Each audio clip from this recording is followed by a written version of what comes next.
Yo, Hey, how are you? I'm okay. How are you? Good, your mic is getting better every week. Still has a way to go, but it's getting better.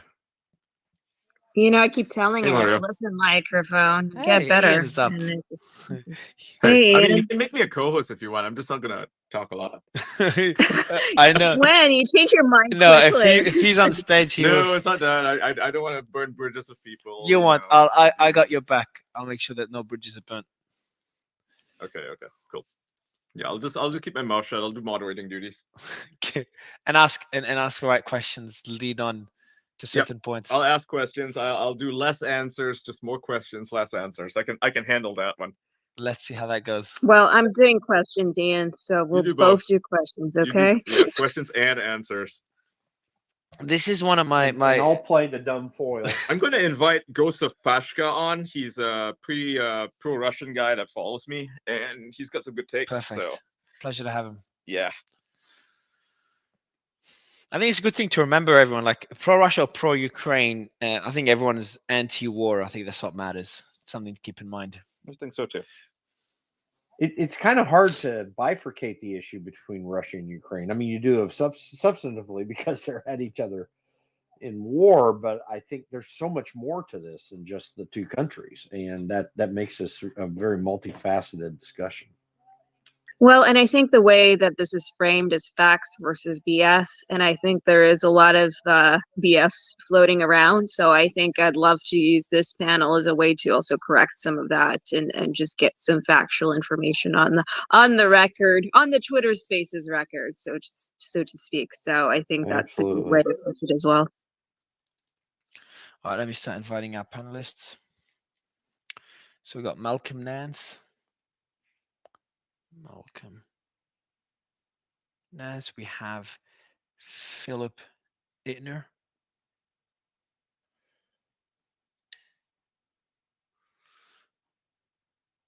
By the way, the people that you sent me, Ian, there were Hmm. two of them. We reached out to them. They were not able to join, and one we didn't reach out to. So I just thought I'd let you know. Okay. But yeah, feel free to hit him up again. Okay, we got Matthew. Done.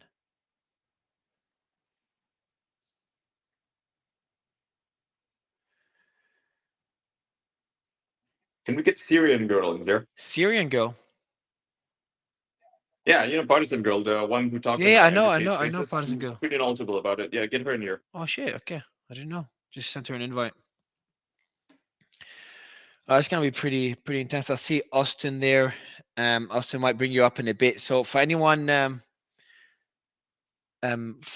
listening right now, and I see some great speakers requesting to speak.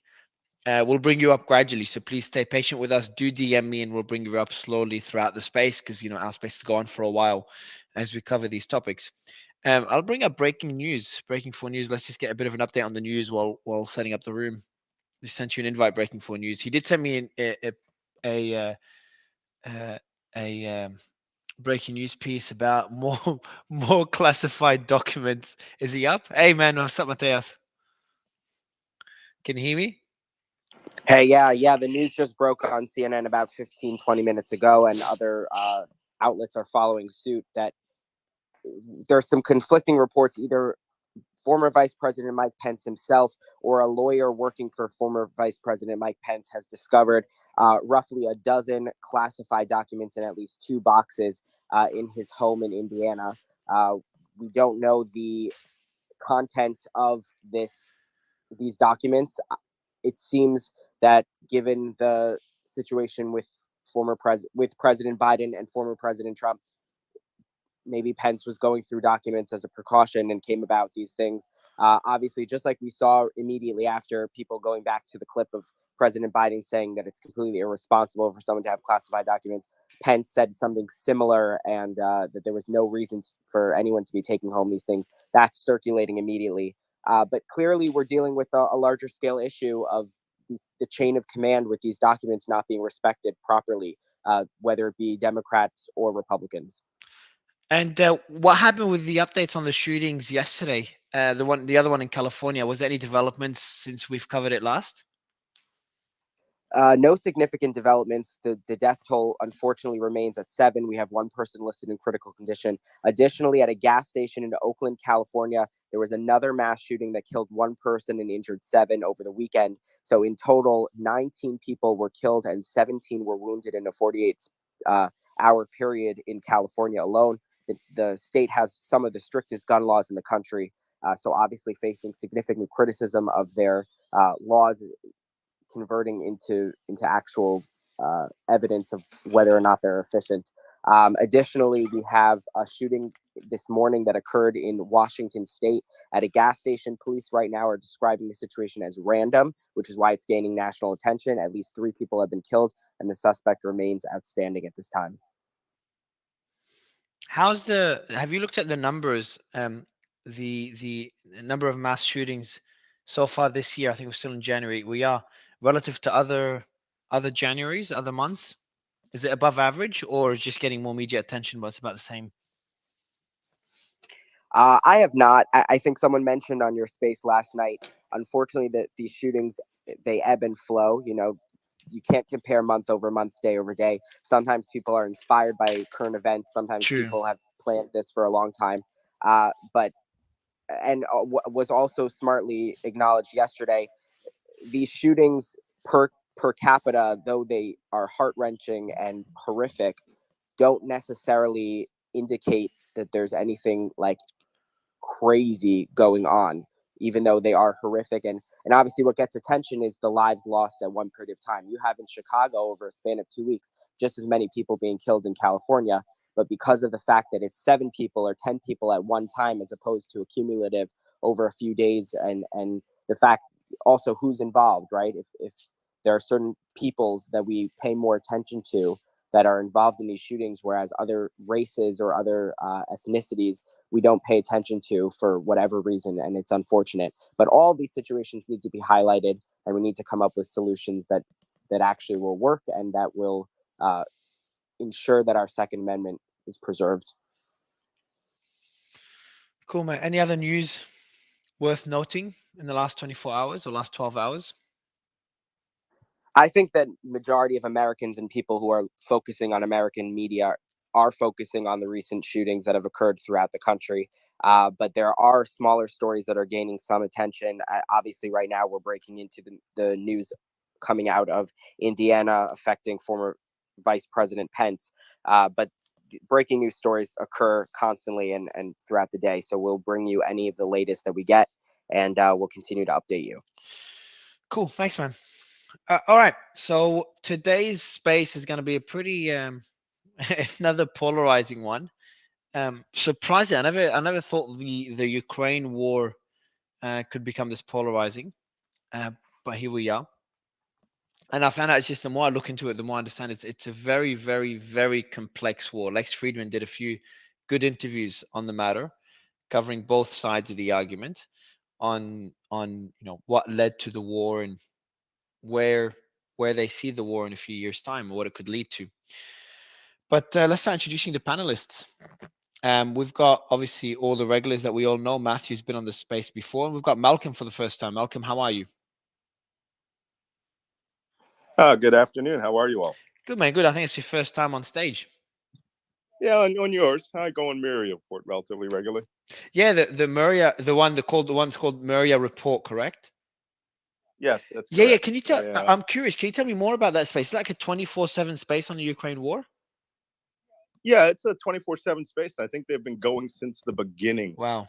Of the war. I think it was the Walter Report at first, and then they shifted colors. And Myria Aid, which is a foundation that supports the Ukrainian people, a nonprofit, now runs that space, and it runs 24/7.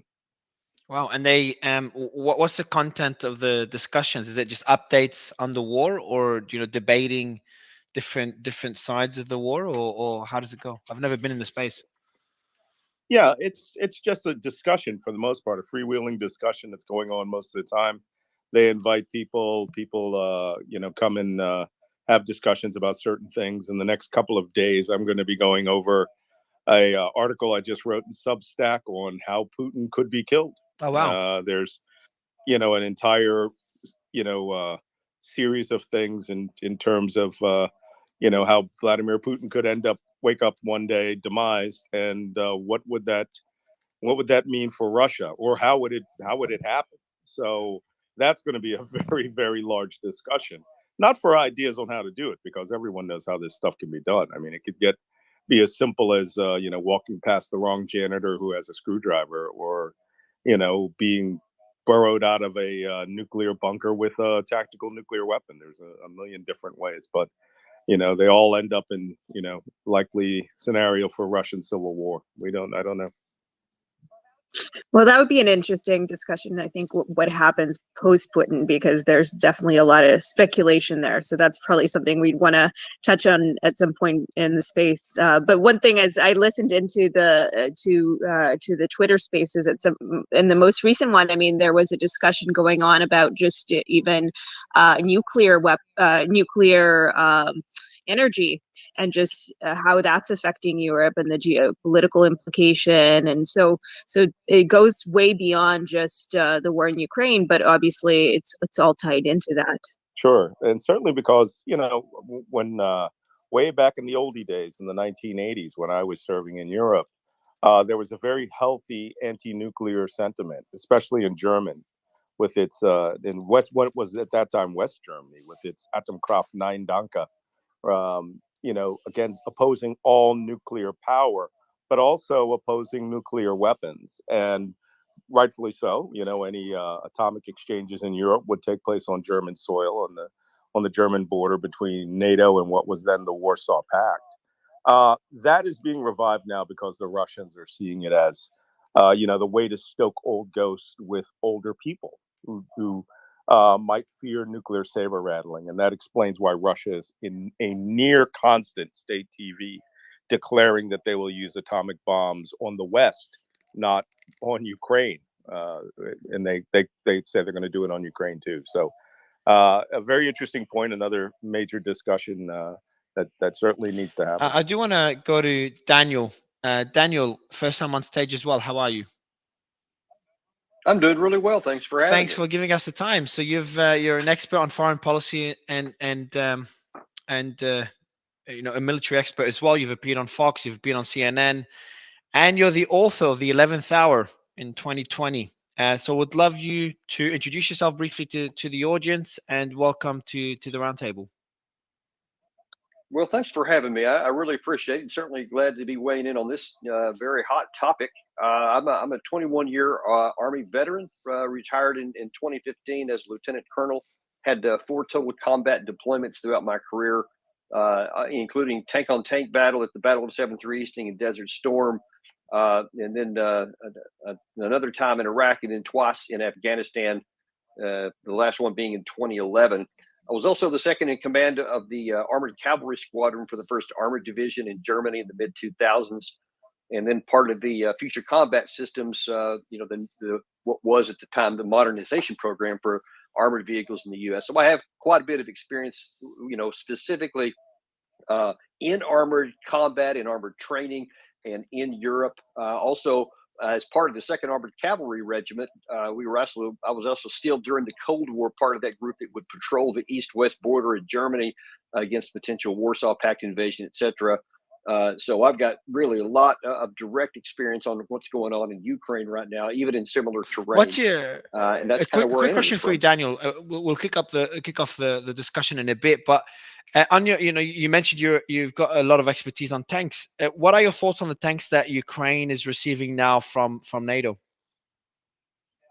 Yeah, I actually have a multi-part series that's in the process of coming out on the National Security Publication 1945 on exactly that issue. The bottom line is that without question, Abrams tanks and Leopard 2s from Germany are definitely superior to anything they might face on the Russian side, with the possible exception of the T-90. That's actually a very quality tank. But the real issue is there's 2 big issues at play.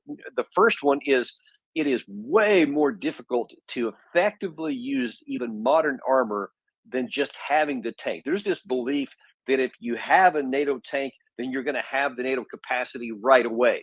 So, for example, according to what's reported in the Wall Street Journal and Sky News this morning, likely later this week and here in the next day or two, Washington is going to announce that we're going to send some number of Abrams tanks, maybe as few as 10, but then that's going to clear the way for Germany to allow potentially, more than 100 of Leopard 2 tanks. But they probably, the fastest that they can get there is the April-May timeframe.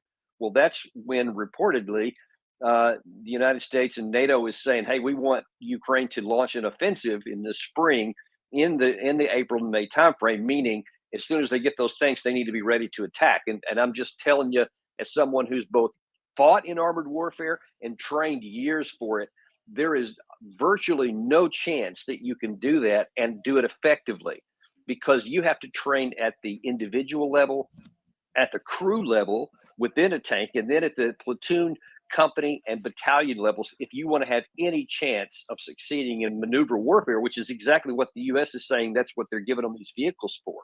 And it is going to take months of intense training to where they'll have a valid chance to use this great equipment. If they just try to throw it in there as soon as they arrive on location, they're going to squander this tremendous opportunity. The question remains, though, is to whether they have that time, because as you probably know, Russia is saying that they're going to get ready for a winter offensive, which could literally start any day or within a week or two. What's Ukraine going to do with it? Because they won't have any of these vehicles at that time. And it's an open question as to how that will play out. Hey, Daniel, this is Malcolm. Hi, Nance. Malcolm. For those of you who don't know, I've spent the last 10 months in the International Legion of Ukraine. I was fighting in the Ukrainian army, and I've been in all three elements of the International Legion. That's including their defense intelligence apparatus, 1st Battalion Infantry, and 3rd Battalion Special Operations. My team is still on the line, and we are seeing a lot more T-90s. But T-90s aren't invulnerable. We've destroyed 2 just with drones. You leave that hatch open, any ordnance that goes in there can ruin that. But you're absolutely right, Daniel. The key to having those tanks, get up, their crews get spun up, get the fundamental training takes months. I was in Yavoriv back in March and April of last year when the Polish T-70s or T-72s arrived. There were almost 200 of those, and the Ukrainians were on those tanks day and night. Guns all day long on the tank ranges. And those tanks did not see action until September, when they took part in the major counteroffensive that I took part in Kharkiv province. And the one thing the Ukrainians did do is they used the capability of those tanks based on the experience of their crews, the training of their crews, and the land and terrain that they knew that they were choosing to fight on. And they hit Russia in the face with an armored fist Russia did not expect. In fact, the night before the offensive on September 5th, it was like D-Day. I had never seen so many tanks amassed in one place. And I was in Kuwait also in Desert Storm. The Ukrainians know how to use what they have, but what they're going to get is going to take a lot of integration and certainly a new strategy to be brought in there. But it won't happen by May. You're right about that. I want to go to Julia and Troy and Matthew. Julia, how are you? Hi, I'm well. Thank you for asking. Thanks for being on stage. We'd love you to introduce yourself to the audience. Yeah, thank you. This is my first time in the spaces. My name is Julia Cannon. I'm a journalist. I'm currently working only part-time. I'm a dual citizen, and as you can probably see and hear, I'm of Russian descent, so I know quite a bit about Russia. I've been closely following Russia-Ukraine conflict since 2013, 2014.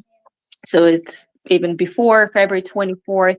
I have relatives on both sides, given that my father's Ukrainian, my mother is Russian. So as you can imagine, I have relatives and families in both countries, as well as Belarus. I did a lot of research on this conflict. I'd say I'm quite knowledgeable about the situation. I'm keeping, or trying to keep my finger on the pulse practically every day. I follow both Ukrainian and Russian side because I think that's important to understand what's actually going on.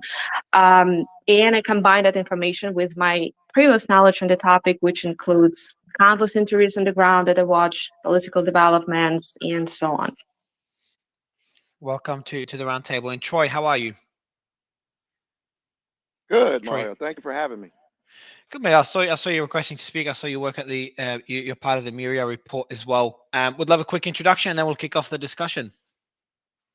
Great. Yeah, I'd say I'm a regular there. I'm not affiliated with them per se. I do spend a lot, including a lot of time in there, including since the February invasion. And they're just a great resource to kind of riff. You know, when there's breaking news, we talk about that, and when there's subject matter experts, we get to talk about that. And surprisingly enough, it ends up in a pretty cohesive 24-hour format. So as far as my expertise, I don't have any special expertise, but I am a stay-at-home dad in America who understands this war pretty well. You know, in 2014, I was in my 20s. I was a lot like a lot of people here that don't see reasoning for supporting a war thousands of kilometers away from our country when we have, you know, problems at home. But from what I've seen and from what I understand, it's you know, it's worth it to me. We're on a single income in my family, but it's worth it to me. You know, there may be economic effects here in America, but this is it's the literal, you know, fight of the century. We're not in World War III, but this is as close as we're ever going to get. This is, in my opinion, very similar to the Spanish Civil War, which, if you know your history, happened in the years before World War II and involved a lot of countries fighting on either side, a demonstration of military equipment and strategy before the actual thing kicked off in the next decade. So yeah, glad to be here. Thanks again for having me. Thanks for being here. So I'm gonna kick it off. Oh, and just one more person, Mario, Matthew. Matthew. Oh yeah, of course, Matthew. Sorry, Matthew. I consider him a regular because he's been here a couple of times. But Matthew, welcome back, man. Thank you. No worries. I'm pretty libertarian about these things. If you want me to talk, I'll talk. If I can also just listen. I appreciate you pulling this together. By way of background, I'm a U.S. and Polish dual citizen. I live in Warsaw part-time. I've been very close to this Polish government, and including both defense ministers during their tenure, who have been proactive in increasing Poland's NATO commitment spending up to 3%, which is well beyond the statutory requirement of 2%, into arming themselves up to defend themselves, being on the peripheral border, which obviously helps the entire NATO bloc. I think already, you know, before we kicked it off, there have been some good points made. One thing I do want to say is, you know, World War I and World War II did not start off as World War I and World War II. There were catalysts and things escalated. And that's sort of where we're at now. To point to one thing that Malcolm Nance said about, Putin, all the things we don't know and ways that this thing could end, especially for Putin's sort of reign of terror, hopefully ends in the ignominy he deserves. People forget Russia's 13 time zones and has several hundred different sub-ethnic groups across, you know, what was formerly 15 Soviet republics. And when Russia and Moscow is weak and their military is weak, as it is getting weaker as they extend themselves into Ukraine and come up against the NATO border, a lot of things we don't see happen yet could spring up. There could be another Chechnya like in the 90s, which obviously he brutally repressed in Grozny by destroying the entire city and then putting his people in. Well, there's many hundreds of would-be separatist groups across this massive landmass. And I think that's, you know, nobody's talking about this, but they could start looking to sort of increase their autonomy from Moscow as they smell weakness. Something I would love to see. And if, you know, there's any help with the West catalyzing it, I'm not averse, even though I'm not, you know, a Rand Paul interventionist nor a sort of hard left Democrat interventionist, and Rand Paul non-interventionist versus, you know, hard left global interventionist. You know, there are things that are good for the world. And, you know, seeing Lukashenko go down in Belarus, seeing Yanukovych go down in Ukraine in 2014 was a good thing. And I was all over Ukraine. I've been to Ukraine dozens of times. You know, anybody who says Ukraine's not a country and this was a color revolution, that's bullshit. I know the Ukrainian people. They did not want to be living. We'll get to the discussion. I think you've taken a few steps already, Matthew. Good to have you again, man. So I'm gonna kick off. Tara Reid as well. I just added. Oh, Tara, of course. Yeah, of course. Tara, the mic is yours. Welcome back. Hi, thank you for having me. You know, it's interesting that we're on this subject because just last night, well, first of all, the doomsday clock is today, and was moved forward. And just last night, I interviewed on my podcast, The Politics of Survival, Johnny Miller, who is in Donetsk, who's in the Donbass region, and is talking about how there's no Western reporters and reporting that Kiev is bombing its own civilians and just kind of the terror that they've been through. And, you know, I think one of the big issues around this is the NATO and American aggression. We just approved $3.75 billion of weapons to go to Ukraine this month alone. This is just January. more coming in February. It's escalating our tensions. There was just a think tank that just announced that we are closer to World War III. I think we need to have some sober conversations about the way the weapons manufacturers are lining their pockets and the danger that our whole civilization is in with this proxy war against Russia via Ukraine. And those are some of my thoughts. Cool. Good to have you, Tara. So I'm going to kick off the discussion. I'll start with relatively simple questions. I don't know, Catherine and Nick and Jim, you've got questions as well. Just for the panelists, and we see someone just joined as well. Could be Philip. Is it Philip? No, Philip's not in yet. So Philip's in Kiev right now, and we're trying to get him in. Oh, we got Lenka. Lenka, how are you? Lenka, can you hear me? I think Lenka's still connecting. Oh, yes. Can you hear me back? Yeah, yeah, I can hear you fine. Oh, Hi, awesome. Lenka. How are you? Welcome to the stage. Oh, thank you so much. Yeah, thanks everyone for letting me to be here. Pleasure is ours. So just you got a bit of feedback sound in the background. I'm not sure if you're in a cafe, but if you could get the mic closer, that would be great. Yeah, okay. Is it better now? I just have it next to my mouth. Yeah, it's a bit better. Yeah, appreciate being your United Nations a UN correspondent, and you are a commentator as well. So really grateful to have you on stage. But I'm gonna kick off the discussion. Let me mute Lenka. Perfect. I've just muted you, Lenka. You can unmute whenever you want to speak, just to for the background noise. And we do have Philip joining a bit later, and he's in Kiev right now as well. Is anyone else in Ukraine? I think Malcolm, are you in Ukraine as we speak? Negative. I'm on my way back now. Oh, okay, cool. Back to the States, yeah. No, back to Poland and Ukraine. Oh, okay. All right, so I'm going to kick off the discussion with a relatively, not a polarizing question, but whoever would like to take the question first, just put your hand up or just jump in. But maybe Ian, you can give us just an overview of where we're at now in the war. I've seen that Russia has been taking back some territory. I took down notes on those territories, on those two. I think it's like two villages, Bakhmut, and what was the other one? Yeah, exactly. Yeah, Soledar and Bakhmut. The Bakhmut Yeah, troops are pushing back in. The musicians are coming, as they say.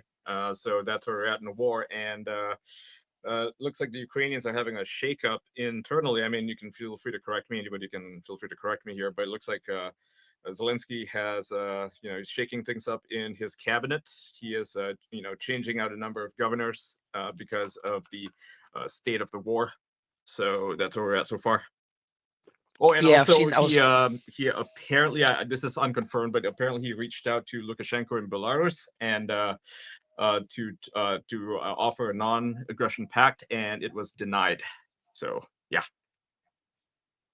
Okay, when was that announced? That was just a couple hours ago, in fact. Okay, yeah, I missed that one. I want to go to Daniel and Malcolm, guys, and whoever would like to jump in on this one, just feel free to jump in or put your hand up. But Daniel, can you give us an overview of where the war is at now? How the war is, is it going according to plan for either side? Because we saw Ukraine take back a lot of ground a few months ago, and now Russia's taking back some ground. In the early days of the war, I remember how, at least for me and others around me, we expected the war to end very soon. It seems we're in for a long war. What's your stance, and what can we expect over the next, let's say, 6 months? Yeah, I think what you see here is the basics playing out as it has really throughout human history. Wars rarely go according to schedule and according to plan. Now, when we went and fought in Desert Storm and in Operation Iraqi Freedom in 2003, those were almost according to a schedule because we so dramatically outmanned and outclassed the opponent. It was pretty easy. That is definitely not the case here. This is more aligned with historic combat, have been against roughly two equivalent matched opponents. And obviously Russia had one plan going in there. They thought this was going to be relatively simple, probably some version of the 1956 Soviet invasion into Hungary, where it was basically over within a handful of days because they demonstrated with lots of tanks and everybody gave up. And that obviously didn't happen here. They radically underestimated how vicious the Ukrainian side would defend themselves and what the sacrifices they were willing to pay. And that caused everything to just get thrown in the trash, all the plans. Now they had to completely retool. And then after, especially that the September offensive in Kharkiv and Kherson that Malcolm just referred to a second ago, that completely changed everything in on the Russian side. And now then they were disabused of all of their fantasies and hopes of a quick result. And now that they have to knuckle down and get things changed and have a better plan. And what I think has happened since then is that Russia said, okay, from the time, especially of the Balaklia and several of the other losses in the Kharkiv area, Russia said, let's do everything we can to stabilize the line of contact where it is. While they mobilized these 300,000 people, they used about half of them to stabilize those lines, and the other 150,000 have been training near the border of Ukraine in Russia, and some even on the Ukrainian soil, in preparation for what is almost certainly going to be a winter offensive. And they've been training in maneuver warfare concepts as reports have been coming in. And then on the other side, you also have Ukraine trying to prepare for a spring offensive. And that's part of the mismatch you got here, is that Russia looks like they're getting ready for something that's about to happen. Ukraine needs, for an offensive, they need sometime in the spring. And as I just mentioned, probably later than that. And part of the problem for Ukraine is that they have spent so many troops defending Solidar and Bakhmut, and then in the areas of Zaporizhia, and then even still in the Savanovo area, in kind of the northern part of the front. They've really lost a lot of troops there, especially in the middle, and that's going to impact their ability to have the offensive later. But they're really in a conundrum because they can't just easily surrender it. Though they may try to do like what Russia did and say, we're just gonna abandon Bakhmut and reposition on the further line they have somewhere in the Kramatorsk-Slavyansk area, which I understand they already have defensive positions built there. That would be hard to do, but something that probably makes the most sense. So the real question, and really in the next 4 to 5 months, even in 6, is how effective is Russia going to be? How many lessons did they learn? Did they learn their lessons? Are they going to just try again a frontal assault, which is extremely costly in personnel? Or are they being able to, use some of these more modern combined arms maneuver warfare where they don't hit where they're supposed to, where almost like Ukraine did in the Kharkiv area, they hit a weak point with strong forces. And so it's impossible to know right now, but just from a military perspective, taking the emotion out of it, right now I would say Russia has the advantage, especially for the next 3 to 4 months, and we'll see how effectively they can play it. And you also, sorry, I just forgot to unmute. And just back to the question on a more general level, unless, do you even anticipate any peace discussions in the near future? No, zero. If there was any chance, if there was any chance for peace, it was in March 29th, to be specific, in Istanbul. Both sides emerged from that meeting, which had the possibility. In fact, both delegations exited saying that there was the general basis of an agreement, and I was hopeful at that time.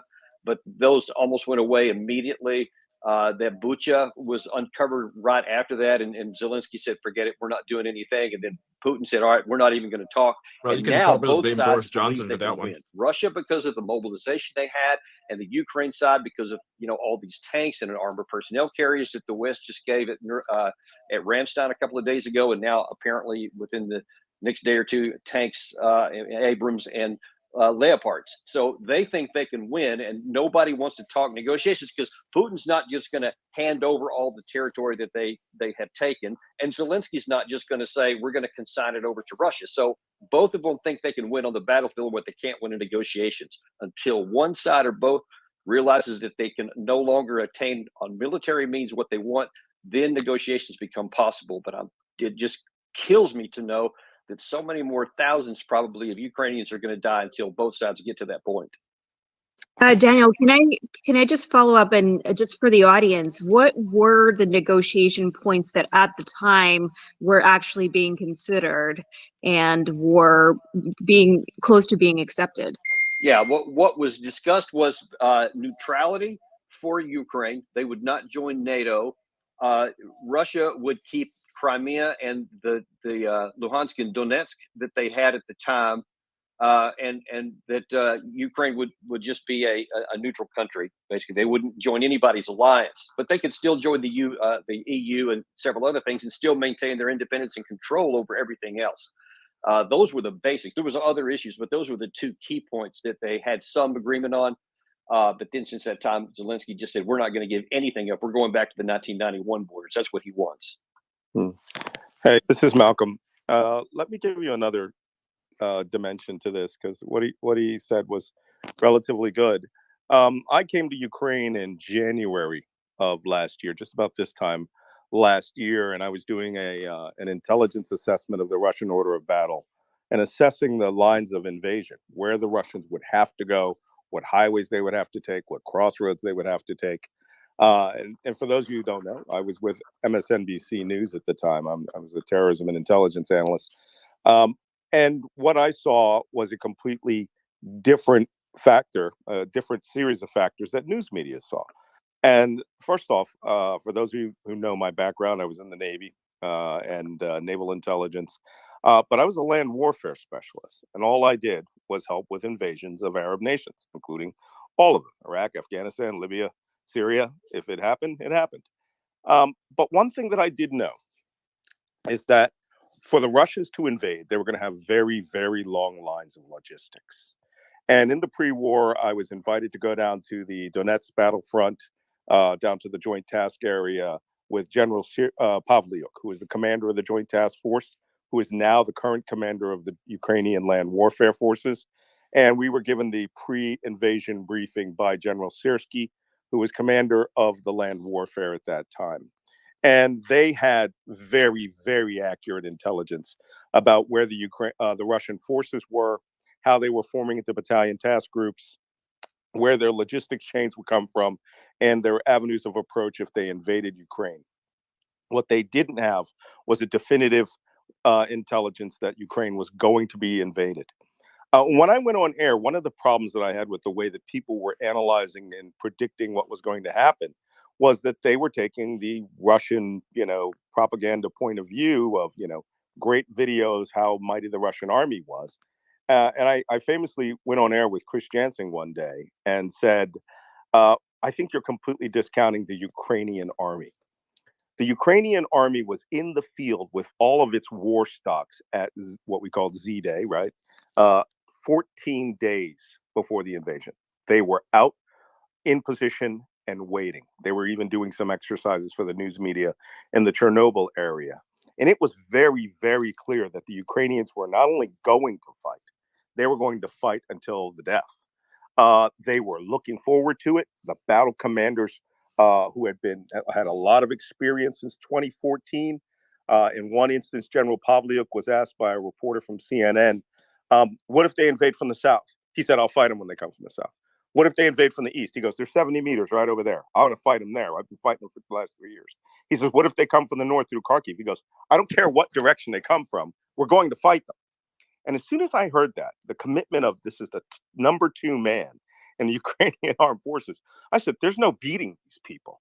This is a straight up Chosin reservoir. Any direction that you attack me is an opportunity to beat you. And I realized that factor was completely missing from all news media reporting before the war.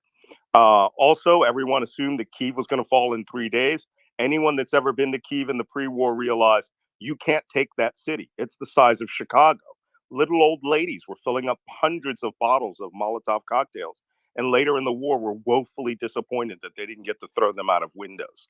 The Russians invaded exactly as predicted, using the force structure as predicted. We predicted they would be doing massive helicopter assaults and they would be slaughtered. That happened. They tried to jump. Malcolm, question to you and any other panelists before we go to Tara George's question on this point. Did Russia expect to Kiev to fall in 3 days? Yes. And as I understand, the Royal United States Institute has a project where they have received copies in Russian of captured battle plans and post-invasion operation plans that did say that it was 72 to 96 hours they expected to take the city of Kyiv, and that the war would be over in less than 14 days. That was very clear that was never going to happen. We gave them, they had over 2,000 Javelin missiles at the beginning of this war. And as I said on air, I said, those red arrows you're showing that are pointing are just pointing to tank graveyards. The mud, the winter was very unseasonably warm. I got a boot stuck in a field, stuck. And there was no way a 60-ton tank was going to go there. So they were going to have to go straight down narrow roads. And that's what happened. They were slaughtered. Ian, I want to go to you quickly. You said, I think I heard you say no. I want to go to you, Tara and Julia. Yeah, that's Go just ahead. kind of the narrative. I'm sure other speakers That's can not a weigh narrative. on I was this. a combatant in this. Well, moreover, that I think what's really interesting is that you're celebrating with your very large ego, Malcolm Nance, the fact that 11 million civilians have died in 2 decades at the hand of American imperialism. And to celebrate the fact of war, I just don't understand the way you're using this language. What you're leaving out in the narrative is that the Western-backed coup in 2014 was supporting Ukrainian nationalists, Nazis, that have been slaughtering in the Donbass region Russian nationals, 14,000 or more. So address that. Guys, address the Ukrainian nationals. The question as it propaganda. I mean, so everyone, just 2 seconds. Sorry, just 2 seconds. Everyone. Okay, just everyone. I see Malcolm and Matthew trying to respond to Tara, which I will, because I know Tara is a separate point. Julia, did you have anything to add about the question that I asked Malcolm on? And we can never know for sure, but did Russia, or at least people within Russia, expect things to end a lot quicker? Did you have anything to add to that point, Julia, before we go to Tara's question to Malcolm? Yes, I have. So actually, there were no expectations. There were no expectation about this taking just 3 days. But I will confirm from my private sources in Russia. I mean, I can disclose them, but the plan was to finish it relatively quickly. So not to inflict a lot of damage. Obviously, not not to kill people. But it didn't work out. So, on the question itself, I would say yes and no. It wasn't supposed to be that quick, like 3 days, like 1 day to just decapitate 3 the days government. was for Kiev, but yeah, 3 days seems very short period of time. But obviously Russia did not expect it to take months, and there were a lot of there's a lot of reasons for that. But I understand we need to move on to that topic. So if it's a good question. I think would you Julie, would you say one of the reasons is the amount of support? So a lot of people talk about the Ukrainian army and the perseverance there, but would you say another more important reason would be just the amount of support that Ukraine received from NATO? Not really, because honestly, I don't know why it took Putin so long to actually move into Ukraine, because everyone, practically could see that Ukraine was, getting a lot of, arms and weapons, even before February 24. Obviously, in 3 months, 2 months leading to February 24th, we could see a lot of, arms and weapons getting in. Obviously, a lot of, some agents moving in there. But even before that, for years, the army that Ukraine had in December 2021, in the month before the, this operation, or rather it's war, in the army that was in 2014, it's 2 different things, because Ukraine did not have that army in 2014. Ukraine was not ready in 2014, but they prepared in the past few years. And you could see confirmation from people like Merkel, that she said, well, we actually used that time. It bought a lot of time for Ukraine to be prepared. And that was also confirmed by President Poroshenko. So that actually refutes the point about, well, it is just a Russian propaganda that Ukraine was preparing for war. No, they did. And both Poroshenko and Merkel actually confirmed that. As of why it didn't work out that quickly for Russia, well, there are some, reasons on the ground, because obviously some agents that were there from the West that were helping out Ukraine. But some of the reasons are internal.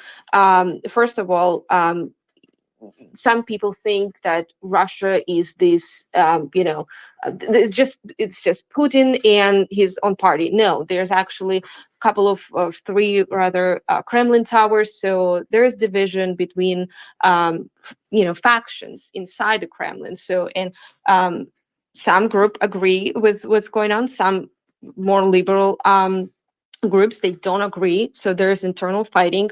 Also, if we're talking about Ukraine corruption, don't forget that Russia is also a corrupt nation. So I mean, I'm Russian, but I can admit that I know. That also contributed to the fact that it didn't work out. So there were some changes in the military, meaning that some leaders, some generals were removed, but well, it's been almost a year. Actually, it's exactly 11 months, and we're still here. Mario. I do want to touch on, before I give you the mic, Malcolm, I'll go to you and Tara in a bit.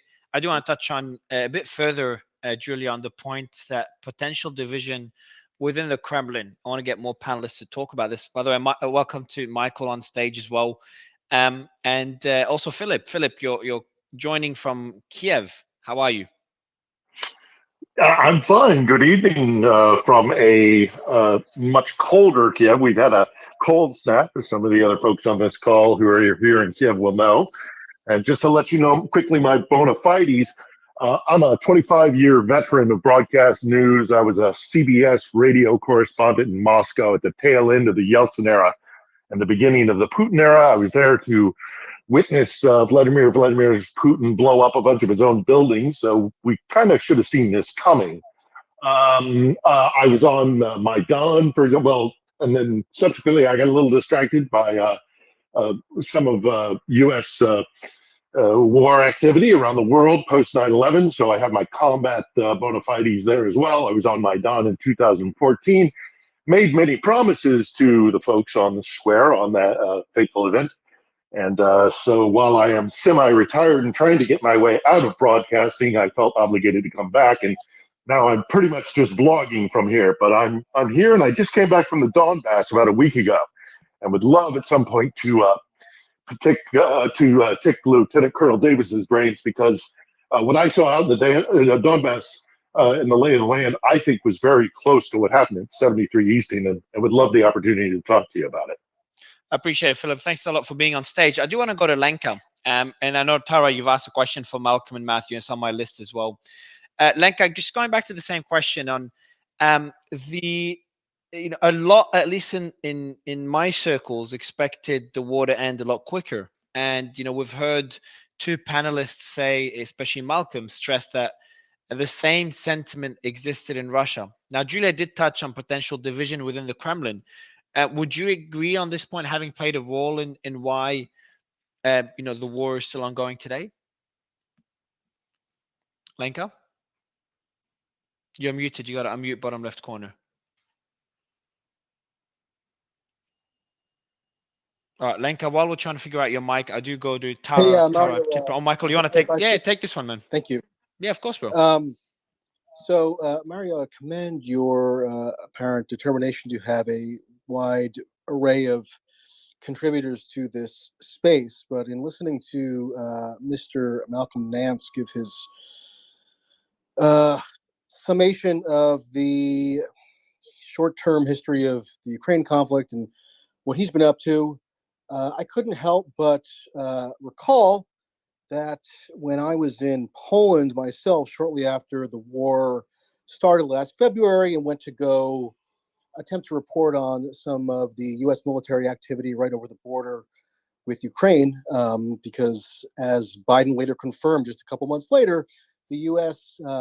Seemingly temporary installation that it constructed on the border area with Ukraine and Poland is now going to become a permanent base, which is pretty predictable given the sort of typical trends of inertia in the U.S. Military bureaucracy. But I did want to just maybe inform everyone that while I was over there and while I went to do some reporting on these military activities, Malcolm Nance, from wherever he was located exactly, decided to publicly call on the Polish military police to throw me into the mud and arrest me for espionage. That's what Malcolm Nance called for. So now Malcolm Nance could well be a brilliant person who otherwise has sterling insight into military affairs, but that particular outburst of his does lead one to maybe question his veracity in certain respects. Now, just in terms of a broader point that I want to make and see if maybe people have a reaction.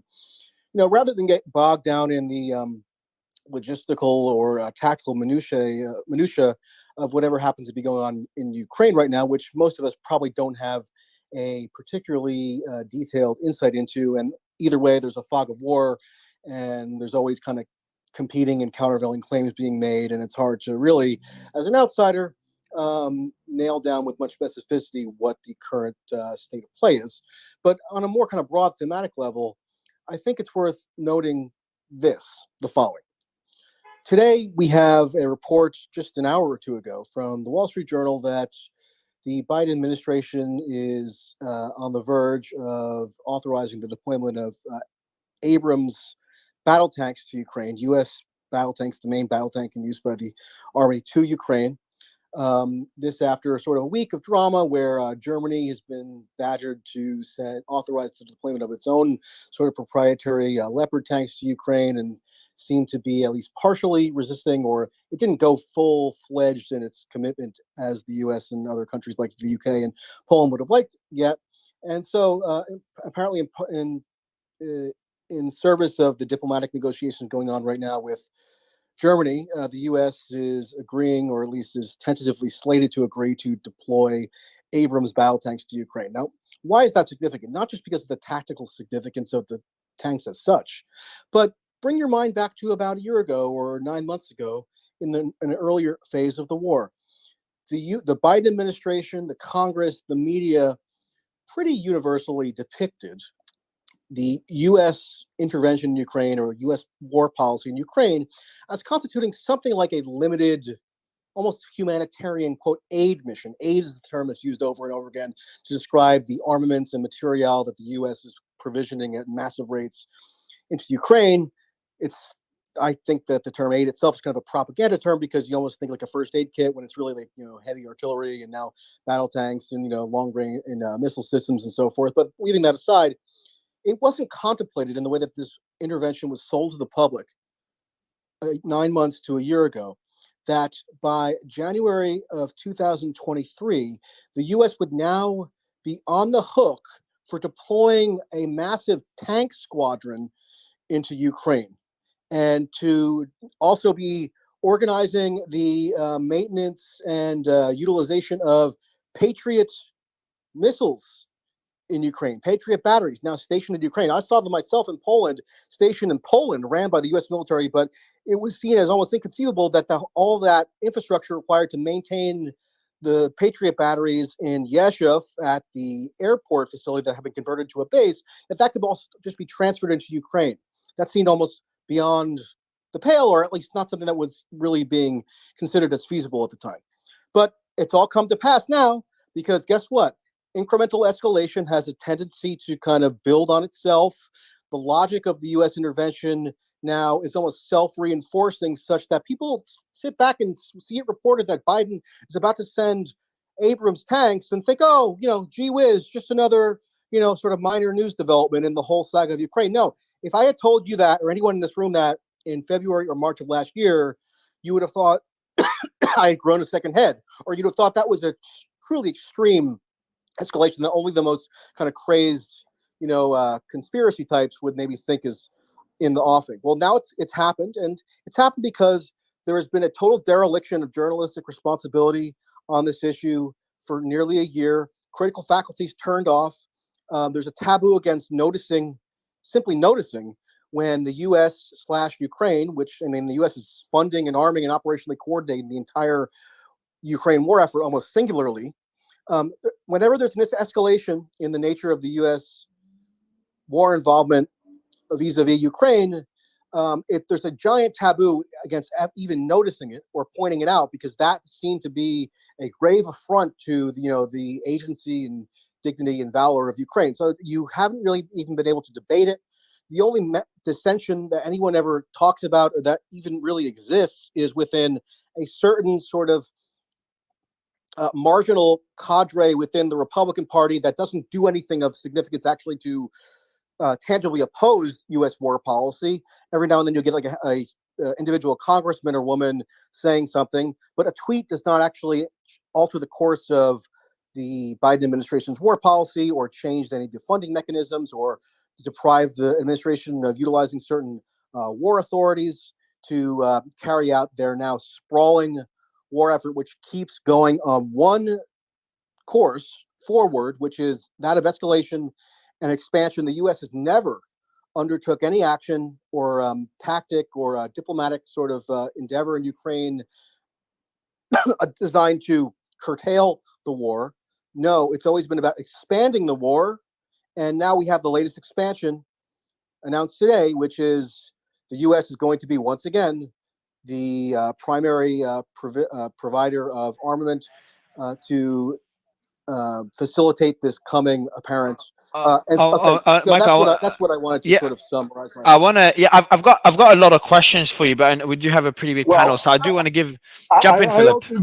I also just want to say, as somebody who is subject to constant incoming fire from the Russian Federation, I'm perfectly happy to see those patriots come our way, Michael. So thanks for So my question, yeah, but Michael, a question for you, Michael, and kind of Philip's point, like Patriot.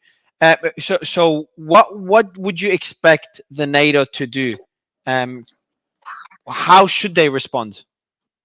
And then we'll go to Malcolm. Hey Mario, I apologize. I would expect. I can't hear you. First of all, I mean, I personally didn't really have thoroughly developed expectations about what NATO would or would not do, or what the U.S. would or would not do leading up to the war, because it's not a situation with much precedence. People are not wrong when they say that the Ukraine war currently is the largest land war in Europe since World War II. So, World War II probably isn't the most apt precedent. And, aside from that, we don't have a whole lot to base any kind of prognostications on. So I've tried to refrain from really engaging that kind of speculative sort of theorizing about what I would expect any given actor to do.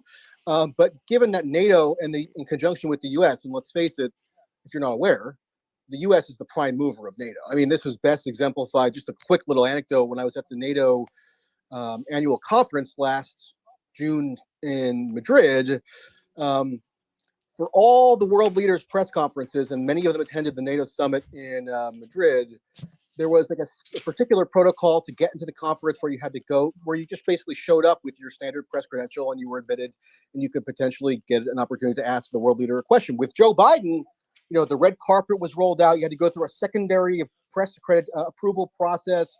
You had to go and stand in a certain part of the hallway for a while and then be let in by NATO aides into the room. So there's all kinds of fanfare and bureaucratic protocol in place for Biden that there was nothing approaching that for other world leaders. And that's just one example of how the U.S. is obviously the prime mover in NATO. And so when you say NATO, what you're really meaning functionally is the U.S., which is also commands the very military hierarchy. But Michael, but just back to the question. I know they have done. Yeah, no, what would have done? But Michael, what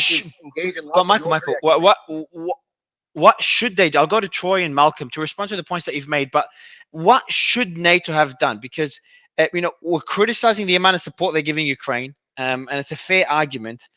But you've got you've got war on their borders. Just on okay, well, let me just say something quickly, then I'll let others talk. I'll let Michael. I'll give you the mic right after. Just because Troy's been waiting for a while. Okay, well, can you ask me a question? Can I answer quickly, and then I'm happy to. No, Michael, I'll give you.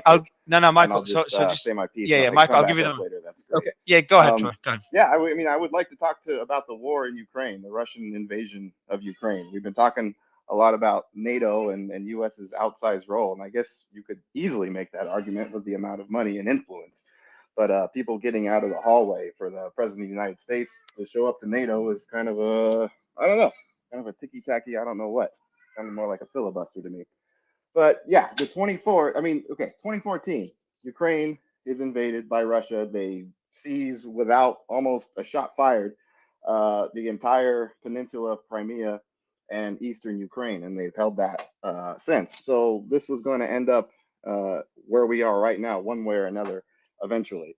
And now that we're here, the question is, how do we deal with a 21st century genocide in Europe? Okay, it's not the only genocide. It's not the only awful conflict.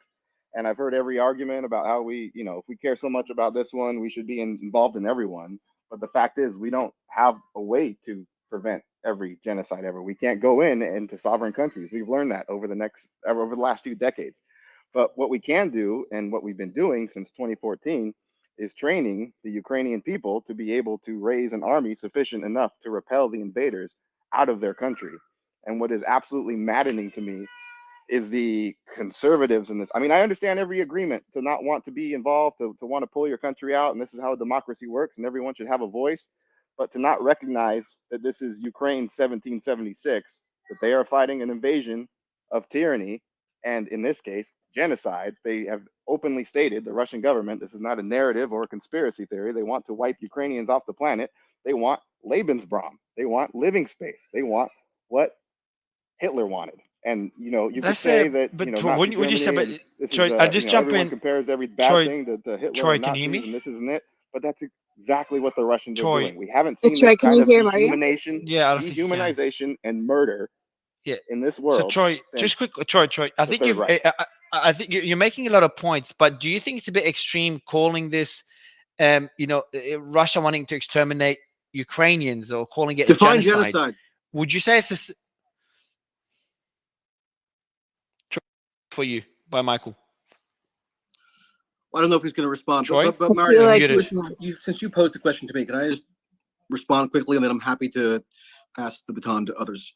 Yeah, sure. Go ahead. And Troy, you got to unmute your mic, bottom left corner. Go ahead, I Michael. mean, first of all, Troy just went through a litany of ridiculous cliches like this is Ukraine 1776. I mean, that's a PR move that pro-Ukraine advocates, maybe shrewdly or not so shrewdly, I don't know. I mean, a lot of people seem to be moved by it. They invoke when they want to kind of establish some sort of metaphysical connection between the United States and Ukraine in order to elicit more supply of armaments from Ukraine. I think, Zelensky had in his address before Congress in late December even invoked like the Battle of Saratoga and all these other kind of examples of American sort of military and historical lore to say that Ukraine is undergoing the same, like an analogous situation, and that's why it's such a eternal imperative for the U.S. to be a chief war supplier and send billions of dollars to weapons contractors at Ukraine's behest. But aside from all those ridiculous cliches that were rattled off, which I couldn't even go through, I mean, he just asserts that it's a genocide as if that's established fact, and there's any kind of like consensus on that issue, which there isn't. I mean, there's a consensus if you ask Lindsey Graham. But there's also a history. The Russians have done it here before. But Mario, you asked me what would I have done, right? You asked me what would I have NATO do? So you're asking me like a normative question. Yeah. What would you have had them? What would you expect NATO to do? Okay. Well, what would I have them do, and what would I expect them to do are different questions, because the former is sort of more of a normative question. It's like, what would my personal preference be? And I'm not a NATO operative. I'm not a Pentagon operative, so I tend not to like just proffer strategic advice to those entities, which I don't really accept the premises of the existence of in a lot of ways. But what would I expect them to do? Well, I mean, as much as NATO bureaucrats and boosters love to repeat the mantra that NATO is a quote defensive alliance, it's an expansionist military alliance by way of its own definition and self-conception. So it's not purely defensive. I mean, I told you I was at the NATO summit in Madrid. They, for the first time in their strategic decree document, named China as a target of NATO's activity. So they're expanding their remit far from the quote North Atlantic, which is part of the name of the entity, to now what they euphemistically call the Indo-Pacific or East Asia or something, and target is now and China is now on the list of targets. That's an expansionist alliance. Does that not mean that it's still not defensive, Michael? Sorry, what? But does that not mean that it's still defensive? I mean, expansionist. What room do China they can have still be to, seen as Catherine? What room do they even have to? I mean, what remit do they have to engage in any sort of hostilities or defensive measures in the Indo-Pacific? Yeah, who are they defending no in South China Sea? Well, they're not defending, because China is seen as a threat. So there could be looming threats. So they're preparing. I mean, I'm saying that could be the argument that they're for having that. Well, right. I mean, I could buy up a ton of heavy-powered rifles and all kinds of other scary-seeming firearms and pack my apartment with them, and maybe go around on patrols to like my neighbors, and maybe like accost a guy on the street who I think might look like a threat. And I can claim that I'm acting purely defensively. But if I'm belligerently kind of advertising how much of a threat I think you are. At a certain point, the line between what is, quote, defensive and what is offensive is extremely blurry. And just to complete the point, because I don't want to monopolize, but in terms of what I would expect NATO to do, well, I can observe factually that it's an expansionist alliance by its own telling of itself. I can see that it is a huge industry in terms of the markets that are open, for example, by expanding into Sweden and Finland, and also adopting these relationships with different, what are called partners, like, Australia and South Korea and Japan and so forth, which also have these kind of interoperability relations with NATO. I can see that there's a incentive behind that expansion of military remit and military prowess and equipment and on and on and on, because if you look at the U.S. military industrial complex, the profit incentive that is operative within it tends to have a pretty big influence on the nature of U.S. foreign and military policy. And it's the same collectively with NATO. So am I surprised? Would I expect them to respond militarily to a military incursion, especially one launched by Russia, which is the historic enemy of NATO, which it was founded in opposition to and to curtail the designs of? No, yeah, that's about what I would expect, and I would expect, especially if it's being done primarily at the direction of the United States, which again is the primary military power of NATO. I would also expect for diplomacy not to be a major agenda item, with the exception of Turkey, which is sort of idiosyncratic in its position within NATO. The U.S. and the other countries primarily aligned with the U.S. within NATO have shunned diplomacy, as far as anyone can tell. They're not interested in curtailing the war. They never have been. They're interested in expanding it as judged by their own policy choices, whether it's the howitzers, whether it's the long-range missiles, whether it's the subsidizing of attacks in Crimea, attacks even within Russia itself. So Michael, I want to just quickly, Michael, just you made Michael. Michael, just one point. I do want to go to Malcolm, Matthew, and Daniel, but just one statement you made. If you can answer it very, very briefly. You said Russia was designed to be against NATO. Was created against NATO as a response against NATO and the Warsaw Pact were these two rival military alliances that were created to counteract one another. I mean, that was the original impetus for the construction of NATO. It was against the Soviet Union in the aftermath of the Second World War, given these kind of notions of how the Soviet Union. So I want to give Michael. I want to go to Malcolm, Daniel, to respond to, because you've made a lot of points there, and guys, maybe Daniel, you can go first. I know Michael's made a lot of points, but just going back to the discussion. I want to give. So I can hear myself double. It's good now. So there is the argument that Russia was put into a corner with the expansion of NATO. Would love your take on this and the response by NATO thus far. Yeah, I have written about this a lot. I wrote about it last year, and I was writing about it, and especially the 9 months prior to this war. And I think one of the problems that we have in the West generally, it doesn't apply to everybody, probably not on this platform here, but we love to view anything about Russia in a negative sense. We believe everything they say as being propaganda. They don't really mean it, or they're just making excuses, etc. And so we very often won't even listen to what they say. As I argue, you have to listen to all sides equally if you want an accurate assessment of what's going on. And you have to be able to understand what's real and what's possible and what's realistic, aside to just what you would like. And the reality is that this war was 15 years in the making, in my view. Going all the way back to the 2008 Munich summit, where Putin first laid down the first marker. And he said repeatedly over the years that they view this as a growing threat and a potentially an existential threat for which they would take action. They did in Georgia.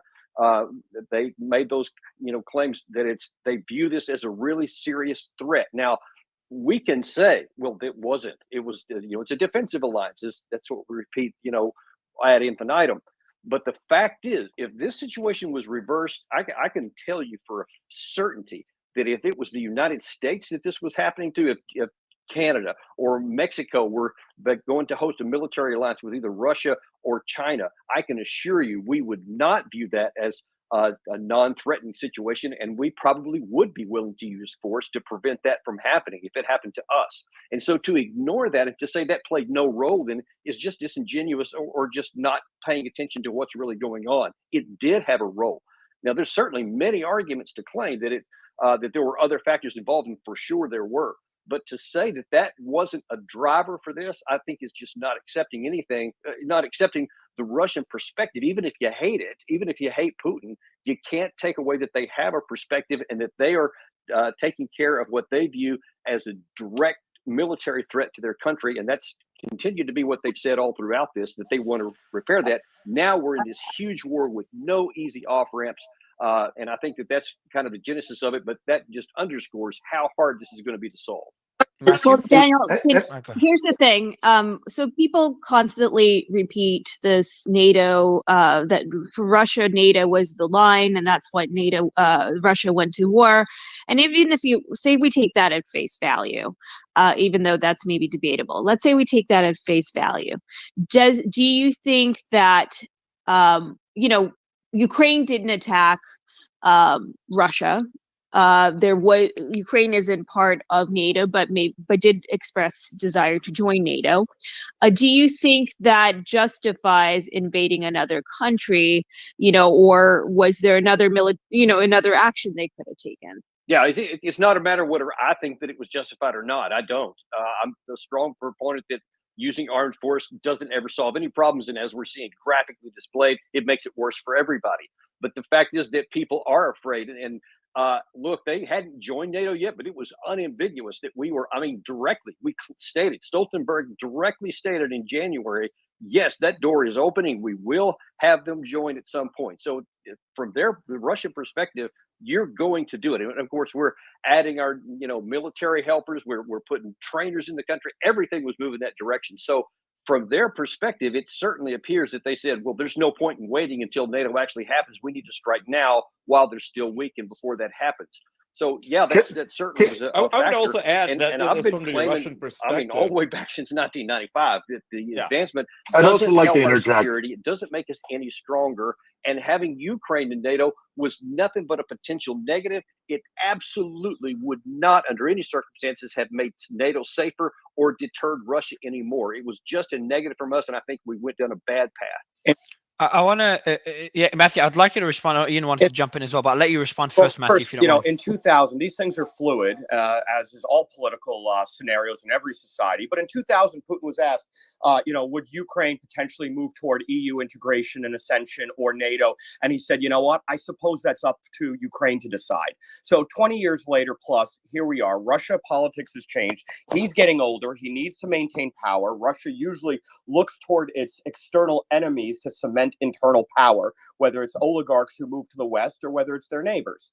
He's had a satellite state in Belarus since the fall of the Soviet Union. And in Ukraine, they were moving west. Obviously, the West encouraging that did not make him feel comfortable. But he has a realpolitik, and we pushed him in. And it pains me to say it. I'm a Pole. I support NATO. But, going to the Munich Security Conference and Kamala Harris saying we're absolutely going to look at, moving Ukraine closer and closer to NATO. There is no just mechanism for Ukrainian integration to the EU or NATO. They meet none of the standards: economic, public corruption, judiciary. And I'm a huge proponent of Ukraine strengthening their civil society. I've worked with the think tanks on the ground, young people hungry for Western-style democracy and freedom, but they ain't there yet. And to make those overtures has made the situation certainly a lot worse. Going back to what you said about, the Russian communication internally and the sort of thought that, okay, they're going to roll over the whole country and take it down in 72 hours. That is a classic right out of Chernobyl, if anybody's seen the miniseries. Nobody tells, especially a communist, post-communist autocracy, the head yeah, the military's not capable, they tell them, yeah, absolutely. They're going to greet us like liberating Slavic cousins. Meanwhile, they're murdering their Slavic cousins in Ukraine, and the Ukrainians are great fighters. I live in Warsaw part-time. After 2014, when Donbass was destabilized in the west and Crimea, where did all of those Ukrainians from these destabilized cities go? They went to Poland, to Czech Republic. They drove Ubers. The price of an Uber went down from €5 to €1 overnight because they flooded low-wage workforce, the employment numbers. Then the second the invasion happened, you had all of these Ukrainians driving Ubers. I was there. I was covering it from the border. Go right back to Ukraine to fight. So I get angry when people say, "Oh, they should split up Ukraine. Ukraine doesn't have its own society. It's always been just kind of cobbled together." And Donald Tusk was offered by Putin 15 years ago. So hey, split Ukraine up. Poland can take Lviv back, and we'll take the rest. And one of the few good things he did, he said, "Absolutely, hell no." But Ukraine is going to fight. I saw it, with the amount of Ukrainians flooding across the border. I was in the border towns, talking to the women and children coming across en masse, and there were just as many lines of Ukrainians going in, as well as Poles saying, "Hey, we can go into Ukraine and fight." Absolutely. So Ukrainian sovereignty is absolutely worth defending, aiding them to help in the defense. We have a realpolitik interest in seeing that, lest this thing escalates across the NATO border, and we do have to trigger, the full deployment of NATO forces and escalate it to World War III. But both sides in this debate are kind of throwing out a very, very strident view without recognizing the nuance that is sort of endemic to a situation like this. They don't call it the Bloodlands for no reason. This is centuries of Slavic battling over territory. Russia did have Crimea in the past, and it is very important strategically for them. When people say we're going to fight to get Crimea back, there are no Ukrainians in Crimea. There are no Ukrainians in the far east of Ukraine. They've been totally destabilized for 8 years. So it's already been partitioned. So when, the West says we're going to fight to take back the full country pre-2014, that's not going to happen. Or, the converse of that. There has to be some sort of mediation where we accept that, yes, Russia invaded. Yes, Russia took control unjustly, grossly, with vast human rights abuses, as we've seen. While they were doing that as well, Matthew, in Matthew, Ukraine. are we forgetting 2014? I was there. I'm not forgetting. I know what Yanukovych did. No, are we forgetting 2014 and all the atrocities that have been documented by the United Nations?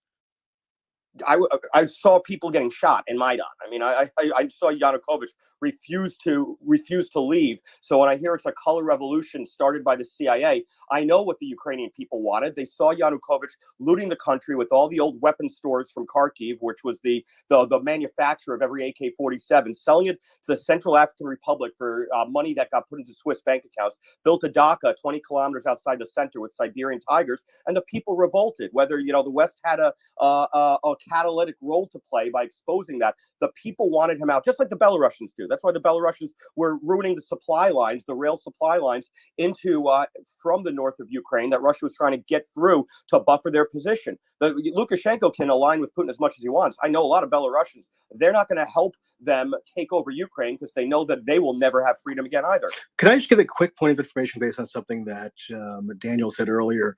He said that it seemed like a plausible scenario that Ukraine could join NATO because Jens Stoltenberg said something to that effect at some point. I mean, maybe he did say that. I think he has. But Jens Stoltenberg is just a functionary. He's basically an administrator. What really is consequential in evaluating the prospects of Ukraine joining NATO is what the United States does. And the United States, if people aren't aware, you should look it up. Look up, here's the term, U.S.-Ukraine Charter on Strategic Partnership. This was a bilateral agreement that was formally signed by Antony Blinken and his counterpart in November of 2021, which, among other things, declared in crystal clear English that the U.S. affirms that Ukraine will join NATO. It's not a matter of if, it's a matter of when. It's formalized in a bilateral diplomatic decree that was issued just a few months prior to the invasion. So it's not just this abstract concept of maybe they will join, maybe they won't. It's that the wheels were already in motion. I mean, the U.S. was holding drills constantly in Ukraine to foster what's called interoperability between Ukraine and the U.S. bilaterally, as well as into the wider NATO infrastructure.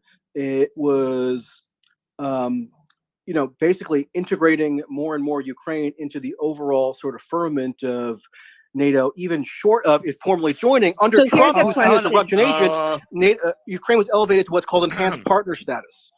So the I like the to wheels hear are So here's already the Aaron going. question. engage Catherine. here. I Go mean, ahead. he's been in the chat for quite a while, and I'd like for him to weigh in. Who's that? Sorry, Ian. Aaron Mate. Yeah, sure. I'll go to Aaron and then Malcolm. And what I want to do, Aaron and Malcolm, if you don't mind.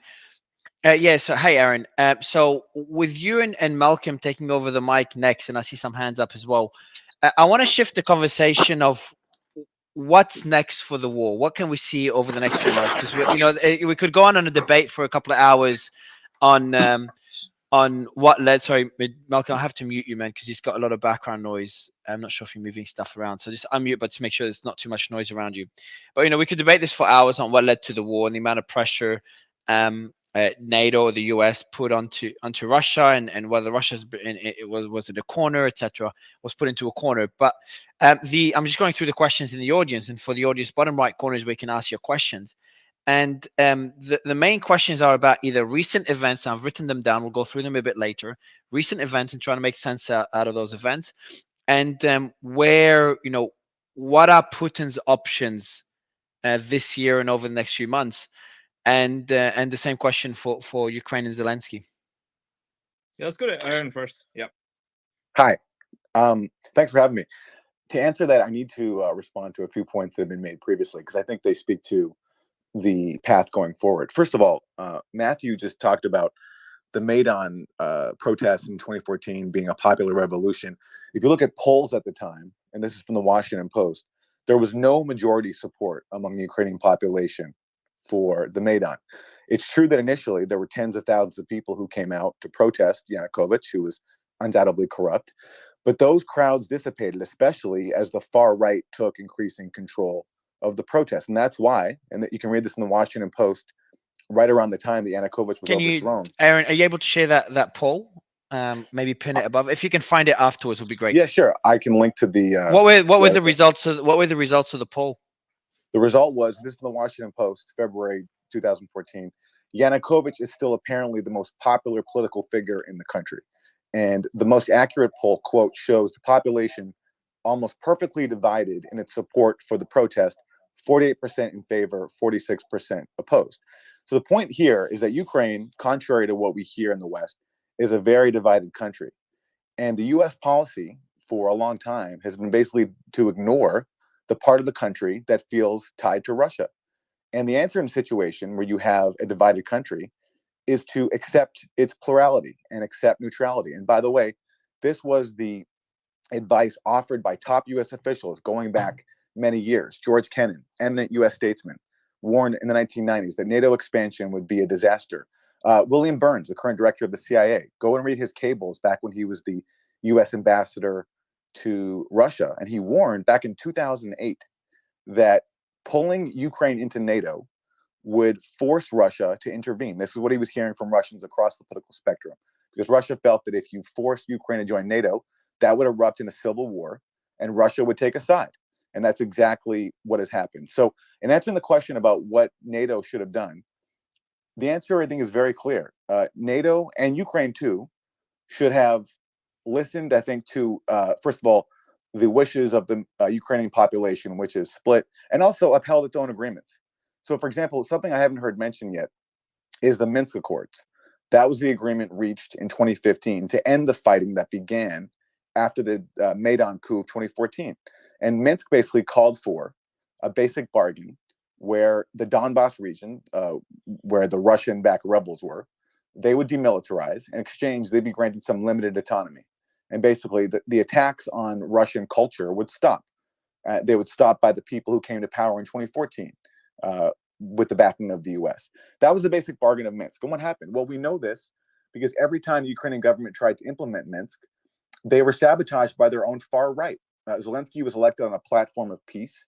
He vowed to end the war in the Donbass. And when he tried to take some limited steps towards implementing Minsk, withdrawing some troops, he was ignored. And members of the far right, the same people who were behind the coup in 2014, threatened his life. And the US has chosen to take their side rather than the side of the majority of Ukrainians who wanted to end that war. And we've seen admission after admission from Angela Merkel most recently that Minsk was not intended to make peace. It was intended to buy time for Ukraine to arm for the war that we're seeing now. So one solution would have been for Ukraine and NATO to actually honor the Minsk Accords and implement them. And we saw how little Zelensky was interested in that by the time it came to the weeks before the Russian invasion, he wouldn't even speak to the rebels in the Donbass. There were these talks in early February on implementing Minsk, and he wouldn't even speak to the rebels in the east, showing that he wasn't serious anymore about making peace.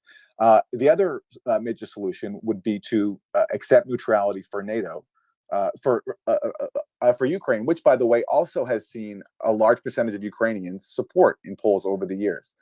And but the U.S. refused to do that. They refused to respect the Minsk Accords and refused to basically accept the principle of respecting Ukraine's neutrality, forcing it to be a proxy on Russia's border. And that's why I think we have a war today. And then you have the period after the war, and I think this has been mentioned.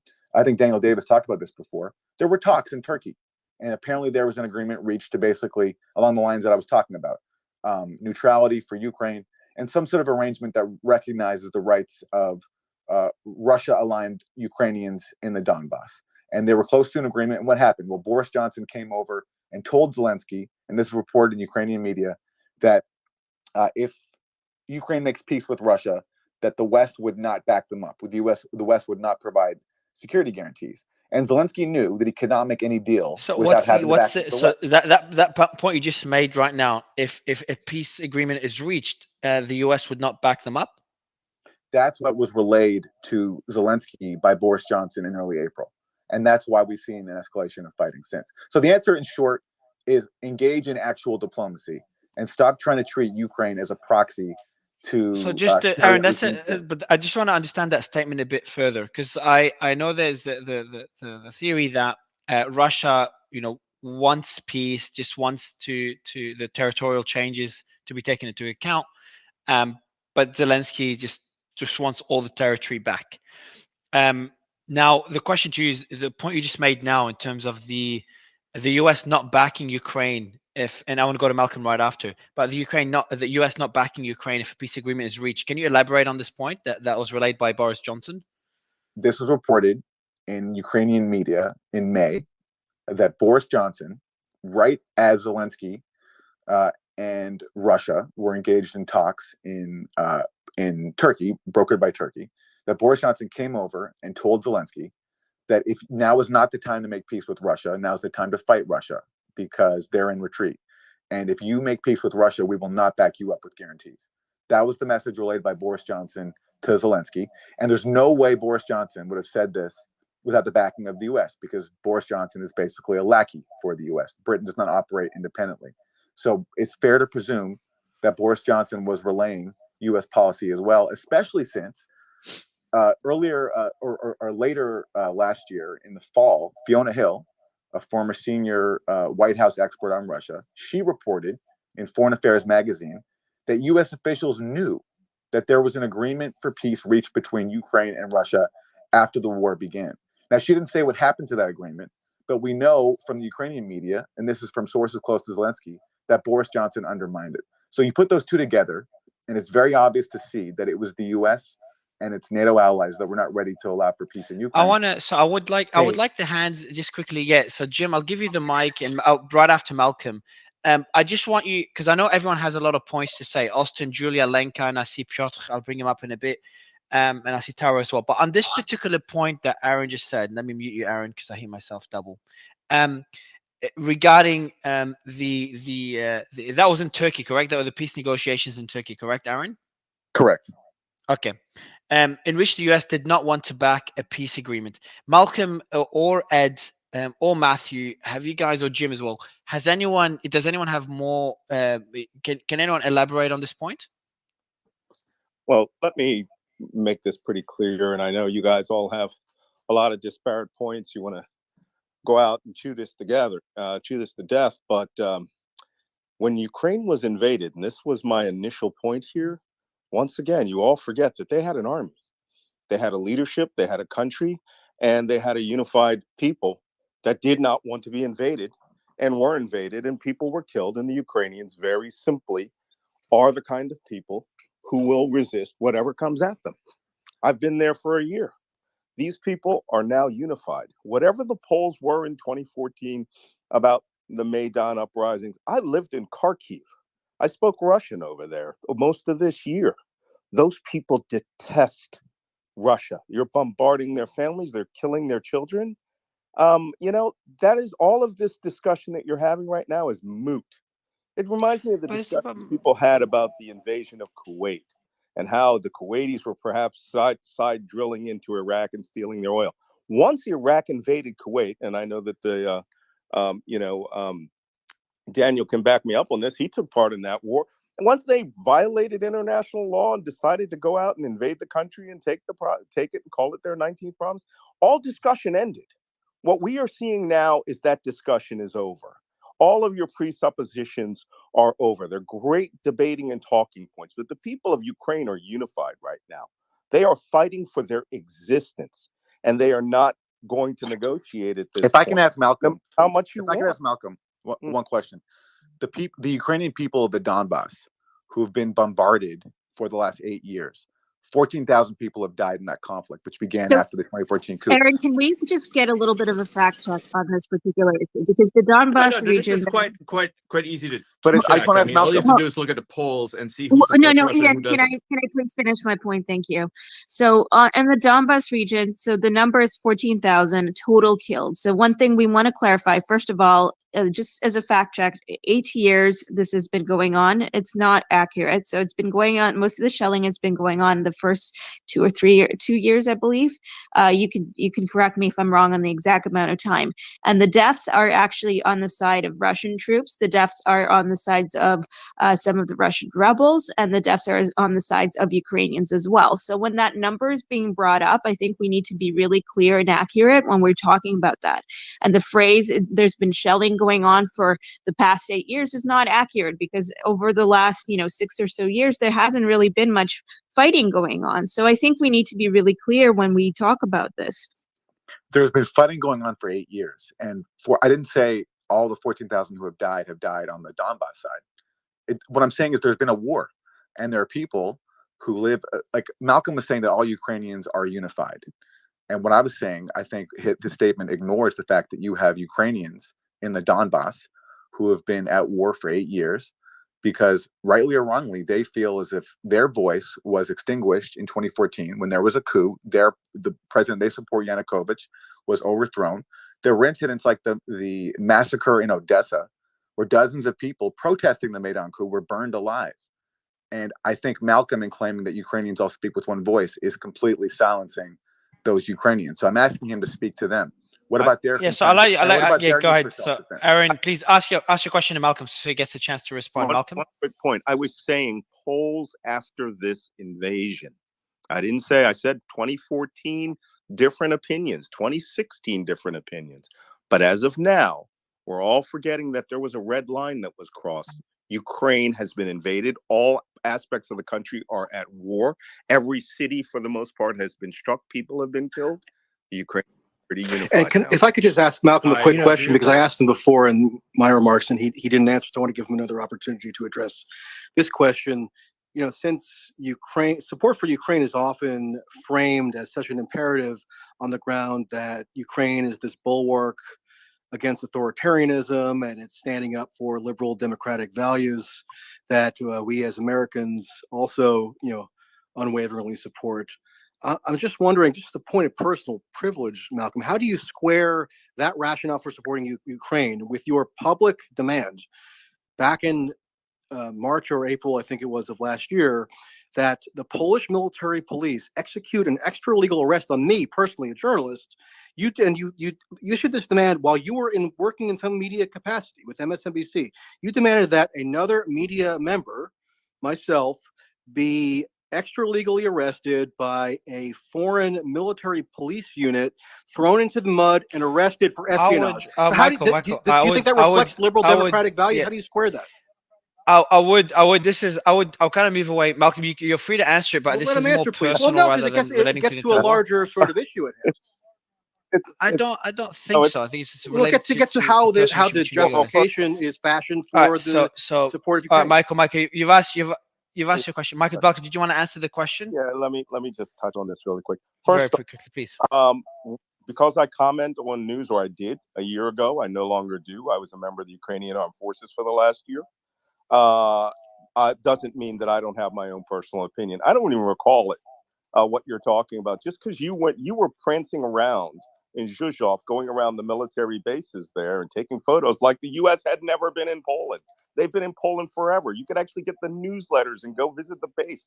I can go to the commissary because I'm a retired military over there. It's no big mystery. The U.S. now has permanent forces in another NATO nation. Nobody called for you to be thrown down facing the mud. If I did, it wasn't me. I probably liked somebody saying that because you were making this seem like story of the century. I have a question for you. Have you been to Ukraine and have you been to the battlefront? Because you talk a lot, but I don't see any action. I want to be no, I haven't been to the battlefront of Ukraine. I've never purported to have gone to the battlefront of Ukraine. I don't know, Malcolm. I want to go back are to. you in control of the Malcolm Nance Twitter account, or has a Russian hacker taken? I love you. I love both of you guys, but I do want to go back to the point. Lenka, I want to give you the mic since you are in Ukraine at the moment. How is the sentiment like in Ukraine towards the Russian war? Malcolm did make the statement that Ukraine is unified against Russia. Yeah, I don't want to mislead anyone. I'm actually in New York. I work in the United Nations in New York. So if you still want to answer some questions, I'm happy to. But it's not. Yeah, so I just got a message from Ian. Just to thought I'd ask you that question. If you can touch on that point about the amount of support or opposition, not support, the amount of opposition in Ukraine towards Russia. And how unified Ukraine is. And this is really hard to say because all we are doing is basically reading the news, and at least what I see around me, it's just basically you get an answer based on what you read. It's very difficult to get some kind of clearer picture because, for example, the Russian diplomats here in the UN, according to their reports, what they are seeing and hearing is that Ukraine is very divided. There are many people in favor of Russia and actually grateful for what they are doing, but there are also, of course, many people against it. You do, just like a disclaimer, you do work for Russian media. Is that correct? Yeah. Okay, cool. Okay, that's why they told me to ask you the question. I understand. Briefly to Malcolm because he alleged that I made something up. Malcolm, do you control the @Malcolm Nance Twitter account, or have Russian hackers taken that over? Michael, how about Michael? We could. You said. Man, I know you seem to have a vendetta against each other, guys. But I think for the good of the I don't have a vendetta. I'm responding to someone who called for my arrest for espionage on behalf of Russia. All right. Well, how about you respond privately afterwards, man? I think it'd be much better to do that. I do want to go back to the topic that we're discussing, and I know there's a few hands up. I'd rather go to Jim. The credibility of and I just brought up Piotr as well. Whatever. Jim, I'll give you the mic, man. Sure. I was listening to Aaron a little earlier. And I come at this way. I think we have treated Russia pretty stupidly from the United States perspective. We had this Cold War stance that we took, during the 90s, and we even screwed around with Yeltsin. I mean, we didn't even help him out in some ways. And so however we like it, whatever. I mean, we've really screwed that up. But there are problems in Ukraine. I mean, I look at what Zelensky's doing with religious freedom right now and press freedom, and it's incredibly concerning. I'm no advocate for Ukraine, but Aaron, going back into 2014, like when you're talking about what the polls were then, and I think it's relevant what Malcolm just said in terms of support after the war, but even before the war, like you've got a corrupt Poroshenko, and then you're saying that these polls said a certain thing, and then far right wingers did whatever, and then use right wing, like, I don't know, a handful of times, like however bad or good they might be, are right wingers part of Ukraine, just like left wingers? I mean, so whenever we're doing political stuff, people are pressing their political opinion and trying to gain advocates. And so my concern is, why are we trying to say that there's no support at all for Ukraine being a country? I mean, that's just crazy. Who said that? This is that's not what he said. Jim, Ian. So Ian, I'll let Ian reply, and then we'll go to Piotr and Ed. Go ahead, Ian. Okay, so to clarify on what a right winger means in Ukraine, we're not talking. You mean the Nazi fashion? I get it. I get it. We're talking about Nazis. We're talking about the Nazi and the Azov battalion, which is one of the and questions. Not just the Azov. We're talking about right sector. We're talking about people who are Banderites, right? Stepan Bandera, Nazi figure. They worship him, right? So and they've maintained a massive base of power in Ukraine. There's not a lot of them, right? I'm not. No one is saying.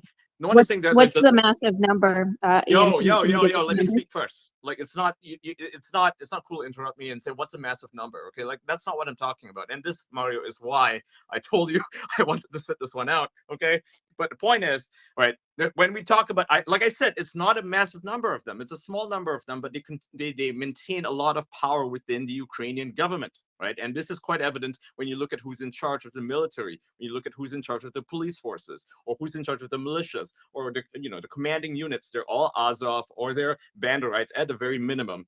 And so this idea that Ukraine's full of Nazis, well, that's not true. Obviously, that's not true. The majority of Ukrainians are not Nazis. Nobody's saying that. The Russians don't even say that. Right.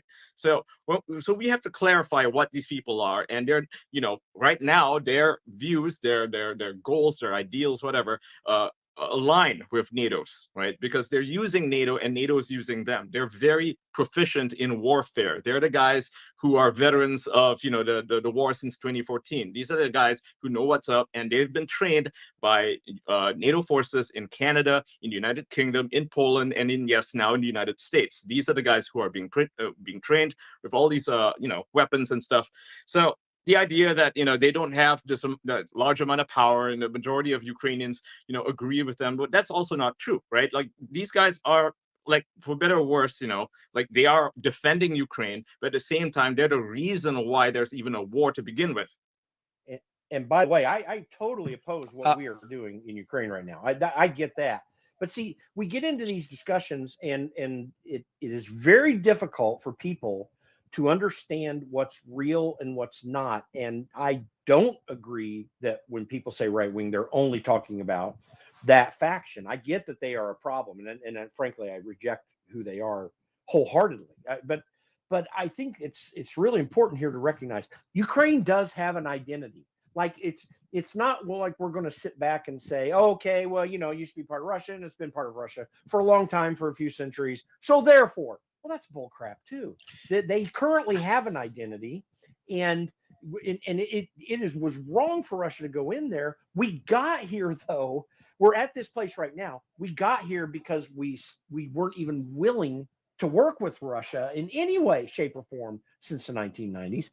But yet you throw up how Aaron throws up how people were massaging Poles and stuff. Well, there's a lot of corruption that was going on. I would have to say, even in the East and the West, and Crimea is a little bit different.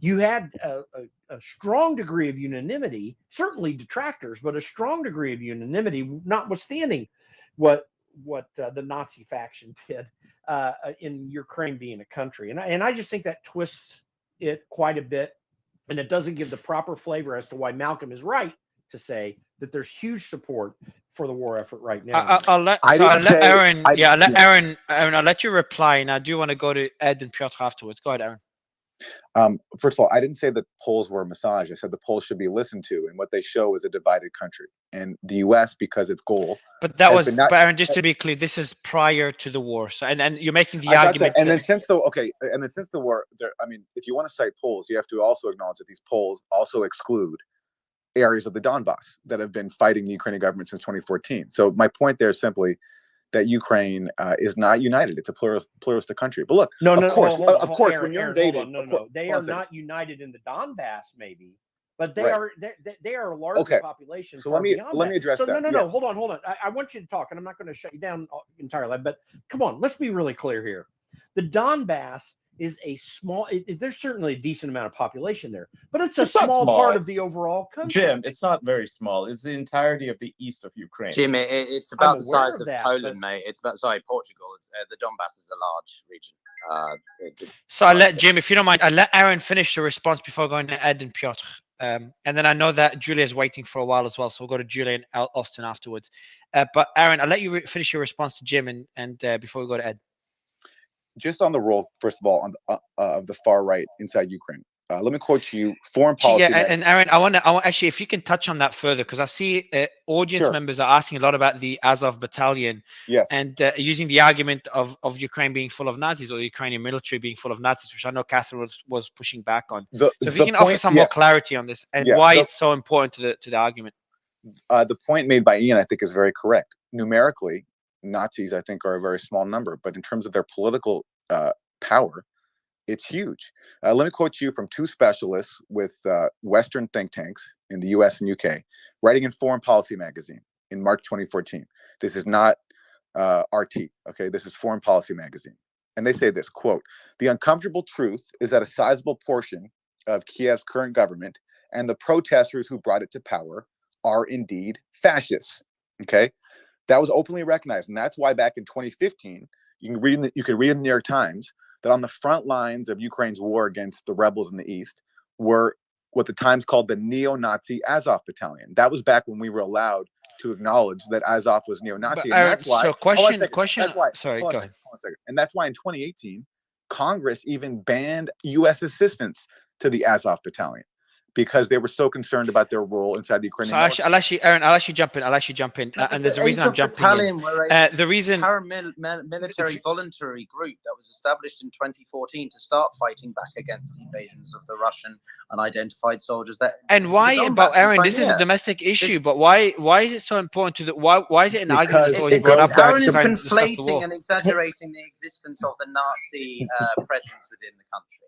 The Azov battalion are a tiny proportion of the overall Hey guys, Ukrainian I have military. some stats. Hang on, this, if Aaron. you want to hear them? I have some stats. Yeah, go on, Ed.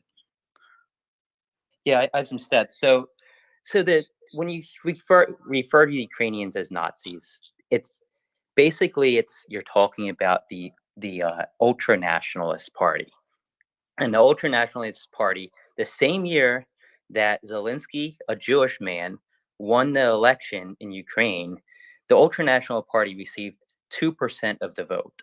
So do they have a lot of political power? I would say the answer is no. Do they have their power does not come from the ballot box. That's the point. Well, political power comes from the ballot box. Right? Ihor Kolomoisky funded both the Azov battalion as well as Zelensky. Ian, I've got a question for you, Ian. Just quickly, Ian, I've got a question for you. And before I ask my question, I'm seeing a lot of hands up, a lot of requests to speak by some great speakers. So I will try to get everyone up. I see Protocol there as well. I will try to bring you all up. But Ian, why is that issue always brought up? I'm not saying I'm saying it is a problem, but it's a domestic problem that shouldn't be part of the discussion, in my opinion, regarding the Ukraine-Russia war, and that could be something significantly more dangerous to the world than Nazi influence in the Ukrainian government. And again, whether that's conflated or not is a different topic. But how important is that to the war discussion? Extremely important. It is central to the war discussion because it was one of the reasons that Vladimir Putin and the Russian government started the special military operation, right, the SMO, is the denazification of Ukraine. It's that a war, man. specifically cited in that. Why not denazify Russia? Catherine, I'll let Catherine. Yeah, there's too many, Ian. It's too many people speaking. Aaron, I know you want to answer as well. Yeah, so I just want to. Guys, Ian as well. Hold on, everyone. I've just got breaking news. I want to share that, and then we'll continue the discussion. I know Aaron and Piotr are going to jump in. Piotr's going crazy there. I just want to say, Nick just sent it through to me. The US is breaking about 2 minutes ago. The US will send 30 Abrams tanks to Ukraine, and that's the source is political. So maybe we'll go to Daniel briefly and then continue the discussion. 30 Abrams tanks. Daniel, thoughts on this? That's not going to make a dent. As far as capability goes, I mean, M1's about as good as you get right now, especially if it's some of the modern variants. But as I've got a piece coming out later today in 1945 where I go into some detail on this, the difficulties of putting those things in place, would be the Leopards, is much higher than I believe because of the training requirements. It's not just the JP-8 and some of the logistical issues, which are significant, but to support 30 Abrams tanks in Ukraine, you've got to have a huge logistical infrastructure of spare parts, maintenance capacity, and then you have to have training lot of at training, the individual, et cetera. And that's Exactly. not just you just make it as easy as, well, I was in a T-72, so I can just slide over here. It's much more difficult than that. But it's going to take a while for them to, number one, probably to get there, unless they send some that are already in Poland, which is possible. But that's basically somewhat less than one battalion's worth. So you got to look at a 1,000-kilometer front. That's not that many by itself. It's not a game changer. It's not a game changer. It's not a game at all. changer, but is it just the step could lead to more similar steps Yeah, by the that is US, the Germany, other concern. NATO steps That that, is the could concern, become a because you game would need to changer? send in a Well, maintenance there's no troop. doubt that it's designed. I don't think to Ian be, and Daniel can hear you. Yeah, go ahead. Sorry, Daniel. Yeah, there's no doubt that it's designed to spawn other Leopards to go in. I mean, I think that's pretty clear. We'll see that probably maybe even later today. And especially how within would a we couple of expect days. the Russia to respond to this development? Well, I don't, because of all the other things. I mean, we just sent 109 or committed 109 Bradleys and 90 Strikers, the German Martyrs, the 109 Pal. I mean, there's a bunch of things that we have sent lately. So this will just be an incremental above that. But I don't think it's going to cause any overt reaction, because that would be negative for Russia. I think they're going to be ready to take care of them. But as I said earlier, I think what this may do is increase the emphasis that Russia's going to put on a winter offensive to strike now, before these things actually start getting on the ground. So I want to ask you a question again, Daniel, to you, and I'll move on from the Nazi discussion, if you don't mind, guys. We can get back to it if the audience wants to. For the audience, just check you can comment in the bottom right corner if you want to keep that discussion going. But I do want to go back to Daniel with a question, and Malcolm, you can touch on this as well, and then we'll go to other panelists. Where do you see the war heading in the next? Sorry, Mario. I just added a thing to the top there. Michael was responding to Malcolm Nance, who denies writing the tweet that is contained within. But I'm trying to move. I'm trying to move. Yeah. Well, Mario, if he accuses me of fabricating something, I have to have a chance to respond, right? Then you could do it. I'm not on my. Yeah, respond to it. Not on my stage, man. Personal grievances, dude. All right, guys. I'm going back to the question. So, Daniel, the question is regarding and Piotr, you could probably touch on that as well. Any hands up, if you could just answer that particular question, is where can we expect the war? And this is all speculating, but where can we expect the war to head in the next, let's say, 6 months? Well, I mean, I think in the next, 2 or 3 weeks, I think you're going to see a concerted offensive operation by the Russian side, and it's going to be spurred on by these announcements of all these additional weapons, which are significant in their cumulative amounts. I think Russia knows it's going to take some time to get them trained up in logistics and weapons and ammunition ready to use it. But I think that's going to make them even more urgent to try and to capture as much territory as they can, as fast as they can. So I think we're going to see an amp up of the war in a very short order. Piotr, do you want to touch on this point as well after Malcolm? Go ahead, Malcolm. Yeah. I maintain regular contact with my battalion. We're on the forward edge of the Kharkiv front, pushing down into Donbass. From what I've seen in open source, I'm not going to betray anything that I might not. We are not seeing an enormous buildup of Russian forces outside of the Bakhmut axis. Maybe some reinforcement around Zaporizhia. When I hear that the Russians are going to carry out a major winter offensive, and by the way, the temperatures are in the mid 30s right now. This is not the way it generally is in Ukraine. It's usually -10, -15 in the ground freezes. My question is, with what army? They are bashing their heads right now in the second battle. Mid 30s, Malcolm. Sorry, mid 30s Fahrenheit or Celsius? Yeah, Fahrenheit. Sorry. So that's 1 degree Celsius. Yeah, about 1 to 5 degrees Celsius. Which now, is, and that essentially freezes the marshland, which allows Russia to advance. Is that correct? It's the other way around. That is really warm. Last year we had the same temperature range, and everything was pure mud. My guys right now in the Kupiansk area, which is pretty as far east as you can get, pretty close to the Russian border. It's muddy. It's extremely muddy. They still get frost, they get snow, but it turns into a mud pit. But that doesn't mean that Russia doesn't have the can't use terrain to maneuver. What I'm saying here is they don't have the combat force. They don't have the offensive power. We are seeing a rise in T-90s. We saw that in the Wall Street Journal the other day. They said that they're starting to cycle some of them forward, but we're killing those with drones. The combat power that Ukraine has in place, that has managed to maintain the, keeping Russia where they are and allowing them to actually bash their heads in at Bakhmut, which is what the strategy has always been in Donbass. Let Russia expend themselves and lose men for these small villages. They haven't moved but a few kilometers. I took personally part in the invasion that we took over 200 linear kilometers back from Russia in 3 days. So I just don't see where they're going to get their winter offensive force from. Well, I mean, we'll okay, see, so what because you're there certainly are reports that there are 150,000 troops that are specifically been training for that purpose. Now, whether that's true or not, I'm not on the ground. I can't say, but there certainly are reports that there are. But we will definitely see in the short term whether it's true or whether it's not. I agree with you on that one, Dan. Piotr, I'll let you jump in on this particular point. I just want to remind, I'm just seeing a lot of, again, I just want to remind everyone requesting to speak, we'll be bringing you up gradually throughout the discussion. It's going to be a long discussion, so stay with us. But yeah, go ahead, Piotr. Yeah, I mean, well, that's the reason I didn't join until a bit later. I was psyching myself up for this, and some of what I've heard is quite frustrating. I kindly ask Michael if he can have his personal grievances left towards Malcolm just privately. It's not a personal grievance. It's not a personal grievance to speak to larger. Why do you bring it up, Piotr? Piotr, why do you bring it up, bro? Like, you always do this to me, Piotr. Why do you bring it up? Like, the very moved core on, of man. how he's justifying U.S. support for Ukraine. It's Michael, not just about me. I understand. Michael, let's see what. I understand, Michael. I understand. Piotr, see what you did. Let's get back to the point, man. Like, my question is strict. I know you have a lot to say, and I know this is a topic you know a lot about, so I brought you up. But it'll be a long discussion. My question is, and that's a question from me personally, is where can we see the war head in the next 6 months? During wars, you always see a downtime in the winter. This winter is particularly warm in Europe. We've got plus 15 degrees across much of Europe. As Malcolm said, it's even warmer in. Your mic, if you can get it closer to your mouth. It's even warmer in Ukraine relative to the time of year.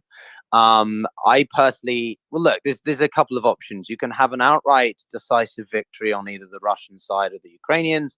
The Russians did retake Solidar, largely speaking, although Russian Soviet doctrine, whatever you want to call it, utilizes total war, which basically means they fling as many bodies at the problem as possible. We haven't seen the influx of the 300 mobilized units that were supposed to be coming in. That's been sort of a bit trickling in at different times.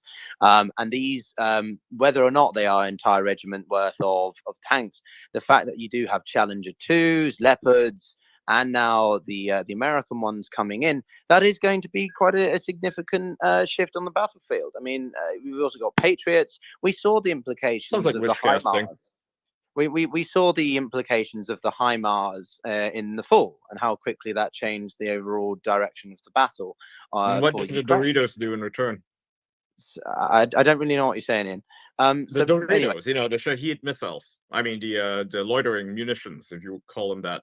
What did they do? Okay. Well, anyway, so to answer the question very simply, from what the intel I've understood when I was there in September, there's a desire to sort of want to see this. The Ukrainians aren't going to settle for a marginal victory. They're not going to accept that they've lost a sort of, as I say, an area the size of Portugal of their territory. The New York Times came out a week, 2 weeks ago and said that the Americans are even open to the idea of helping Ukraine retake Crimea, which would be, if we think the fighting is heavy in Donbass, it's going to be very, very tough in Crimea because that's some of Russia's best units, and also because of its symbolism towards the Russian Federation. So I don't see this war grinding on for years. If it were to grind on for years, it would become a bit of a frozen conflict. Some people even reckon a bit of a DMZ, like a North Korean, South Korean sort of demilitarized zone between the line of contact, so where the Ukrainians and the Russians meet. But that's how would that be implemented? Could you guarantee that the Russians wouldn't try to begin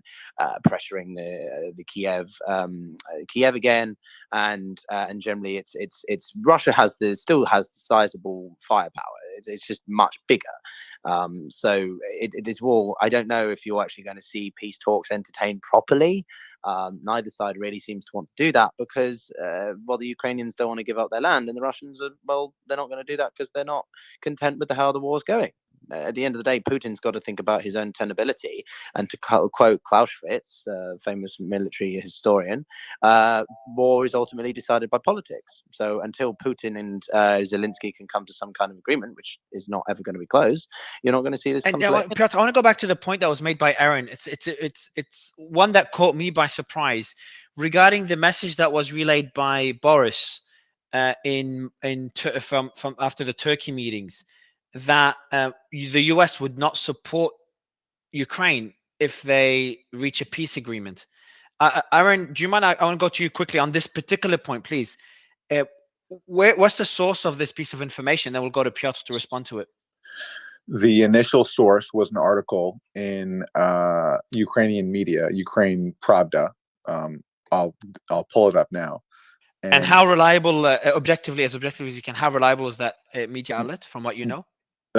This is well, first of all, it's one of the few that haven't been banned inside of Ukraine by Zelensky's government. So Zelensky tolerates it, which says that Zelensky finds it at least to be credible and not opposed to his agenda, whereas he shut down many outlets that he doesn't like. So he likes this one. So this is an outlet that reports actually against this.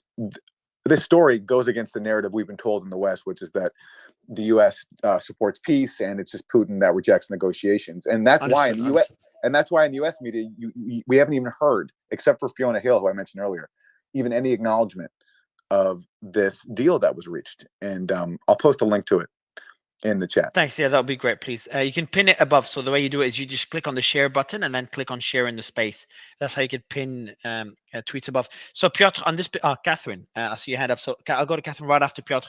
On this particular, go ahead, Catherine. Actually, you go first as a co-host. No. You can go to. So Piotr, on this particular, Piotr, on this particular point, your thoughts. Well, what specifically? What, that the US is deliberately perpetuating the war? Not really. Is that the US would not support Ukraine if they tried to reach a peace agreement, or if they reached a peace agreement in Istanbul, considering that the Russians were I don't know how, I don't know if it's more nuanced. There's more details to it than just that, because Russia was on the retreat at the time, and the US wanted the war to continue. That was the point that Aaron made. Well, I'll say a couple of points to this. One, which is that, a lot of people will feel that the United States benefits from the conflict because of the, military-industrial complex, that there's an opportunity once and for all for the United States to remove and eradicate the arch nemesis that they've had for many a year, i.e. Russia and Soviet Union, and ultimately reduce a major threat to their interests globally. So if they can, via the indirect support of Ukraine, help to basically incapacitate Russia's military to a point of it's non-recoverable, then that could be quite favorable. But that's a lot of speculation. In terms of actually encouraging peace negotiations, I mean, Boris Johnson has been the face of Western support to Ukraine ever since the war started in February 24th. He stood down because of domestic UK politics, which is in itself a shit show. And he made his surprise appearance to Zelensky, yesterday, 2 days ago? Yesterday, yeah. So, he is very much taking... I don't know if he's being sort of on the payroll of the United States to sort of be some kind of man to sort of... he's got ambitions to become NATO's next chief. That's what he wants to do. Well, I haven't read that myself, but anyway, and God, I hope he doesn't. I hope he doesn't either, because he's a fucking clown. I think we can all agree that Boris Johnson. So Ian, let me finish my point, please, mate. So anyway, so to your point, Mario, what I can say is back in the fall of September, October time, there was the illustration from some onlookers that the United States was encouraging Ukraine to entertain, and I use that word very specifically, peace talks, not because there would actually be any sort of belief that peace talks could be fulfilled, but simply from, again, international relations, geopolitics is about optics half the time. And purely from an optics standpoint, if the Americans can make it look like the Ukrainians, despite being the one who's receiving this, amount of war in their backyard, are taking the morally high ground of suggesting peace talks, it makes them look morally more superior. And why are the Americans doing this? Not necessarily purely for the Ukrainian-Russian element, but because of the countries that are not on side. Countries like India specifically. China is a bit of a harder case, but up until this point, we've seen that, other larger states which are deliberately and stubbornly towing a pretty neutral line, even Brazil, right? Brazil's new president Lula has said that he blames both Zelensky and Putin for this conflict. So what the United States is trying to do, I think, and some others, is to get Ukraine to just look more like the responsible power in this war, because at the end of the day, no country, even if they have strong economic ties with the Russians, will be okay with the fact that the Russians continue to perpetuate a reckless conflict leading to energy crises and recessions and so on, whilst the Ukrainians, despite being invaded, are trying to push for peace talks. Again, starting peace talks and having peace talks doesn't mean that they I just want to respond to Yeah, that. I'll I let mean, this Ian, I'll let idea Ian respond just to balance it out. Go ahead, and then we'll go to yeah, Catherine. like So, this idea so that the way we're Russia's gonna, responsible for recessions is, I mean, it's frankly quite absurd to even say that, because look at who's doing the sanctions, right? The sanctions are obviously affecting the United States. They're affecting Europe more than anybody else, and they're certainly affecting Africa and African countries. So the idea that Russia's responsible for the recession, the economic problems, the shortage of energy, the price of energy in Europe has, as you know, skyrocketed. That is quite frankly absurd, because they're not the ones saying, you know what, we're going to stop sending gas over to Europe. This is literally an American problem. America has sanctioned Russian energy, and it has prompted its allies in Europe to do the same thing at their own detriment. So just this idea that, if they keep fighting the war, they're going to keep hurting the European economy. Well, there's a simple solution to that: stop sanctioning Russian energy, and all this goes away. And I let me want say to one go thing. to. This is, if I could say one thing quickly, war. Mario. This is That just Mario. goes This is against what official. This is official U.S. policy to tolerate a global crisis. This is from the Washington Post in June 2022. Okay, Biden administration quote officials have described the stakes of ensuring Russia cannot swallow up Ukraine, an outcome officials believe could embolden Putin to invade other neighbors or even strike out at NATO members. That leads as so high. Hold on a second. As so high that the administration is willing to countenance even a global recession and mounting hunger. So administration officials are telling the Washington Post they're willing to countenance a global recession and mounting hunger, which they know results from their sanctions on Russia and those they do business with it. But they don't care, because their goal is not, because their goal in all this is to use Ukraine to weaken Russia. And that's why even if people around the world face global mounting hunger, they don't care, because the top priority here is using Ukraine to weaken Russia, not defend Ukraine, and certainly Lloyd not help Austin said people exactly around that the objective of U.S. policy was to weaken Russia.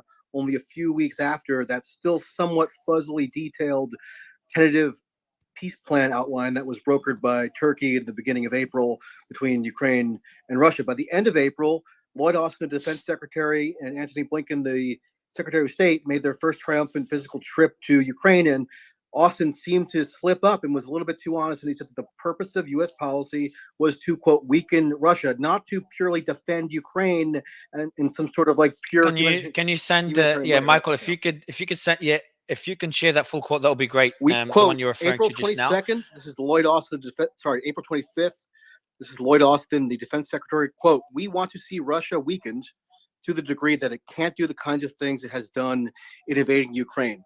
The previous month, there was a still very illuminating column written by Neil Ferguson in Bloomberg, quoting anonymous U.S. officials in the Biden administration, where he characterized, meaning the Biden administration official quoted anonymously by Ferguson, characterized U.S. policy as geared toward, quote, bleeding Russia dry.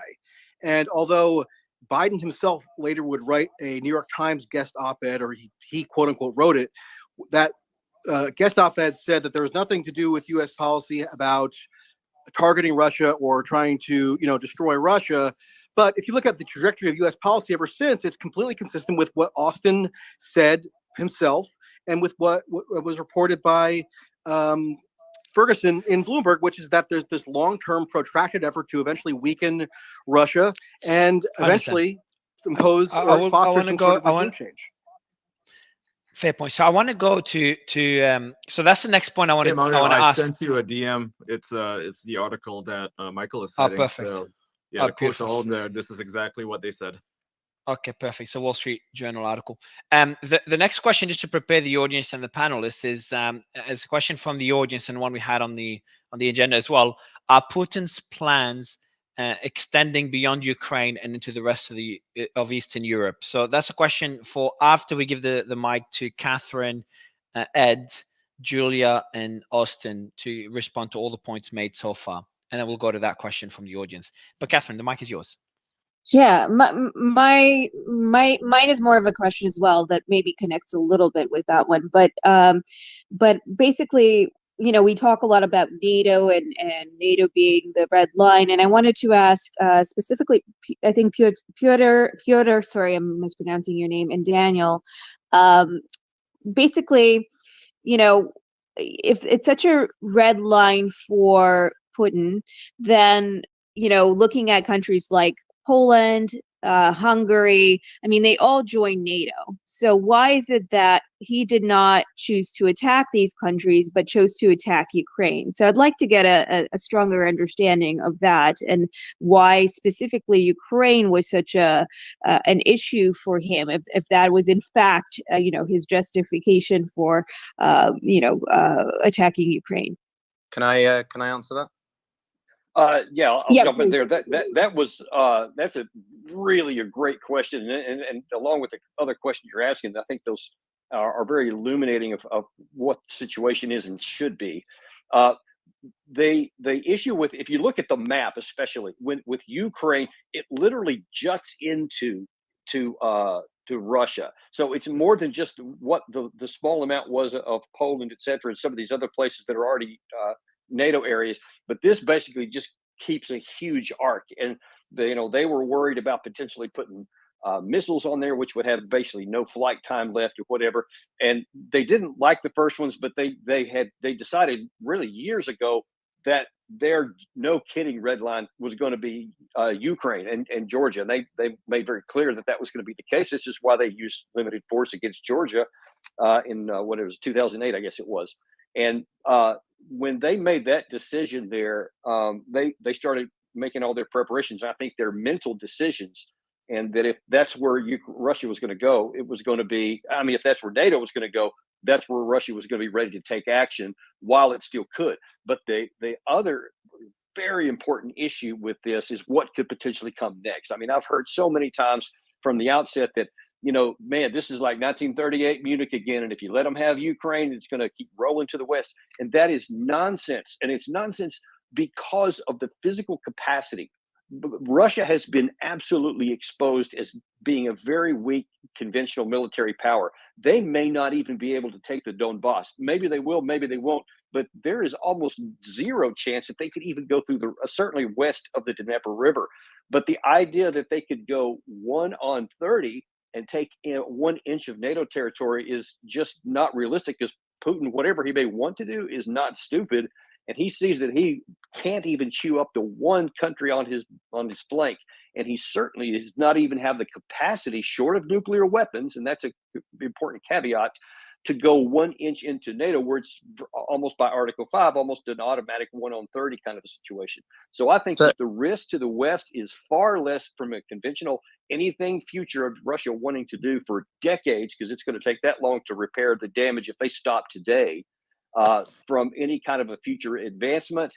The only risk that we have to worry, and this is why I'm so adamant that we should push for much more finding a negotiated settlement to end this as quickly as possible for all sides, is because if it eventually goes south, and if, let's just say, for example, that Ukraine did succeed, and that we gave them enough, whether it was tanks and training and all this other stuff, and they literally did start pushing Russia out of the Donbass, and maybe even threatening Crimea, then the chances of a nuclear escalation go through the roof, in my view. And that's in nobody's interest. And we have to take those hardcore realities into account. Forget it. I mean, we can't ignore the human rights issues and whatever else, but we also have to balance ourselves and foundation on what is realistic and what is possible. And in the idea of going for the best case scenario, we can't potentially spawn the worst case scenario. So I just want to speak to the historical point very quickly, right? So, Ukraine is arguably Russia's most significant former Soviet state, in the sense that Ukraine appeared around 1887. That was when Vikings came down from the Nordic states down towards Constantinople, and they created several outposts. One was known as Novgorod, and another one was known as Kiev. And this is what became eventually known as the Kievan Rus. And the Kievan Rus is essentially where you began to see establishments of other parts of Russia develop from, which eventually led to the Grand Duchy of Muscovy and a few other things. So from a purely symbolic and historical significance, Ukraine is huge towards Russia, let alone the symbolism that it had as part of the Soviet Union. If you're talking about the encroachment of NATO more broadly, I mean, this is something I posed towards Alexander Vindman last month, which is that, do you not think that perhaps there could have been a better engagement between NATO and Russia in that expansion? I personally do think that there was a missed opportunity in the early 2000s whereby Russia could have been brought more on side. I don't think they could have ever been a full ally, but certainly a more constructive partner in areas of, say, counterterrorism, narcotics, and so on. And Putin was actually quite keen to this. I encourage everyone to read an article from Foreign Policy in 2000 and, well, a year ago, written by George Robertson, who was the former head of the NATO alliance at the time. Putin had just become president. He engaged with Putin, and he said that there was a lot of opportunity from this. And Putin, at least in the first 4 or 5 years of his premiership, whilst he was pretty heavy on the Chechen wars, was seen to be someone who the West could potentially work with. And it was not until after 2008, the Munich conference, and then the invasion of Georgia, that the West and other countries, particularly Ukraine, which up until this point had been pretty neutral and happy to remain neutral, began to feel increasingly concerned about their independence. Look at what happened with Georgia, Moldova, Transnistria, which is this Russia's heavily supported strip of land within Moldova, which is aligned towards the Kremlin. There's a lot of concern, basically, that had Putin got what he wanted in Georgia and then got what he wanted in other parts of Ukraine, he could have continued to expand westwards. So I appreciate people when they say they have issues with the NATO expansion. I do too. But at this point, Russia is the one that has pushed Ukraine to feel like it needs to get closer with the West. I want to go to, before moving to the next question, I do want to go to Ed, Julia, and Austin. Ed. Oh, thanks. I've been waiting for a long time. I'm sorry. Go ahead, Julia. Go ahead, Julia, and then we'll go to Ed. Thank you. So your mic, just make sure your mic is clear, please. It's fine. It's fine. I can hear it. She can speak. Oh, okay, perfect. Go ahead, Julia. So just to address that topic, that Poland doesn't have that significance to Russia as Ukraine, to address the question of why Putin didn't do before when all these Baltic countries joined NATO, because of course Ukraine has some significance. So why would Russia move into Poland, to Lithuania? What for? Has Putin ever indicated that? Did you hear him speaking about this? Do people in Russia actually espouse these ideas? Because I'm aware what Russians think, but people in Russia actually want to be left alone. I've never heard them even talking about that, oh, we want to conquer the world, we want to take over Baltics. You can talk about Putin being imperialist, a tyrant, but actually, is he? If you just look for the past 10 months, he's a liberal that doesn't even want to make any decisive step to take control over Ukraine. Just to give you an example, how many times Zelensky traveled directly to the front, and it's been a few times, he's been mere kilometers from the Russian troops, and nothing happened to it. So, why? So is it because Putin's such imperialist that he didn't strike even at Zelensky? There were other officials from Ukraine traveling there. Budanov, of course, traveled just recently. Ukraine actually is not afraid to do that. Recently, Rogozin was struck in Donbass. In Donetsk. When he was celebrating his birthday, not sure why he was doing, that in Donetsk, and to give some perspective to the fact that, Russia invaded on February 24th. So what Ukraine was doing days before February 24th, because I can tell you right now what Ukraine was doing. It started massive offensive on Donbass that has never happened before. And many people actually talked about that. There were countless interviews, people were just talking about this. And that required to evacuate people out of there before February 24th. There were some intercepted documents and plans published everywhere in Telegram and Twitter that apparently Ukraine planned to cut off Donbass, start this massive offensive, cut Donbass, Luhansk, encircle it, bring it to the heel, and then start their move on Crimea. And from then, you can imagine what could have happened next. So you think that Ukraine could move further into Russia? Well, they've been threatening to do just that. They already attacked in Engels, Belgorod multiple times. There were few people who were killed in Belgorod, which is Russian territory. So, and to the point that while it was unprovoked, it was provoked actually prior to February 24th. I'm not sure why people just suddenly forgotten about that. So what was, sorry, Julia, just that yeah. point you made. Are you saying that Ukraine provoked Russia and hinted at potentially attacking Russia directly? Yes, that's correct. Of course, that's what is happening. And I can tell you my But personal. why? So why would they attack? Well, they've done so. They've drones. They've They done wanted to drone make a move, strikes not on on Russia necessarily, but on the Donbass. I can tell you. Sorry, just everyone. Just Julia, go ahead. So Piotr asked you a question, let- like why let her speak. why would Ukraine attack Russia? Because that's the first I hear of this Sorry, argument. So I'm I curious. just want to clarify when we're talking about how Ukraine wants to attack Russia, we're not talking moving into Russia. They're talking about the Donbass. They were mobilizing forces in September, as recently as September last year, is it last year? Oh, okay. So to attack 2 the years ago, Donbass, sorry. you mean to attack the Donbass region The directly? Donbass region, yeah, and retake But it Ian, completely. wait, That was in the December, move, they did 2 rounds of drone strikes on targets 300 miles inside Russia, away from the Ukraine border, including on a base but that that's housed a portion of that's Russia's Michael's strategic correct. nuclear fleet. Yeah. I understand. So what you're saying, this is post the war. I think the point that Julia is making No, was no. That was prior to to the war. February Prior, yeah. 24th. Not last year. That's, We're talking 2 years Sure, ago. but if it's You war can now, go they've back, done by it. the way. You can go back and see figures from the OSCE, which is the international monitors that were in Ukraine, and they reported in the days before Russia's invasion a huge increase in shelling of the Donbass. You can go back and look at those reports from the OSCE in the days before, a massive increase in artillery fire being shelled by Ukraine onto the Donbass. That's just a fact. It's true. yeah, and I can so even. I'll let you finish. Yeah, I'll let you finish your point, Julia, and then we'll go to Ed. Sure. And I can give you even it's an anecdote. I mean, it's someone how I personally know. It's so parents of friend of my family live in Gorlovka, and my friend did not actually agree with the way Russia started handling this situation, with invading and all the rest. And when she spoke to her parents, via Skype or Zoom, I don't know, they started yelling at her, telling her if Russia had not stepped in right there in February, we would have been killed because they tried to wipe us off from the earth. I mean, this is directly from the people who live there. So you can tell me that, well, this is Russia's fault. Well, that happened before February 24th. I know for a lot of people actually knew that Ukraine existed since February, right? Because no one cares what's going on in there.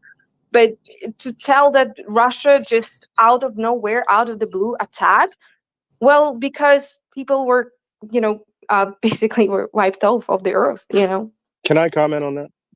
Sure.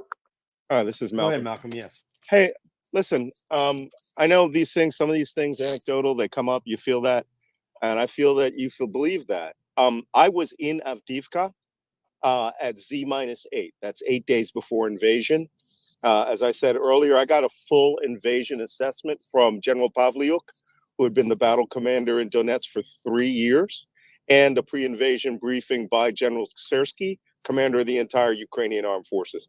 Russia had surrounded that country with 175,000 soldiers, had moved tens of millions of metric tons of live ammunition, and the United States had a copy of their invasion plan.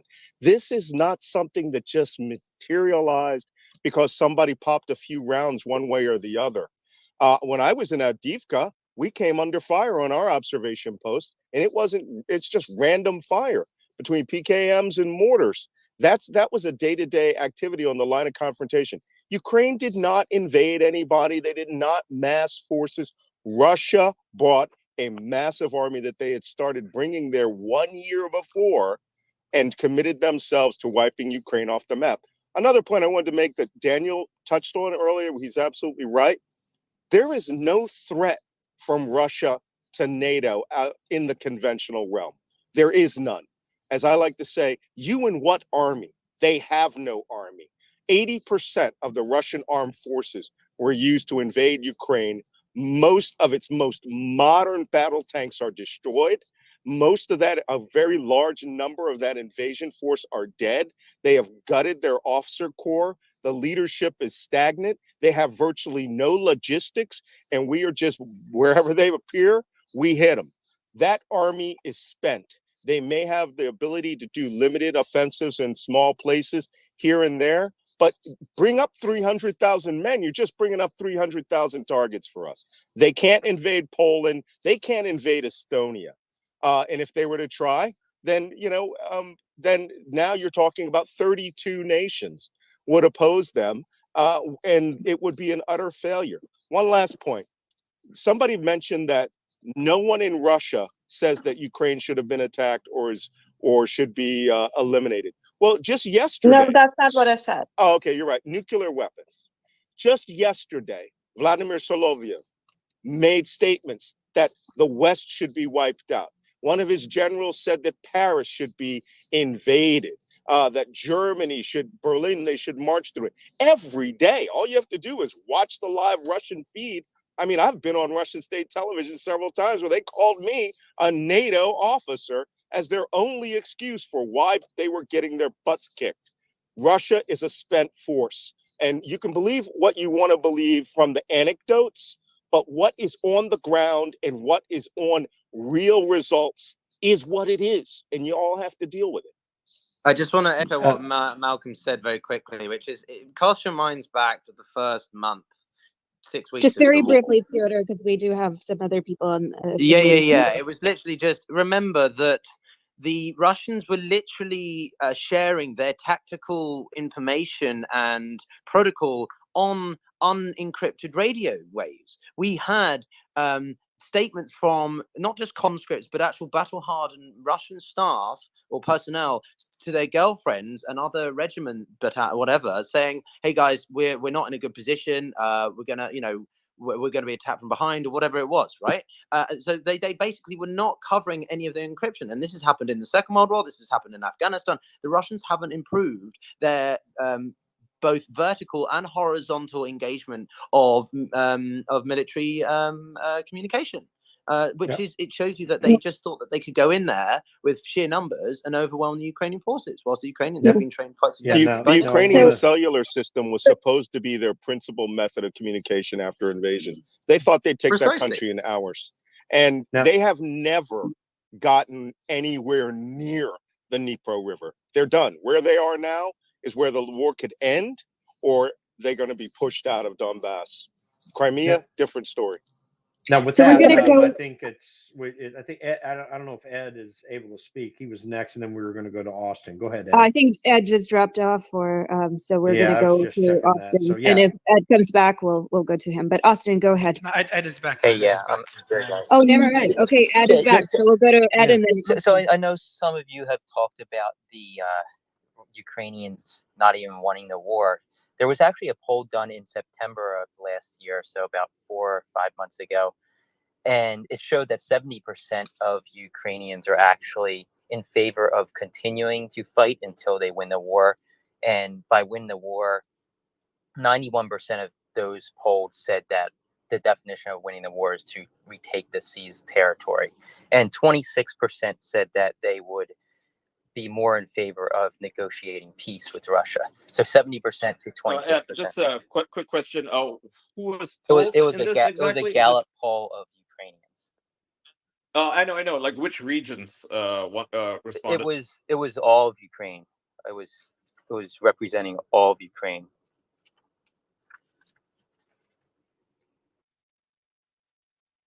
Can I speak to the Ukrainian representation thing for a minute? Well, actually, we're just gonna go to Austin because he's been waiting a while, so we'll maybe circle back. But Austin, can feel free to unmute. Yeah, can you guys hear me? Yes, we can.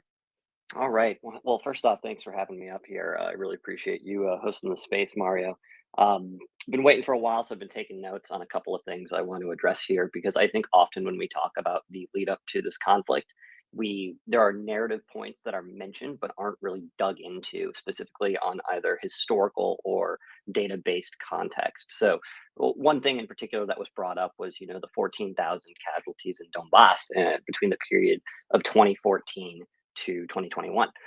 Now, the OHCHR actually charted those casualties, and of those, 3,000 were civilians. Of those, 2,000 of those occurred in 2014. An additional 1,000 occurred in 2015, and then the numbers after that peter off dramatically. 100 the next year, 80 after that, 40 after that, 30 after that, so on and so forth. So I think this is important to mention because when we talk about the Minsk Accords, when we talk about ceasefire violations in Donbass, the OSCE has done a fantastic job of monitoring individual violations on a day-to-day basis and where they're coming from. And what we've seen is even when Minsk was in effect, there never was, there were times where there was less ceasefire violations, but there never really was any sort of period where that ceasefire was being held for a significant period of time. And I think that's important to recognize when we talk about the illegal occupation of Donbass. What that means for and how Ukrainians sort of view that. Additionally, I would like to say somebody brought up the idea of NATO expansionism. I think it's important to remind folks that NATO is a voluntary organization. It is a defense organization. No member state of NATO has ever joined against its will, and any nation that has attempted to sort of within NATO to mitigate the effects it's had on its country. Did Libya threaten NATO? France Did in Libya 60s. threaten NATO? When you say that NATO is defensive, did I'm did still Libya finishing my threaten point. NATO? We can talk Curious, about yeah. Libya. Does Hold Serbia on, threaten NATO? Aaron. We heard the Um, question, so Austin, so go ahead. Yeah, no, but I think it's important to recognize why there was a rush by Eastern European states to join NATO in the post-Soviet sphere. I mean, if you look at what happened to Hungary, Czechia, the Baltics during their, I guess you could call it an occupation by either the Soviet Union or the Warsaw Pact during the Cold War. Whenever there was a period of dissent there, those dissenters were absolutely crushed. And in the post-Soviet world, right? I mean, I think the rest of the countries that weren't in NATO at the end of the Cold War saw what happened when the Chechens tried to get more autonomy in Russia. They got massacred. They saw what happened when the Georgians tried to turn more towards, the European Union and the West, and they got invaded. They saw what happened when the Moldovans tried to do a similar thing, and they also all of a sudden had a separatist state pop up. But I think it's important to note why that strategy was carried out with these little separatist states popping up in countries like Georgia or like Moldova. And that is because it's an instant off switch to potential NATO joining of NATO there, right? NATO cannot accept a country that is not territorially whole unless risking an immediate sort of Article 5 declaration.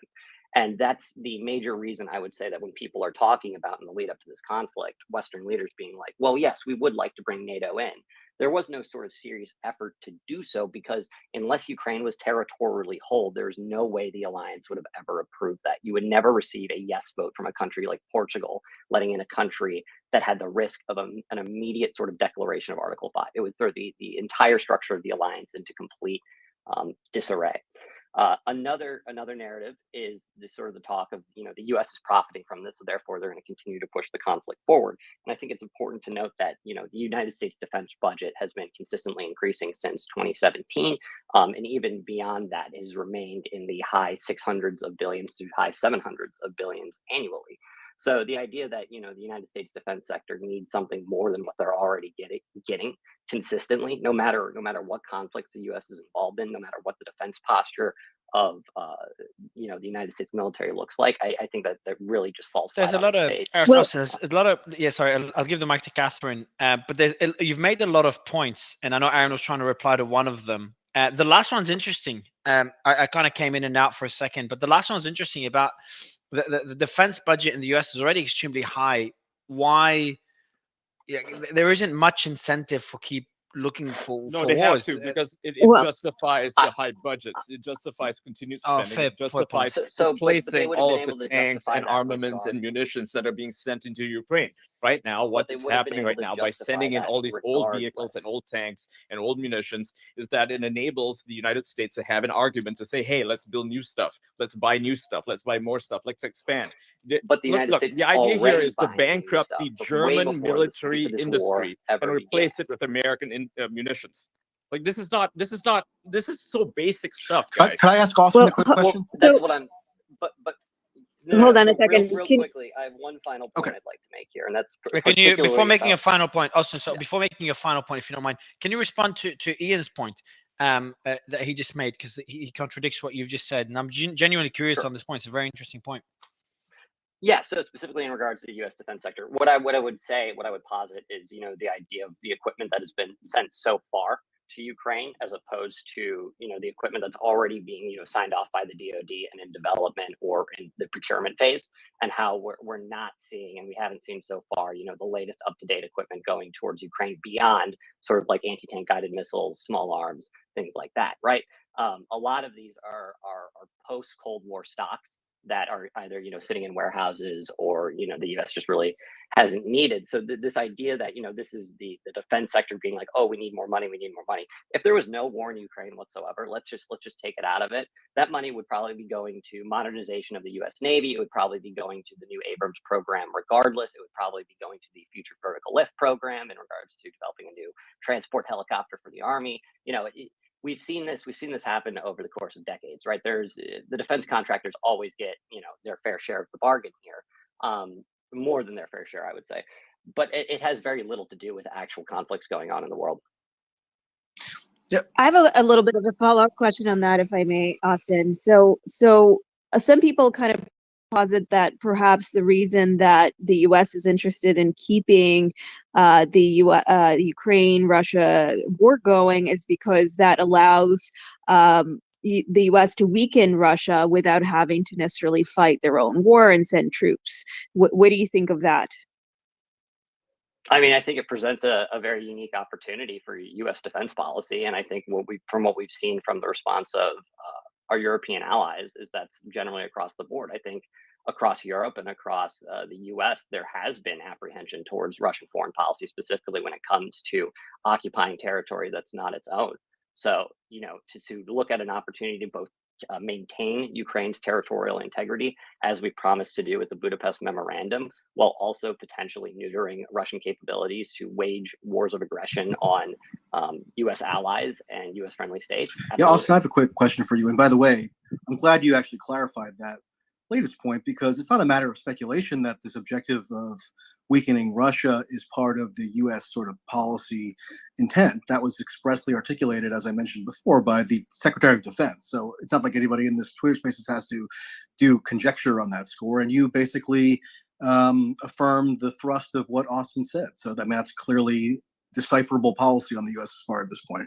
But what I want to ask you was related to your statement that NATO is a defensive alliance. And this is a mantra that gets repeated over and over. It was repeated earlier in the space. It's repeated every time anybody associated with NATO or even in support of NATO is challenged or even presented with skepticism on any aspect of NATO's operating philosophy. They say it's a defensive alliance. They'll say it over and over as a mantra and without really ever substantiating what exactly that means. Now, Aaron said before that you could talk about the Libya war, which obviously NATO got involved in for no discernible, quote unquote, defensive reason.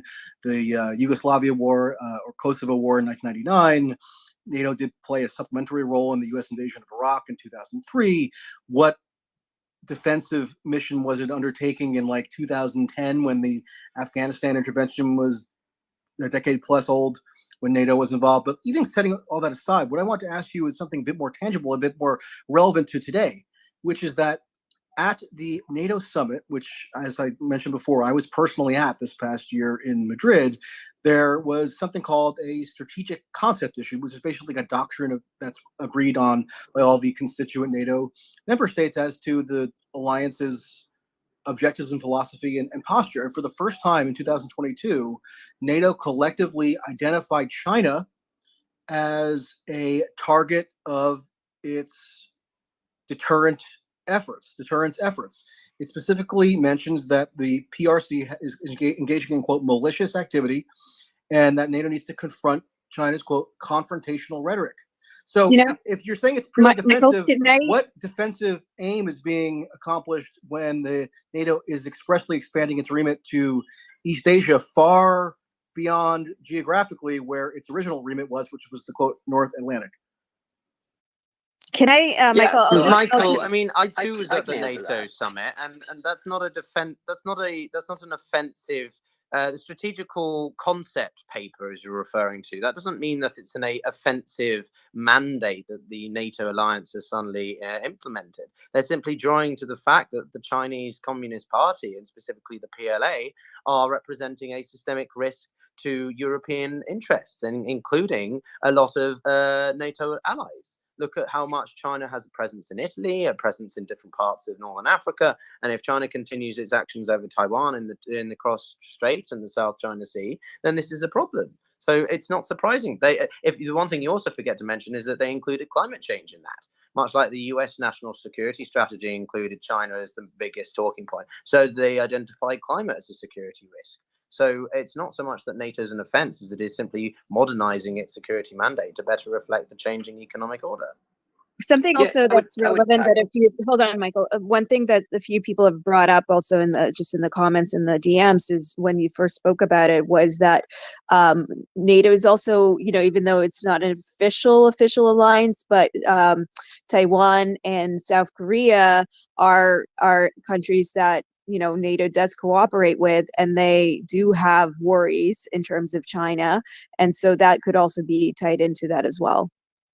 I think it's also important to note here that when we talk about NATO interventions in previous conflicts, such as Yugoslavia, such as Libya, we need to understand that those interventions were at the behest and in concert with United Nations Security Council resolutions there. So this is not, specifically when we're talking about something like Bosnia or we're talking about Kosovo, we need to understand that there are other wider international organizations sort of promoting these interventions.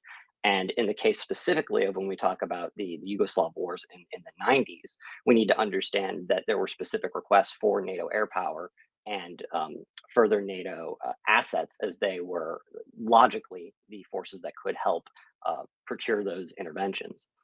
And yeah, I want to to hammer that home. Actually, the NATO alliance only acted under the mandate of the Security Council under Resolution 2104, I think it was, or something.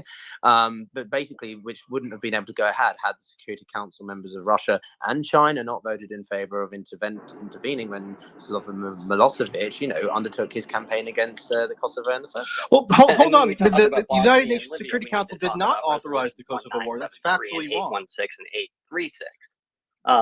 But no, but you're Michael, to factually answer wrong. your I'm sorry. The question in regards 1999 to- Kosovo intervention in Yugoslavia was not, I repeat, not I'm authorized. talking about the intervention in Bosnia in Okay, 1992 I said through 1995, multiple resolutions. okay. I'm referring to the 787, 1999 836. Kosovo intervention, which was expressly not authorized by the United Nations Security Council, and ironically was therefore a violation of international law, which the U.S. sort of postures as seeking to uphold as one of its justifications for the current policy of arming Ukraine, even though if you go to the very recent past, it has been happy to flout international law when obviously it's convenient, with the 1999 Kosovo War just being one example. Now, Catherine, just very quickly responding to what you said about how some people in the DMs and comments or whatever mentioning to you about how Taiwan and South Korea and other Pacific states are concerned about China in whatever sense and have some sort of cooperational relationship with NATO. Well, that's exactly right. That exactly bolsters the point about NATO being an expansionist alliance, not merely a, quote, defensive one.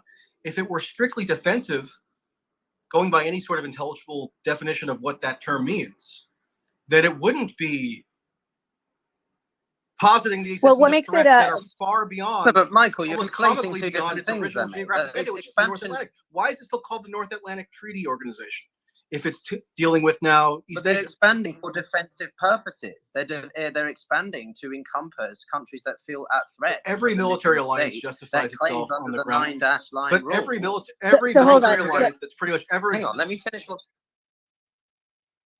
So hold on. So I think it's fair to say that they're expending. So in that way, they're an expansionist alliance.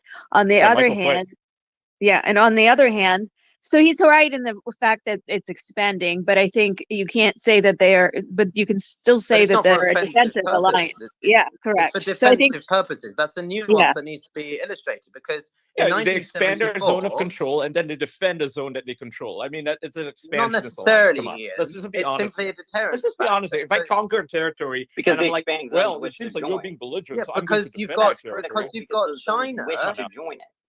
Because you've got China expanding under their 9-9 interpretation of the South China Sea, which goes Oh, I over know. about 6 They're also different expansionists. economic So you got two exclusion expansionist zones. forces here Yes, that but the want to take NATO control of the alliance South is done China in Sea. such a way, And Ian. The NATO alliance is done in such a way that it's being done so to provide security assurances to Japan, Taiwan, South Korea, and others, including the Philippines and other countries Now, that are keep in very mind, I actually that are support traditionally quite NATO mutually aligned. defending the South China Sea. I'm just saying we got to be honest with what NATO is. I mean, make no mistake, it is an expansionist alliance. And You know? since So when it's does any defensive military to be alliance defensive. declare itself to be an offensive alliance? I mean, sorry to bring up this parallel, but it happens to be apt here. The tripartite pact, which established the Axis powers between Germany, Italy, and Japan in World War II.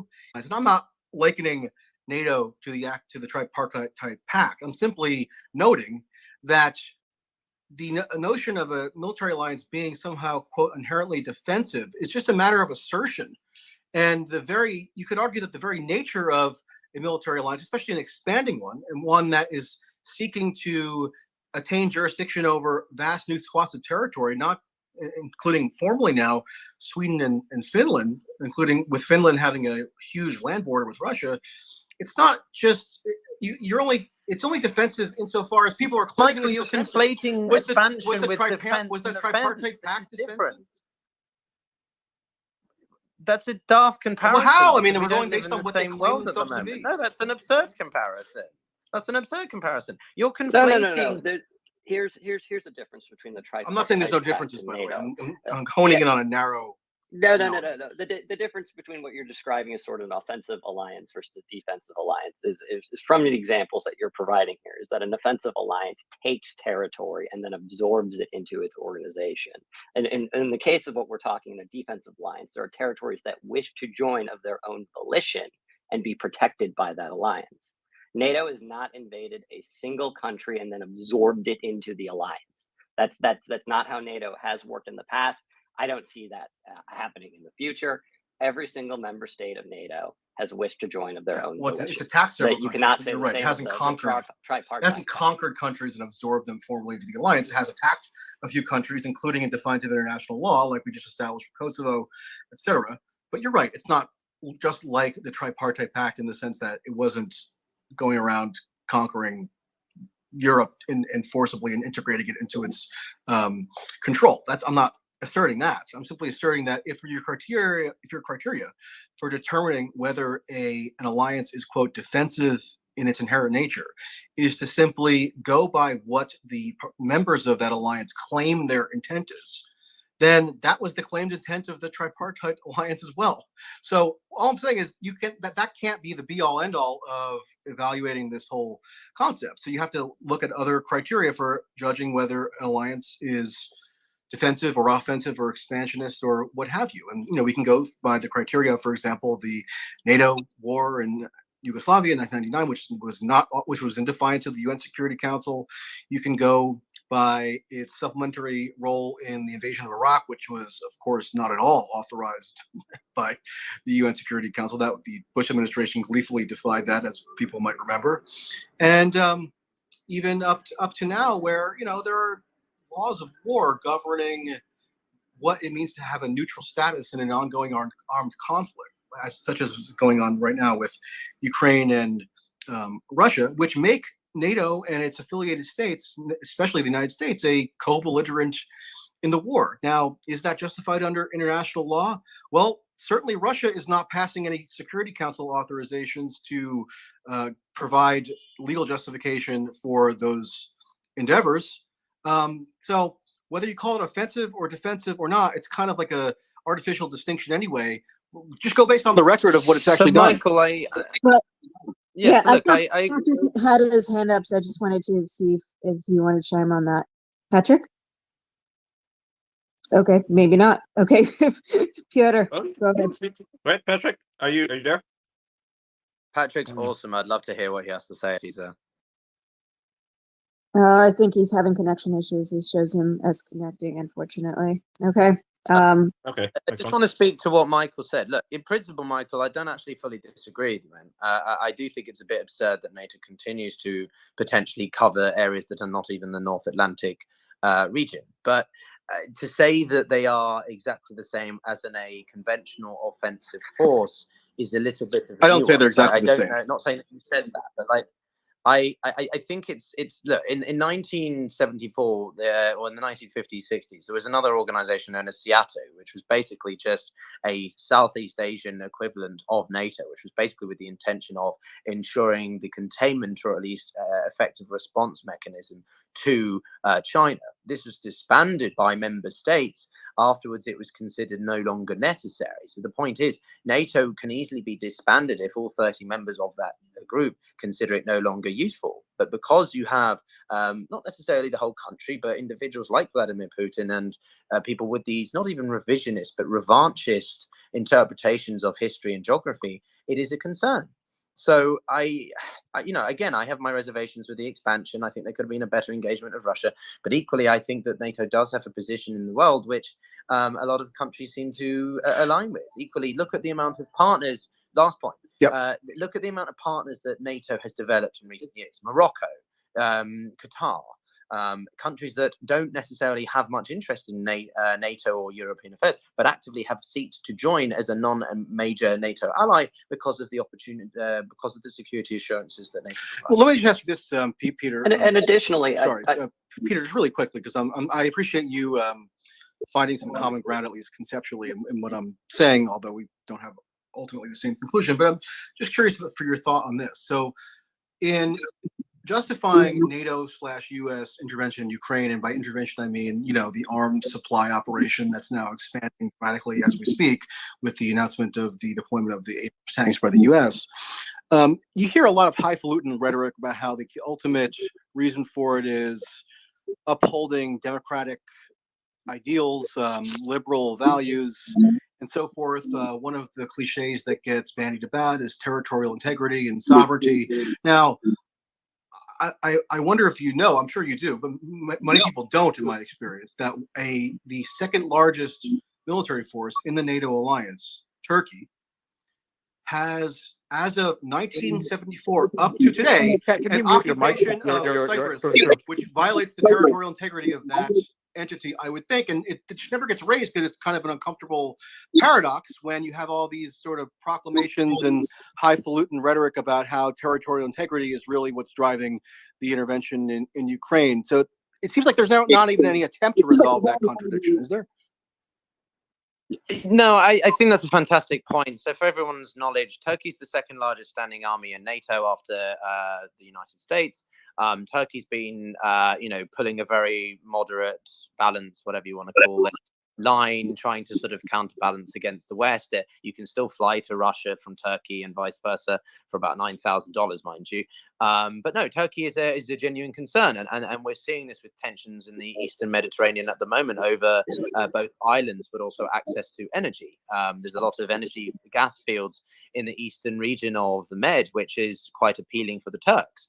Erdogan is a strong man. He looks at wanting to control Turkey for his own gains. The problem is Turkey's a unique case in NATO because of the way that it transcends the geographical area of the Central Asian region. So I personally have a huge problem with not with Turkey, but I have a huge problem with the disproportionate reliance that the United States and NATO more broadly has on Turkey. I mean, they control the entire Bosphorus Strait.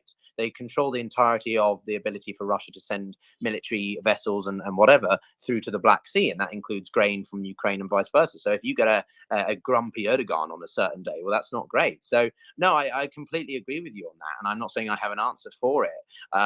I think what we need to be able to do is freeze certain countries out. There lack certain mechanisms, I think, in NATO and other organizations that allow you to mitigate. But doesn't the second just final largest point on that. army in the alliance maintaining an active military occupation that now is 49 years old?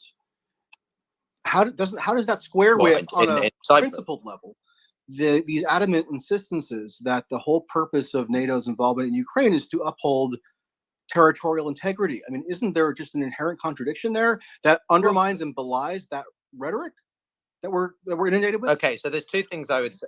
Yeah, I understand where you're coming from. So there's two things I'd say to that. So one, this is the reality of geopolitics, the realism of the fact that which of these is the greater good or the worst best case, etc. Right. So in this case, we have a less than favorable country. Again, I'm not against Turkey, but we have a less than favorable government leading Turkey, and is continually threatening the basically opening the floodgates and allowing 3.8 million refugees to enter Europe, right? And it was all because of this that Europe began funding additional amounts of money to Turkey to prevent this from happening. However, the worst case scenario of this is that we have a Russia, whether or not you agree that Russia is aggressive, but in the minds of NATO, it is. So NATO looks at this and they think, which of these is more of a existential threat to us?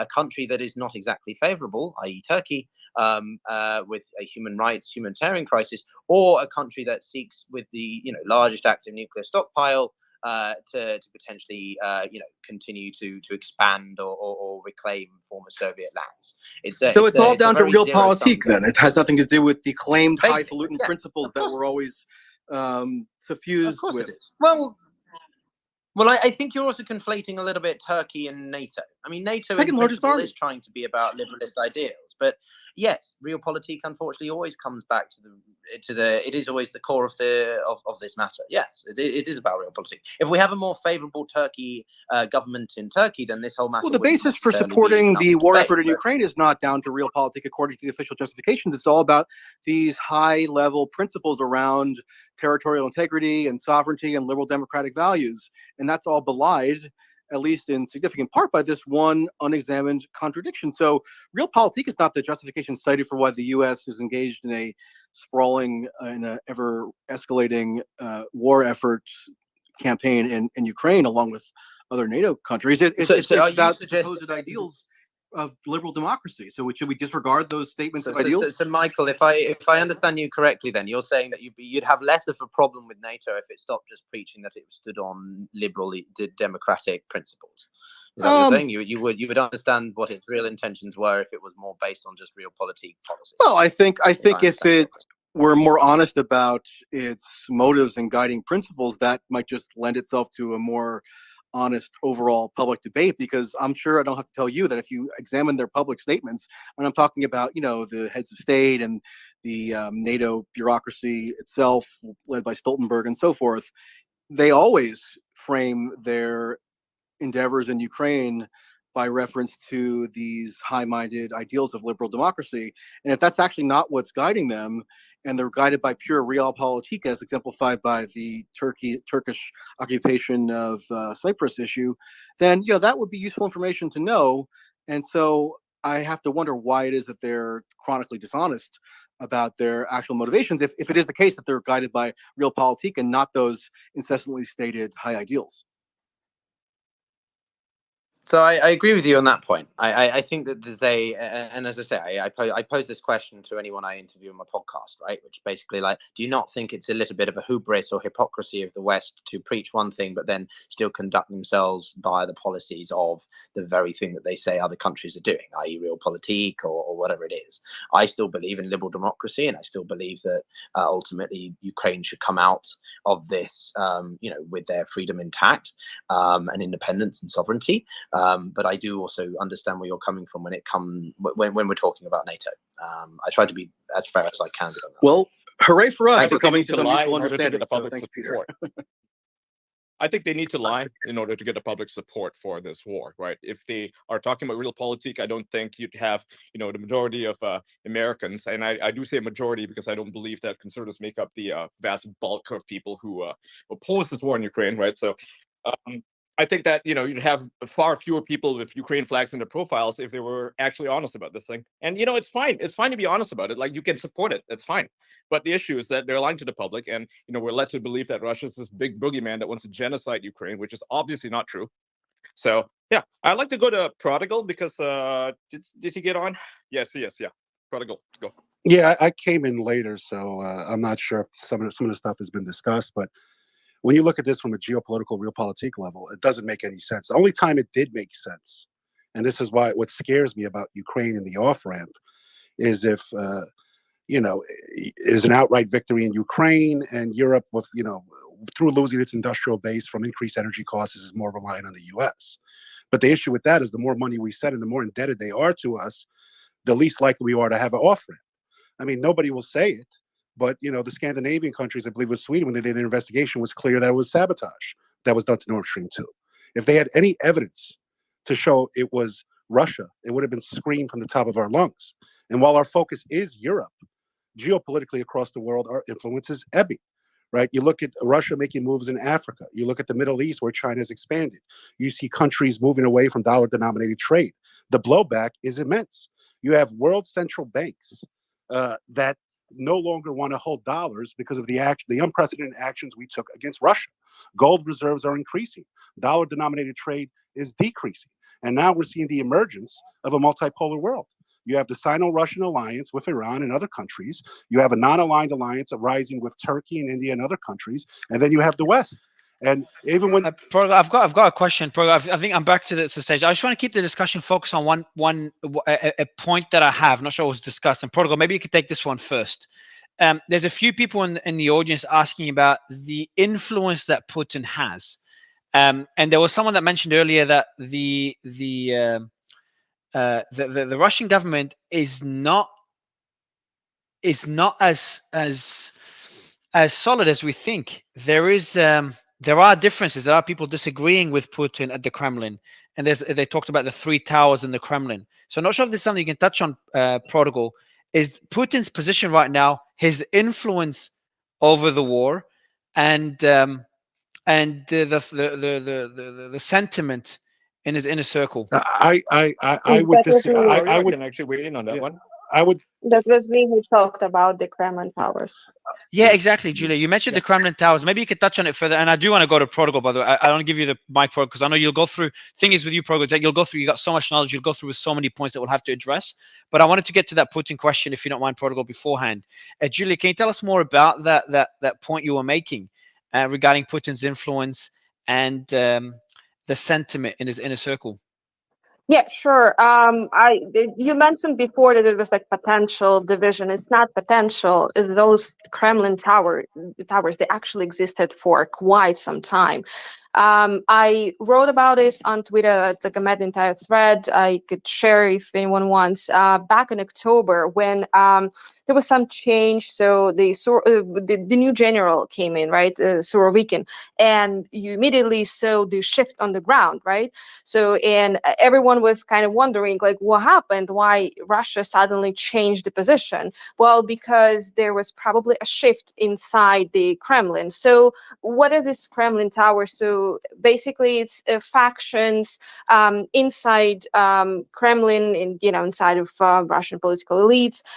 They're pretty much close to Putin. So some of them are liberals, some of them are more conservative, more sort of like right wing, in their political leanings, and they are vying for this, influence of Putin. So, and Putin is trying to maintain the balance between them, because if you shift in one direction or another, well, there's potential, for either being overthrown or some conflict inside Russia, which Russia probably wants to avoid. Okay, I'm curious on this. Okay, this is a really interesting topic for me about Putin being overthrown. I know there's a few discussions on this in the media. Mario, if he's overthrown, all that matters. I mean, all the intelligence and other stuff I'm seeing is if he's overthrown, he most likely will be replaced with a more hardliner, right? The oligarchs' power has been neutered, right? It's been neutered for some time. It's a valid point. And Yeah, Julia, would Putin you is agree very with much Portugal's considered point? a moderate in Russian politics. We may consider him to be an extremist, right? A lot of people on this panel would say he's an extremist, but in fact, in Russian politics, he's considered a moderate, that he's not going in hard enough.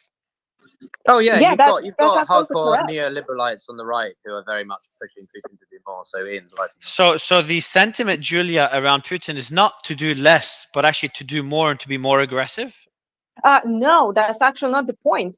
He is more liberal than conservative. There are people inside these political circles that want Putin to go harsher because honestly, That's and That's what that we makes said. sense because the longer this war drags, the more people dies. The economic sanctions.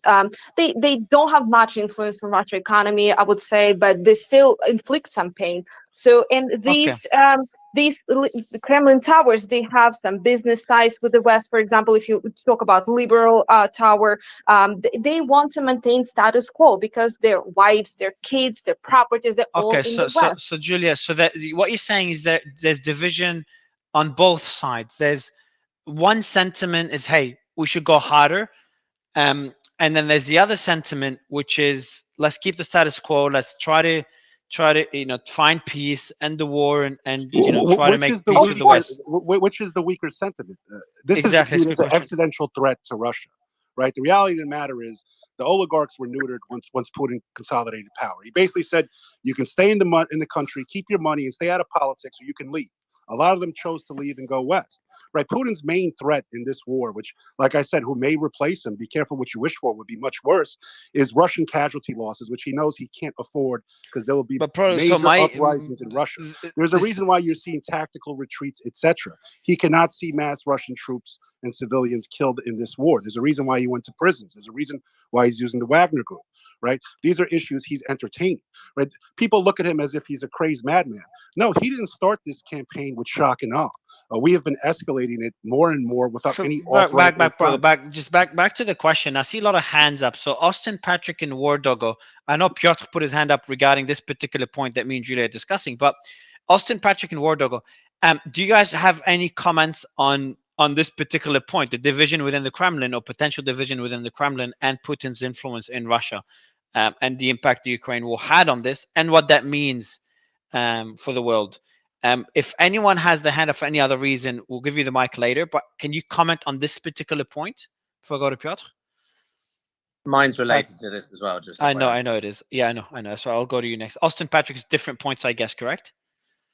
Yeah, different points. So Piotr, on that particular point, yeah, I have different points. What do you know? What do we know? Ah, cool. Austin, maybe you go first on this particular point, division and Putin's influence. Yeah, sure. I mean, I don't have much insider knowledge on what's going on in the Kremlin. I think that only folks inside the Kremlin or, specific intelligence agencies can have, sort of quantifiable evidence there. What I will say, though, on the point of logistics and on the point of what we've seen so far from the Russian Federation in regards to potential for escalation or trying to drumming down. I mean, what we can look at is we can look at the recent mobilizations that have been put on top of the biannual. You go. So we'll give you the mic for this point, Austin. I do want to stick to the Putin point before moving on, if you don't mind. Piotr, can you comment on this particular point before we go to Austin, Patrick, and War Doggo and Portugal for the rest of the discussion? Yeah, happy to. So when I lived in Russia, one of the things I was studying was this area, and you see, you have to understand that Putin came in at a time where Russia was really in a low point. Yeltsin was an embarrassment for so much of Russians, and they looked to him as some kind of savior because he dealt with the Chechen wars decisively and very harshly, again, through this total war thing. And so a lot of Russians look at Putin as sort of the only person possible to ensure Russia doesn't become some inferior second-class state. But the thing is, he actually benefited from a huge oil boom in the 2000s. So it's not really even to do with Putin. It's more just right person, right place, and right time. If you talk about it more modernly now, I mean, Putin's average approval rating is around 65 to 70% usually. This went down to a low of about 55% in the early 2010s in a couple of massive protests, I guess I should say, in Moscow, St. Petersburg, and a few others in 2012, which really unsettled Putin. And there's a few people who speculate that was part of the reason he annex Crimea because he wanted to stimulate some, national sentiment amongst Russians. And ever since then, his general approval ratings have remained above 70. So he is genuinely seen as the most popular. The approval leader. rating above 70, though. How reliable are these metrics? Well, that's the point. We can't really take anything that there is one place called the Levada Center, which is supposed to be more independent, and they put his ratings at between 60 to 70%. But the point is that in the West, these kinds of ratings are unheard of. If you've got a plus figure, let alone a negative, then you're doing all right. If you're an autocrat, though, you need a hugely high percentage to be very to ensure that your position is tenable. The last thing I just want to mention is there is a chap called Dugin.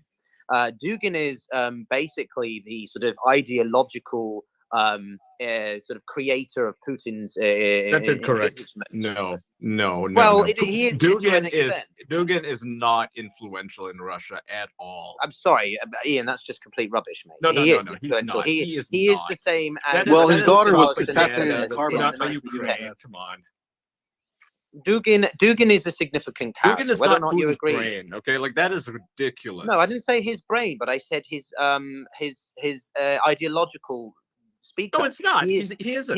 He is completely a non-person in Russia. Peter, what do you make of the U.S. I disagree. publishing the New York Times publishing based on leaks from inside the national security apparatus a couple months afterward that Ukraine's special forces of some type had engaged in what was manifestly and I think indisputably a targeted car bomb assassination on Dugin that ended up blowing up his daughter? I mean, does that raise any questions about whether Ukraine really is this pure state that's I know what you're upholding referring to, Michael. liberal democratic values and so forth? Well, I think that last point is slightly of a tangent, but as to whether or not it was the Ukrainians who orchestrated this with the help of the Americans, and we can use the pipeline as another example, I'm not sure. I would be absolutely flabbergasted if the Ukrainians had the. Or I'm not going to comment on whether it was. The United States says that it was done by Ukraine. Yes, it does. By way of the New York Times. Is that 100%? It was. Well, if they, okay. Well, we're talking about this, but we're at a state of war, so I think these things shouldn't come as a surprise. You can't expect Ukraine to be. No, but Mario, for them to undertake a targeted car bombing within a downtown area of a large city in Russia is a significant. October 5th. How is it? October 5th, New York Times. U.S. headline: U.S. believes the Ukrainians were behind an assassination in Russia. United States intelligence agencies believe parts of the Ukrainian government authorized a car bomb attack near Moscow in August that killed Daria Dugina, the daughter of prominent Russian nationalists, etc. I just have an issue that they celebrate him as the beacon of democracy when he's banning political parties, he's banning opposition media, he's now going after the Russian Orthodox Church, and we're told to celebrate this man as if he's the savior of the West. And let's be honest, I've heard for 2 years Ukraine is kicking Russia's ass. Ukraine is a regional power that can punch above it. I mean, Russia is a regional power that can punch above its weight. But Ukraine is putting up a good fight. And it just either Russia's going to overtake all of Europe or Ukraine is beating them. Either way, what we're being led to down this path with a nuclear power makes no sense. They are lying to your face. Well, let's talk a little bit about nuclear power, okay? So nuclear is obviously a big factor in all of this. There's the threat in Europe. You know, a lot of Europeans that I talk to, they are afraid. There are some people who think that, you know, they see Putin as this madman who will absolutely do it. Other people think he's just using it as a strategic deterrent to scare people. So I have Mark here on the stage as well, and he might be able to give us a little bit of context on like how much of a threat it is, and also nuclear in terms of I think it's very important in terms of just energy, because you know in Europe there's a huge reliance on nuclear, but also they're shutting down certain nuclear reactors that they rely on for energy, and that has a lot of impact as well. So let's have a little bit of a discussion around that. I think that is a big factor in all of this. So Mark, I'll maybe do a little quick introduction of yourself and your background and give us a little bit of context in all of this. Hey, yeah. Thanks, Catherine, for having me up. And let me know if sound is okay. Your mic is really bad, Mark. Okay, let me fix it. Just a second. Yeah, thank you. So while you're fixing it, Mark, maybe I'd love How about to now? actually Mario, talk. is this Yeah, better? try again, Mark.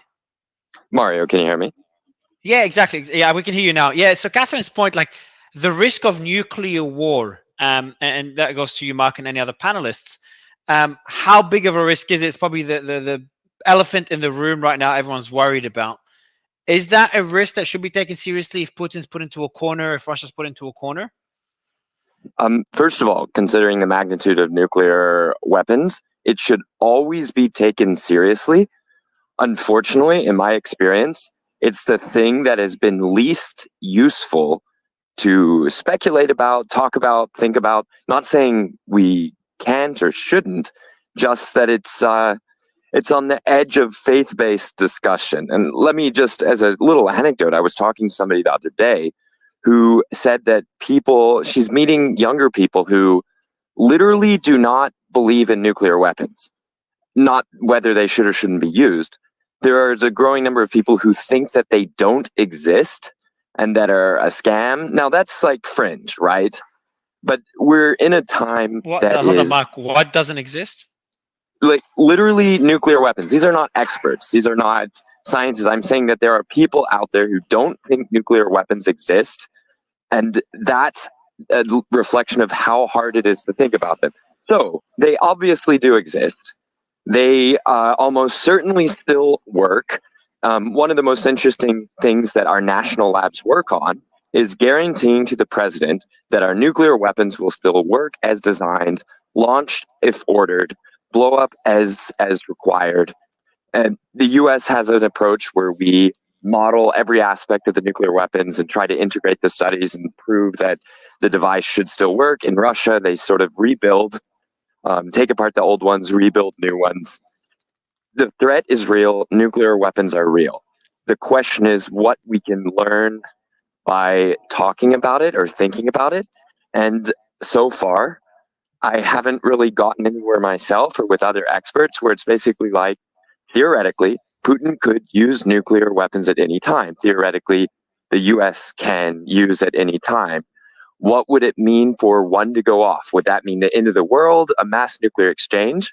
Certainly, international organizations that monitor and watch nuclear weapons and try to stop proliferation have been publishing articles saying even a brief nuclear war would lead to this number of deaths, this number of injuries, this amount of destroyed homes and buildings. Others put out, like, in a mass nuclear war caused by Ukraine conflict, you could lead to a couple hundred million deaths immediately, followed by this, disturbed.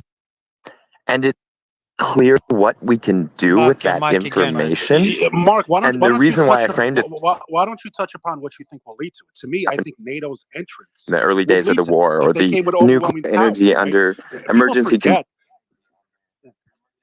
I don't know what's going on with Mark's mic. All right, Yeah, I so I'm just agree. gonna It's go, speculation, but people have to be wary when we were in an instance where Ukraine's S-300 system landed in Poland, and Ukraine and a number of right wingers themselves were pushing for U.S. entrance and to unleash the hounds of hell. Like, my issue is, since this has started, I have not seen an off ramp. Whether it was Boris Johnson flying out there to kill the deal, whether it's blowing up Nord Stream 2, whether it's sending the Leopold tanks, right? People, I think, make the mistake when Putin talks that they don't listen to what he's saying, and he's been clear. And I'm looking at people ratcheting this up while they're watching the rest of the world bleed, right? Africa itself has 80 million plus more people on the brink of starvation. You look at what happened to Sri Lanka, and this is eliminating debt levels and everything else going on across the world. And our focus is not on ending this and showing up U.S. and Western geopolitical power. We're losing the ball, and China But is filling so in. you're saying the Yeah. focus is not on ending the war; it's about continuing the war for various other reasons. Is that what you're trying to say, Protocol? And that's having a lot of. Ukraine does have vast amounts of natural resources, specifically rare earth minerals and precious metals. And if we're going to be shifting to green energy, and China just secured But I Myanmar, think this is less. This is less of a. a.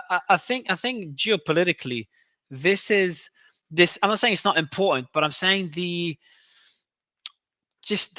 concept of Russia being able to just declare war onto another country and being able to take over so much territory. this is the biggest military conflict in Europe since World War II. So I think there's just a lot more Yeah, important but Mario, reasons. what has the West done to Russia's allies? We blew up Libya. We blew up Syria. It We doesn't blew up have Yeah, but Iraq. that has Right? nothing. I mean, That has, this hasn't been a that has. conflict that has been limited on one side, correct? Yeah, And but I people look. wouldn't link Syria and Libya. I'm not saying. I don't think it just relates to this war in any way, unless other Oh, it panelists does. You don't disagree. It think Russia does. saw its allies Mario, it does. fall? Like Patrick, it really does. I sorry. mean, one of the and this is like somewhat semi-anecdotal, but Putin is like after Gaddafi was killed in Libya, he watched the video over and over and over again, and he realized, okay, America's a threat. Yeah, there's a reason why Russian air power and Iran sent in the Revolutionary Guards to prop up Assad in Syria. This is a geopolitical chessboard, and the West has been moving in one way. And in my opinion, NATO expansion into Eastern Europe, and I'm from Eastern Europe, I'm a member of one of the NATO states, has been nothing more than glorified corruption for arms sales. Right? Albania, some of the Baltic states, etc. These are not functioning democracies. They're very corrupt. But in the end, if the military contractors are getting their weapons sold, they don't care. Like we've been making moves since the fall of the Soviet Union that you have to look at this from a Russian mentality. All the advice we gave them post-Soviet Union has been wrong. We pushed economic shock therapy. They divided their company up in shares. The oligarchs took it over. You had massive war and degradation. You had Dagestan, you had Chechnya, etc. Everything we told, instead of welcoming Russia into the Western fold, we looted and pillaged it.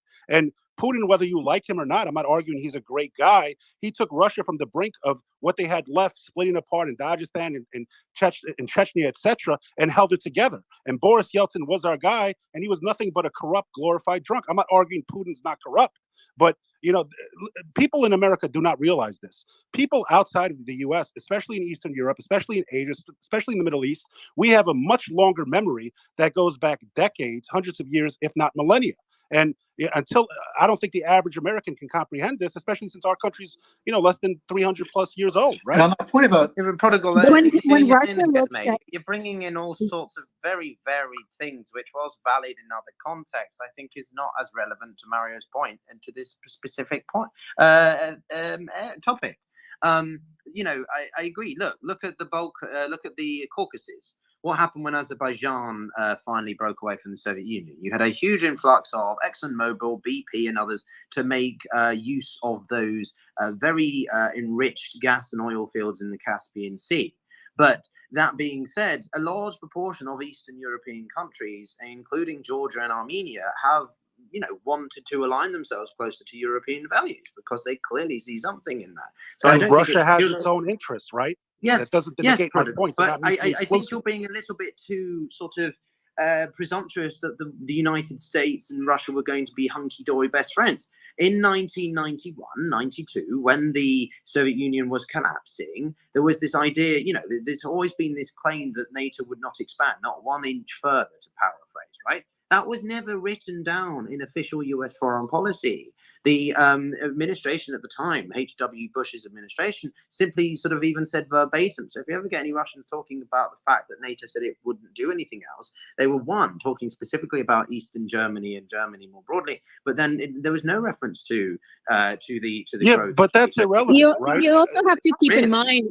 You also have to keep in mind that, there's all these countries surrounding Russia, and Russia does have a track history of going in and doing incredible damage. So they are fearful of Russia. They're not exactly friends.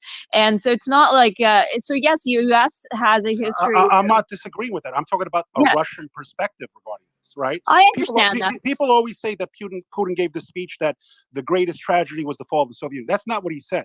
He said the greatest tragedy was the Soviet Union fell, and you had many ethnic Russians left outside their sphere now being abused. I don't disagree that many countries. I'm no fan of Russia myself. I'm from Eastern Europe. I wasn't a fan of the Iron Curtain. I'm just saying from a Russian perspective, when the people who claimed they were going to welcome you into the West literally looted and pillaged your country and then used your weakness as an advantage to spread their own influence and ideas throughout the region and partnerships, of course, Russia's going to look at them with not the same trusting eye. I think it's one of the tragic Sure, and mistakes that then was it's made. easier to manipulate them as such when they do have that perspective. So there is a point there. And I see, Patrick, you have your hand up. So why don't we go to you next and see what you've got to say? Thanks, Catherine. Sorry, I had a bit of a technical issue earlier. Prodigal, nobody had to sell Eastern Europe on NATO membership. They wanted in NATO exactly because of what's happening in Ukraine right now. They knew it was going to happen. They didn't want it to happen to them, and they wanted the nuclear umbrella over them to protect them from it. I mean, I'm not disagreeing. It's a smart move, Patrick. But if we're letting in narco states like Albania and other corrupt states in Eastern Europe, I'm sorry, what's the benefit to the U.S.? Tell me that. You can argue whether or not they should have been let in or not. Frankly, I don't care if they're authoritarian. South Korea wasn't a democracy until the 90s, for God's sake, and they were still one of our best allies. I don't care necessarily. I care whether or not they're a good ally. Can you make the argument that some nations in NATO shouldn't be in NATO? Sure, but that's water under the bridge when you've got a shooting war going on in Europe. To Mark's point about nuclear weapons deployment and what that looks like, I think this is a topic that gets very little substantive coverage, and it really annoys me. So I'm glad it got brought up. No one has taken a look at what prevented this kind of thing in the past, and that's your traditional Cold War mad posturing, mutually assured destruction. You signal to the other guy that there is a line. You take steps to enforce that line that he can visibly see, and then both sides realize, okay, if I go past a certain point, everything ends. So I need to reevaluate my position. That has traditionally been how this happened. It's what Kennedy did during the Cuban Missile Crisis. It's what Nixon did during the '73 war, when the Russians were talking about going into Syria and killing the Israeli army that had driven the Syrians back. He basically took the U.S. to DEFCON 3 and said, okay, you do that, it's game on. And the Russians backed off. Unfortunately, the West has forgotten how to play this kind of chess for keeps. And it's one of the reasons Putin keeps, talking nukes this, nukes that, whenever he feels himself backed into a corner. And to that point, he will do it again if and when the Ukrainians actually start pushing on Crimea, because as people have said, that it has a different psychological component for the Russians. They are not going to want to give that up without a serious fight. Yeah, can I make a quick point just on what Prodigal and Peter were talking about? Backtracking a bit, when Syria was raised as potentially being relevant or not to Ukraine, I want to propose a potential way in which it might actually be relevant. I'm curious what Peter and Prodigal, you think about this. And it gets more to the sort of theoretical justification for the, quote, Western U.S. military effort in Ukraine, because a lot of the public rhetoric, anyway, that the public is being inundated with on a regular basis to rationalize and justify and sell the current Western, very considerable monetarily and militarily effort in Ukraine is with these appeals to high-minded theoretical principles around such concepts as territorial integrity and sovereignty and liberal democracy, right? So now how is that relevant to Syria? Well, for one thing, the United States currently maintains, as of this very moment, an occupation, a military occupation in Syria. There is currently territory in Syria that is militarily occupied in stark defiance of the, traditionally constituted ruling authority. In Syria, the United States maintains territory that it seized forcibly and has an ongoing occupation. Now, I'm not likening this to historical colonialism or other occupations. I'm simply noting it for what it is, which is an ongoing U.S. military occupation at places like the Al-Tanf base in Homs Governorate and so forth. Now, there is no conceivable principle of territorial integrity or respect of sovereignty or even arguably liberal democratic values, but even leave that third one aside. Let's just focus on territorial integrity that can be reconciled with the bluster and bromides that the U.S. and others regularly traffic in with regard to Ukraine about how it's all about preserving territorial integrity at the in contraposition to the aggression of Russia.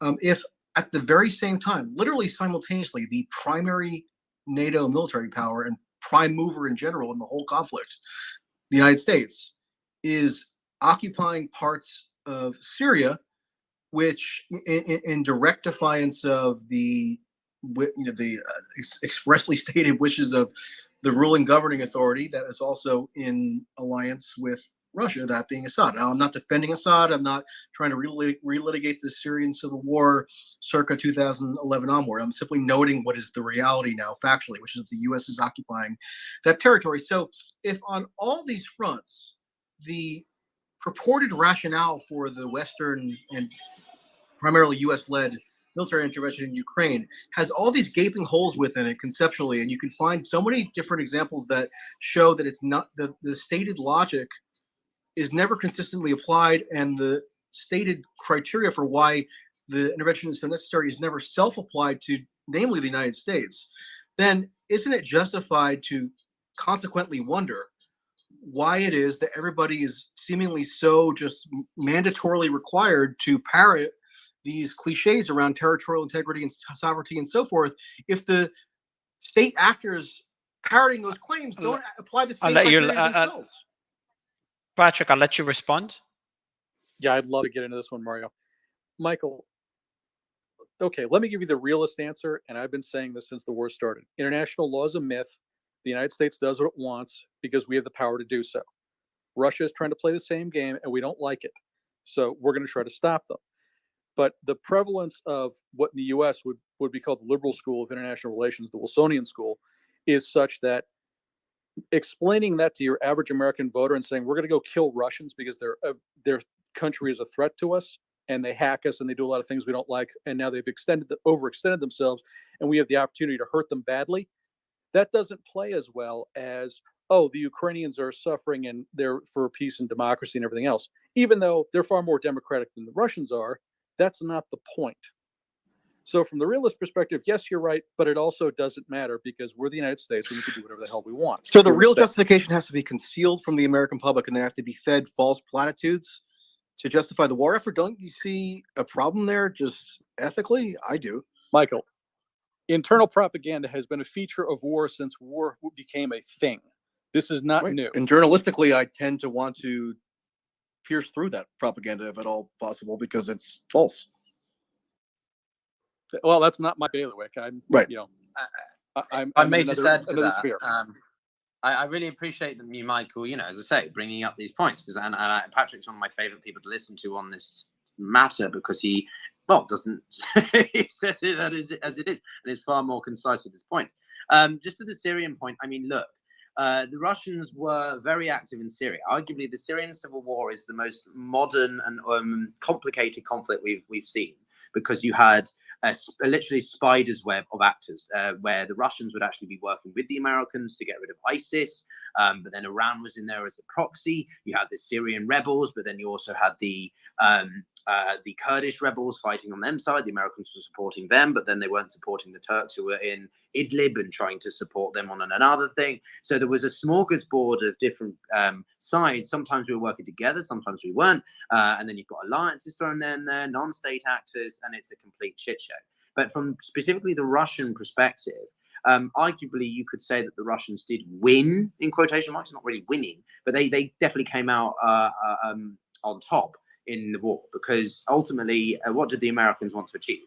They wanted to see the regime change of Assad. They wanted to see the regime change of Gaddafi. And this is why, to your point from before, I am wholeheartedly against state building, nation building, or regime change because it does not work. We may have had a unpleasant dude leading Libya, but at least the country was stable and still integrated into the international economy. And now we've led to a civil war for the past 8 years. It's absolutely catastrophic. So yeah, but then we wouldn't have the open air slave markets, though. Yeah, for sure. So just to the point on Libya. So Russia basically was very successful through airstrikes and other indirect, basically what the Americans are doing in Ukraine in certain ways in Syria, which is why you've led to the rebels of the Syrian movement, Democratic Forces, SDF, being basically cornered in one tiny fraction of Syria. But the point is that this was a very irregular asymmetric conflict whereby you didn't have Russia's direct forces on the ground. They were going up against a group of people who were disorganized, had equipment from the 1970s, 60s. And so for Russia to now intervene into Ukraine, it's a completely different scenario. So what we think maybe Russia learned in Syria hasn't really been of that much use and even been that successful. But Peter, when in the all is said and wasn't done, the point he was said and making. done, as of today, 2023, the U.S. is occupying Syrian territory in defiance of the express will of the governing authority of that territory, right? So whatever the history, whatever the lineage of that eventuality, that's what the current factual state of affairs is. And doesn't that necessarily impinge on all this highfalutin rhetoric that we hear about the Ukraine intervention being so necessary because of territorial integrity? Now, I understand the realist interpretation of the situation that Patrick put forward, and that would at least make sense and be honest if that's the way that this was sold to the public. But I actually do think the way that it's sold to the public is important, because that's the grounds on which the public is being told it has to forfeit their tax dollars and even put itself at grave nuclear risk in order to carry out this intervention. And so if that public rhetoric is just phony baloney and is contradicted from every which way, then that's worth parsing out, I would think. Well, it does come down to, I think we've been having a lot of these conversations around many topics at this point, where it's like what justifies, the noble lie or propaganda. So it's interesting that it's coming back to this conversation as well. And, I personally, I do lean towards letting the public know the truth and basing, if you can't justify things based on truth, then you can't justify it. But I'll go to War Dog just because he has a really cute avatar and had his hand up. So welcome to the stage, War Dog. Give us your thoughts. I've been waiting patiently. Thank you so much. And good afternoon or good evening, depending on which part of the globe you are. I'm from Ukraine. I'm Ukrainian from Ukraine, so I'm not a native English speaker. I apologize if my English is not perfect. Oh, good, man. Oh, good. Tell us, what would you like to add to the discussion, man? Good to have you on stage. Yeah, I was looking actually where I've gone all the beautiful COVID experts discussing all of the conspiracy theories. Here they are, I found. One point related to the experience on the ground.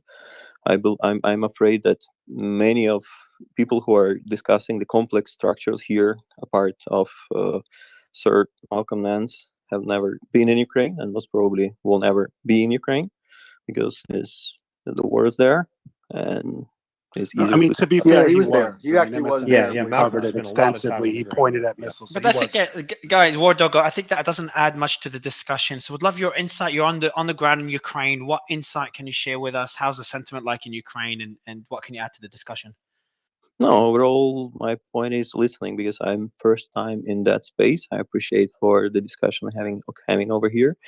And to me, from the on-the-ground experience, guys, ask yourself a simple question. What happens if Russia in the current state stops fighting in Ukraine? Ukraine will destroy Russia, or Ukraine will humiliate Russia, or Ukraine will destroy Russia to the ground? Obviously not. What happens if Ukraine stops fighting in the current state in Ukraine? We've seen personally, I've seen that in Bucha, I've seen that in Irpin, I've seen that in many countries where Russians stayed more than 1 week. I saw here a couple of genocide denials, so I invite them to come to Ukraine, and we will go to many places where they say that is not a genocide.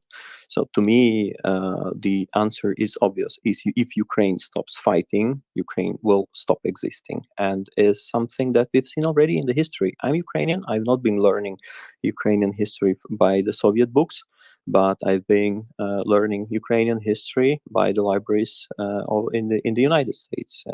And to me, what the future is like, there's nothing new under the sun. And 1920s, 1930s, with the famine, with the hunger that was as well denied, is something that simply is the history if Ukraine stops fighting. The simple answer to the question is, if Russia stops fighting, there will be no war. If Ukraine stops fighting, there will be no Ukraine.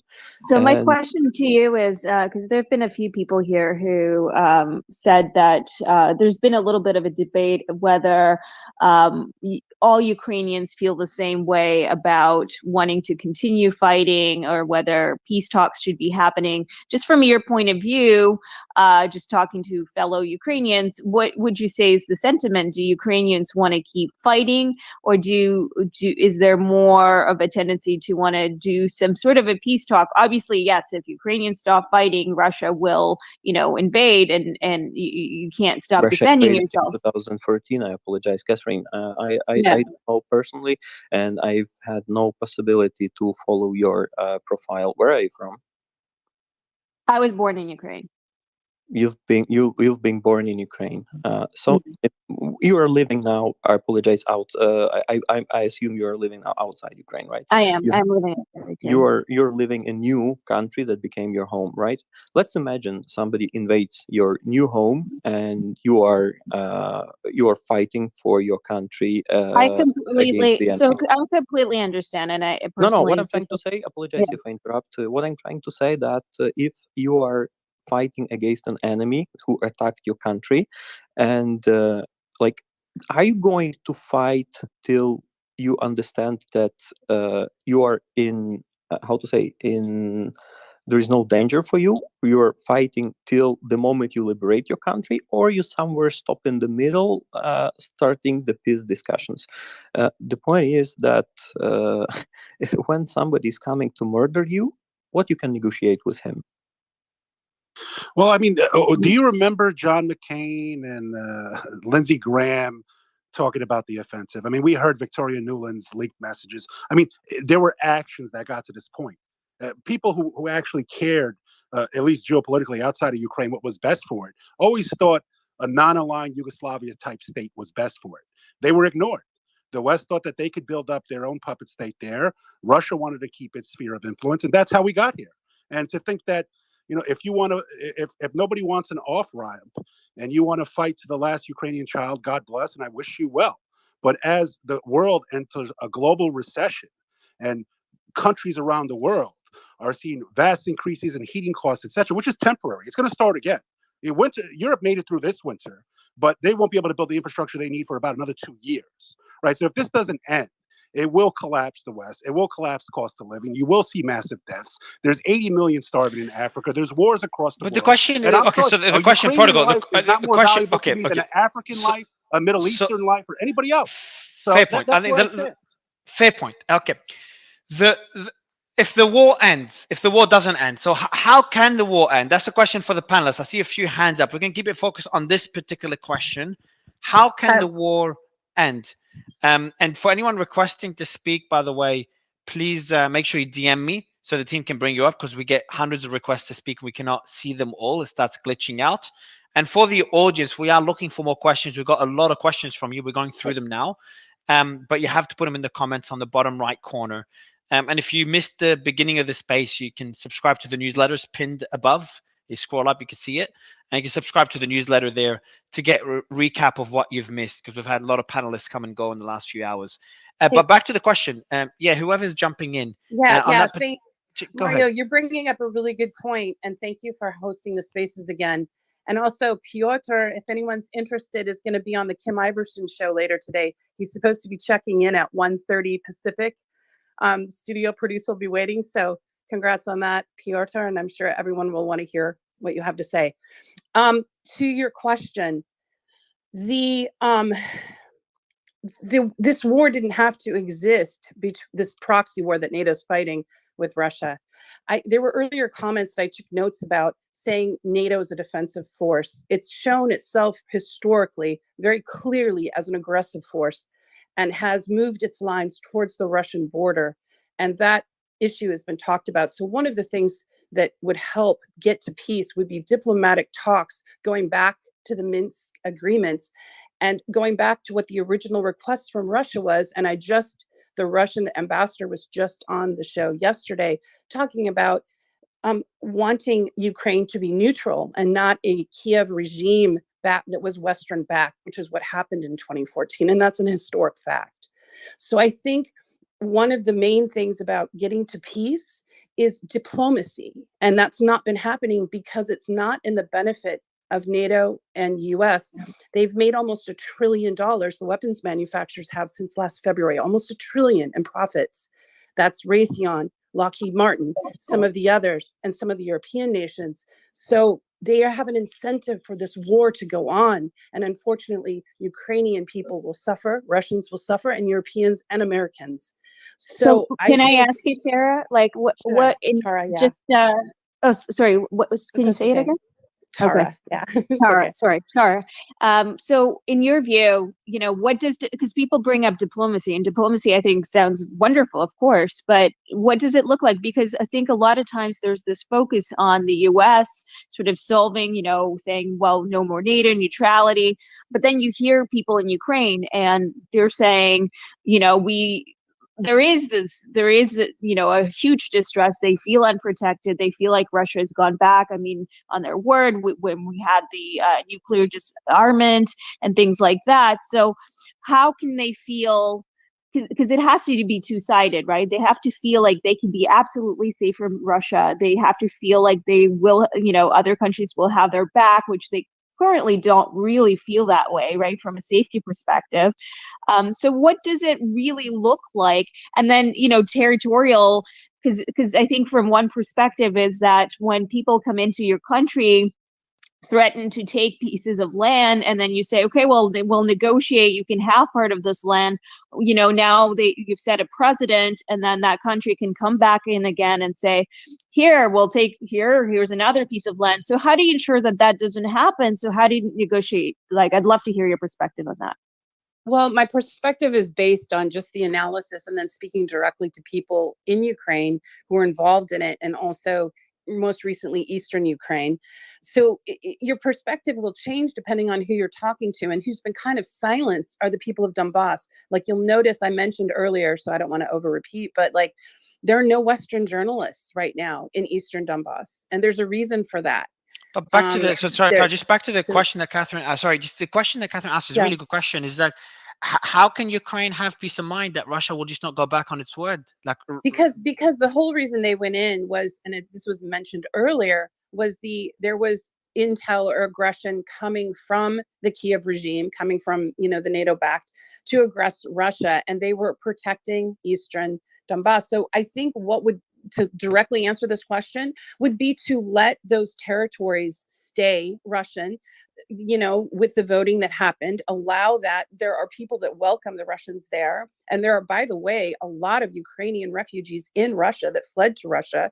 And, you know, I think the Russian ambassador had mentioned that as well, the vast amounts of Ukrainian refugees that fled to Russia. So, you know, and that's the whole thing. I think Piotr and you, Catherine, have done a good job talking historically about the emotional and connections between Ukraine and Russia and the economic. It's very, a very combined history. It's very complex and goes back a very long time, much further back than 2014. So, Mario, what needs to happen is real diplomacy and peace talks, and not hawkish rhetoric. Like, for instance, the New York Times just issued this headline that U.S. wants to help Ukraine take back Crimea. That is ridiculous. That's a red line for Russia. That will ignite World War III. There's no question that would ignite World War III. And that is very dangerous. So I think Ukraine's worst enemy in some ways for diplomacy is the US, not Russia. So that's my thought. So Piotr, I'll go to you, man, because I know that you'll probably have a lot to say on the points being made. You know, some valid, like the rhetoric could be better, but hey, we're talking about the media here, and their incentive is to get clicks. Some a bit too extreme, in my opinion, like Donbass leading to World War III, but these are pretty big statements. Would love your take on them. Crimea is a red line. Yeah, trying to take Crimea, my bad. Okay, my bad. Sorry, Crimea. If I may, that's not an understatement. So I mean, look, I've always got a lot to say, but so very strictly speaking, look, it brings me back to another point that was raised earlier about, I think one of the biggest points that we need to get a hold of, not specifically people in the stage, but just generally about this whole conflict, is understanding the distribution of Russian-affiliated Ukrainians within the country. Because the further east you go, it's undeniable that there is a stronger presence of Russian influence, but that's because of how the Russian Empire controlled the eastern and southern part of Ukraine in the late 1800s. It was known as Novorossiya, and it's this area that I thought initially in the early invasion days was what Putin was after, aside from just a full-scale regime change. So definitely the further east you go, the presence of Ukrainian identifying Russians or Russians themselves, however you want to mention it, does increase. But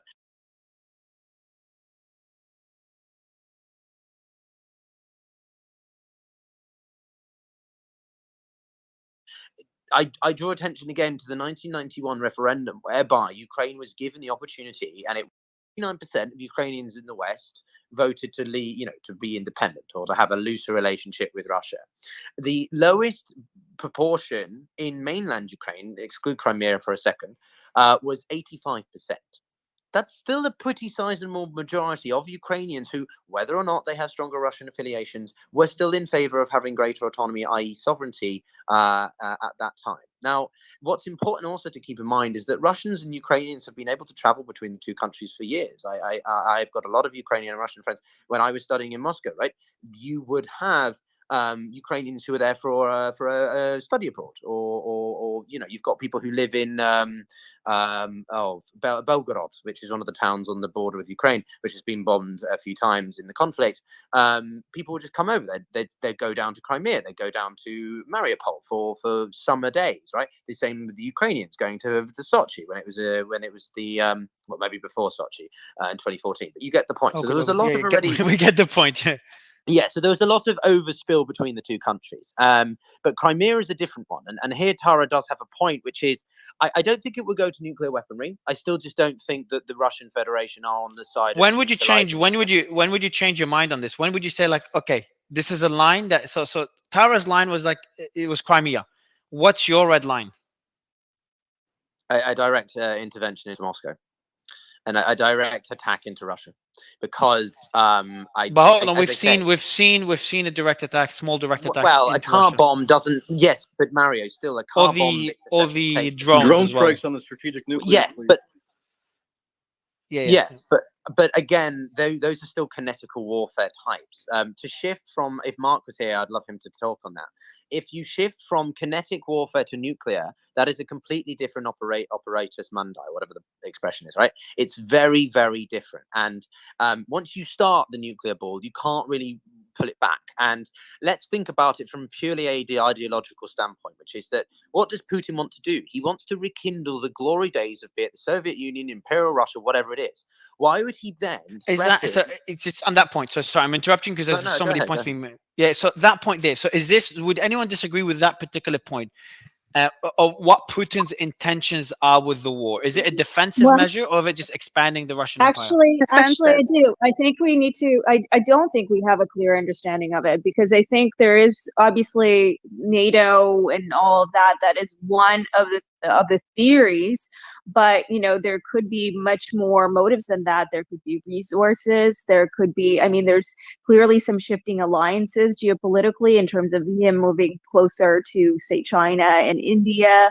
That what they're saying on state Russian television is quite different as well, and I think should be taken into account. There is an imperialist kind of move, but that is clearly stated on Russian television in Russian. So what they're saying to their people is quite different from what is being kind of talked about. Yeah, but Catherine, I mean, to touch on that, like, before any more American wealth or is spent or lives destroyed, like, the reality of the matter is we need to go back to the beginning. We need to know what the U.S. was doing there. Forget about Hunter Biden. I want to know why Coffer Black, the former head of CIA counterterrorism division, was there. I need to know if Zelensky has compromising material on Biden and his family that is securing this aid and forcing this hand. That's correct. But these are because we may have a president in office. I see how the prodigal. Let's see. So Here's how I would answer that prodigal, though. I would say this. there's so many people who support this war, right, that don't have compromised materials on them. So even if he did have but compromised that's the president of the material, United States, correct? His family was intricately involved in the Yeah, so country. let's We know look. the CIA was Michael, look, involved. We know protocol. Victoria Nuland, her alliance. This is all. Michael is more critical of Ukraine. So Michael, would you? I saw you. I think you were about to contradict protocol's points there, because what do you think they're valid? Well, I mean, just quickly on the point of Biden being compromised by information located somewhere in Ukraine that's basically blackmailing him into supporting this arms provision policy. I think there's really nothing at all to establish that as a plausible theory. You know, Joe Biden has been a dedicated liberal interventionist for his entire career. I don't doubt he's a neoliberal, hold on. right? But Let's I don't doubt he's a neoliberal. Michael, I want you to actually pivot I'll in your pivot. answer. Can you I will pivot to pivot. the Yes, I question? To the yeah, I'll tell you what to pivot to though. The question of what is the red line that would be like shit? Now nuclear weapons are on the table. Yeah, I was about to pivot to that. I just wanted to briefly address the Biden point, because I think it's actually sometimes underappreciated how one of the very few thematic through lines in Biden's career is an unusually zealous commitment to Ukraine. You can even date that back to the 90s and early 2000s when Biden was in the Senate. He actually stood alone in 2003, believe it or not, in demanding from the floor of the Senate that Ukraine be admitted to NATO before anyone was ever really even entertaining that as a possibility. So it's been a long-standing fixation of his, and I do think that's much more explicable as a reason for his motivation here than some sort of underhanded corruption scheme that's being covered up. But either way, on the red line issue, I was going to address this to Peter, because I think when he postulates that the quote red line in terms of something that could precipitate some sort of nuclear exchange is like the most extreme conceivable scenario where there's like an overt military incursion into Moscow. I think that might be a bit hubristic. I'm not accusing him of being necessarily kind of mired in hubris, but I do think that that's kind of like the most extreme possible scenario. And you have to think that there could be like gradations of extreme beneath that might also be conceivable as a red line. And I don't know what the red line is, right? I mean, it's not really something that I have any direct knowledge of, and I would just be speculating like anyone else. But to say that only that most extreme scenario is a red line seems ill-founded to me, because for one thing, the U.S. is taking very clear policy steps, including legislative steps, such as this package of measures that was passed in the most recent National Defense Authorization Act in December, where the U.S. is authorizing and compelling the assembly of mechanisms to eventually try Putin himself and other Russian officials for war crimes. And if you look at the legislation that was passed in the NDAA that was sponsored by this guy, Chris Smith, Republican representative from New Jersey, who I actually interviewed about it, he didn't really have a particularly tactful answer. The U.S. is even contemplating that it could theoretically reserve the right to prosecute Putin in U.S. domestic courts. Now, maybe that's far-fetched. I don't know. What I do know is that that's actually codified now in this new legislation that's on the books and was signed into law by Biden. So under what circumstances would it be the case that Putin would be prosecuted for war crimes in either the U.S. courts or some other court? Well, it would have to be that regime change was brought about in Russia, right? Because you can't prosecute Putin unless he's been removed from power. And U.S. policy directionally is increasingly geared toward that end. And there's also sort of a bit of an elite media consensus and political consensus that's burgeoning around this idea. You know, The Atlantic, I think for the first time, published an article, maybe it was in July or August of last year, where it was essentially declaring that the Russian Federation needs to be dismembered, and and Russia, as we know it, as it's existed since the fall of the Soviet Union itself, has to be dissolved and a new entity created, which would be flat out regime change. You have top ranking Ukraine officials like giving interviews to the Wall Street Journal. This was in December, I think it was the foreign minister, or either the foreign minister or the defense minister, said that the West must not fear that Russia will dissolve, and the Russian Federation as it exists today will be no more. So that's like approaching a red line scenario where even if it doesn't get to the most dramatic outcome in like a full military incursion into Moscow, it's enough to be perceived as an existential risk. You could at least plausibly imagine that's precipitating some sort of dramatic. Can I just speak to the nuclear element very really quickly? goes that really goes really far to breaking down the Russian Federation, and it brings up some points of escalation in this thing that I think are the kinds of scenarios. Jim, forget can I just add nuclear one war quick goes way point to beyond that? that. It's the stated policy of Ukraine. Real quickly, Piotr, I mean, Zelensky issued a decree. Hold on. Just guys. Yeah. Just Dr. Add on. By the way, Jim, I brought up Marcus, who wanted to comment. Marcus, you said you worked at NATO for back in the 90s. Yes, that's right. Yeah, I'm cool. German. Cool. Yeah. Okay. You're German. Yeah. So before giving you the mic, nuclear element very quickly. Yeah, sure. I'll let you and Patrick respond, and then I'll give the mic to Jim. 30 seconds. But yeah, when I'm talking about a direct intervention into Russia, yes, that is a pretty extremist scenario. But again, resorting to nuclear weaponry is an extremist response. What I'm talking about specifically is the two main points. One, that Russia. Again, Putin wants to rekindle the glory days of Russia. So why would he resort to one thing that would potentially destroy the entirety of the Russian Federation, i.e. nuclear war? It just doesn't make logical sense. But second, there are different types of nuclear weapons. You've got tactical nukes, you've got strategic. And this is a conversation I held with some academics from Harvard about this, basically emphasizing the point that what's known as a limited targeted tactical nuke strike, say in the Bay of Azov, which is to the right of Crimea and west of Russia's mainland, would be something that Russia could do. So think instead of bombing Hiroshima and Nagasaki, had the Americans dropped the Manhattan Project in the Bay of Japan, or Sea of Japan, Bay of whatever it was, right? There are different variations that you can do to symbolize the power of a nuclear strike without necessarily... Which was actually an option presented to Truman, by the way. That's a dangerous view. That's a dangerous view because there is no such thing as a limited nuclear war, and that is precisely what I've been talking about. But there is. A tactical nuclear strike, Tara, is not the same as a targeted strategic nuclear site. No, on but a it will city. set off Those a are different. chain reaction geopolitically. Not necessarily. And we know that. Not necessarily. So Not I just necessarily. see that rhetoric that's in the Biden administration is what's going on right now behind the scenes. There are people in that administration that believe a limited nuclear war is possible. I disagree personally. I think it could lead to a huge conflict and huge destruction. Massively. That fear, Tara, is absolutely, I mean, a lot of people share that, and the truth is we don't know, right? We don't know what people are capable of, how things might go, but I mean, it is possible that it would be more limited. It is possible that it depends on what you think people are capable of. But Marcus, I think you wanted to chime in on that one, I believe, right? Yeah, actually, many points, but let's stay by the nukes. I mean, the US just upgraded the nukes in Germany, despite we actually voted on it in 2010 that we will not want this to happen. And I don't know if they retracted the old ones, so they actually upgraded them.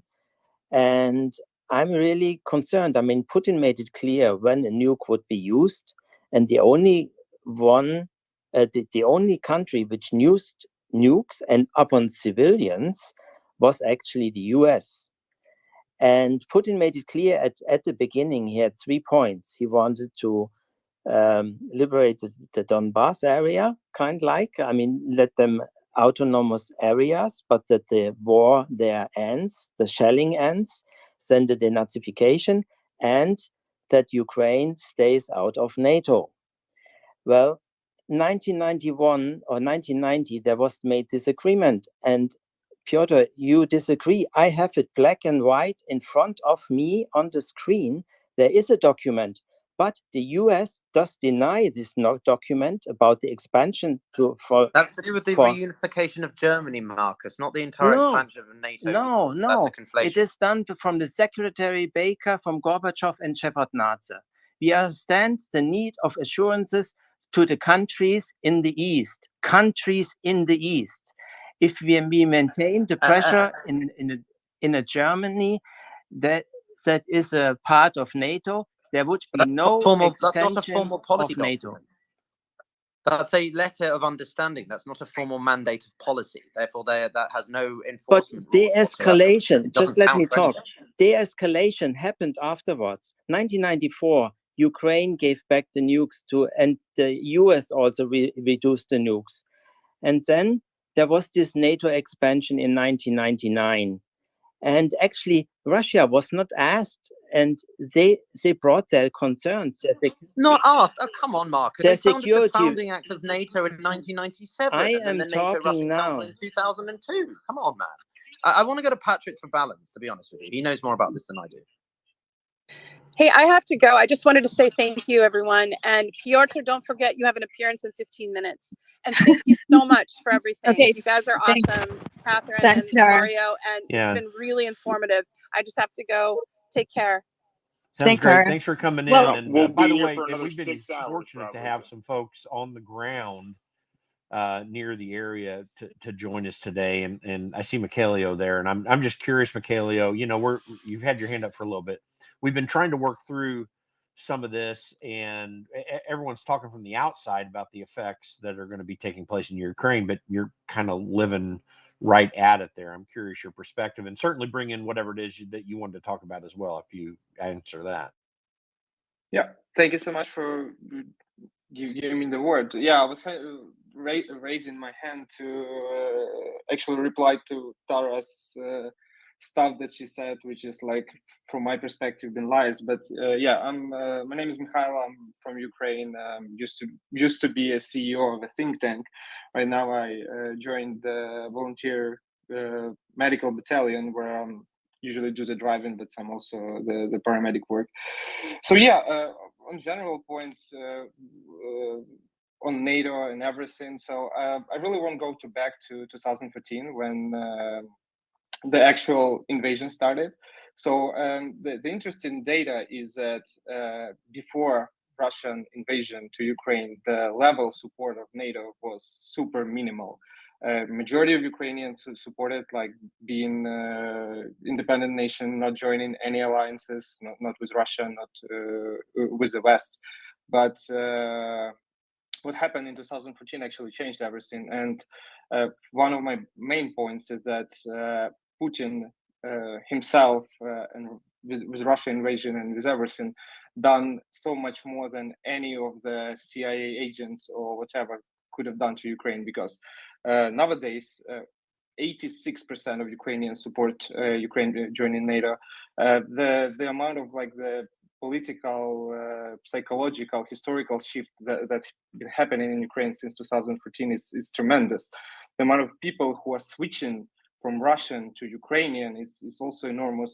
Only among my friends, I have majority of them, especially after the full-scale invasion, they switch to Ukrainian language because they see them using Russian as a threat, because Putin says whoever speaks Russian, they are Russians, which is of course not true. And yeah, and one of the other important stuff is that the problem of Western people talking about this conflict is that they are super Western centered. So all of the problems they, in their opinion, are coming from the West, from NATO. But if you look into the history of Ukraine and Russia, you could see that we always had the conflicts. We've always been fighting, and this has been going on for ages. So this war, of course, there is maybe part of the problem that it's NATO-Russia relation in the last 30 or maybe even like 80 years. But I think for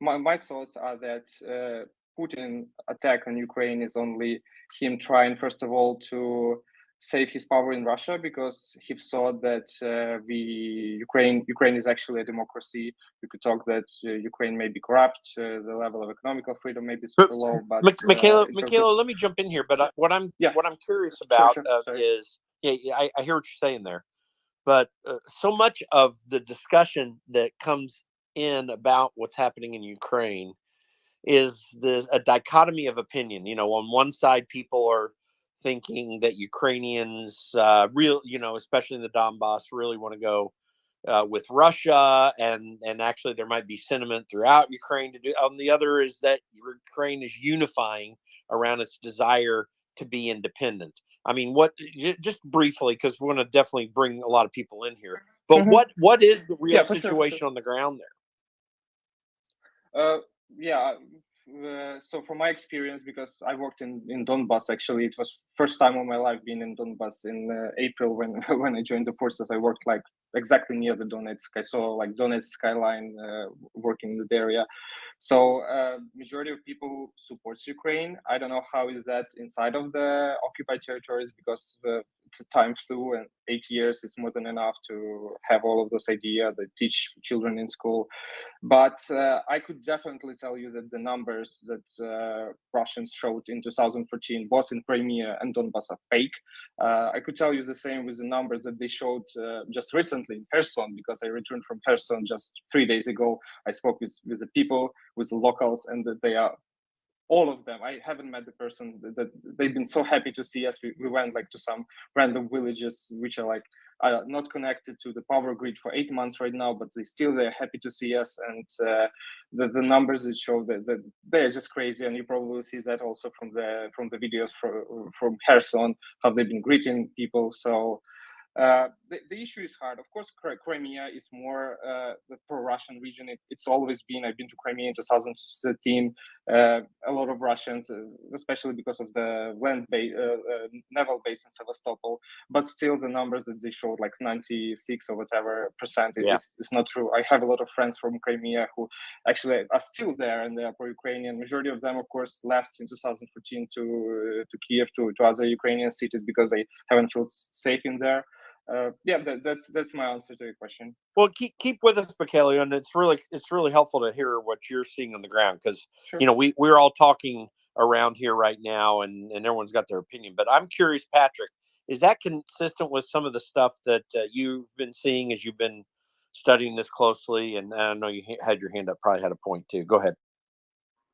Yeah, Jim. I mean, that tracks, and we've seen the Russians forcibly evacuate pro-UA civilians, both from the Donbass sector and from areas in Opcom North they captured early in the war. So any type of referendum or plebiscite would be heavily skewed, even if you did take Russian troops out of there. The point I wanted to make was on limited nuclear exchange. Unfortunately, President Macron of France has come out and said, and he did this, I think, in the spring or maybe midsummer, that a limited nuclear exchange in Ukraine by Russia would not threaten French interests. So that kind of rhetoric is part of the reason why this kind of limited nuclear exchange, yes, no, maybe discussion is happening. Frankly, I thought he was very responsible about it. As far as I know we were talking a little bit about what ends this war, what gets us to the negotiation point earlier. At this point, I don't think either side is willing to negotiate. One of two things is going to change: either the leadership situation or the military situation. If, God forbid, Zelensky gets killed in an airstrike tomorrow, then that might change the strategic situation. Dear God, I hope Putin's own people take him out tomorrow, depending on who replaces him. I think there'd be a vast amount of bloodletting on both sides of the Russian spectrum over that. You may see some type of peace overture if the pro-Western faction wins. That's not guaranteed, but if they did, it might happen. Or if one side or the other gets seriously mauled in what we all think of the upcoming offensives are going to be in the next few weeks and months. But other than that, as it stands right now, I think both sides are committed to fight. Do you think there is any desire to sort of save face or anything like that? Does that play any role in Russia continuing to wage the war, or do you think they'll be able to come up with some excuse to their people? Oh, I think that plays a huge role in Putin's calculus here, because I tend to agree with Pyotr. He's a neo-czarist, and I've used that term for a while now because I think it fits him. He wants Russia as empire. That's his jam. And if this goes poorly for him, I mean, as we were talking about earlier, the hardliners within the Kremlin may have his head, and I don't mean that figuratively. I mean, we saw this earlier when Suvorikhin was put in, he was not a popular choice among the hardliners. And when he made the absolutely necessary decision to pull the Russians back over the Dnieper, he saved a lot of Russian lives and preserved some of their better combat units down there. And the right wing, for no better term, of the Kremlin was up in arms about it. They couldn't believe he'd abandoned territory. They couldn't believe he'd abandoned Kherson, even though he did exactly the right move from a Russian military perspective. That's why he was sacked and replaced with Gerasimov. The Russian hardliners are no joke. They're not living on the same planet the rest of us are. Yeah. Now, by the way, I want to get to Mike. Michael, I'll get to you in just a second, but we got Colonel Jeff on the stage. He just came up, and I want you to introduce yourself, Colonel Jeff. We'll get back to you in just a second, Michael. But Colonel Jeff, what's your thought about that? I saw you with a thumbs up and a thumbs down, and I'll be more clear now if you share your opinion. Thanks for joining us. Yeah, absolutely. Hey, thanks for having me. Patrick and I speak on another Twitter space as well, and I know him and I follow him, and I couldn't agree more with him. And I think that neither side is ready to compromise, neither side is ready to talk. This is going to be solved in the battle space until something politically changes. And look, I understand that I don't make light of, or I don't joke about the potential for nuclear war. No one should. I mean, I am a former senior diplomat. As a military officer, I served as the senior military advisor to the ambassador to the US OSCE. I served as the senior defense attaché assigned in Kosovo. Ironically, my ambassador was a guy by the name of Greg Dellowey, who is an arms control expert. He went to Harvard. He and I had many discussions about deterrence, and the whole reason that nuclear weapons exist, according to him, this isn't me, is the concept of deterrence. And as soon as nuclear war starts, deterrence has failed, right? So that was always his argument. But I heard, look, Marcus had a lot of good points, but sometimes he glossed over some things that I think were important, right? When he says, yes, Ukraine got rid of their nuclear weapons and, blah, blah, blah. Well, you can't just say Ukraine got rid of their nuclear weapons, right? They signed the Budapest Memorandum with multiple other states, and that was a ratified treaty, right? And the compromise they No, it wasn't. It was not a treaty. Okay, I'm sorry. It was a memorandum. It's a memorandum of agreement, okay? But Putin and Russia and the United States both agreed to this, that the sovereign territory of Ukraine would not be disrupted, and everyone who signed it would help defend that. You have to imagine that if Russia has violated their memorandum of agreement, right, the Budapest Memorandum, that Ukrainians are probably fearful. And I've been in Europe. I live in Austria. I've retired here. There are reasons that, as some people say, NATO encroachment has continually moved east. I think that that's a little unfair. When nations voluntarily wish to join NATO and that NATO border moves farther east and east, that is a sense of, I want to belong to an organization. Russia fundamentally has never worked that way. They use coercion, far different. They force nations to do their bidding. This whole idea that, it's almost a joke, right? That Putin gets to say, this is what I want from Ukraine. This is what I want them to do. What international leader gets to direct onto another nation how it wants the other person to act? And if you don't, I'm going to use power. Yes, the United States. I don't know. I seem to remember Iraq when we lied into WMDs there. I seem to remember Libya after 9/11 when Gaddafi said, I'm done, I'm going to cooperate, and we fermented a rebellion with them. Those I were seem to see threats to you national can't security. paint this Those as were if it's threats black to and white, national. right? Those You were can't. threats to U.S. We have to obey international hold on. norms Prodigal, since hold after on. 9/11. Hey, Prodigal, hold on. Let him answer that real quick, and then I'll bring you back in. Go ahead, Colonel Jeff. You have to unmute yourself. Go ahead. Thanks. Sorry about that. Look, I don't dismiss that the U.S. has asked for things, and I also don't dismiss that the United States has used force when it feels its national security has been threatened. The bringing up the WMD, I think this is a red herring, right? Yes. If you want to bring up Abu Ghraib as well, our nation is far from perfect. Please don't get me. Well, we could bring up the coup in Kazakhstan. We can bring up the color revolution, black and white. Is disingenuous. Well, let me throw this in there, Prodigal, because here's Colonel Jeff. Here's something kind of interesting about that. Put Abu Ghraib aside for a second. When you talk about the WMD thing, we were at a time in the U.S. history, I think also connected to what people's perception of us were on the international stage, where when the American government talked about WMDs being in Iraq, even though the argument was hard and people wanted to be convinced, they came across convincing up to that moment and then went. And now we find out on the back end, no, that was all just, it was smoke and mirrors. I mean, there was maybe some evidence of it or whatever. I mean, I think Prodigal's point about aggressive activity unnecessarily is really bad. I mean, how would you address that, Colonel Jeff? And then I'll go to Michael. I'm not a fan of the WMD argument. I have been a Colin Powell fan for a very long time, and I think he was forced to do the bidding of a president that lied to him, and it damaged his reputation. So I can't argue. Well, it also killed 1 million Iraqis in a civil war that Prodigal resulted in a failed state. Yeah, I mean, definitely. there were a Prodigal, lot of loss of life. Prodigal, you can come back to that. Just let him finish it up, okay? Go ahead, Jeff. I'm trying you gotta to unmute yourself. I'm trying to agree with him, but it's getting kind of hard. Yeah, go. That's Yeah, okay. can I Prodigal make is a incredibly can I intelligent. raise We a like point that's a bit more directly related? just like I'm coming back Okay. to you, Michael. Michael, I'm coming back to you. Just give me a moment, okay? I want Colonel Jeff to be able to say what he says. Prodigal may have a retort, and then I'm going to come right to you. Colonel Jeff, go ahead. No, Prodigal's got some fantastic insights into things. I just want to let you be able to say what you're saying. Go ahead. No, I don't have an answer to that, and I don't.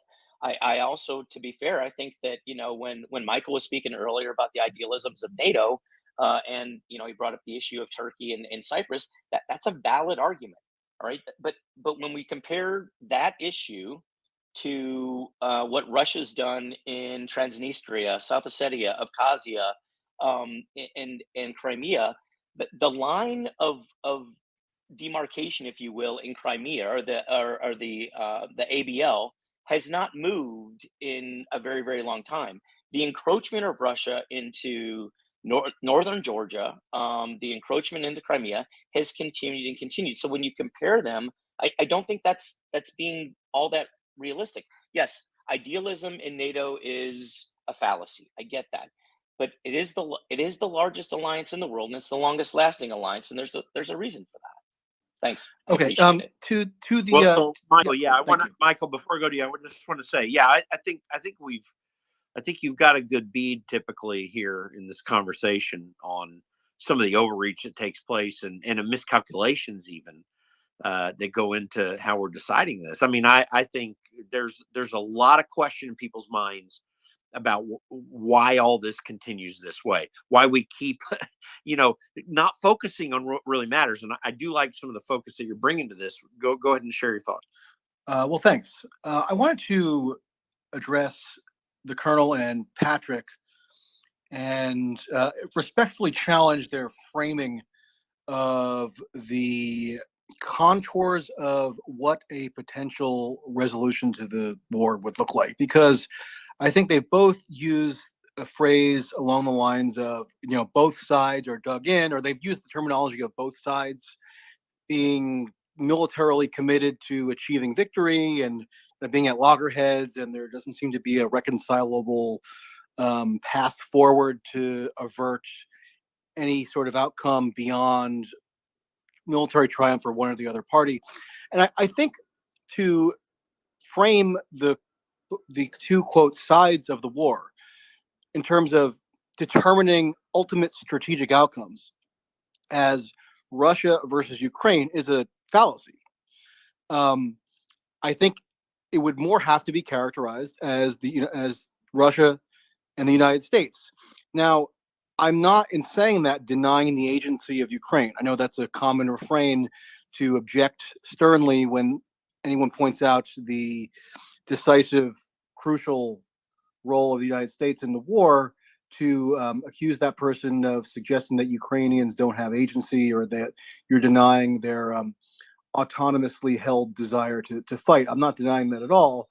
I'm simply observing that Ukraine could not be more wholly dependent on the United States for the entire spectrum of its current war effort. The United States, even but Michael, hold on. Finish that. Michael, let me ask you this though. Finish that thought. But coming into this whole situation that we're currently in, mean, there were massive calls from Ukraine, from people connected to Ukraine, people supportive of Ukraine, to get the United States to provide some extra help. And that was not forthcoming, particularly during the Obama administration, when they seemed to desperately want it, right? And certainly around the 2014 thing, without getting back into that aspect. But there was some call to do that was never fulfilled. So it's almost like they got, by the time we got to 2021, they were back into that corner you're describing. Well, sure. I mean, there was oscillation between administrations on the extent to which Ukraine ought to be militarily supported. Obama resisted the calls of hawks within his administration, like Hillary Clinton and even Biden on this issue, to be more thoroughgoing in supplying armaments to Ukraine. Ironically, that would probably get Obama labeled a Kremlin agent in terms of today's political context, but that's sort of a different issue. I'm referring to the nature of the power dynamic in the conflict post February 2022, when the invasion was launched, up until today. So at this very moment today, I think it's indisputable, and I don't even think most Ukrainian decision makers would dispute it, that the United States plays a singular role in furnishing the war effort on Ukraine's behalf. It is subsidizing the very Ukrainian state. It's paying state pensions and salaries. It's providing the funds for basic state governmental services, on top of its singular role in actualizing the war effort, whether it be funding it, whether it be providing the arms, whether it even be direct operational coordination. I mean, General Mark Milley, the chairman of the Joint Chiefs of Staff, was just on the border of Ukraine with his Ukrainian counterpart in Poland, planning out operationally the supposedly forthcoming next counteroffensive, just as happened over the summer last year, when U.S. generals and other top officials directly planned the war, to plan the counteroffensive in Kharkiv. And the U.S. could not be more intimately involved in even the direct combat operations of Ukraine. It's leading the organizational effort on behalf of every country that supports Ukraine, quote unquote. When I was in Yeshiv, Poland, when the war started, you could see that this main sort of focal point, this main base the U.S. was running to send in the arms that were being flown into the airport there into Ukraine, even if they were coming from, Romania or Belgium or the UK or some other place, the U.S. was ultimately the one who was orchestrating the entire initiative, not to mention itself providing the lion's share of the actual funds and armaments, culminating today with the announcement that there will be Abrams tanks sent. So when you're talking about some ultimate resolution to the conflict, and you're saying it would come down to a bilateral negotiation between Ukraine and Russia, that just doesn't make any sense. That's not how it would work. Well, when Russia submitted its list of grievances in the run-up to the war in December of 2021 regarding Ukraine's military neutrality or lack thereof, or whether it would join NATO, it sent that list of grievances not to Kiev or Brussels or Timbuktu. It sent it to Washington, D.C., because there was only the United States that could have theoretically redressed that particular grievance being raised by Russia, and the same continues to hold true today. So what would have to happen in order to reach some sort of resolution to the war and choose a diplomatic path rather than a perpetually escalating military path, what the U.S. has chosen thus far, it would have to be a policy change on the U.S.'s part, because it's a policy choice on the part of the U.S. to say, we're going to defer to the U.S., only Ukraine can decide its fate. Well, no, the U.S. decides that it's going to defer to to Ukraine on that score. It could choose something else in theory, and it chooses not to, because it is the prime mover. Yeah, Mike, I'm not even sure who's deferring to what, but in that dynamic between the U.S. and Ukraine. But Colonel Jeff, I think, it is a good question. I just do not, and to be candid, I think it's a fair question as well to ask. Does the United States even want anything more than the continuation of this? Because I don't see them working with Ukraine and trying to get diplomatically to Russia to get some bilateral agreement on how to resolve this. And I'll go to Patrick. So was that to me or to Patrick?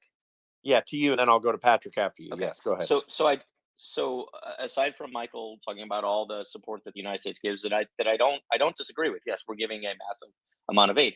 I do agree with him that it's not going to be a bilateral negotiation. It will be at a minimum trilateral, and Yeah, it but will involve the just United to States. interrupt you, I want to finish that point, but the concern I have is that I'm not even clear what the Biden administration wants to tell them to do, and I would have to sort of side on the Biden administration wanting this thing to just keep going and going.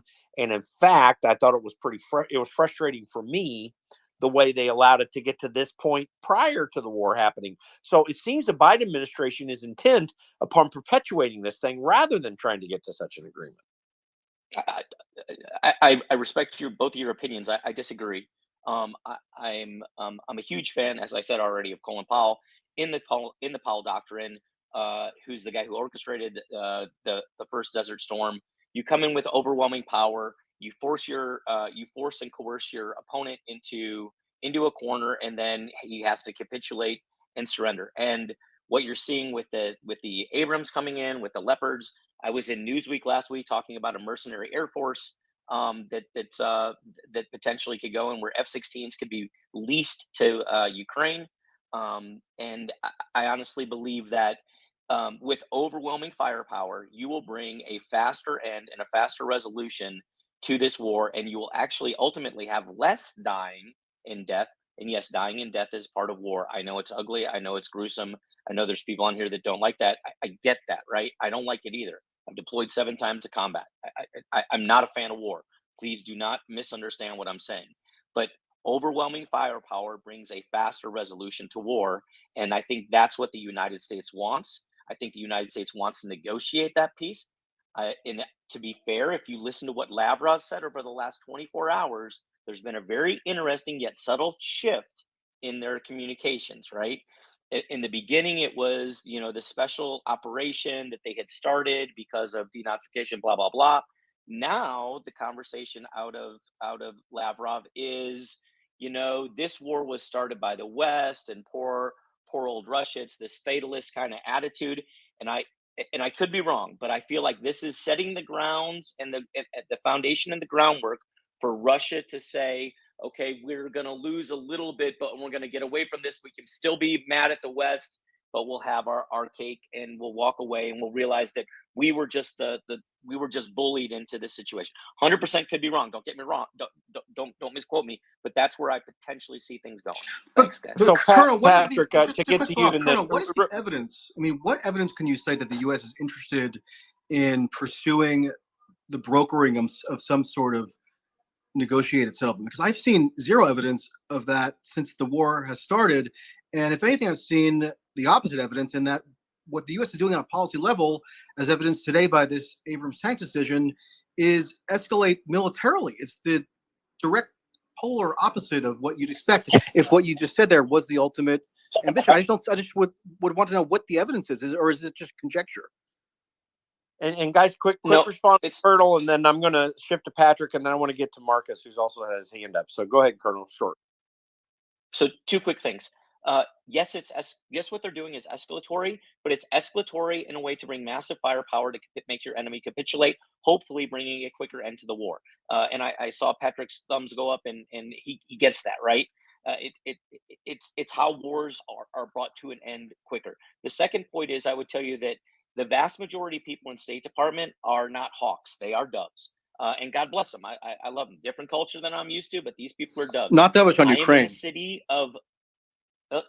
Please let me finish. I am in the city of Vienna, where OSCE is, and I would tell you that the vast majority of people at the U.S. OSCE are working as hard as possible back channel with their Russian counterparts to try and find any common ground to even start the basis for communications. Every Thursday in Vienna, the Permanent Council of the OSCE meets. The U.S. ambassador and the Russian ambassador, along with 55 other ambassadors, sit in a big room and they talk. Yes, the OSCE sometimes stands for the Organization for Sipping Coffee and Tea, or sipping coffee in Europe. But right, it's a product or a byproduct of the Minsk group, right, and the Minsk agreements, and it is the place where communications happen. So it's not conjecture. There are people, good Americans and good Russians, trying to find common ground on this. You might not see it, and it might not be out in the press, but that doesn't mean that just because it's not in the press that governments aren't working back channel.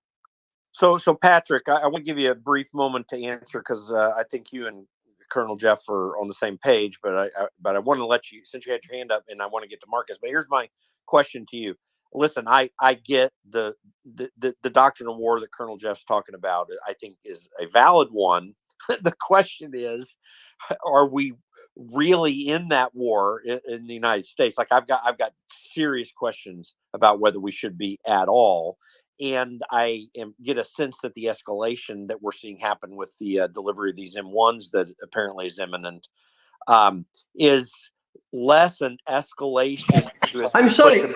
Could you please stop making this United States centric? I have not seen United States flag on top of this conversation, and the fact that this was derailed into blaming United States once again, and I'm from Latvia, is just another tool which is used by Putin's propaganda to just derail the whole conversation about this. Sorry, yeah, but this is bullshit. Okay, border, hold on. I'm coming to you. We're going to get to you, I promise. I see your hand there. Go ahead and put it up again. We'll get to you. But so anyway, Patrick, I mean, this seems like an escalation that is about escalation, not about, like Jeff is talking about, getting the thing pinned down and finished. I don't see that, Patrick. Well, Jim, it's interesting you mentioned that. I saw you followed me, so I appreciate that. This has been a running theme for me for probably 7 or 8 months now.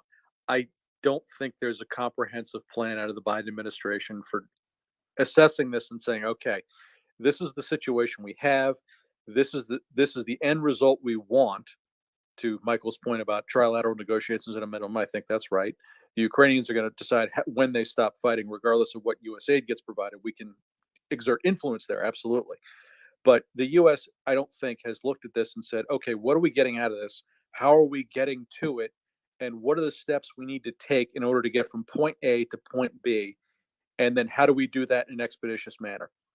Okay, so let me butt in there real quick, Patrick, and just ask this. Yeah, I hear you. Get from point A to point B. I have to tell you, I don't see from the Biden administration that they even know what point A is. And if they could ever get to point A, I think it would take them way too long to figure out where to go to point B. Like I get what you're saying. You're right, except that there's no freaking point A here. I don't see it. Well, right. They don't have an idea of what they want to get out of this, I don't think. And that's led them to this kind of, I just don't think they have an idea of what we're doing anyway. Like, I didn't see the Biden administration have any idea about what was going on leading into this whole thing. Like, they were off in la la land, in the fog of something or other, as Putin is saying, and then doing stuff to lead straight to this. And that means that they don't, that's what that's what I mean when I say they don't even know what point A is. Well, Jim, yeah, I mean, to their credit, they did say this was coming. The problem is they didn't do anything about it. They didn't, And that seemed on purpose to me. That's why I have this strain in asking this question with you, because you are right about what you just said, but it seemed to also sort of be on purpose. One could surmise that was going on. I won't go that far. I know some people do. I won't go that far because I don't think the Biden administration wanted to get tied down with the war in Ukraine. I think they had a domestic agenda they wanted to pursue. I don't think this was their plan. But as far as just the aid goes, it's been very haphazard. We haven't seen comprehensive training programs yet. I mean, every time they announce this, we hear tanks are going, Bradleys are going, and then you'll see an announcement of the DOD. Oh, we're starting training now. Well, why didn't you start training 6 months ago? Because it's haphazard. They don't have a comprehensive plan. And I think that's what we're seeing when we see, okay, tanks. We'll probably hear that, we're going to start training on tanks now as soon as it's approved. They're not doing it now.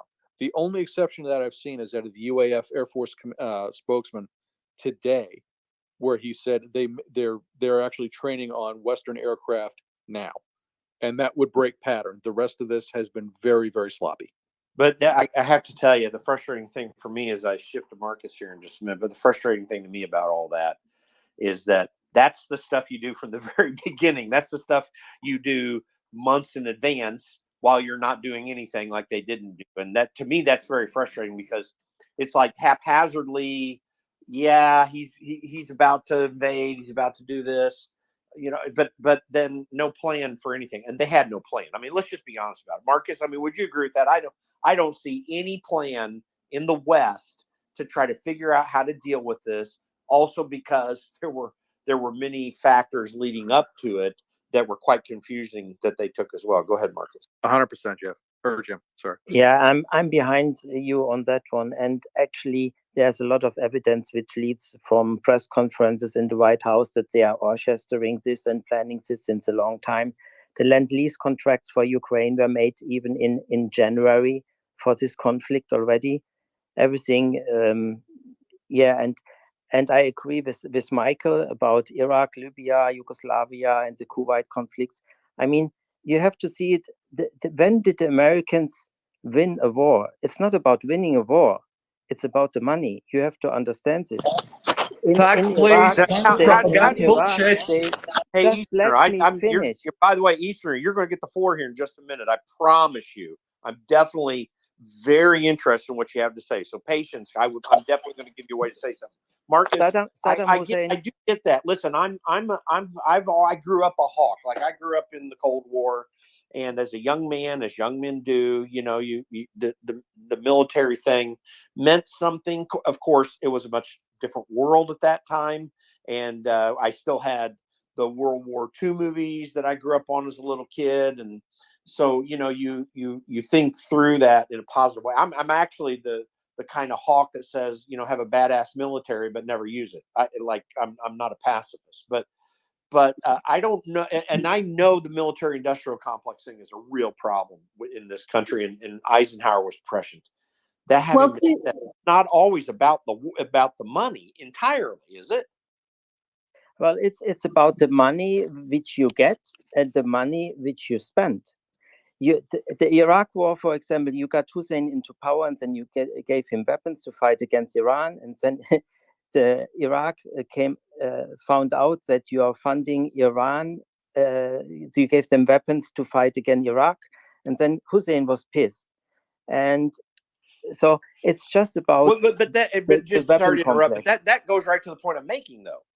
Yeah, we did do that. We did that, I know. but not just for the money purpose. I do believe the money's behind it, but we had a geopolitical purpose there that we pulled the rug out from under Saddam Hussein on later. I mean, yeah, it's this geopolitical thing and not just the money only. Yeah, that's right. It is good if you have many purposes and you can fulfill them. I mean, now it's just about, I see it as this: whole of Europe is demilitarized at the moment. Almost, we have nothing left. Everything is sent to Ukraine and destroyed. The US has made a lot of Lend-Lease contracts to Poland, to all these countries which get new weapons. These new weapons act as they are interconnected, and they actually, you target something and then they can shoot themselves and so on. Everything is modernized and so on. And this costs all of money. And I mean, the US also made I say the US also installed the euro in Europe, because only with the euro installed this can happen, because they are pushing now the EU to pay 1.5 billion a month to Ukraine. But this money does not go to the Ukrainians. I feel very sorry for the Ukrainians, by the way. They are getting abused as the Germans, which are still occupied since 77 years. And we have the hardest press censorship. And we were actually friends to the Russians. We had no conflicts. These are neighboring countries. There was no problem at all. It is all instigated. Also, Putin was delivering gas and oil until it was blown up. But the German politicians have to say that it was not that way, and it is a war from Putin against with the energy and so on. This whole thing is to sell us this nuclear shield, what they are on about now. They want to manifest that we in Europe need the US to get and have peace, to save us from the Russians. And there are conflicts in Serbia and Kosovo. Serbia is standing behind the US. Kosovo is with NATO. There will be peace then again. But they say then, well, look, we make peace over there. You need us, you know, and it's all about selling weapons. And it is so bad because it is actually, they are right. And the problem is this weapon factory and all these 800 bases from the US all around the world, they need money. And it's all about this money. And if they don't have these Lend-Lease contracts, they will be ruined, and all these would be out of job. You know, it's too big to fail. Yeah, no.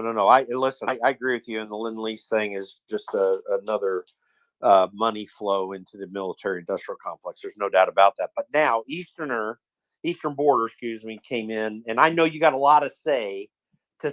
And as you can hear, I'll give you a little chance. I want you to talk, but kind of hit me with your first point that is the most important thing to you. That's just kind of screaming in your ear. And welcome up here for the first time here on the show. Come on and let me know what you have to say. Yeah, hello. My name is Kristaps. I live in Riga, Latvia. I've been to Ukraine 3 times during this war. I make a podcast called Eastern Border. I've written for the Foreign Policy magazine. So I'm, pretty deep into this. I have lost so far 8 people personally in this war. 2 of them are my relatives as well.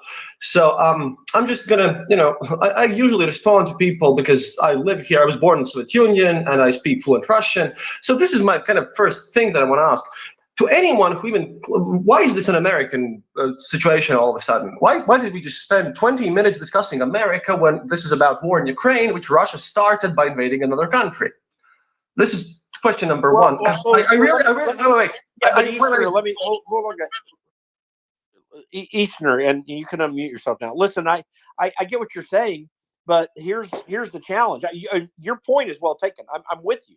I mean, this is why I get so frustrated about us here in the United States, feeling like we've always got to be out doing everything. We don't. It's not even necessary. But the reason this is so big is because Ukraine's sandwiched in between a bigger and larger geopolitical narrative that Russia has related to us and setting themselves up. That narrative is patent. That narrative that Russia is pushing is blatantly nonsense.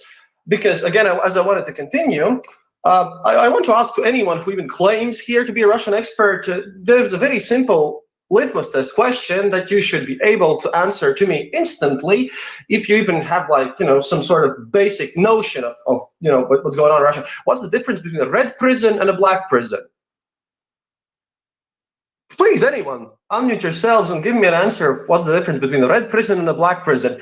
Okay, hey, Eastern Border. Patrick, I think, may have that answer. Are you going to answer that, Patrick? Do you know? Oh, no, I was going to say the reason we're talking about the U.S. is because by volume, the U.S. has sent the most aid, and we are also garrisoning the entire eastern flank of NATO, including Latvia. And subsidizing the entire Ukrainian state. And we on the eastern flank of NATO are extremely thankful for that. Because once again, I don't even know why people are just claiming about, we in Latvia and Estonia and Lithuania, everywhere, there is a reason why we wanted to join NATO, and that's because Russia has been constantly threatening to invade us, to nuke us. They've been undermining our policies constantly, all the time. And you wanted the security guarantee in the United States, so why do you think we're talking about it? Yes, but currently in Ukraine, those are Ukrainian people fighting and dying there, and all the promises and everything's not going to help if there's nothing there. What? Who are the Ukrainians who are fighting and dying receiving their weapons from? Not just the U.S., though. Everyone around here. And again, Michael, please, specifically for you, Michael, what is the difference between the red prison and the black prison? Michael, hold on, guys. Michael, let him talk, and then you can come back. Go ahead, Eastern. Eastern Border, let's just first think here. Like I said, Michael, the next time you start your answer, I wish you to start with the red-black prison question. That is a super basic thing because, well, Putin used to be an organized crime in the 90s. He's well connected with all this organized crime thing. Prigozhin literally used to run a whole prison thing. And to just presume that Putin is functioning just like any other normal leader of a country is just blatantly false when he's operating by the laws of the bratva, of the понятия. right? So if you don't understand the Russian prison culture, you have absolutely no idea what's going on in Putin's head, and you're just basically trying to squeeze a square into a round little circle here. Putin is, well, there's a reason why. Well, see, Putin operates by the whole thing that to this prison culture under which he operates, literally lying and cheating is good, it is honorable. Making an honest deal and keeping up that deal, that's considered for fools. There is only the one who scams and the one who is being scammed. There is no honest dealings with Russia at all. Congratulations on the most bizarre non sequitur yet. Hold on a second. Hold on, Michael. Let Hold on a Catherine second, go. Michael, hold on. So I have a question for you, because you're looking at things from a Eastern, can you mute while she talks? Yeah, can someone mute? Yeah. So when we're looking at things, we're often looking at things from a North American perspective, because a lot of people in this space in particular are. So and the issues that affect them tend to be more American centric, because America is sending aid and so on and so forth. So, but the conversation in Europe, I think, is quite different. And I was in Europe recently, and the conversation did flow differently. So can we get a little bit of detail on how that war is seen? What are Putin's actions seen and motivated by? Like, what role does the US, if any, plays in the conversations that go on in, say, your country of Latvia? Eastern, are you still with us? Absolutely zero. We don't even talk about the United States here. United States is just a part of the whole NATO alliance. We're not that United States obsessed, because, so just another member like North Macedonia? I said, what? So just another member like, North Macedonia or Slovenia? I'm sorry. I'm sorry. Please, you didn't answer my question about red and black prisons. So start with that. It's a bizarre non sequitur that really has no bearing. No. That is a very, see, if you would know the answer, then you would know why this is not a non sequitur. See, red prisons are the ones which are run by the administration and the officials, and the black prisons are the ones who are run by the organized nobody's Putin has contacts. So this shows that you have no idea about the whole organized crime section. I know the U.S. economy is which makes you not an expert of Russia. Therefore, I'm just going to ignore whatever.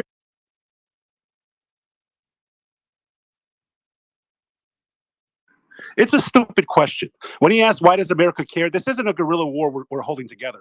We're literally propping up an entire country. And the more money we dump into it, if it doesn't go our way, we're going to lose it. He asked, why do Americans care? Have you looked at American debt levels? Have you looked at the unemployment? Have you looked at the homeless population? Have you looked at the state of not just the U.S., of Canada, of Western Europe, and their deindustrialization? Like you're talking about these things as, why do we care? You want our money, you want our weapons, you eventually want our troops. Of course we're going to care, especially when we see 2 decades of U.S. foreign policy that has seen American lives. And Practical, I don't think he's saying why do Americans care so much as no, I know I didn't address the black prison, but how many? And to add to that, how many American lives have been lost because of Latvia? Not yet, right? If this blows up, we'll see how many. And the reality of the matter is, the same people who are championing this shit are the ones who cry about pollution and everything else. If you want to hurt Russia, we should have unleashed American energy to bring oil as fast down as we could. We didn't do that. We shut down nuclear facilities in Michigan, in fucking Florida. We shut down hydrojams there. So, Ghost of Latvia, Ghost of Pashka. I think you're also located elsewhere. So, would love to hear from you in terms of, how do people see the conflict where you are at? Hey guys, so I've been living for 20 years in Germany and recently moved back to Russia just because I'm ethnically Russian. I was born and raised here, and the sparked up Russophobia was just too extreme for me. I didn't feel safe for my family anymore there, so I decided to move back. And it's an interesting how emotional the other guy got. I mean, that's kind of the typical thing. How everyone in these Baltic small states reacts to the current situation. They don't really see the big picture and the danger for all humanity. They're kind of a little bit self-centric because I don't know why. But what I see, but for example, in Germany, I don't think that people like Poles, for example. I had a neighbor in Poland. She was a little bit older, and she remembered who the Bandera was because they slaughtered half of her family during the Second World War when she was still a child. I don't remember exactly, but that a lot of Poles still remember that those far-right radicals that were located in eastern Ukraine were basically Nazi collaborators. And she was pretty upset by the political situation in Poland, that they are basically unequivocally supporting them. I mean, you can ask me any question, but overall, the situation in Moscow is pretty stable. I mean, you don't really realize that there's a war happening. Politically, I would agree with those who said that even if like something would happen to Putin, like liberals were, or basically Western friendly people quickly realized how the West treats them by just watching how all Russian sportsmen, basically any competition, like even competitions where like trees and cats, like cat competitions where Russians were banned because of the war. So basically Russians realized or got the feeling of it's not just about a political or international like conflict. It's almost an ethnical conflict where everything Russian is now bad and has to be banned and blocked, and we have to be super pro-Ukrainian. And don't get me wrong, I'm not anti-Ukrainian. I have a lot of friends from Ukraine, especially when you're an outsider in Germany. Like we have so much in common, specifically the language, that when you meet someone from one of those ex-Soviet states who speaks Russian, it's like, oh, you're one of us. Like we are basically the same people. And yeah, it's specifically hard because I still have friends there. Well, I was wondering, like, because sanctions, that is something that has been a little bit, well, quite controversial. And what you were saying also, some of the treatment in terms of internationally, there's some boycotts of restaurants, which I do think is incredibly unfair because, they're hundreds and thousands of miles away and have nothing to do with anything. But specifically just the sanctions that have been put on Russia, which be interesting to discuss, like how effective they are, and what and the effect is also like how effective they are as a pressure mechanism for Russia to sort of behave, but also are they doing more damage potentially because they might actually cause Russians to see the West as more of an enemy because like they see them as doing this to them and therefore are actually maybe more supportive of Putin's policies as a result. Are they actually backfiring or are they helping? I'd love to get also that. You're hitting it right on the nail there, because everyone who had any business with Europe or the West who could be like a force pro-Europe either had to make a decision, right? Either he completely closes shop in Russia and goes to Europe, or he cancels whatever he has with Europe because he's under threat of just having his stuff taken away, right? We have seen this with oligarchs who were basically just their property was taken away, and that's about it. And there was no discussion. They had no rights. Basically, all Russian rights of Russian individuals were canceled at that point because the propaganda and the Russophobia was so intense. So the only thing it led to is basically a giant consolidation that even people who aren't... I'm sorry, Russian rights outside of Russia? What about Russian rights inside Russia? Those are not canceled. What rights are you referring to? I'm in Moscow and I can do whatever I want. I mean, yeah, but do you know the difference between a black and red prison, though? Because if you don't, no, I can't listen to again, that was the best non sequitur so far. Russia has no rights for people inside Russia, and now you're blaming Europe for this. I don't know. Did Zelensky ban opposition parties? Did he end multiple media companies? Is he going after the Russian Orthodox Church? I don't know. Was he in the Panama Papers?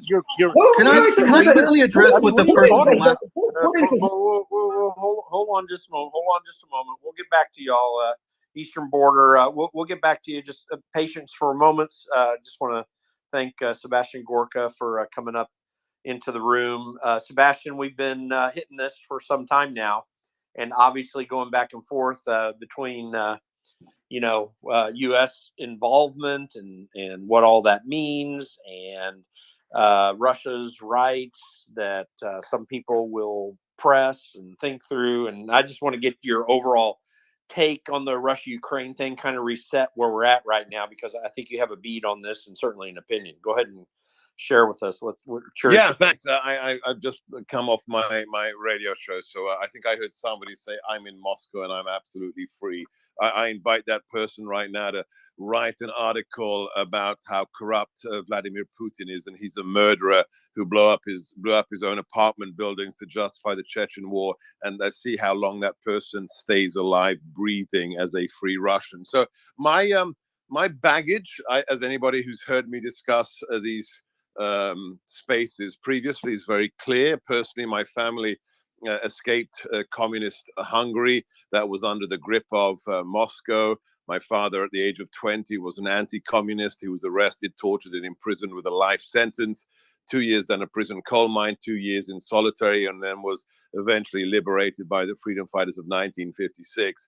I was born in the West. I was born in the UK to Hungarian parents, served in college in the British Army Military Reserves in an MI unit, a military intelligence unit, where our job was, my MOS was an interrogator. My job was to interrogate Soviet officers if the balloon ever went up and there was a war between NATO and the Warsaw Pact. So I bring that to the table. That is my context, my baggage. But, with regards to the war in Ukraine, I've been very clear from the beginning as former strategist to President Trump.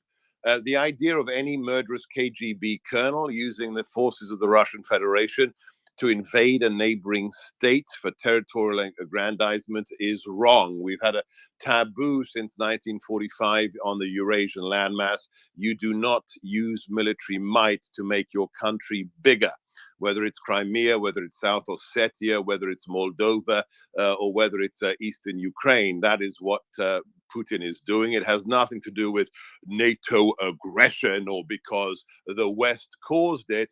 Vladimir Putin, for the last 20 years, remember, former KGB colonel, has stated that the Ukraine is illegitimate. Not only illegitimate, it is also does not have a right to exist as an independent state. And he said the same things about the Baltic states and about Poland, which are actually NATO members. The idea Can you source that? Excuse me? Do you have a source on that? Because yeah, I can send you all the translations in Russian and in English. I can send you all.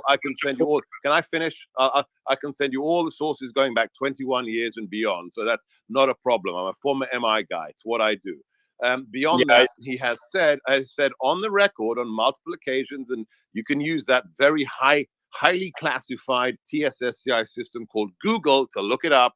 He has said on the record that the greatest geopolitical tragedy of the 20th century was the loss of the Soviet Union. So because ethnic Russians were left to the whim of other states. Finish the quote. Can I finish? I was asked to give my take, and you can just hold your fire. You want to talk? You wait till I'm done. And then my take on this war is a very simple one. Ukraine is fighting for their survival because of the Holodomor, because of Stalin starving to death. At least between 8 and 8 million Ukrainians in the 1920s and 30s. The Ukrainians will fight to the last, not man, they'll fight to the last 12-year-old who can actually lift an AKM. So that they will fight to the last child. That does not mean that Kiev isn't corrupt. It doesn't mean that, from Hunter Biden on down and Burisma, there aren't massive issues with corruption in Ukraine. But really, that's a kind of side issue. The Washington government is massively corrupt. That doesn't mean that China gets to invade and roll its tanks down, at Constitution Avenue. Since the beginning, I wrote an article right after the invasion. My basic analysis hasn't changed since then. America should not be involved. NATO should not be involved with troops on the ground. Ukraine is fighting for its independence. We should be assisting them with Soviet-era materiel. The idea that I mean, just today, the latest bloody announcements, the news out of the Pentagon that America will provide American tanks is sheer, utter insanity. The Ukraine is a former part of the Soviet Union. They have Soviet-era equipment. They should be using all the Soviet-era equipment left over in NATO member states, like the Baltic states, like Hungary, like Poland, like Romania, just like the MiG-29 deal that the Biden administration scuppered with Poland. On top of Soviet-era equipment being gifted to the Ukraine, they need lots of ammunition, huge amounts of ammunition. And lastly, ISR target sets. America has predominance in intelligence, surveillance, and reconnaissance satellites. We should be providing the requisite data packages, targeting sets to make the Russian forces bleed, although the Ukrainians seem to be doing quite well by themselves. My predictions, I really do predictions, but people always ask with regards to this conflict. My prediction will be there will be no negotiated settlement with a KGB colonel who thinks the loss of the Soviet Union is the greatest geopolitical tragedy of the 20th century. I predict a kind of stalemate. Crimea is too hard to take back without, tank divisions. I expect a kind of frozen conflict like South Ossetia, like Moldova, but I don't expect an easy win for either Russia or the Ukraine. That's well. Thank you, Sebastian, for illustrating. Just hold on, one at a time. Let's. I just want to ask him one question. Well, because that's fine, because you're seeing protests and strikes in the UK. You're seeing massive protests and strikes in New York City with nurses, with etc. You're seeing cost of living. Americans have all-time credit card debt, all-time household debt, all-time decreases in wealth. They can't afford a house. Not over the war, But my mate. question is, do you think this support is going to continue when we're seeing the real estate market, big tech implode? The only company that's going to grow is TikTok. Europe has experienced industrialization. China just surpassed Germany in car exports. What's this got Do to you do think with the the war longer in this is Ukraine? going to go? Hold on. Piotr, I'm going to get to you, but Sebastian, you can handle that. I know. You think the longer this is going to go, that we're going to be able to provide support? There's a lot of people outside of this who are watching money fly over there while homelessness hits all-time records, while their heating costs hit all-time records. I mean, how many European nations have basically band-aids trying to cut down utility costs, etc.? Like, I disagree. I think this is a war of attrition. And Russia is banking on that. And you look at our policies and how regular people are bleeding. You think that they're going to support this a year out, 2 years out? There's a lot who don't support it now. That's good. Prodigal. That's good. Great. Sebastian, go ahead. I didn't say they would. Did I say they would? I mean, this is where these spaces you have to kind of like have people who can actually listen. I didn't promise there would be support for decades. Well, you said we're going to support them with munitions. Have you looked at U.S. supplies? Have you seen what the head of CENTCOM has said? Dude, you got to stop, calm down, count to 10, take it. How's our military recruiting? Right, Russia's about to build out an army of 1.5. Stop it! I predicted, like the other conflicts that have not been a massive drain on the U.S. defense budget or the economy, like South Ossetia, like Moldova, like Transnistria, that this will become a frozen conflict. Sooner or later, it will be forgotten because Americans have a very short attention span. 2 years from now, God willing, President Trump will be back in the White House, and this won't be an issue, and Vlad will behave himself. But no, don't get me wrong. The idea that we're sending pallets of cash to Kiev is sheer insanity and is not tenable on the long term. And I didn't say it was. I predicted that this would become a frozen conflict. I did not say Western support for the war would be maintained at the current level. What's the off-ramp, Sebastian? Are you I seeing said there off-ramp? wasn't an off-ramp. Again, listen to what I'm saying. I said there isn't an off-ramp. You don't have an off-ramp with KGB killers, and you don't have an off-ramp with proud Ukrainians. Yeah, especially when you blow up Nord Stream, you to don't have an exist as an off-ramp there independent nation. You don't have an off-ramp with a Ukrainian nation that is proud to be an independent nation. No, when we blew up Nord Stream, there was no off-ramp.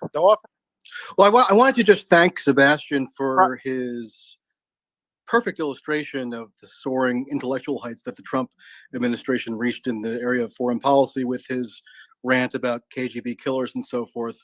And it actually gets to an irony that really bears more on the American domestic political debate, but And listening to Sebastian Gorka, I don't hear him as somebody who is interested in collusively consorting with Putin to defer to the wishes of the KGB agent in terms of dictating American U.S. foreign policy. And as we probably all remember, that was kind of the common and ubiquitous narrative of the Trump administration. So Michael, thanks, real quick, Sebastian, Michael, for real quick, just illustrating that.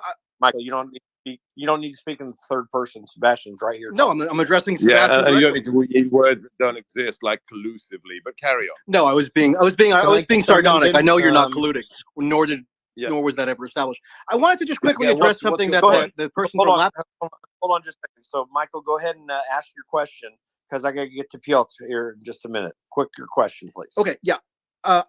That person from Latvia made a whole series of allegations against me about how I'm not a Russian expert because I couldn't answer competently his little thought experiment about the different types of Russian prisons.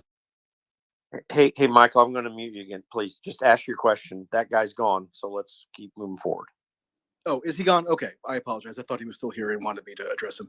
Yeah, Sebastian, how do you reckon that the conflict will turn from what is now a hot conflict into a frozen one? I mean, what is the next step to be taken as far as you can foresee? And why do you so welcome and yearn for the reinstallation of Donald Trump into the White House? Is because you think he'll take a more bellicose line on bring the conflict to a resolution, more so than Biden's disposition currently is? Or how do you think Trump would differ from Biden on his management of this Ukraine war policy, such that you're longing so vociferously for him to be put back in the White House? Oh dear. I'll respond very simply with a response I give when people ask me, what would your former boss have done differently? It's a stupid question. Well, you just long for him to be back in the White House. Shut up and listen to the answer if you want to answer the question. Just shut up. You're answering a different question than I asked. Listen, ask the question. You want an answer. You don't want an answer, keep blathering. Are you ready for an answer? I'm on the edge of my seat. So here is the response. It's a dumb question. What would my boss have done? Because it wouldn't have happened. That's not why I asked, Sebastian. Ukraine. Listen, Michael, let him answer. Listen, okay? Just shut up and You're listen. You're calling it a dumb question, and you're responding to a different question. If you want to bloviate, go ahead. I'll wait. Go ahead. No, well, if anybody's an expert bloviator, it's you. Just let Seb go. Just let Seb talk, and then you can respond after Seb. Okay, go ahead. Go for it. Just a reminder to everyone, like when we're having these discussions, ask the question, let the person answer. Obviously, we're going to ramp it up a little bit. Sebastian's got a good answer to this. Michael, I appreciate it. We got to get to Piotr after this, so you got your question in. Go ahead, Seb. So when I'm asked what President Trump would have done differently with regards to Ukraine, I say wrong question. Why? Because it wouldn't have happened. Why did Russia not invade Ukraine when we were in the White House? Why did he invade when Obama was in the White House? Why did he invade when Biden was in the White House?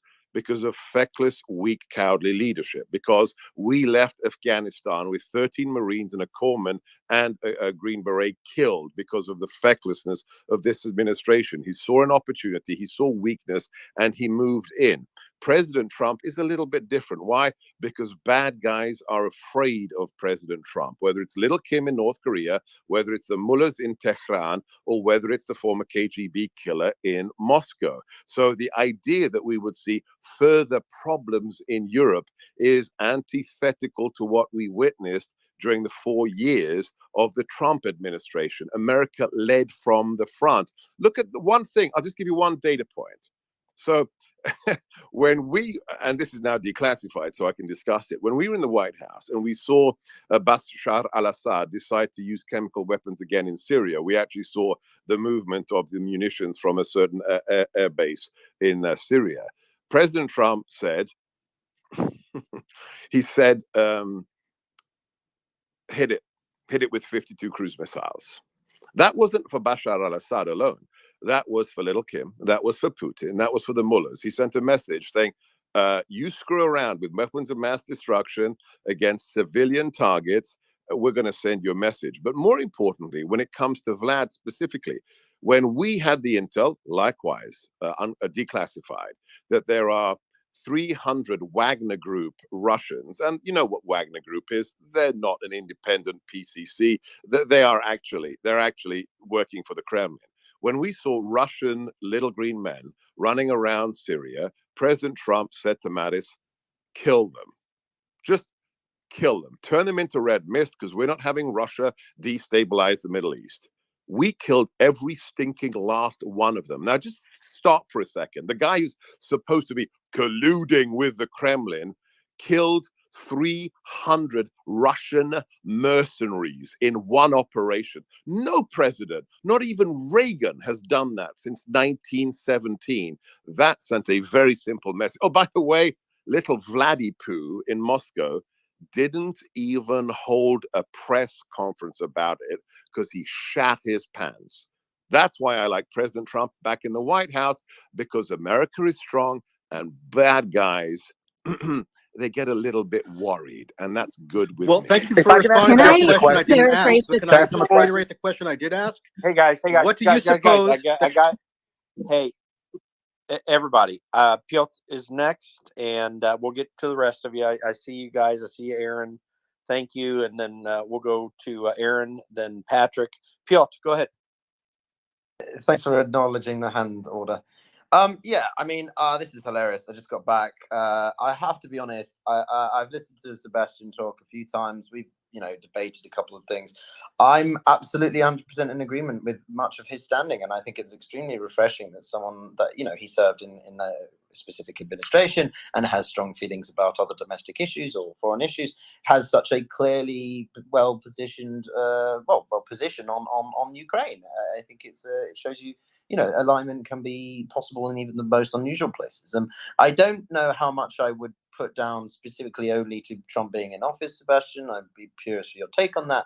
But I mean, for example, in the sense that in 2014, the annexation of Crimea may well have been partially down to the, as I mentioned earlier in the space, the protests that Putin had to deal with in 2012, 11, and generally that his poll ratings were increasingly, well, for him at least, relatively were dropping. So I don't think it was only just the fact that we had a weaker Democrat in office. I think there were some exogenous factors to that as well.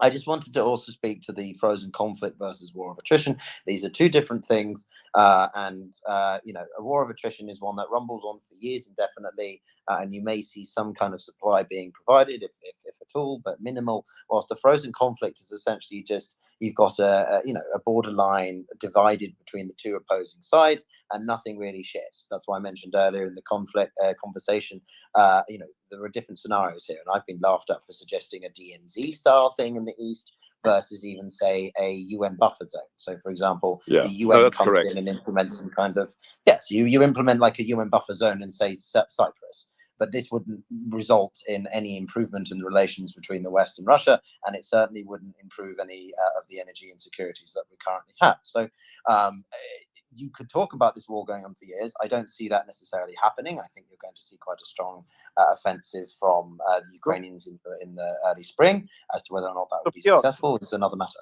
Go for it, Jim. What's the thought on? Do you have like a question? Ask a question, or what's kind of? My pushback to I mean, we're just talking about the topic, aren't we? But I guess my question for Sebastian then is: do you really think that it was entirely all down to Trump being in office? I mean, we've seen, yes, he met with Kim, and yes, we've seen Kim not do strikes, but we've now seen him launching more missiles in the past few years than we have at any given time. So can you really say that it was purely down to the administration of Trump that scared Kim completely, or was it more just because Kim wasn't in the position to do something? I feel maybe you're overextending how much Trump was able to influence foreign policy leaders. No? I'm curious for your thoughts. Yeah, well, look, I just look at the empirical data. There was no Russian invasion of anywhere for 4 years, despite there being under Obama, and now they're being under Biden. I look at what we did. I mean, I was in Singapore for the summit. I mean, think how ballsy it is. You have a president without a security detail walk into the DMZ with little Kim, then invite him to Singapore. And look, I don't want to get into the minutiae of it, but do you know what we did in Singapore? And we took the hermit kingdom's, short little guy with the funny haircut. to a nation which was a crap hole 50 years ago. And there's a reason the day before the summit, we took him around Singapore, around the Arboretum, around the financial center. And we sent him a message, dude, if you start acting, quasi-normally, look at what you can do instead of having to smuggle the Remy Martin in and the kidnapping the movie stars from South Korea. You could actually be another Singapore if you liberalized a little bit. And what did he do? He came to the summit. We shook our hands over the DMZ. So what I'm talking about is just leadership. America but not Sebastian, feeling that was guilty. symbolic. It didn't result in any policy change whatsoever. Yeah, If anything, it involved it came more. It was the beginning. It was the beginning of what could have flowered in a second administration, and I believe will flower in a second Trump administration if conservatives do their part. So the point is a very simple Do you one: not think that that's a bit of a not stretch? feeling guilty for your own nation. This is a much larger discussion than Ukraine, but we are, and I've talked about this on my show regularly with Victor Davis Hanson. We are in a very peculiar situation where we have an elite in this country, except for the American First Brigade, that actually hates its own country. When you have Obama actually say on the campaign trail, we are days away from fundamentally transforming our nation. Well, say that to your wife and see whether she slaps you on the face. You don't transform something fundamentally if you love it. So we have this peculiar situation that whether it's Obama, whether it's Rice, whether it's Biden, a self-hatred and loathing, which doesn't make for good leadership internationally. President Trump is the antithesis of that. Sebastian, so, just on that topic, so of a second term. So, you're saying that, if Trump was in power, there would be no invasion of Ukraine. But now the invasion has happened. Say Trump was in power now, say he's elected, and God forbid this is all still going on. What do you think, what would be the actions? How would the actions be different at this point in time in terms of dealing with the consequences of that invasion? I think it would be, at least some kind of a symbolic deal making, whether it's getting Putin and Zelensky to a table with President Trump. It's also, it's more than just policy making. It's just, look, let's be very clear here. Vladimir Putin is afraid of President Trump. The fact that we killed 300 of his guys and he says nothing, doesn't even hold a press conference, tells you how afraid he is of him. So simply by dint of being back in the Oval Office, there would be a very different policy coming out of the Kremlin. It's not what we'd have to do. There would be a reaction to President Trump being back in the administration. So I'm not even going to give away what likely things we would do, but by simply having leadership back in the White House, having somebody who wouldn't sacrifice, Afghanistan and the Bagram Air Base, or wouldn't send another, pallets of billions of dollars of cash to Iran, there would be different behavior on behalf of the Kremlin. That's what's important, not the concrete things we put on the table. There would be a how shall I say this? There would be Putin would just behave differently. So your Yeah, answer but is fine. Sebastian, there'd also be a reduction in unity amongst NATO allies because of how much Trump No, undermined that's just So- garbage. I mean, that's Clearly utter not. garbage that President Trump threatened the unity of NATO. President Trump actually got NATO nations to pony up to their task force goals, their TFGs. For the first time, I cut my teeth on NATO 30 years ago. I was the Partnership for Peace Fellow at the NATO Defense College in 1997. Nobody can lecture me on the freeloader complex inside the alliance. The idea that the only guys who are actually paying 2% of their GDP onto defense, as per the target force goals, were the former Warsaw Pact members who were the only guys still taking the threat of Russia seriously. So no, the idea that, when Merkel came to the White House in the first year of the administration, and she's lecturing us about, how seriously Germany takes their defense. And Bannon had to say to her, Madam Chancellor, you do understand that the increment by which President Trump has increased the US defense budget this year is larger than the German defense budget. The incremental increase.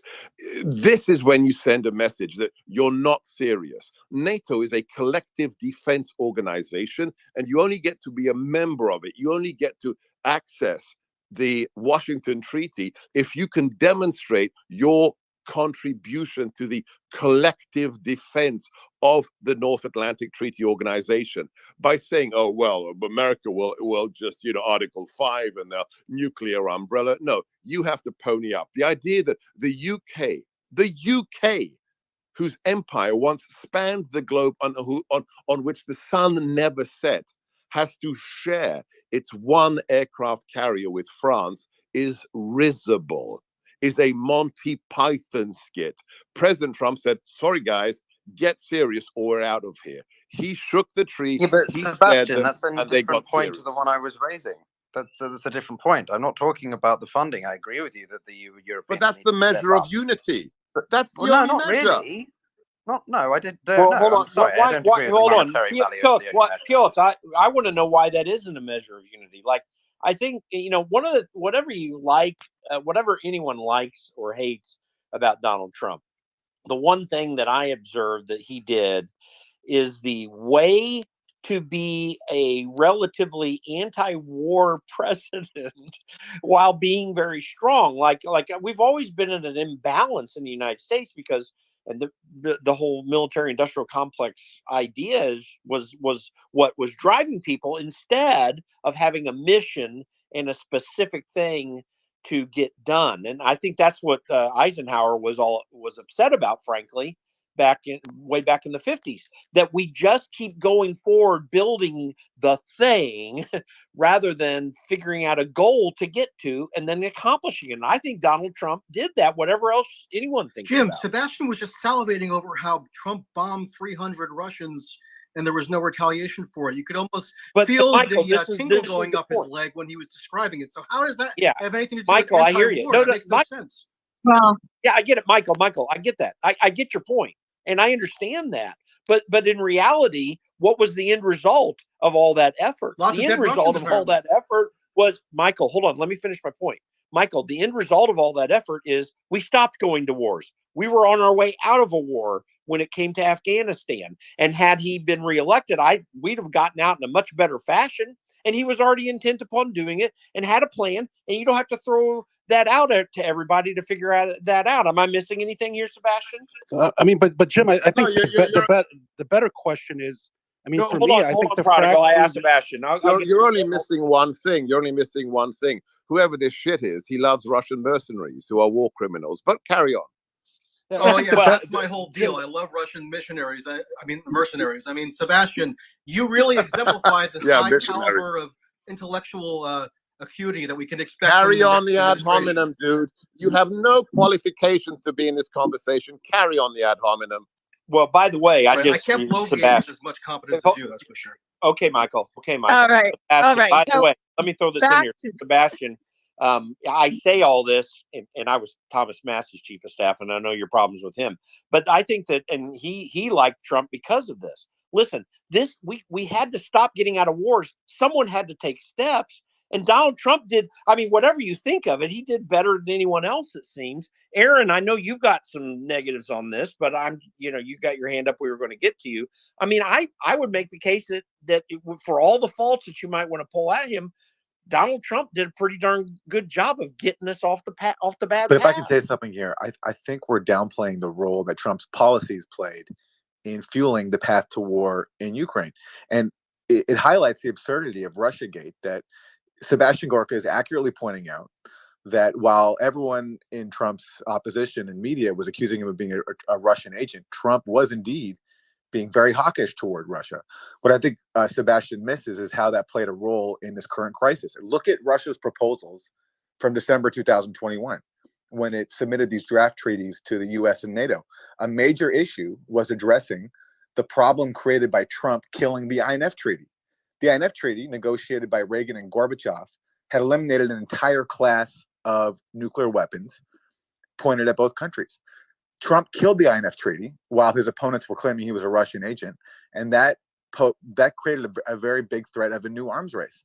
And Russia submitted draft treaties trying to address that in December 2021, right before the invasion. So this wasn't just about Ukraine. Aaron, Trump Aaron is also 100% correct. Trump also did what Obama wouldn't do, in that he sent weapons to Ukraine. Obama was under a lot of pressure after the 2014 Maidan coup to send weapons to Ukraine. Trump came into office. His opponents are calling him a Russian agent.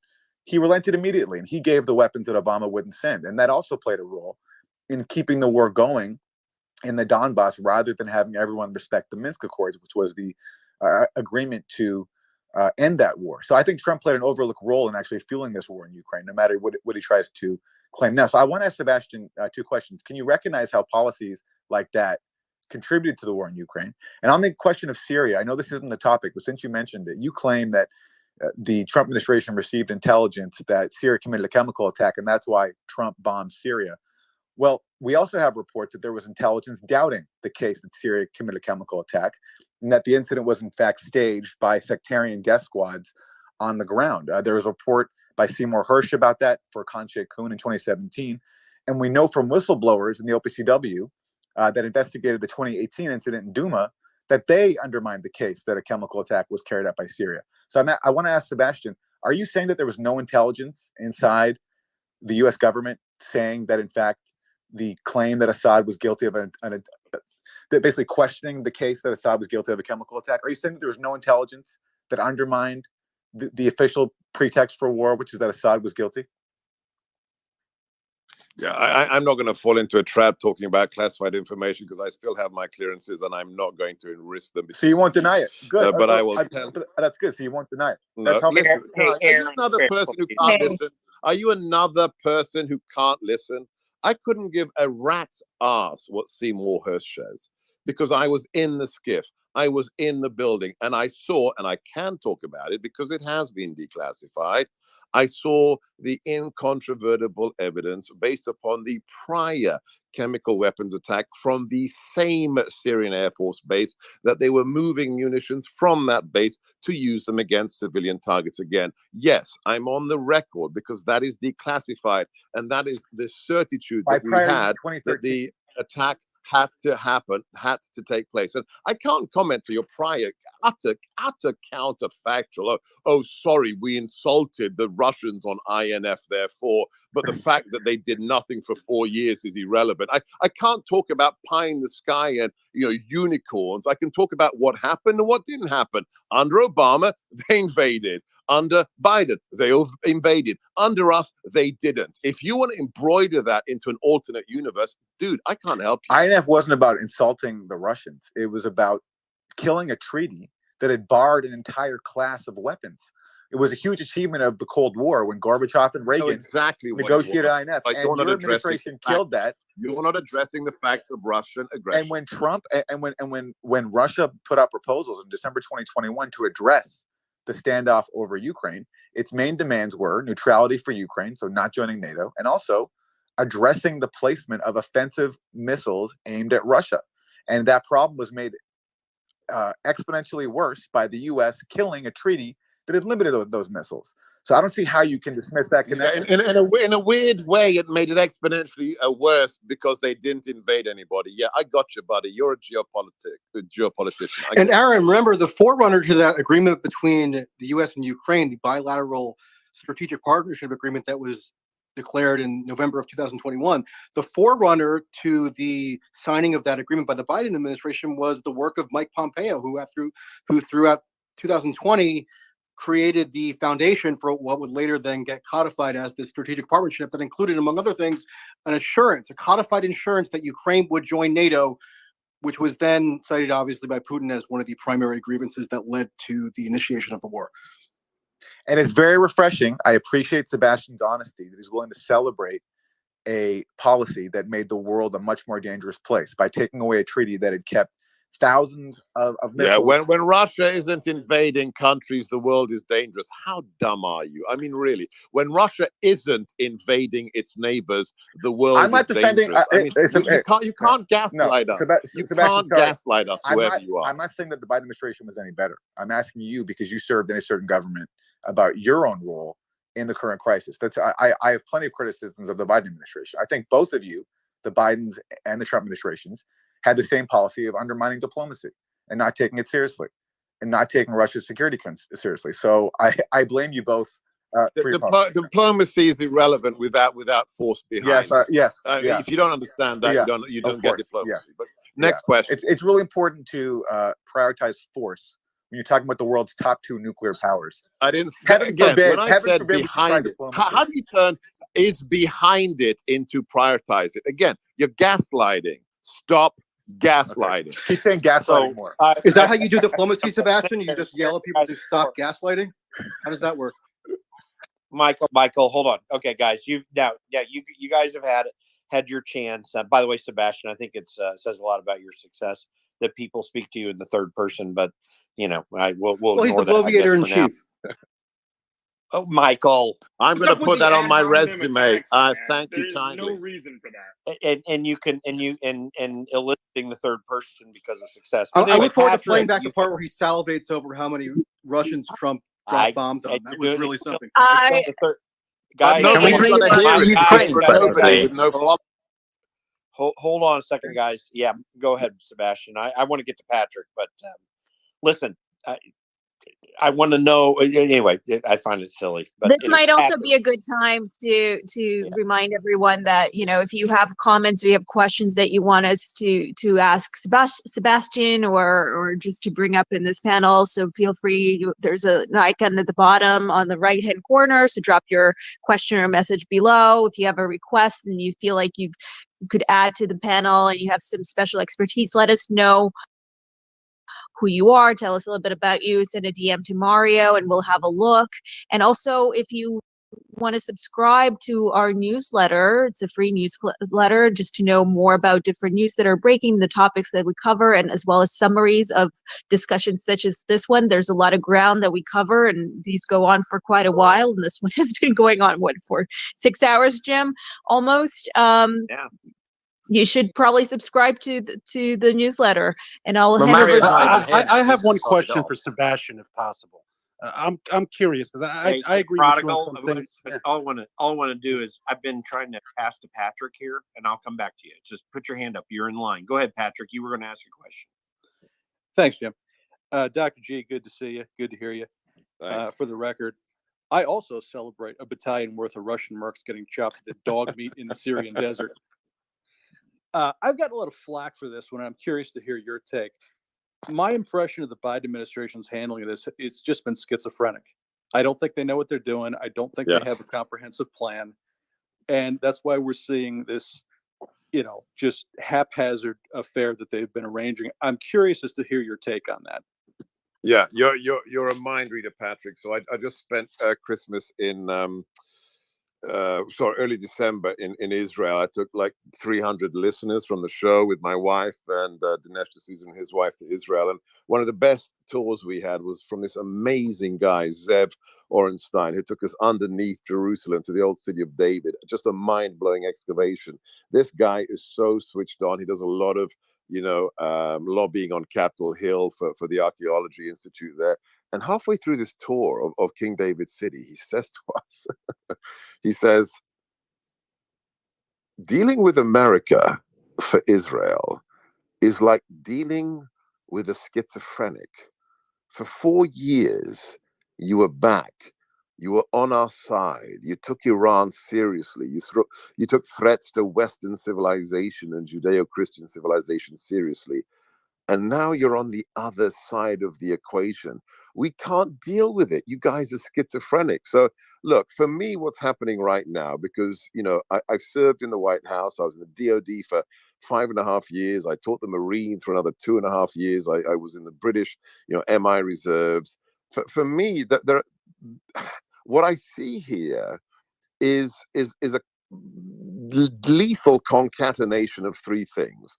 I see an elite that hates itself and hates Western civilization. That the people who are supping the milk of Zinn and Michael Moore and the Frankfurt School for the last 60 years, added together with absolute mind-blowing arrogance. You just look at the speech of Kerry from Davos last year.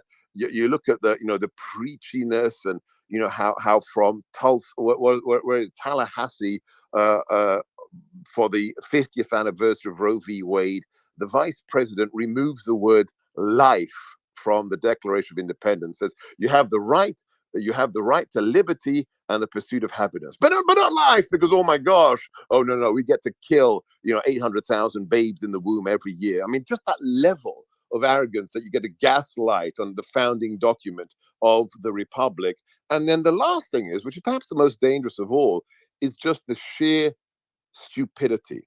I mean, just the imbecility. There is a mixture, an admixture of arrogance and ignorance, the likes of which I haven't seen before. At least, Jimmy Carter was a PhD in astrophysics and served on a nuclear submarine in the Navy. These people are just dumb. I mean, when you look at Pete Buttigieg and you look at the energy secretary talking about how you have to have Teslas on every street, and then you ask them, yeah, what are they going to be run by? Is it going to be solar energy? And I mean, so yes, it is a deadly combination, my friend, of arrogance, self-loathing, and real rank stupidity. And that is a dangerous combination. I think that's another definition of Jake Sullivan, isn't it? Sorry? Yeah, I got a question for Sebastian, if possible. I think that's another definition for Jake Sullivan, isn't it? Oh my gosh, Jake Sullivan. I mean, the guy who used to carry the coffee for Rice, for Ambassador. How Jake Sullivan, the guy who carried the papers for Rice, gets to be national security advisor is mind blowing. That's funny. Hey, scary, go ahead. You can. Yeah, I mean, for me, I don't think Trump weakened NATO. I think that this protracted war in Europe is weakening NATO and our other alliances. When India is now the largest buyer of Russian oil, when Israel and other countries are staying out of it, when Turkey, a NATO member, is still doing business with Russia and wants to join BRICS, and you see Saudi Arabia, I'm looking at this play out, and we are ratcheting geopolitical tensions. Now McCarthy, I'm no fan of the CCP. McCarthy's going to take a trip to Taiwan, which I feel like he's entitled to. But you look at military recruitment, and since you know this, I mean, this is your area. Look at U.S. ammo, look at equipment, etc. If we are ratcheting up geopolitical tensions across the world, especially when we have major issues with our own military, whether it's recruitment, whether it's ability to get the production into the field, etc. How does this turn around, and what do we do? I mean, China, to me, has come out as the winner of this, and everybody's focused on Ukraine. But look what's going on in South America, Latin America, Africa. I mean, you got the Wagner Group in Mali. Now they might be going into Burkina Faso. I mean, I'm looking at America geopolitical influence in the West basically ebb while we're on the brink of a global recession, which is only going to be worse as the central banks racket this up and the debt burden becomes unsustainable. So I'm curious, everybody says that, we need to do this till it's done. I mean, the average normal people are suffering. They can't buy food. They can't heat their homes. Nobody. Yeah. No, it's not. You're confusing me with Lindsey Graham. I'm not saying do it till it's done, okay? Because it's not going to be done, right? We don't have. It's not our job to liberate Ukraine. This is their 1776, and Putin is their King George. They have to do it for themselves. We can help them with ISR and with javelins and what have you, but it's their job, and it's not going to be. They're not going to take back the Crimea. I'm sorry, I wish they could, but they won't. But they have to fight to a stalemate. And Piotr made the point. A frozen conflict it's totally different from a war of attrition. What we're talking about is where it literally freezes in place and nobody moves back or forth. So I guess my question then is you don't, because the only way I see that happening is when the loss of life and the economies of the world, nobody wants to justify it. You don't see any de-escalation method before that? I mean, I see a natural lack of interest developing, which will lead to a lack of commitment. But your broader points are well taken. I mean, even just the secondary and tertiary effects of the war in Ukraine, beg a belief. When you realize that 80% of Egypt's grain imports come from Ukraine. You realize that the bread basket that is Ukraine and how it supplies so much of Africa with its food staples.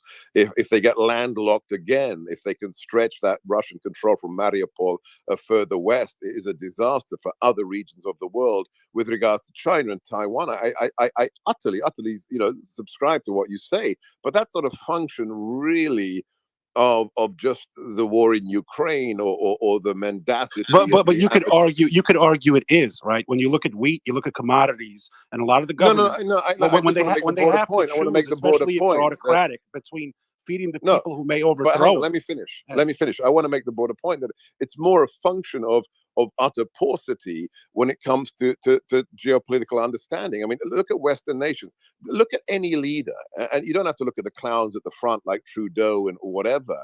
Name for me smart people that are actually one level behind. I mean, you don't have to like what was his name, Axelrod, but at least Axelrod had a couple of brain cells to rub together.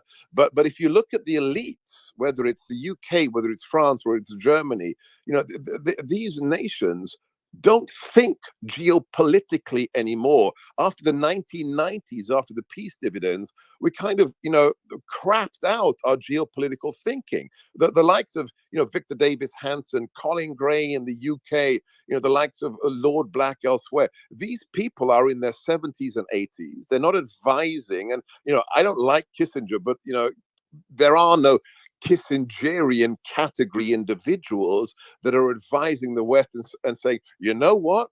If Taiwan goes and they grab those semiconductors, dude, you're out of luck. China supplies 92% of all antibiotics to America. Have you thought what happens if they shut off that supply of antibiotics to America? So yeah, the issue is much Europe bigger. arms is reliant on Chinese precious metals and rare earth minerals. It's much bigger than Biden.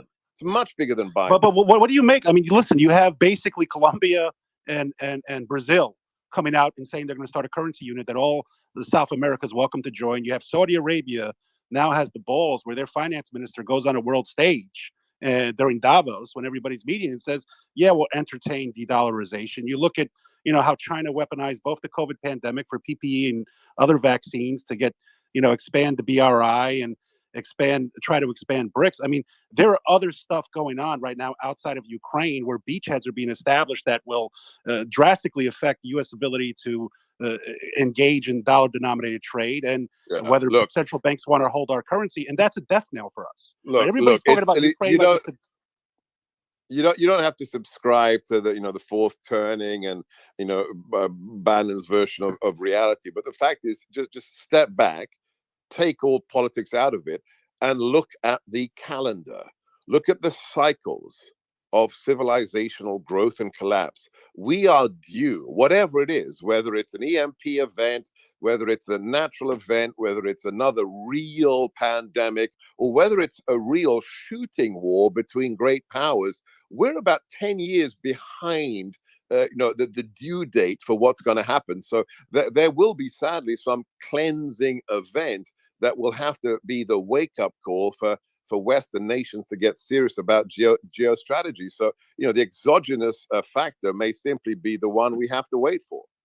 So I see that Austin's had his hand up for a little bit. Austin, I think we've got a situation where we have to figure out what the next steps are. We've been talking a little bit about that.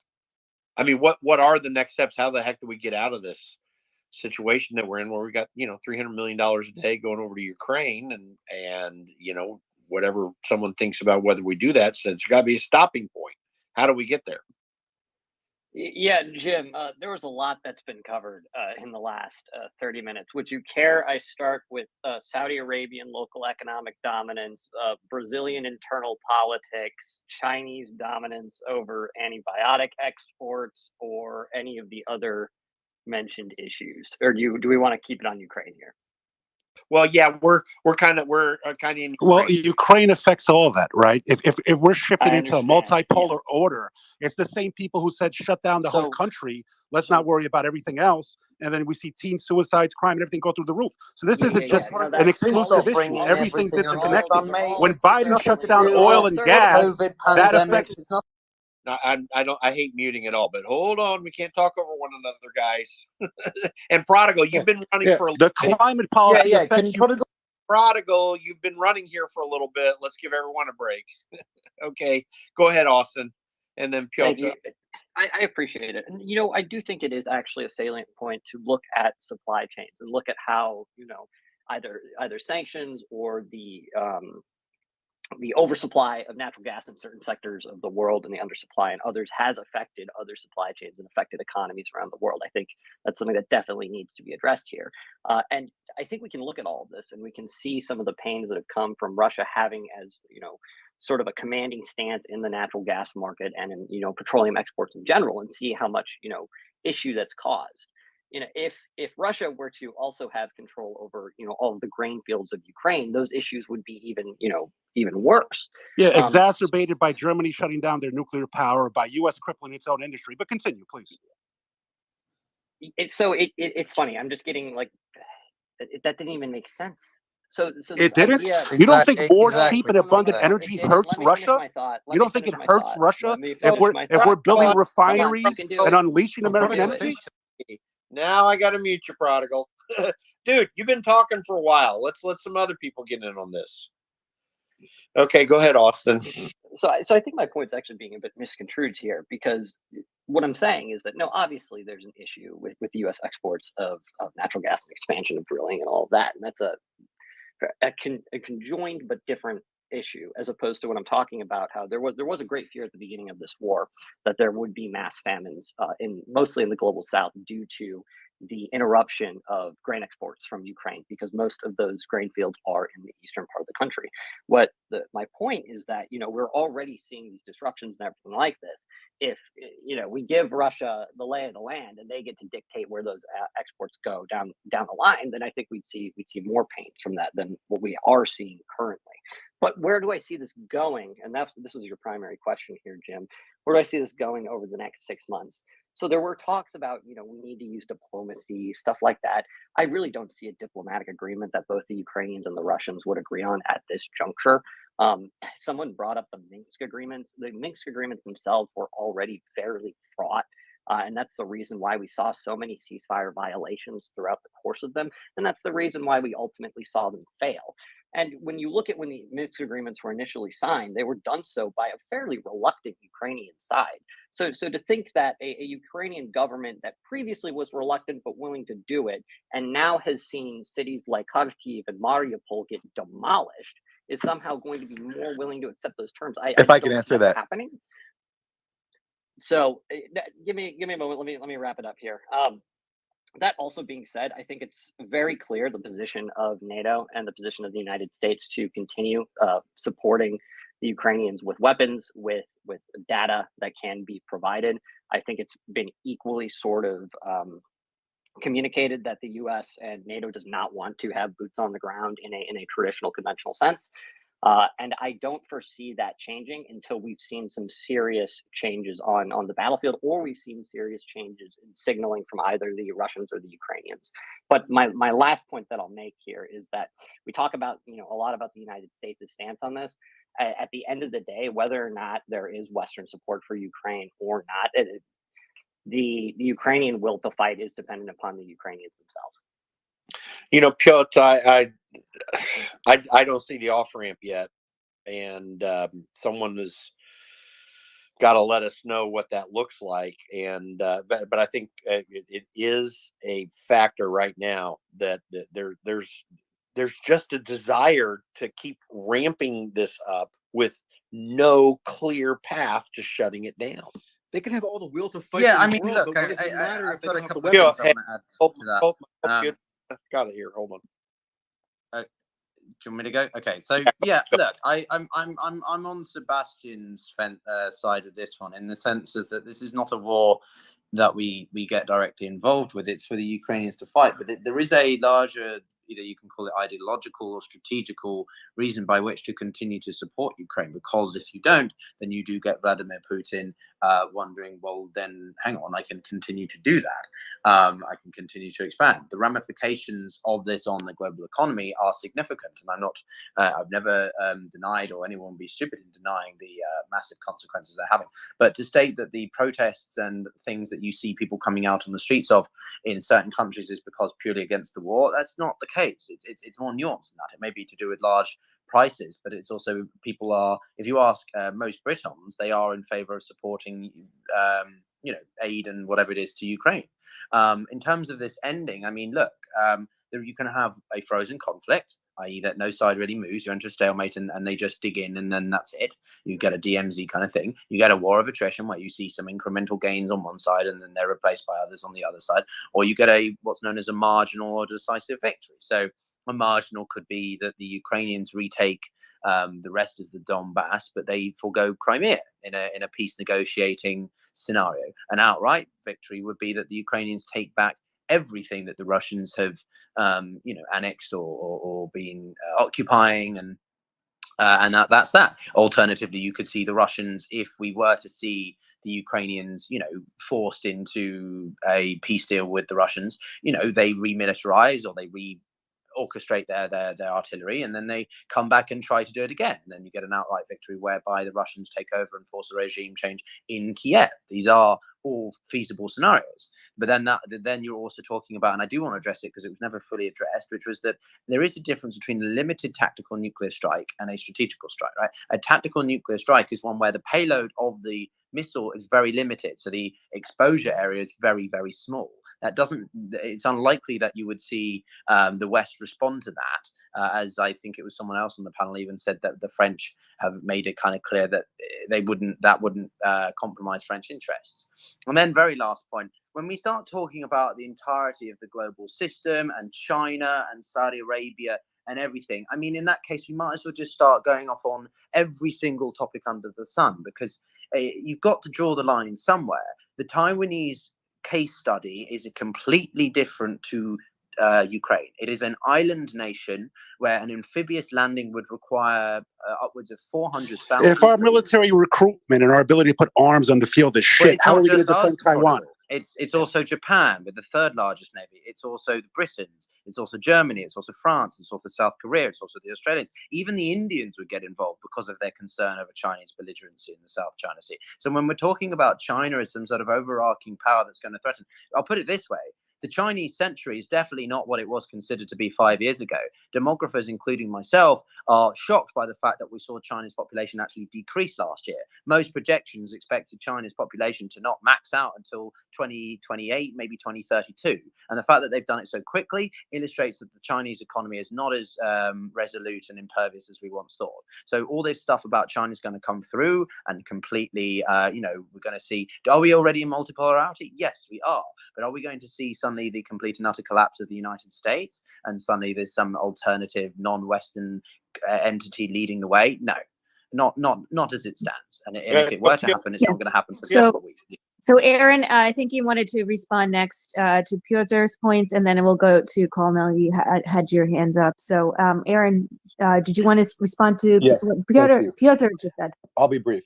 On the question of off-ramps, I have several proposals. First of all, why not revive the peace deal that was reached between Russia and Ukraine, the outline of a peace deal that was reached between Russia and Ukraine back in March and April, before it was sabotaged by a visit from Boris Johnson, which basically called for neutrality for Ukraine and a resolution to the dispute that's been going on for 8 years in the Donbass. And on that, why not have, and why don't we support a referendum, internationally supervised, in Crimea and the Donbass, and commit all sides to respecting the outcome. In Crimea, there's no one disputes that the majority of Crimeans want to be a part of Russia.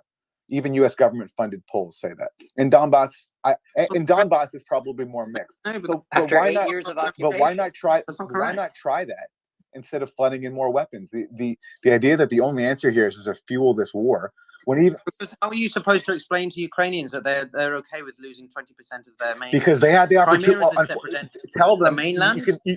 what you can tell them is that unfortunately the far right in Ukraine, which has blocked the implementation of the Minsk Accords, sabotaged. The far right makes up. Excuse me. Of the election. Okay, I'll answer your Peter, question. if we're bankrolling this, they have to agree to what we say. Without us, they don't exist.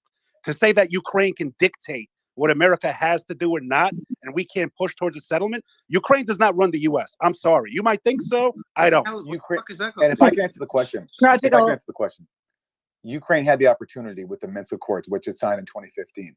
If it thought the Minsk Accords was unfair, it could have tried to renegotiate it. Instead, right before the invasion, as I talked about earlier, Zelensky refused to even speak to the rebels.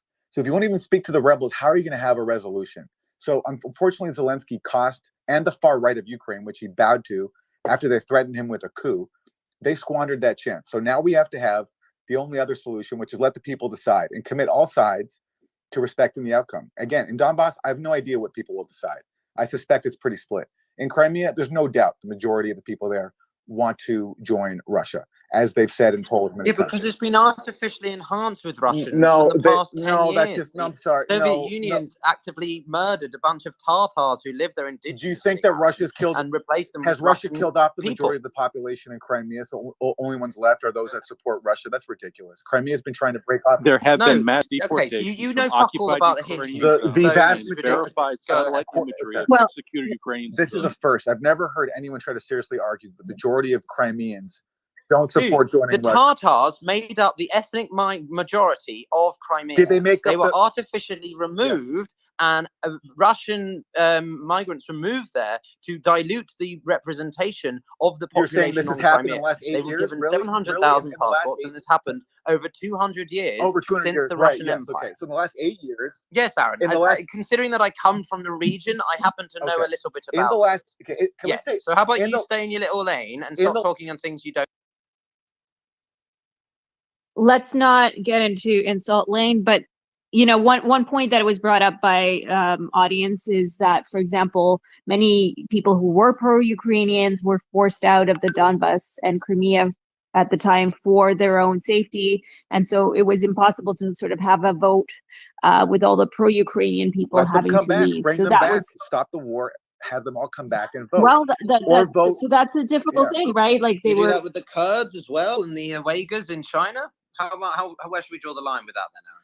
Right. Let's go to I'm trying to find solutions to a Jeff, war Colonel rather than Jeff was flooding the waiting for war. a while. So And let me also, guys, Colonel Jeff was waiting for a while. So let's go to him now next and see what do you have to say about this issue. Can we have a fair assessment? Can Ukraine make sort of an independent choice in this situation? Are you still with us? Yeah. Yeah, I'm still here. Hey, thank you, Catherine. I appreciate it, and I appreciate Sebastian being up here, and the dialogue is spicy. There's a lot to be learned here, and I do appreciate when everyone's at least trying to be respectful. So, Sebastian's point about Trump coming back in to office, there is a little bit of historic precedence. If you believe that Republicans are hawkish. When Reagan first showed back up in office or took over in the office, Iran let the hostages go, right? Because Iran knew that Reagan wasn't messing around, and there's a perception. I think there's a bit of Reagan in Trump, and that's perhaps fair.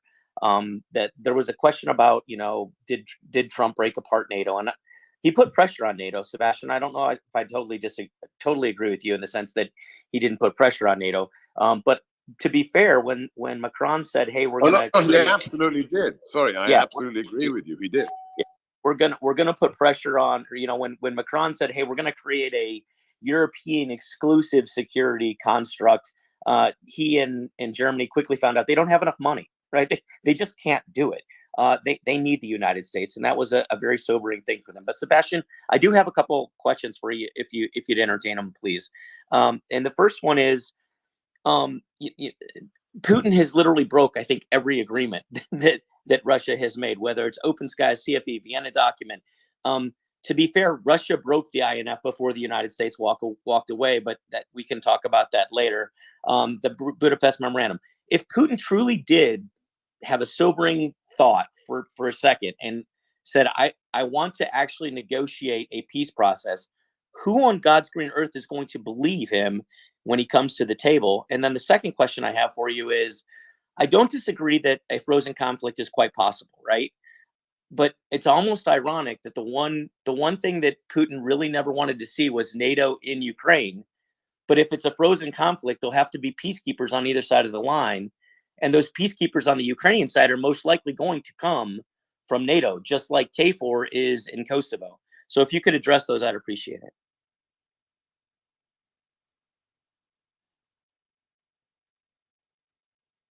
Who was that for again? Sebastian, Yeah, please. yeah, hi. Yeah. So I'm on my way to dinner. Sebastian. Yeah, can you hear me? Hello, can you hear me? Yes. Hello. Yeah, we can hear you. Yeah, all right. I'm on my way to dinner with my family, so I can't stay long. But so I completely agree. He put pressure on NATO. That's why he got the target force goals and the 2% of GDP commitment from many nations that hadn't met those in years and years and years. With regards to frozen conflict, no. For me, the definition of frozen conflict does not necessitate peacekeepers from a third party. There are numerous frozen conflicts, whether it's Kashmir or elsewhere, where you don't have international peacekeepers involved. There are some that are. I don't see this one necessitating NATO peacekeepers, and I think that would exacerbate the situation. I think it would just be a kind of driven into the mud kind of frozen conflict. With regards to your second point, my gosh, absolutely. I mean, just the idea. I don't know who was floating these previously that, you're going to sit down at a table and you're going to negotiate a referendum and blah, blah, blah. I mean, you have to be smoking Hunter Biden's crack pipe to believe that the Kremlin acts in good faith. Okay? They never acted in good faith. They didn't act in good faith when they signed the first INF treaty, whether it was open skies, whether it was START, whether it was SALT. That's why Reagan said, trust but verify. So the idea that anything this regime does or commits to will actually be executed means that the person you're dealing with has no idea how the As Kremlin opposed to has the ever U.S. functioned. and the Iran nuclear deal, which you totally kept to, such as the Iran nuclear deal and all the other treaties I'm not the US interested legally violated, in and the UN talking to Charter. pikers. I'm just not Yeah, of interested course. in Yeah, talking to pikers. you're not No, interested in responding. you have no idea what you're talking about. And you just want to score points against America because you hate America. Aaron, you sound like So you're wasting my taking time. Sebastian's nutritional supplements. See, this is the depth of analysis you get from the left. The depth of analysis. They're just jealous little shits. Go back to your mom's basement, okay? You're Go projecting, back to your mom's Sebastian. Sebastian, you're projecting. Sebastian, I get called a what you're fascist unable to handle is 24/7. facts. I just wanted to note that you skillfully, or maybe not so skillfully, did not even bother to pretend answering the question that I actually asked you before. I asked Okay, you but what you suppose Michael, that Trump would he was do answering. He was differently. in the middle of I'm answering not the answering question. your question, you twit. I was answering the one I was just asked. Because you evade every question you're asked. And you cite your Yeah, right. Mine. Okay, you cite your fake credentials to Sebastian. avoid answering questions. Okay, guys, we can't not have this conversation if Yeah, we let's don't let be civil, please. Sebastian answer his questions. We're not calling Sebastian any names. He's the one who's launching ad hominems. We're trying to ask him questions. Okay, and but actually you are fact check him. interrupting whenever he's trying to Yeah, answer. a question, asking so. questions like, it's nice to hear you salivating over the death of Russian mercenaries. No, not ad hominem. You're a piker, dude. Try harder. Everyone can hear what you said, Sebastian. It was like there was a scintillating thrill going up your leg that you could barely contain when you were describing that incident of mass death. Like Rachel Maddow and Obama, right? Like your Yeah, buddy you're actually Rachel not so Maddow, different right? from her, ironically. And Sebastian, I appreciated Michael. when you wouldn't answer my question about Syria chemical weapons. When I asked you if there was intelligence showing that there was.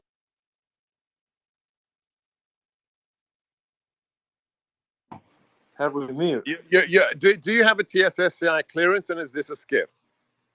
You could have said. Answer the Oh, question. now he's got the Is classified this, info that he can't share with us. Invoked, Answer you invoked the the question. intelligence. Is I asked you a this simple a skiff? question. I asked you a simple question. Skiff? Do you have a TSSCI? Yes or no? Answer my question. And you did. And I Answer my asked you. question. Answer my question. Is this a skiff?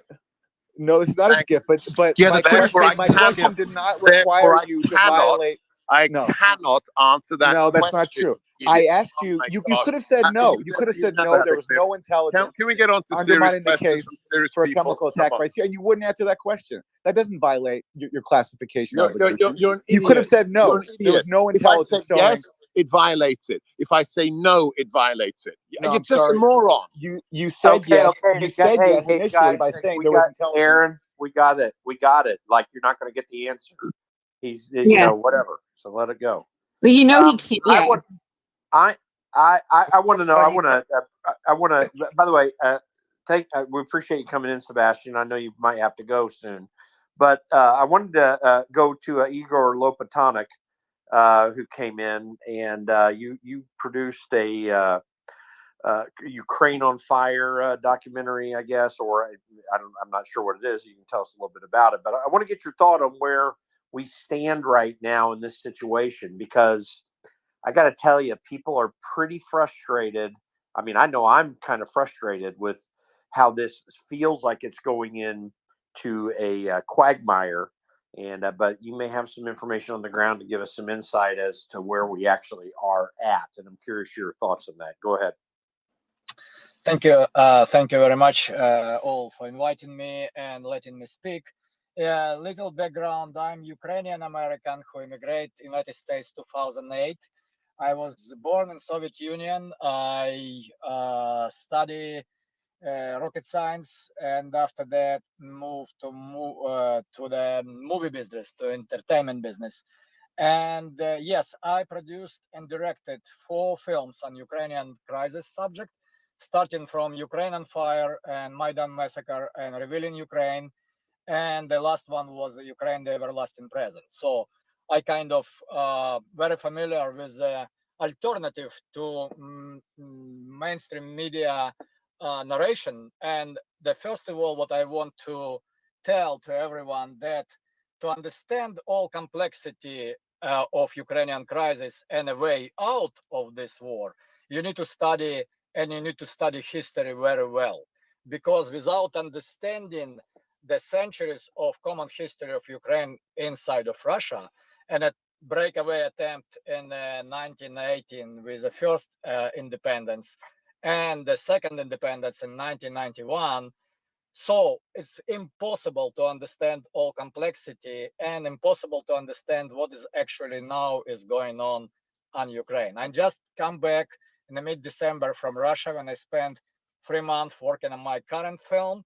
And we gathered a lot of footage from battlefield. Actually, this is very, very frightening, because it looks like an abyss what's widening more and more, and we all inching to the inevitable, to the use of nuclear weapon, tactical first, strategic second. And because West completely cut off Russia out of the Russian media, out of sending some messages to the West, this is very interesting situation now, because a lot of Western media just chewing the propaganda messages was invented in Langley and invented in a State Department and planted in the minds. This is very dangerous situation, because we in a loop, we digesting what we invent and we spreading this. So it is very, very doomed situation for me. Like, I'm trying to do my best to enlighten Western people on that all complexity of situation in Ukraine. First of all, of course, it's a Nazi question. Second of all, it's Ukrainian nationalism. Third, this is interest of Ukrainian oligarchs. And the last one is how big Ukrainian state is corrupted from the bottom to the very top. And unfortunately, the people listening is, you know what, I need to say that the Christian conservatives in the United States, they listening and they maybe understand that conflict much better than left, much better than Democrats, and they not want this war. I talking to them. I'm very much believe that if we not find a way out of this disaster, that will be affect all of us and affect us in a way what we never faced before. Hello? Catherine, Jim, are you there? Did you hear? Yes, I had to. Yeah. So. So I'm ready to answer on the questions, because I believe it will be a lot of questions to me. Do you? Yeah, Igor. Do you? What are your sense of, like, from your experience? What is your sense of the realistic threat of nuclear of the nuclear threat. What has been your sense of that, and the sense of that threat to people in Ukraine? Are you able to hear me? I think we may have lost him. No, he might have gotten a call, so should Yeah. disconnect soon. Yeah. I think he might be driving. Can I speak to the nuclear element? I have a question for Igor. Just piggybacking off Well, something. we're waiting for Igor to get back. hear So, him Piotr, now, you yeah. share something. Piotr, go ahead. Yeah, again, I want to make it very clear, because the nuclear element is incredibly concerning. And look, I've gotten a bit heated at Aaron, so obviously I'm not pro-war. I want the war to end. The point I'm making about Crimea is that there are two main things that I think will be the sticking points in any hypothetical peace negotiation. One is Crimea, and the other is Ukrainian membership to either NATO or the EU. Now, I personally don't think that being part of NATO is wise, but I do think that the Ukrainians being part of a broader European consortium would be feasible. Russia even had made this implicitly clear that they would be open to the idea of Ukraine being part of the EU in previous years, but because of Putin's actions in other areas, that has again pushed the Ukrainians to feel that they need to get closer with the West for their own security and independence.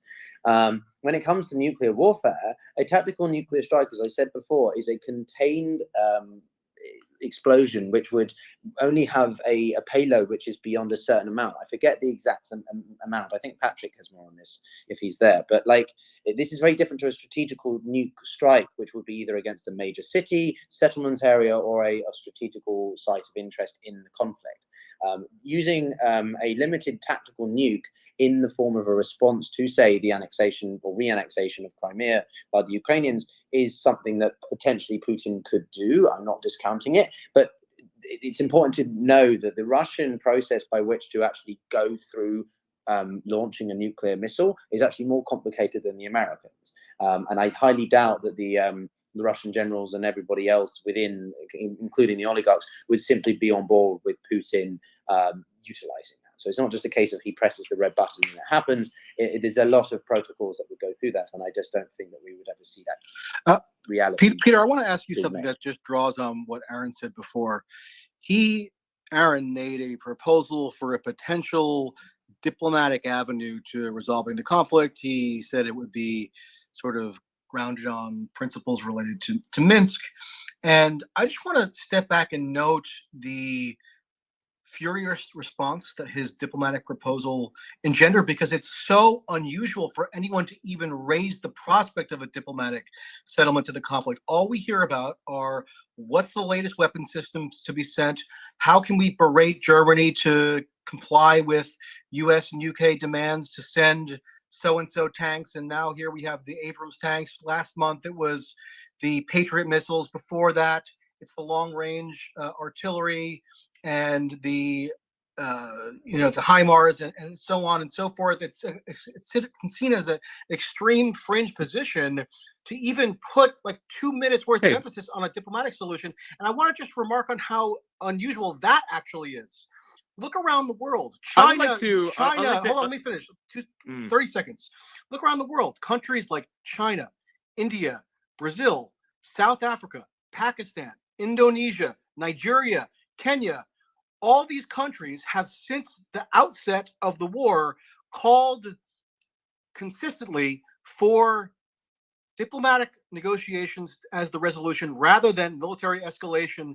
And yet you wouldn't even know that this point of view exists if you follow just the thrust of mainstream opinion. Yeah, right. The United States, we're habituated into this militaristic, nonstop, escalatory mindset as though it's the norm, and it's really not. It's aberrational, but we've been inculcated into thinking that it's the only possible option because the United States happens to be the world's leading hegemonic military power, and is trained to think that this is the way to resolve conflict. So to that point, Peter, I you think, answer first. well, because Michael just acknowledged me, so I just You go first.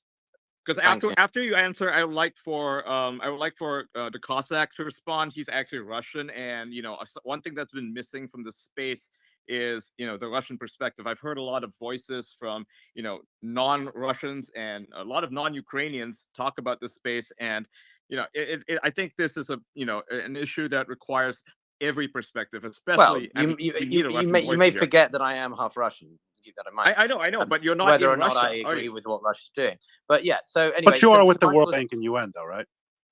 what's that got to do with anything? It was a joke. I was where joking. I work doesn't necessitate my opinion on the viewing product. Okay. Like Peter, Peter, you go Because I work for the World get your Bank doesn't point mean I'm a first, and then globalist. Piotr, let me Piotr, talk he first. said, Piotr, he said he's I joking, know. bro. He's human. No, I know he's a twat, though, isn't he? He's a bit of a twat. I'm He's kidding. about to kick you Anyway, off. so Michael, so I think you're fair in the sense of I have my issues with the liberation of Germany. Every country has a right to determine how much they supply other countries. What they should do is allow other countries, if they want to, which they have done now, supply their own tanks to Ukraine. So what I'm talking about specifically is these Leopard 2s that Poland has been wanting to send to Ukraine, and Germany has basically been pulling the red line on that. Well, not as of today. They gave up and are allowing it to be sent. So. Yeah, they've relented. But the point is that I it's up to There were Germany bullet if they want to memes send their online. own military equipment to Ukraine. Well, why do these agreements Equally, then I do include the think retention of the legal authority to refuse that ability? Yeah. So they have the ability. just to the peace deal, look, I think there will come a time when we will have to begin seriously, and I think that is reaching the point where we're talking about how much we can continue to unrelentingly supply Ukraine with support. Right, $100 billion is a lot of money, and I understand the sentiments that a lot of American, British, and other people feel about that money isn't being spent on, say, homelessness in California or the north-south divide of Britain, or just generally energy prices around the world. I understand that. Ultimately, maybe there'll come a point where you see Western countries like, okay, we've given you everything that we can. Now it's up to Ukraine to make the most of it as well. But there is a difference between sending monetarily money versus equipment, which maybe is perhaps less costly to the economies of the West. But Peter, you can't say that you're global not pro-war if you're, at least as of now, in favor of policy measures that are explicitly geared toward facilitating war, such as sending armaments or operationally coordinating combat offensives. Those are pro-war measures insofar as they're explicitly intended to facilitate warfare. So if that's what you're in support of, you cannot say that you're against war, because what you're doing is saying that you're in favor of war as a means to achieve some later end that is still not specified temporally or substantively. No, I don't think so. I don't think I'm pro-war because I think that the capacity for the Ukrainians to have a proportionately capable army to at least defend their existing positions wage war means that I want to see the war. No, not necessarily. Simply defend the Russians are the ones waging war, Michael. So the Ukraine army, the Ukraine military is not waging war right now? Well, no, they're trying to defend their entire existence. By doing what? What Sebastian and I. Waging war, right? I mean, the semantic thing is so weird. You're okay with the potential continued existence of Russia's incursions into all other areas without any. No, it's not a matter of being okay. There's It's a matter of difference describing between a reality. defensive war. Let's be honest. They are on a defensive, Michael. I mean, should they just lay down? I'm not a fan of the war in Ukraine. I think Ukraine should do whatever they feel entitled to. My issue is how it affects. Well, they can be on defensive war footage. Doesn't mean they're not waging war. Okay, should they lie down and just get killed? I mean, that's not what I'm saying. I'm saying that if you're in favor of war-related measures, sending, Ian, finish your point, man.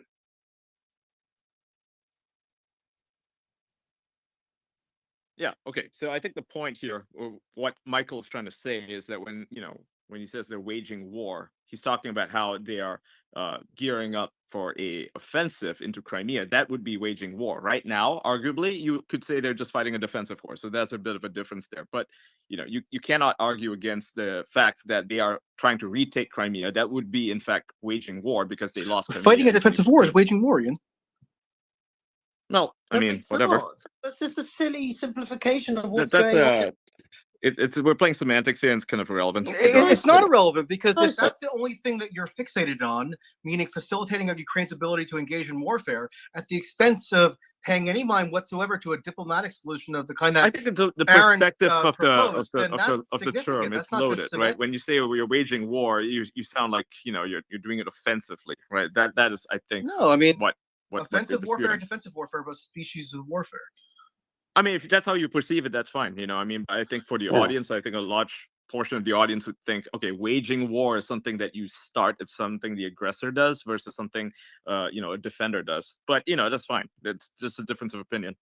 Yeah. Hey, so Ghost, I want to bring you in here on this. What do you thought about this last conversation here? Okay, did we lose you? Who are you Ghost talking to? Ghost of Pashka? Yeah, the Ghost of Pashka. He's got his Oh hand yeah, up. I'm here. Yeah, go ahead. Yeah. Jump in. Okay. Yeah. So I think the whole argument of helping Ukraine defend itself and working in the interest of the people of Ukraine is completely disingenuous. I mean, if it would be the case that people were interested in preserving the people of Ukraine, then the West would have applied pressure to actually implement the Minsk agreements, which were where Germany, at least, and I don't know which other country, was a guarantor of. So that did not happen. Even Merkel admitted that it was basically just buying time and arming up Ukraine and establishing probably the best defended military line in Donbass. So and also somebody spoke about the fact that Russia violated the sovereignty of Ukraine. Well, let's go back to 2014. Who was giving out cookies at the Maidan Square? It wasn't Putin. So it was Victoria Nuland and John McCain basically supporting the overthrow of the government, which even reached an agreement to have new elections. But then the radicals just jumped in, started killing people, and took power, and then unconstitutionally changed the leadership of the government. I mean, pro-Ukrainian. But they didn't invade. They didn't invade. Wouldn't that be a distinct difference? Well, if you have your intelligence operations basically playing a part in the they're playing a overthrow, part, but the intelligence agencies always. It's the same thing in Kazakhstan. They can't tie it to us. Everybody knows it was Western. They've done this people, in so many different countries. They tried this in my country. But it doesn't right? work. In my but country, it doesn't. Madeleine Albright came here in 1998, tried to destabilize the economy after George Soros fucked up our currency, and then they tried to ferment a color revolution. They call it reformasi, and now they've kind of gotten their way because the person they put in charge, who is now my prime minister, I didn't vote for him. He was the leader of that reformasi, so they kind of had their way, right? This is a guy who's been to. But would they not overthrow, like, if the people really hated that person that they put in, and there's CAA involvement, all of that is true. Would the people not want to overthrow that? How are we going to overthrow? That's why the Donbass revolted. That's why the Donbass revolted. This guy. That's why the Donbass revolted in 2014 after the U.S.-backed coup. No Ukrainians voted for Victoria Nuland, but she was caught on a phone call plotting who the next Ukrainian leader would be. And when Ukrainians who didn't vote for Nuland and didn't vote for the new coup government heard that, and then saw their people being attacked by the coup forces, like in Odessa, where dozens were burned alive, they revolted. So that's what happened. That's why we have a civil war right now, which few people in the West want to seem to acknowledge, that we played a huge role in all this. Well, but how many Ukrainians in the Donbass voted for Putin? How many of them voted to be dominated by Russian-backed separatists? That's ridiculous. Are you saying that the Donbass rebellion was all Russia? That it wasn't local? I mean, yes, like Russia certainly would back the rebels, no doubt, and they even sent in troops. But are you saying that they didn't have at least some popular support? You mean to tell me seriously that the rebellions in the Donbass? Let the Cossack speak on this Maidan one. I think I think he's got people there. Cossack, why don't you go ahead?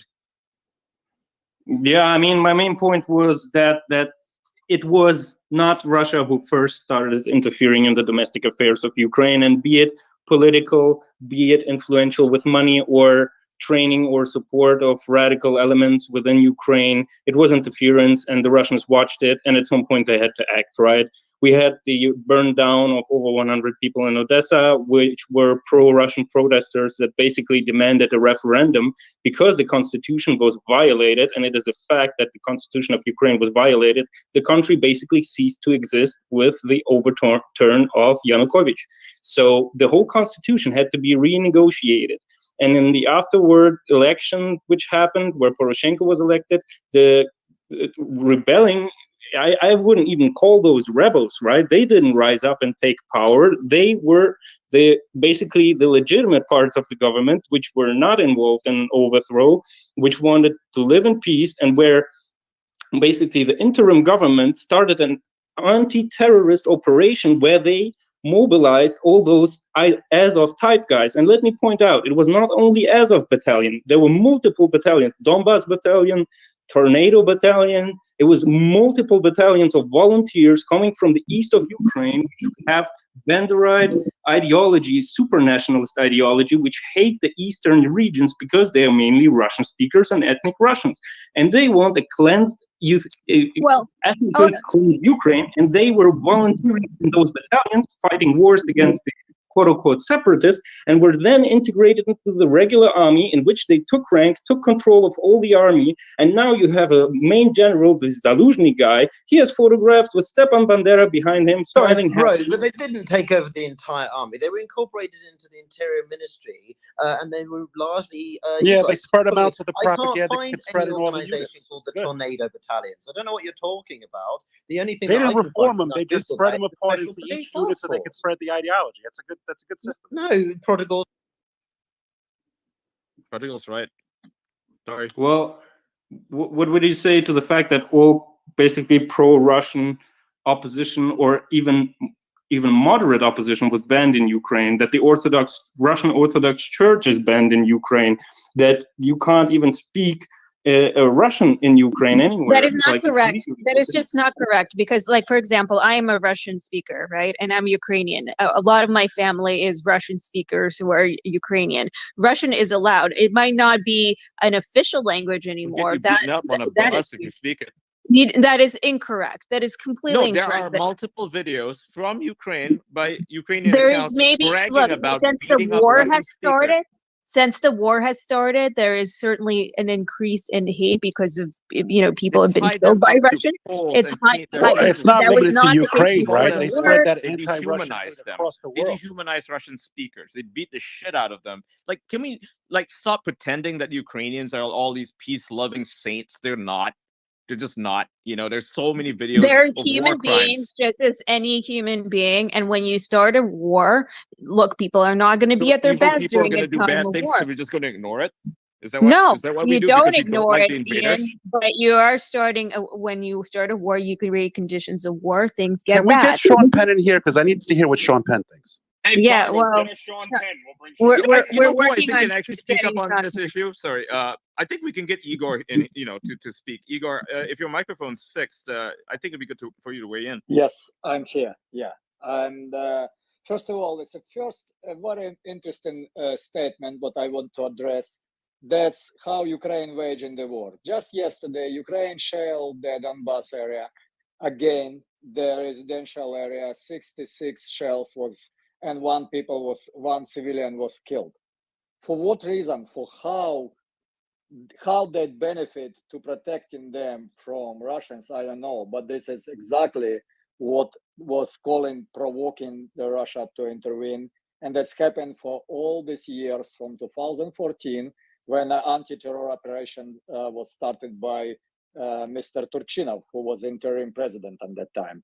Second, this is 14,000 overall civilians was killed in Donbass for these 8 years. That was not a war, that was a civil war when eastern part of Ukraine do not take that principles what Maidan coup was propagating to the minds, and that's all glory to Ukraine, Slava Ukraini, that was not taking them easily, because that was actually Nazi motto, what was invented by mimicking the Heil Hitler.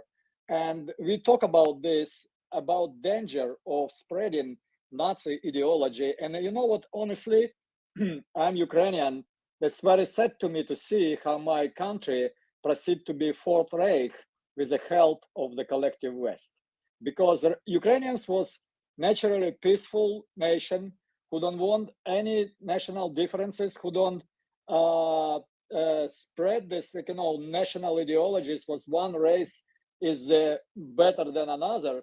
But this is Ukrainian officials who call people living in Donbas subhumans, what we know, who was introduced that word in World War II before the Nazi regime in Germany. So when people start saying that there's no Nazi in Ukraine, this is a complete. No one's saying that. No one's Lots saying of that. people are saying that. Like Catherine tends to minimize the presence of Russian, Nazis in I'm Ukraine. not talking about the Russian language. Russian language you can use, but you will be immediately beaten by using this language. And you know what? I see the cars in Moscow with Ukrainian license plate. They peacefully standing and peacefully parking, and people who leave Ukraine to Russia, it's more than 1 million people flee to Russia. They do their own business. They're not afraid about their car. You know, if you try to park the car with Russian license plate in Ukraine, your car will be burned and you will be probably killed. This is what's going to happen. So this is how different Russians' perspective and Ukrainians' perspective of each other. So Russians believe that Ukrainians, this is a part, like a dialect of Russians living on the border of their country.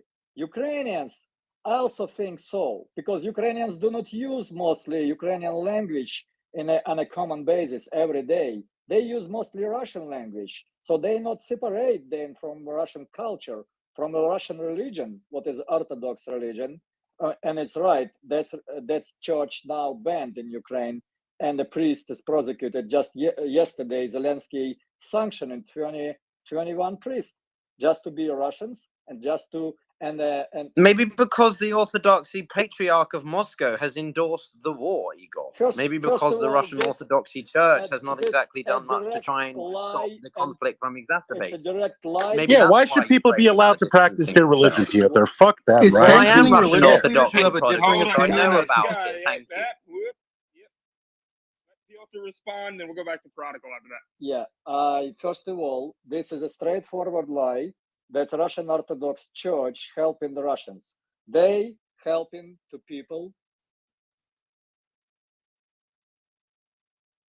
Sorry. I think there was a disconnection there. Keep going. There's a disconnect. You can, you can keep speaking. Yeah. Yes. Someone else disconnected. The Russian Orthodox Church. This is the biggest congregation of Christian believers in Ukraine. Everything else, what was constructed for these 8 years, this is not healthy, you know. And they using two biggest churches in a very, very sacred place in Kyiv, Pecharska Lavra, and they prohibited to people to come to the service. This is a straight, attack on the Russian Orthodox Church, and we understand why. Yeah, it's called ethnic cleansing. Yes, that's. Oh, for goodness' sake, this is absurd. No, it's not good ethnic. Lord. It is ethnic cleansing, and this is No, it's not beyond ethnic simply cleansing, killing. Ian. Hang The on. Russian No, it is. Yeah, when you don't allow people to practice their. Ian, go ahead with your point. Yeah, I need to say that a Russian Orthodox Church, as in a Russian role in the victory of World War II, was pointed as a targets to separate Ukrainians from Russians. So that the propaganda, and actually very crafted propaganda and strategic communications, was written in State Department and delivered to Zelensky, to say that that's working. That's what they're doing. That's not a Zelensky idea. He is a Jewish. He has nothing to do with the Russian Orthodox Church, with Christianity, or with other confession. He just waging the war, an informational war also.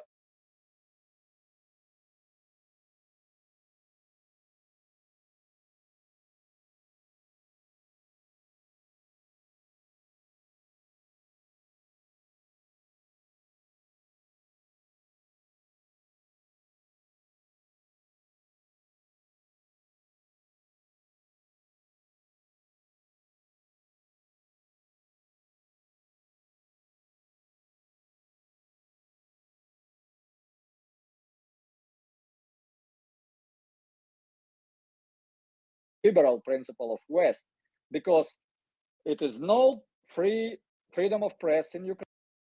And now what is going on in Ukraine, with the help of collective West, we are rising the Fourth Reich. We are rising society full of hate, racism, with openly admiring and openly. Sorry, but it's just bullshit. May I reply to this as a Ukrainian? Sure, actually go being ahead. on the ground? You may reply to I this. want to go to Feel Patrick free. after that. Can I I want to go to finish? Patrick after Can that. I So go ahead. finish? So Yes. as, Then we're going to Miko, and then yeah, you can go call me whatever you want, but you need to listen to that because it's endangering not only me, not Russians, not Ukrainian. This is Oh, enough of this endangering now. I've had entire enough of world. hearing this bullshit. I am Russian Orthodoxy, and the Ukrainian Orthodox Church came out of the Moscow one in 1991. The only reason Russian Orthodoxy came into the first place was because they took it in the Grand Duchy of Muscovy from the Constantinople Empire. So what you're talking about is complete fucking rubbish, man. chill, These Hey, stupid talking points is absolutely absurd. The Nazism of Piotr. Did Ukraine is people not worship as at big those as you say. churches? Was Oh, that shut their up. identified religion? That's all that People have matters. been prevented from holding funerals. People have been prevented from holding funerals. What do you call that, Piotr? What's that got to do with the imposition of a war on your eastern part of your country? So you shut down all the churches. No, they haven't shut down all the churches. They've simply allowed Ukrainians to begin practicing more non-orthodoxy forms of religion. What do you think that does when you take away people's right to practice They haven't religion? taken it away. They've simply distanced themselves from the They Russian simply took it Orthodox away Church. from the people who practice Russian Orthodox Ian, religion. they haven't done no, but they haven't done that. Am I not I've got correct? friends of mine who practice Russian Orthodoxy in Ukraine. It's not. Sorry, but you're just. And where do they practice it? Are they allowed to And go to Igor church? is some mouthpiece for the Kremlin, like oh Just shit. Are they allowed to go to yesterday, church? come on, just Like, yesterday, it's fucking ridiculous. Is penalizing the clerics consistent with liberal democratic values? Say that one more time. We didn't That's a quite good hear what question, you Michael. said. Is penalizing the clerics who take some sort of countervailing opinion on the war, is that consistent with the liberal democratic values that we're told are so existentially on the line in Ukraine, and that's why the U.S. and the West must so ardently support Ukraine to preserve those values? Piotr, I think that's for you. I can't hear what you're saying. Sorry, it keeps cutting He's out. asking you, is penalizing the clerics, the priests, and people who are practicing the religion, right? The ones who are being suppressed from practicing, is it consistent with Western liberal values? That we're told are on the line in Ukraine. Well, considering that the entire Donbass has been artificially imposed with leaders and governors, and therefore just religious clerics that are Is bombing It's a nice Donbass every deflection. single day and I like shelling the it, deflection. is Not really bombing a and fair shelling it version. every single day with Ian, dozens and able to dozens and practice dozens of Russian shells? Is that Orthodoxy consistent within the with country Western liberal without values? war. I love the deflection. It's good. It's good. It's nothing to do with deflections. The Russians were able to practice, the Ukrainians were able to practice both religions before the Kremlin decided to invade Ukraine And in now the they first can't. place. And now they No, can't. because, Wow, because they've been amazing. replaced by Russian, what do you call them, like whatever, plants to deliberately try and limit the amount of practicing that can be done. You're seriously believing that the referendum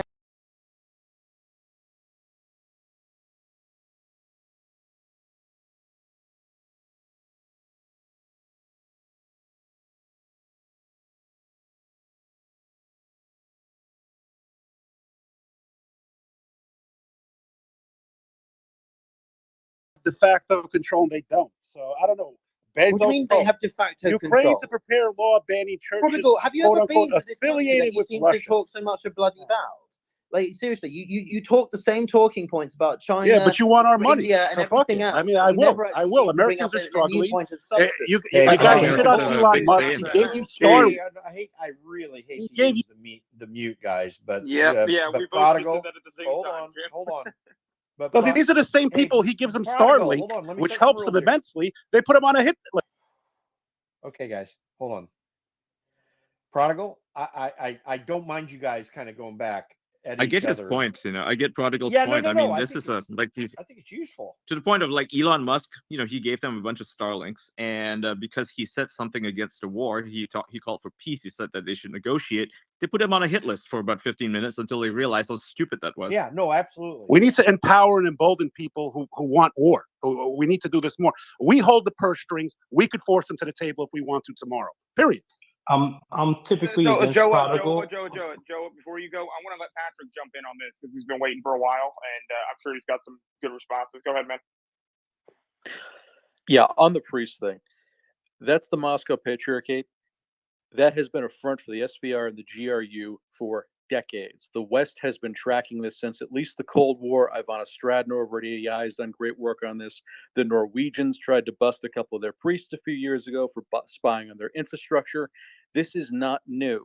When you turn a branch of the church into an intelligence gathering op, then yeah, that church loses some protections. I'm sorry, that's just the way it is. As far as the Russians, Prodigal, the last time the United States fought a conventional war in which our own survival was at stake, we disbanded the German-American Bund, which was a recognized political party, and we imprisoned almost everyone of Japanese-American ancestry in the United States because we were afraid they might be feeding intel to Tokyo.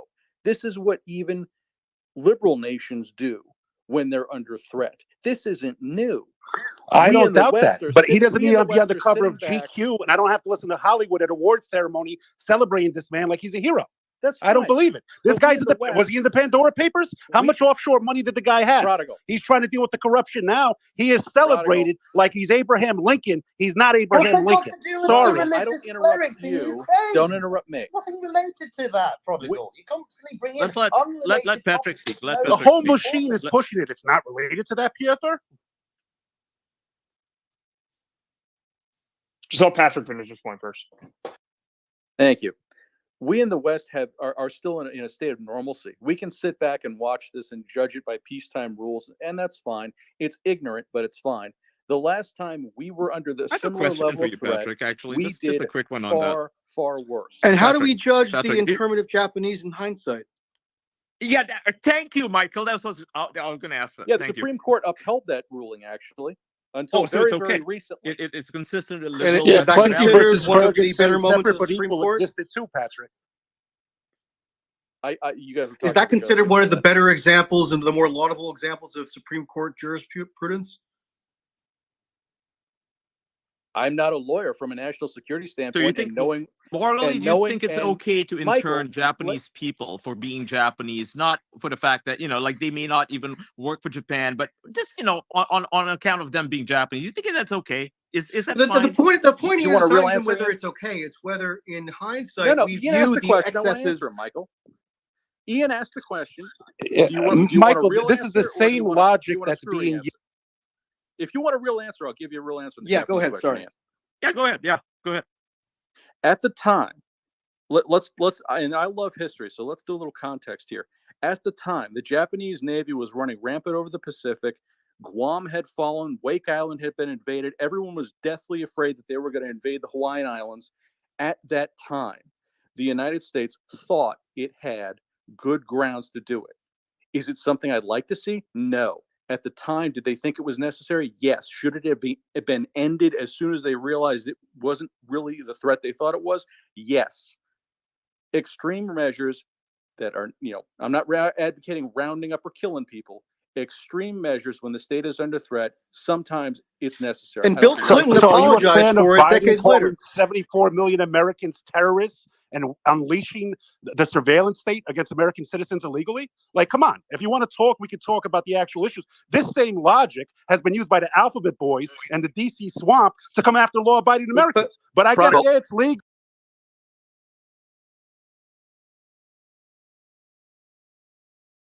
It's and the left side.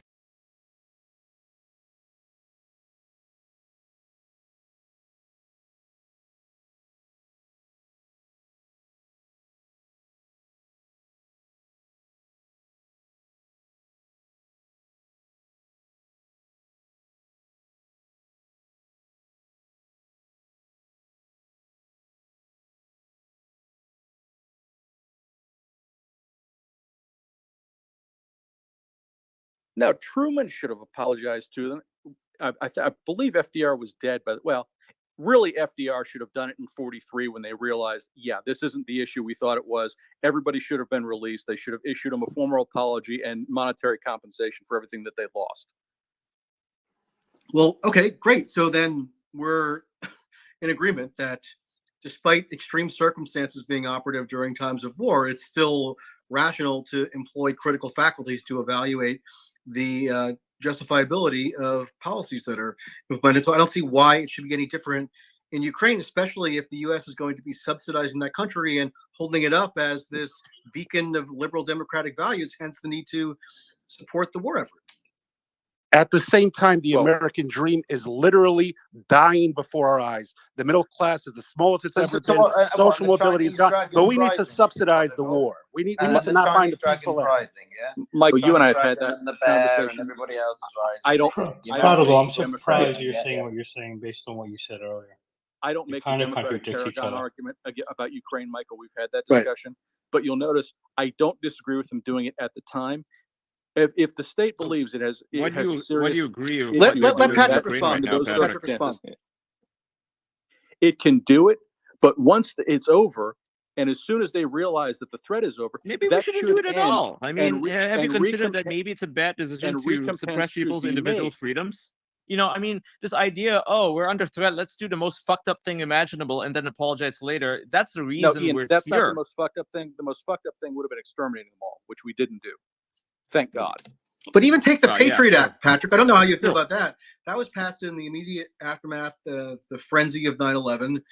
Even on a bipartisan basis, it fairly quickly, maybe a little bit more slowly on the right, but nevertheless, eventually there was consensus forged that it was an example of major state overreach that was not well considered and was sort of this emotional reaction to a very intense traumatic event. And it goes to show that even in those periods of extreme duress, it's extremely vital for conscientious citizens, whether they're in the media or any other sector of society, to maintain their critical faculties. And this idea that we're all required to jettison those critical faculties on behalf of Ukraine, which is not as far as last I checked, Again, it's Michael, not you're a going to United, the it's extremist not a stance. state. This is a maximalist stance from you again. It's you constantly bring up these maximalist scenarios and maximalist statements. Like no one's What maximalist 100% scenario? agreeing that we should. Wait, you're talking about sort of everybody everywhere is supporting Ukraine indefinitely, no matter what, 100%. Yes, let's do it. Well, that was a rhetorical flourish. I mean, we're talking about, for example, the penalization of these clerical figures in Ukraine who are determined by the state to have taken political positions that Clerical are threatening. figures that have been proven to be operating in intelligence capacities. Be honest, at least when you're making your critique. Proven to, I haven't seen the proof of that. I mean, can you send it to me? Maybe it does I have not seen exist. it either. Yeah, Just Michael, say- there's So proof. why It's did they wait till this week showing to the Biden penalize them? administration wanted to. Guys, sorry, each person can finish point by point if you don't mind. Go ahead, Mike. Okay, I'll okay. let you- I'm willing to I- allow that it's possible that it's been proven that these clerical figures in Ukraine are connected to Russian intelligence. I don't know. I haven't investigated the issue that thoroughly. I would just ask, number one, why is it that then that they waited till this week to penalize them if they've been such an active threat for the entirety of the war? And number two, you got to admit that this is a very severe, slippery slope potentially. I mean, even if it were alleged that there, let's say Protestant pastors in the United States had some sketchy connection to some foreign nefarious entity, we in the United States and a lot of people would be very zealously guarding the primacy of the First Amendment and the prohibition against infringement on religious liberty, whatever else was going on politically or geostrategically. And so I mean, maybe you can, yes, make an argument for those clerical penalizations being justified, but I question if you don't at least have an inkling that it could be seen as in tension with this idea that Ukraine is this bastion of liberal democratic values, and it's like, fighting for the same constitutional principles that the United States fought for in 1776, and therefore, keep the tanks flowing in perpetuity. I mean, there's a disjuncture there that I think ought to be acknowledged. As we're Michael, looking at in context you as had- well, because they have banned other political parties, they have also banned free journalism. The argument for banning these things is the same as what they're using to ban. I mean, there's martial law. I mean, men can't leave the country. There's martial law.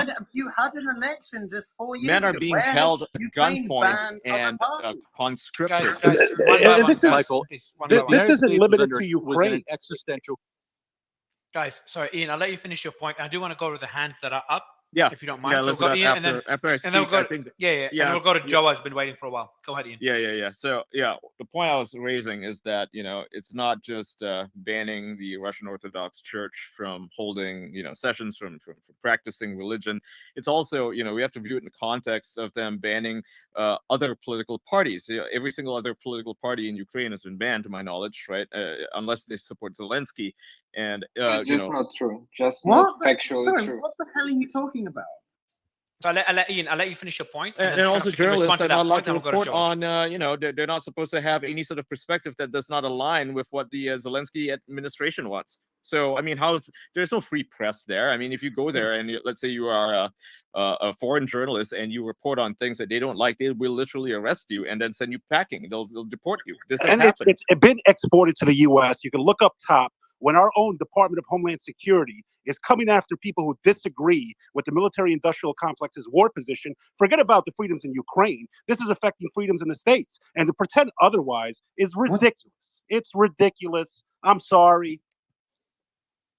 So Ian, hey man, go ahead and reply, and then we'll get Piotr in here. No, yeah. No, Ian just made his point. Piotr, if you can No, I reply was to just making Ian's a point. Yeah, I think we wanted to Piotr. go to Joa or Igor because or Mikhailo Yeah. because like they've been and also the Cossack because they've had their hands up for a while. So maybe Yeah. go to Joa first. Yeah, I've been listening since the very beginning, and I think we've danced around the main issue. Was touched upon by Catherine and Prodigal a little bit, and Seb talked about it. But Seb's theory, who's a guy who tried to board a commercial plane with a gun in his pocket, so I don't know how much credibility he has, but he believes that Putin just wants a bigger Russia, right? What's the other possibility? The other possibility is BRICS started in 2009 after the 2008 collapse of the U.S. economy. U.S. has weaponized quantitative easing to a degree that's like I can't even understand that. Since the 80s, they print money, then they raise interest rates. Raising interest rates exports inflation, and now they don't know as much debt. Right? They've done that over and over and over and over and over. What's the biggest threat to Russia and China and India and Brazil, all the countries that are emerging? It's the U.S. dollar. It's not the U.S. military, right? So what do they need to do that? They need resources, right? Crimea saves Russia $14 billion a year by having Crimea, right? When Trump gave away Syria to the Russians, Russia gave it to China. The owner of the port, the pipelines in Syria right now are the Chinese, right? Who are building a new Silk Road. This is all war to get resources. Ukrainian Shell found the biggest natural gas oil field in the ocean near Crimea. They need the coastline. In 2014, in the independent newspaper, there was a journalist who wrote, "This is where Putin's going next," which is exactly where he's at now, because he needs that land in order to support that natural gas export. Right? This is all to support the BRICS, so that the biggest threat to these countries is eliminated. And the only thing I do agree with Seb on is there is no resolve. They're never getting Crimea back. And if Ukraine wants Crimea back, that's not going to happen. Okay. How do you know that? Since you finished the point. No, since you finished the point. How do I know what? That Ukraine's Know not what? going to get Crimea back. I mean, you have a crystal ball. I mean, no offense, but I don't really There's trust the there's people no who make crystal ball. prognostications with such certitude, given the inherent uncertainty of war. Well, you have the largest amount of people joining forces, right? India, Brazil, South Africa, Egypt's trying to join, Saudi Arabia's trying to join. They're all trying to join. It's very dependent on Indonesia having as that well. Yeah, it's very dependent on having that resource. If they don't have that resource, BRICS fails. The BRICS currency fails. And BRICS that started in 2009 after the collapse, after all those countries took on the debt. And the reason they took on the debt is because US printed money, they owed money, America owed money to them, and then when US raises inflation rates, inflation gets exported. That's what's happening in Europe right now. Why is inflation going down in the US, but Yeah, in it's the fucking UK, garbage. it's Keep up printing money. 20%? Right. They Yeah, but weaponize quantitative easing to export inflation to other countries, so the they're US doesn't bankrupting do us, it. right? They're literally bankrupting us by printing money because they print more money. They buy stuff with that money, and then they owe us a bunch of debts. but then that doesn't go up with the inflation. So it's like, oh, you're paying us garbage now for shit that that you guys want, and that that we could totally sell for gold or whatever, right? I mean, it's really frustrating to see Americans like buy up all this shit, and then like they just abuse us, right? They're just abusing most of the developing world, and they act like they're the liberal liberators or whatever the fuck. It's like, no, like it's you guys are just screwing things up, and you're just taking it all for yourselves, and none of this is helping the American people. Keep in mind, this is just helping to your point, Ian, it's like you either believe Putin's an absolute moron that just it has some like nostalgic feeling to spread out USSR again, or he's actually also intelligent, and so is the leader of China, and so is the leader of Brazil. They also have brains, and they're working together to figure out a way to combat what America does to them. And to me, it's as simple as that. Like if you believe your opponent is an idiot, that's a stupid move. I'm curious at this stage, Ricardo, real quick, what go ahead, Jim. And I can't believe me and Prodigal agree for once on one of these spaces. Well, I think people are. I think you're 100% right. People are not talking about that. It's not just our enemies who have made shifts. It's neutral alliances. India, the Middle East. They are not. You look at U.S. FX reserves and central banks. They're Even dropping. China and Taiwan. China and Taiwan are being friends now because of America's policies. Dollar-denominated trade is dropping. Brazil and Colombia just announced they're forming their own currency union, which would be even bigger than the EU if all of them join. Like, you can laugh as much as you want to, but he's right. The dollar-denominated trade ends. They don't hold the treasuries or buy treasuries, and that dollar is not in the reserves for central banks. We can't afford any of this shit. And just to give you a little historical perspective, I'm going to head out and actually eat dinner and do things. But the only time an empire that's lost the reserve currency hasn't collapsed was the UK, and that's because it was able to pass the baton to its Anglo-Saxon cousins in the US, and they experienced the Industrial Revolution, which created entirely new industries so they could pay it off. Like, people don't realize that. Do you see that happening in the future? I don't. So your standard of living will completely collapse. The military will no longer be subsidized. And I'm looking at this, whether the blowback and what's occurring is going to be worse, because the beachheads have been established. Everybody goes, oh no, dollar-denominated trade, reserve currency can never end. It's happened historically, and now there's multiple beachheads. More trade is happening more than ever. And when we tell India, hey, don't worry, buy as much Russian oil as you want, just don't use U.S. instruments. Well, now they're doing it. Go look at Russia's shadow fleet. They literally have a shadow fleet in addition to Chinese super tankers, and their oil production is reaching record levels, and they're shipping it out. This is an issue that if it isn't solved soon, your future and your kids' futures, I'm sorry, you're screwed. Prodigal, to your point, Prodigal. What I want to know, Prodigal, is what you're going to have for dinner. Chicken. Good for you. Yeah.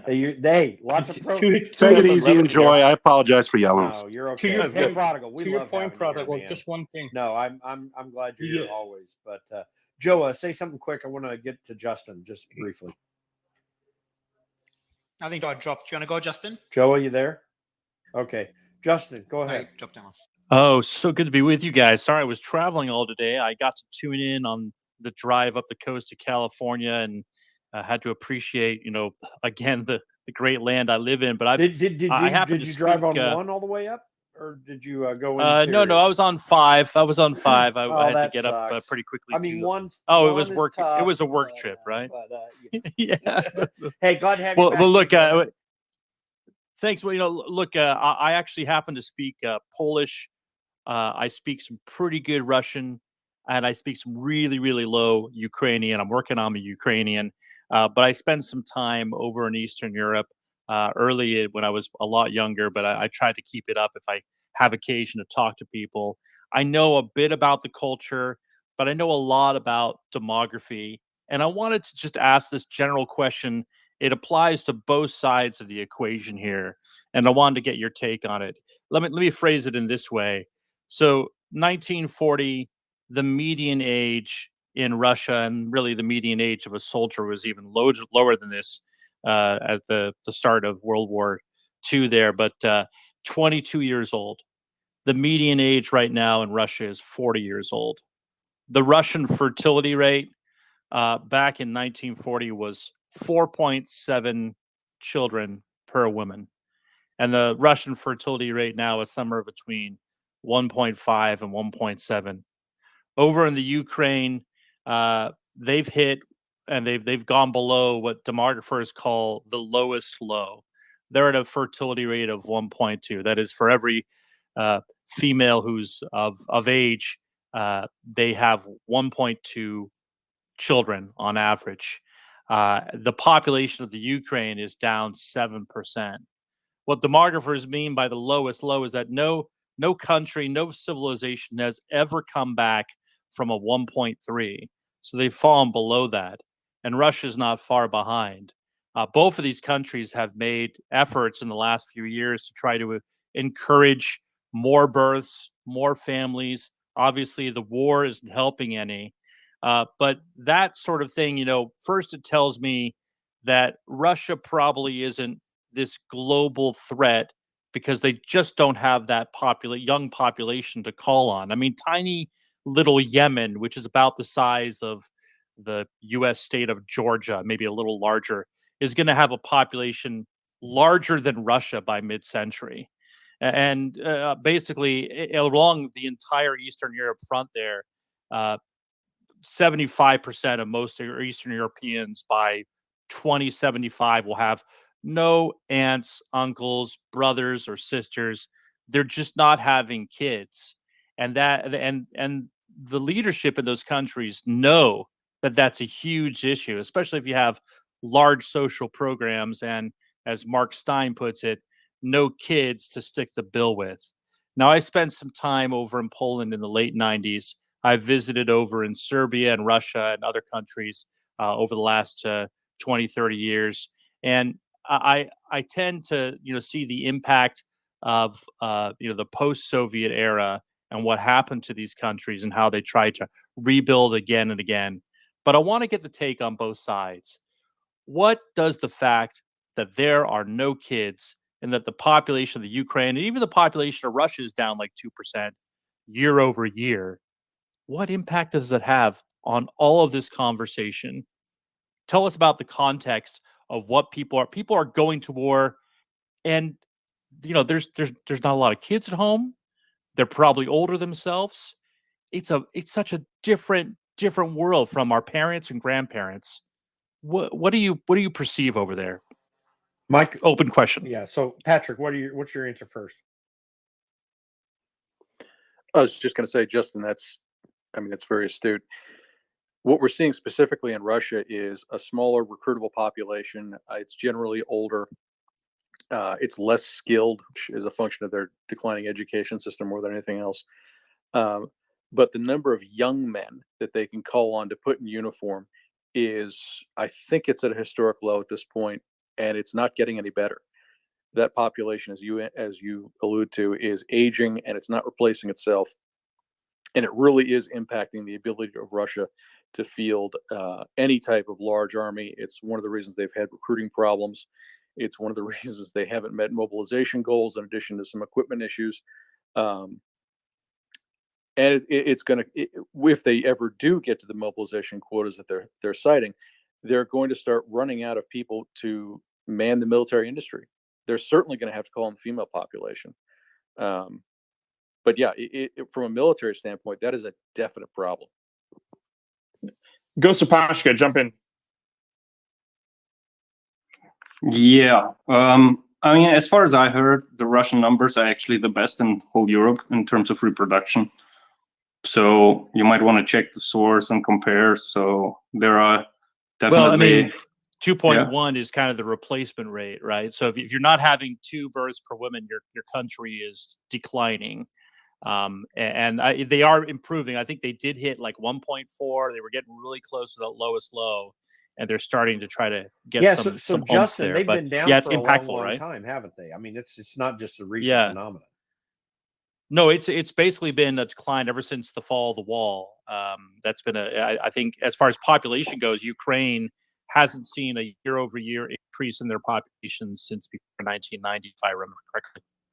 I wonder on the Ukrainian side what's happening there. Sorry, so a little bit of context for the European side. The European numbers, they're trying to bring those back up through immigration, and this is where a lot of native Europeans would call like the Great Replacement theory. right? This is something Tucker Carlson's talked about. We're not supposed to talk about it because it's racist, but no, that's exactly what the European leaders are doing, because they see the demographics are dropping and they need those numbers, so they're willing to replace them with imported demographics. Yeah, I think that's right. And what you see is in like Japan and now China, the perfect spiral of demography out of control. Japan has no significant immigration to speak of. China is in the same boat. China, for the first time in its history, had fewer people in its population year over year. In fact, there's a really interesting phenomenon on the male-female divide, both with Russia and with China.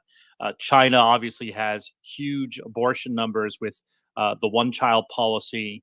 They also have selective sex abortions. They chose, it's one of the only countries where males really outnumber females in a pretty statistically significant way compared to the rest of the world.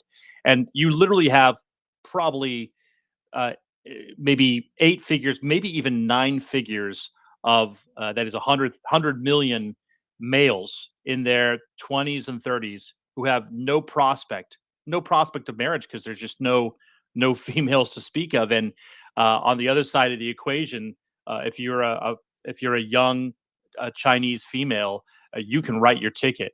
People come. I've had described to me that they'll have basically wedding tryouts or groom tryouts, to see who wants to marry this girl and that girl. Very, very different. But on Russia, it's actually the opposite, because there were so many abortions on the front end, and then on the back end, until fairly recently, AIDS was a huge killer over in Russia as well, and especially towards the male side of things. So, what is there a China-Russia component there to marry these things? But over in the Ukraine, they just decimated from a population perspective. Again, I go towards this because the way you think about it, why is it that most of the modern world, the technology world, the finance world, speak the language of a small set of islands off the northwest coast of Europe? And it's because England in the 1850s was the first to conquer infant mortality. Wash your hands after you dice up that cadaver before you give birth to that child. And all of a sudden, the sun never set on the Queen's kingdom. By 1850, the median age of Britain was So 15 just years old. if you could get to the point on how But- that relates to the war. Yeah. please. So, well, I want to understand your context of how, when you picture yourselves and you say, wow, Russia is this dominating, it's going to take over the world, or that Ukraine basically is this incredibly proud country that's going to, drive some heroics. And then you look at just the true stance of those countries. Everything begins with knock, knock, who's there? Yeah. Nobody is there. Yeah. And so what does that help you put context that's right. into the import of this war on either side, or what do you I see? think it's a big issue. And listen, by the way, I'm going to go to Igor before I get to Mikhailio, but Nick's going to bring in some questions that we're getting from the audience a little bit. And again, if you guys are wanting to be able to get a question in, go ahead and use the purple button at the bottom right there.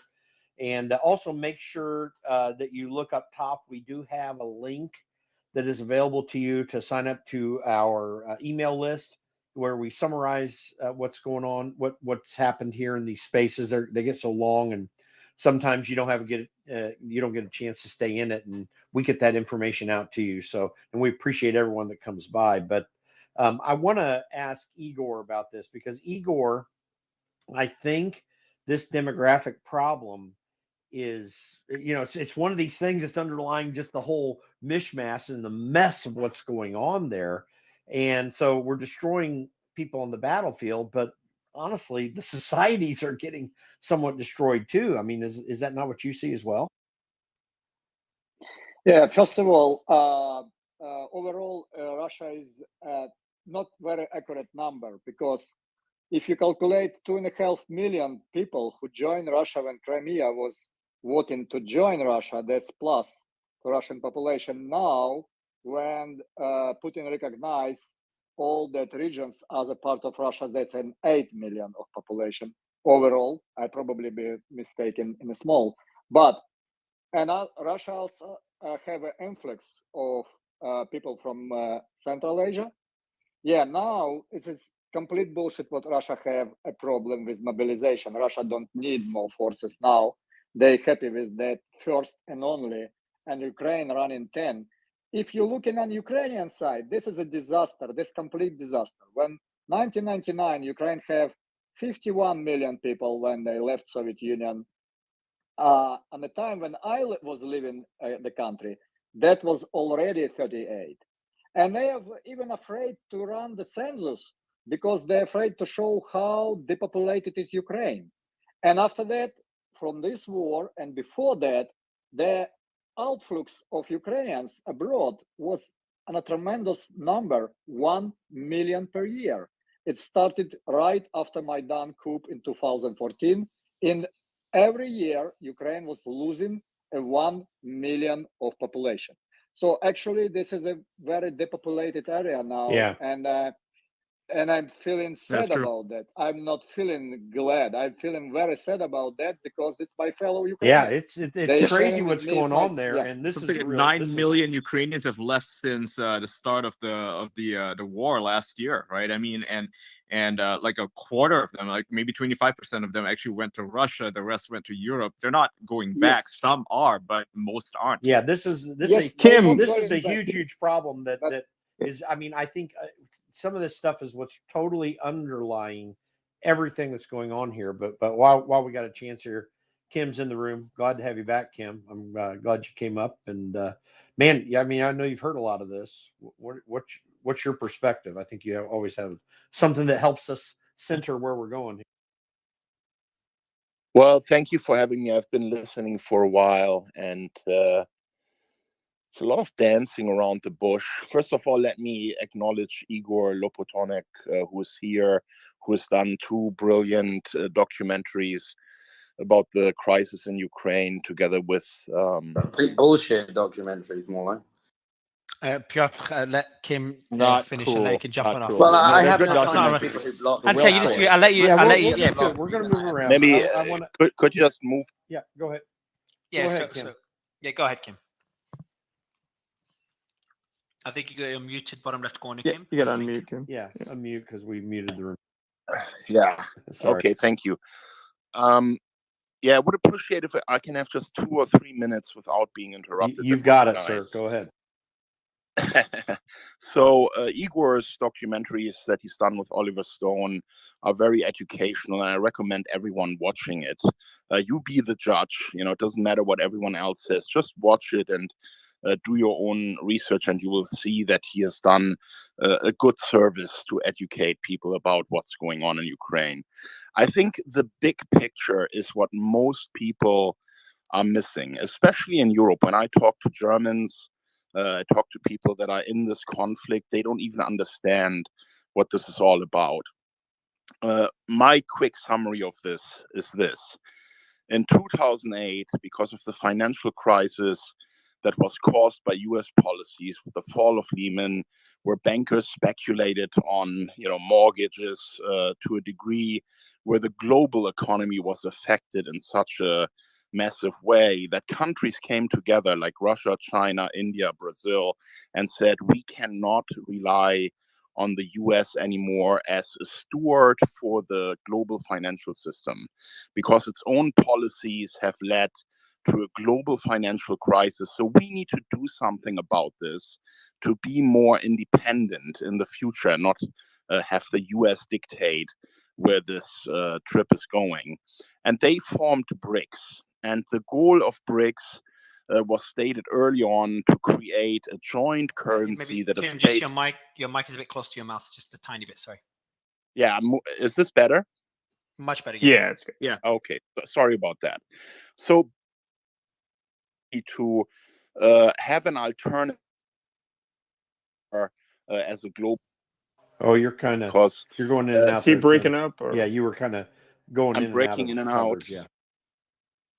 Okay, let me see if I can improve it. How is it now? That's Is a lot is this better. better Yeah, now? Oh, that's a much lot better. Thank you. Okay, fantastic. So sorry about that. So anyway, what happened here is that Russia, China, and these other countries that have formed BRICS have said we need to create an alternative reserve currency because we do no longer want to rely on the United States. And they have then said we're going to create this currency based on our natural reserves. We're going to put something into a basket that has real value, unlike the US dollar, which depegged from the gold standard, and basically there's nothing behind the US dollar that would be a real asset. So these nations came together and said, why don't we combine our national resources as a security for a new reserve currency? And when you look at that, you realize that Russia, with $75 trillion, has the biggest proven national resources in the world. Saudi Arabia, 34 trillion, has now applied to be part of BRICS. Iran, 27 trillion, will be part of BRICS. China, 23 trillion, is part of BRICS already. Brazil, 22 trillion, is part of BRICS. Iraq, 16 trillion, has joined or will join BRICS. Venezuela, 14 trillion. These are all in the top 10 of natural resources in the world. Combined, they are $211 trillion versus 45 trillion in the United States. So these guys are 5 times bigger in terms of natural resource value than the United States. And they are saying we're going to have a joint reserve currency based on our natural resources.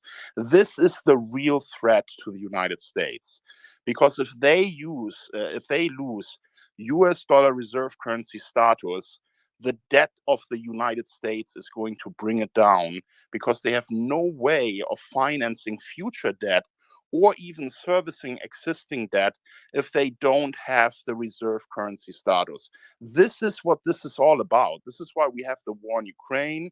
This is why the US is antagonizing China with Taiwan.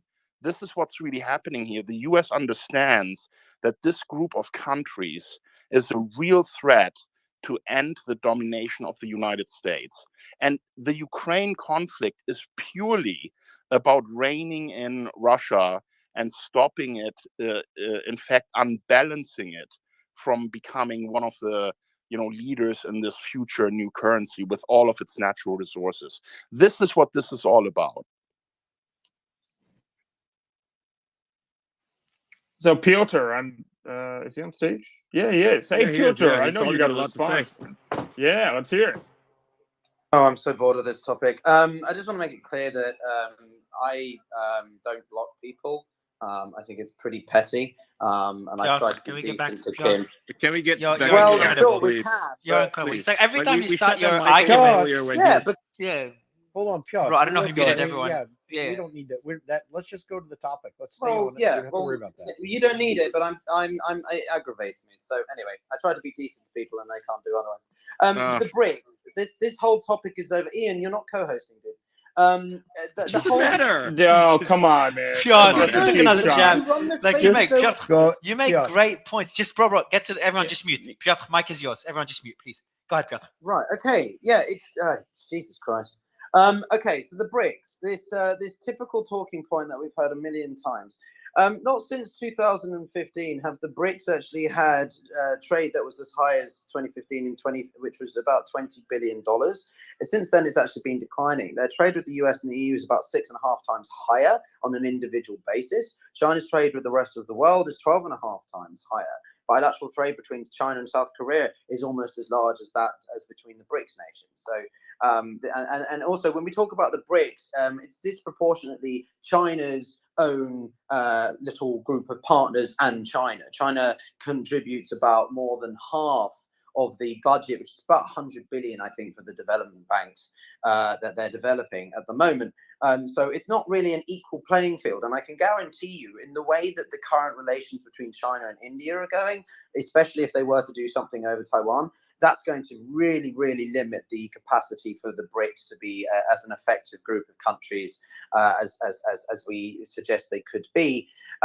Moreover, as I've said a million times before, I'm not against the idea of multipolarity, and I'm not saying that the other countries can't create some alternative financial system and that will have a greater balance. I think that's healthy. But China has a huge demographic crisis. I alluded to it earlier in the fact that they reached their maximum population and have since begun to decline. That's going to, in the next 20, 30 years, or if not sooner, severely handicap the ability for the Chinese economy to be as capable and as effective as we otherwise think it could be. They have a housing crisis, a housing bubble, which is absolutely causing decimation for average income Chinese. When we talk about wealthy Chinese, they make up the minority of the population. So this sort of notion that China is suddenly going to come through and it's going to be the Chinese dragon century are overblown.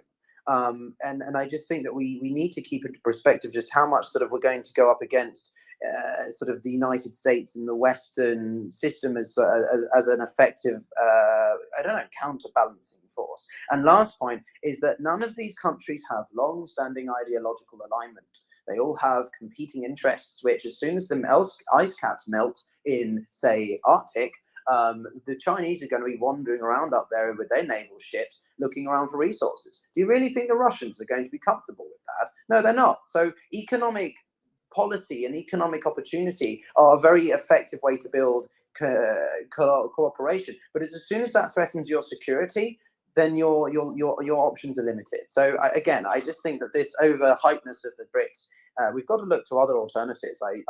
For example, the Shanghai Cooperation Organization, as just one example, or even the financial system that Brazil and Argentina are suggesting. I think that has more capacity than the BRICS. Kim, I would like what to do you think respond about to that real quick. Yeah, let me Yeah, go respond ahead, to Kim. that. So, BRICS Plus is 40% of global GDP. 50% of the global population. This is what they're bringing to the table. If you combine that with the national resources that they have, the proven resources, they're completely outperforming the US. This is not about China, by the way. Piotr keeps saying that and referring to China's problems. This is a global group of countries that comes together to form a multipolar order. China knows they can't do this alone. Russia knows they can't do this alone. But combined, these countries can challenge the trade dominance of the United States and the US dollar. The de-dollarization is already happening. You see Saudi Arabia recently announcing that the petrodollar is basically done. They will trade oil in all currencies. And this is a trend that is going to come further and further into the way of the US and its dominance. So what we are seeing here right now is a global stand against the US and its Western allies, by the US and the Western allies against Russia, China, and the other BRICS countries in order to prevent this shift of power that the multipolar order is going to bring. It's just logical that the US doesn't want to lose its empire status, doesn't want to lose the US dollar dominance, because that's what it relies on to raise these level of debts. It's basically living on the backs of all other nations. And these other nations are saying enough is enough. We don't want this anymore. And they are joining forces now all together against the US. And this is what we are seeing in the world right now. This is why we are in crisis. And this is why this war in Ukraine is even happening. You just repeated yourself, though, because, sorry, very quickly, but again, I draw attention to the fact that India is part of the Quad, which is first and foremost a strategic and security alliance. Therefore, India is not likely to get in bed with China to the extent that BRICS is going to be an effective counterbalancing force to the West. If anything, in international relations, you get what's known as push and pull factors, and the push factors from China towards India are more powerful than the pull factors from America towards India. Namely, in the sense that China's belligerency in the region is alienating the Indians. It's pushing them away, and whilst they don't really want to have strategical alignment with the United States, they prefer autonomy. They are feeling that they need to for their own protection. And if that means compromising their ability to be more economically independent, then they will choose to be closely aligned to the United States. So And you if know, they get- I spent a lot The of time. the proof that Jim, Piotr, let him go. Yeah, go ahead, I'll Jim. be real quick. I'll be real quick. The proof that Piotr is wrong about this and completely wrong is that all the BRICS plus countries have not joined in on US and Western sanctions against Russia. They are aligned. They are allies. They are working together on a joint future that doesn't have the US dollar as a reserve currency. And the proof is in the pudding, and that is that they are not participating in any action against Russia.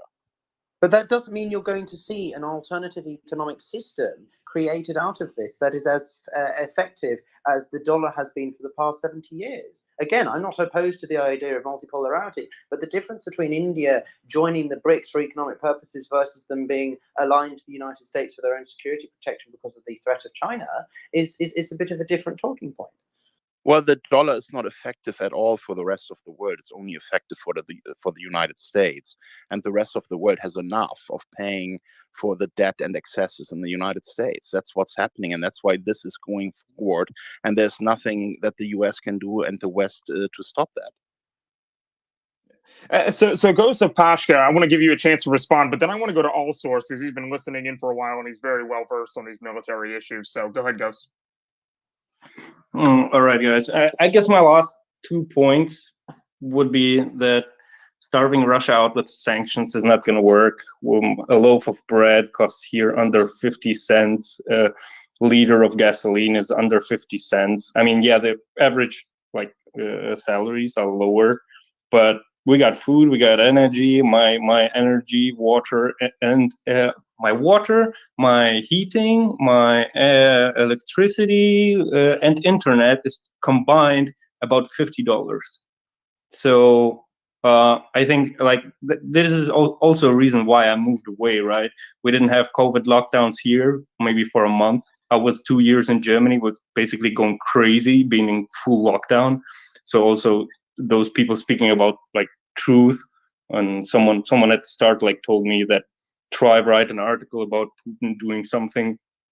Yeah, maybe maybe you're gonna get in trouble if you write something about Putin. I don't know, but most people don't care, right? Even talking with Ukrainians, I have Ukrainian friends still in Germany who have deep connections still in Ukraine and go over there, and they lose people, they lose their lives, they lose their jobs, they lose everything. And most of them who are not super against Russians and weren't propagandized in thinking that all of their lives' faults are because of Russia, they just want peace. Most people don't even care what country they're part in because they are basically assimilated to both cultures. They just want peace, they want prosperity, they want to raise their children, earn money, and just get along. And those people who say they're going to fight till the last Ukrainian, those Ukrainians who were willing to fight already are at those cemeteries who are just insanely huge.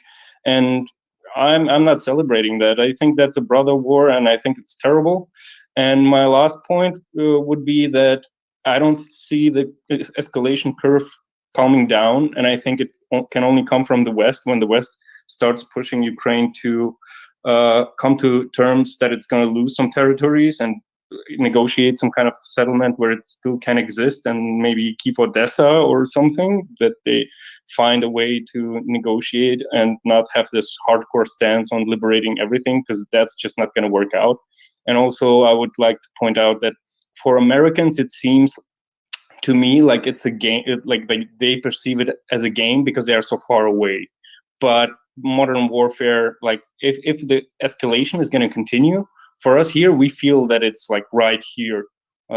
Life still goes on, and we have everything, but we still know our people are there, our brothers, sisters, fathers over there fighting, and it's basically like a Second World War feeling for us. But I feel like Americans aren't fully here, and I fear that if the escalation continues, they're gonna be woken up by something terrible. And I don't wish that on anybody, but I feel like if this discussion of coming to terms with reality and negotiating and stopping the shooting, that they're gonna be woken up by something terrible and basically also forced to the negotiation table. which is what I'm afraid of. Yeah. So Good. all source, jump in here. You've been listening in for a while. I'd really love your take on a lot of the points that have been hit over the past. Yeah, and 10 hey, thanks minutes, for having me especially. up. Apologies, I had to jump. Oh, wait, can you hear me, Nick? Yeah, you're unmuted, man. Yes. Okay, sorry. I'm having a lot of Twitter issues, and I'm jumping in on my secondary account. Just something that's happened to me a lot when I have trying to join spaces, and there's a lot of listeners. So my 2 points, right? So one, to answer Kim's point about BRICS, and kind of to Pietro's point is, I mean, if you want, let's specifically look at BRICS, and let's say China and India. I think that's where we all go back to, right? I mean, if you ignore the border clashes that India and China have had for the last 2 years, then maybe Kim is right. But I mean, let's analyze this clearly, right? Besides Pakistan, India has clearly identified China as its secondary strategic threat, specifically in the military realm.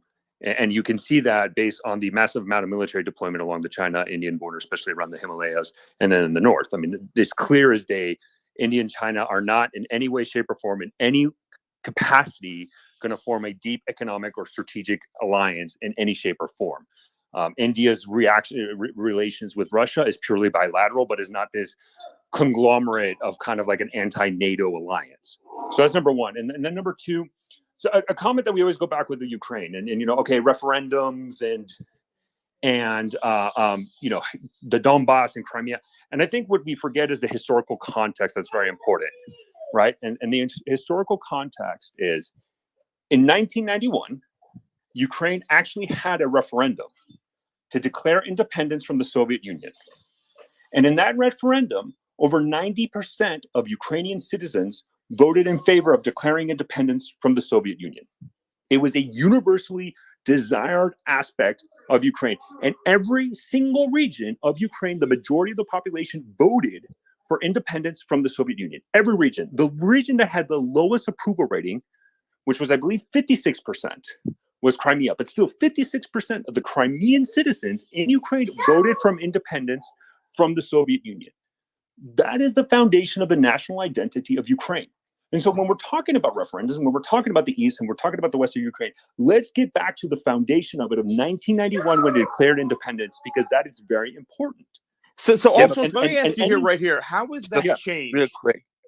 Yeah, Kim, jump in, and then I'll have a question for all source. Go ahead, man. Yeah, so at that time, they were brother nations. They were so closely allied with each other that it's completely clear why the vote went that way. They were like a family, right? Ukraine and Russia weren't at all at odds. And that situation has changed completely. And if that vote would be repeated today, there wouldn't be 90% in favor of an independent Ukraine. That is quite obvious from what's happening in the east with Donetsk and Luhansk and all of these areas, including Crimea. So, to talk about a vote that happened in the 90s when they were best friends is not really going to change the reality of today. Right. I just have to. Oh, go ahead, Nick. Go ahead. Yeah. Well, so I just want to add to that is because obviously that seems to, as Kim said, that seems to have changed a lot based on, because if you were to take the same sort of poll right now, it seems like a lot of the population would be in favor of joining the Russian Federation, correct? No. And here's the reason why. This is my response to this, right? You cannot base any referendum post-2014 after a military invasion by Russia to Ukrainian territory. Period. It's not legitimate. It is not Russia legitimate. didn't invade Ukrainian territory in 2014, though. I mean, apart from Crimea. They invaded Crimea. What's your point?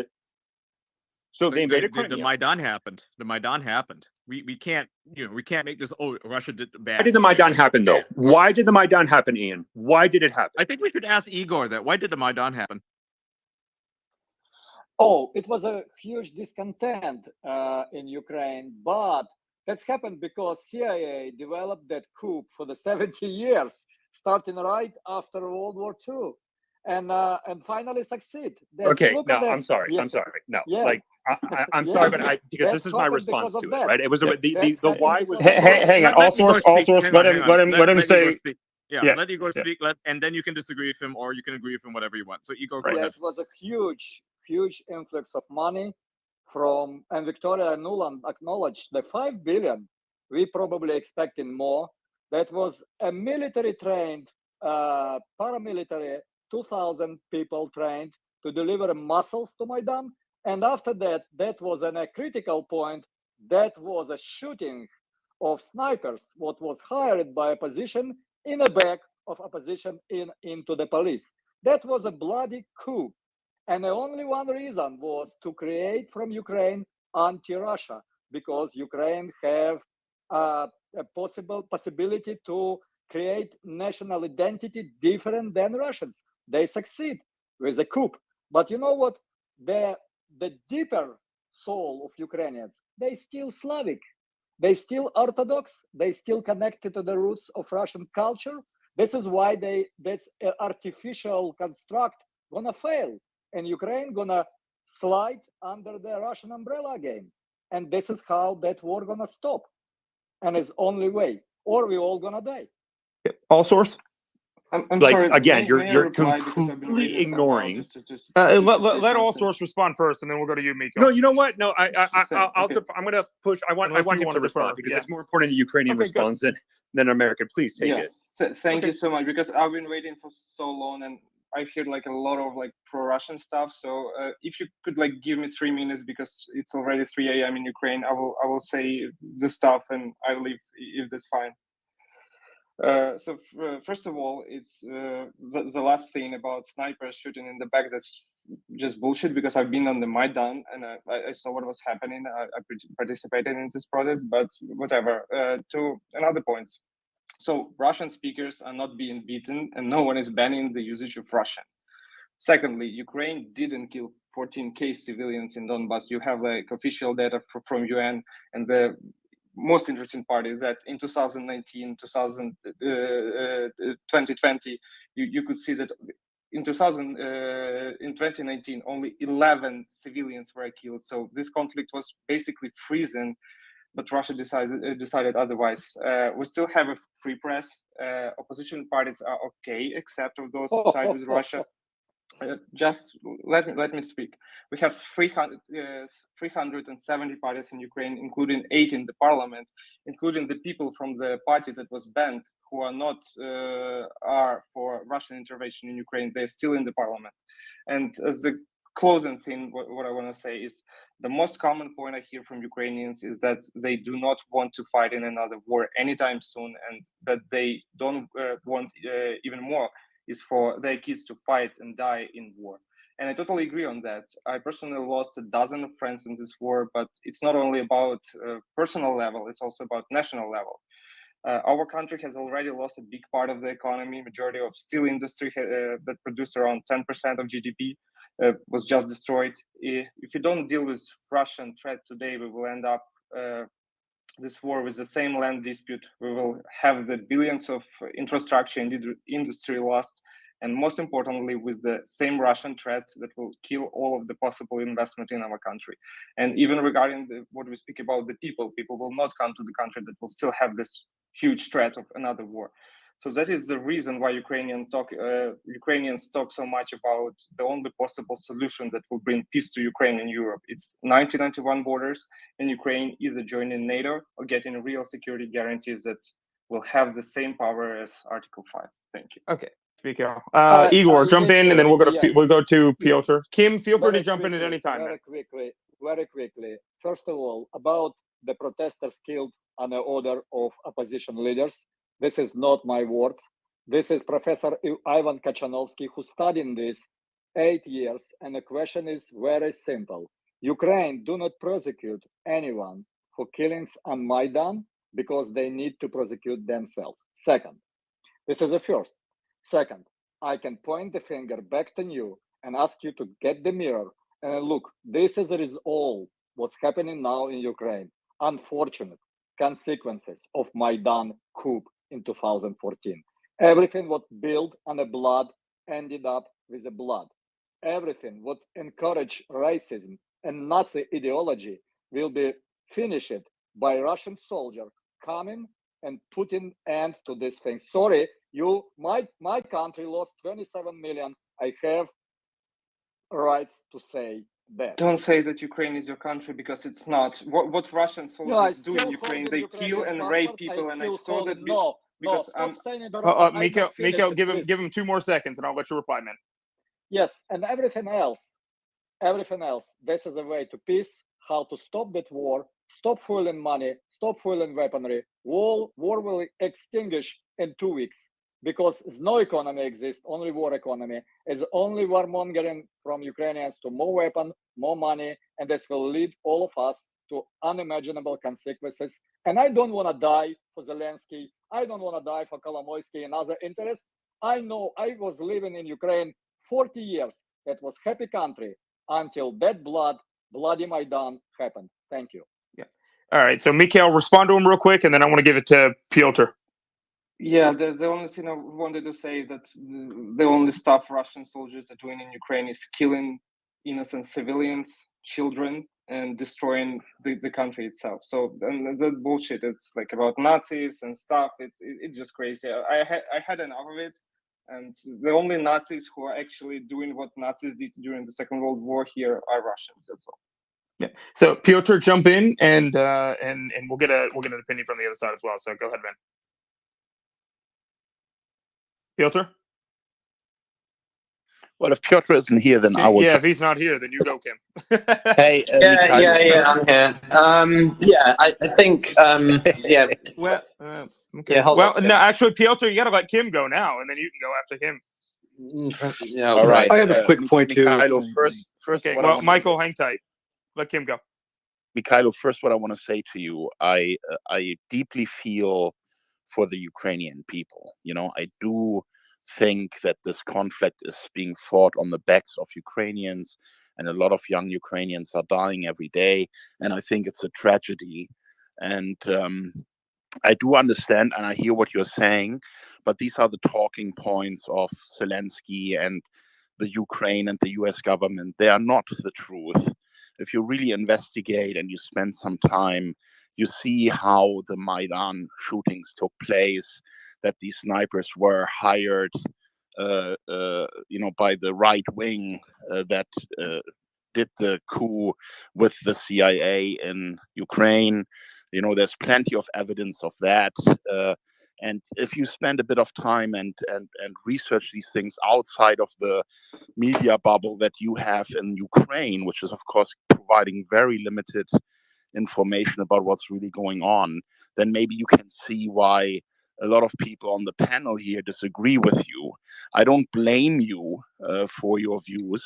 Clearly, you live in Ukraine, and this is what you are being told, but it's not the reality.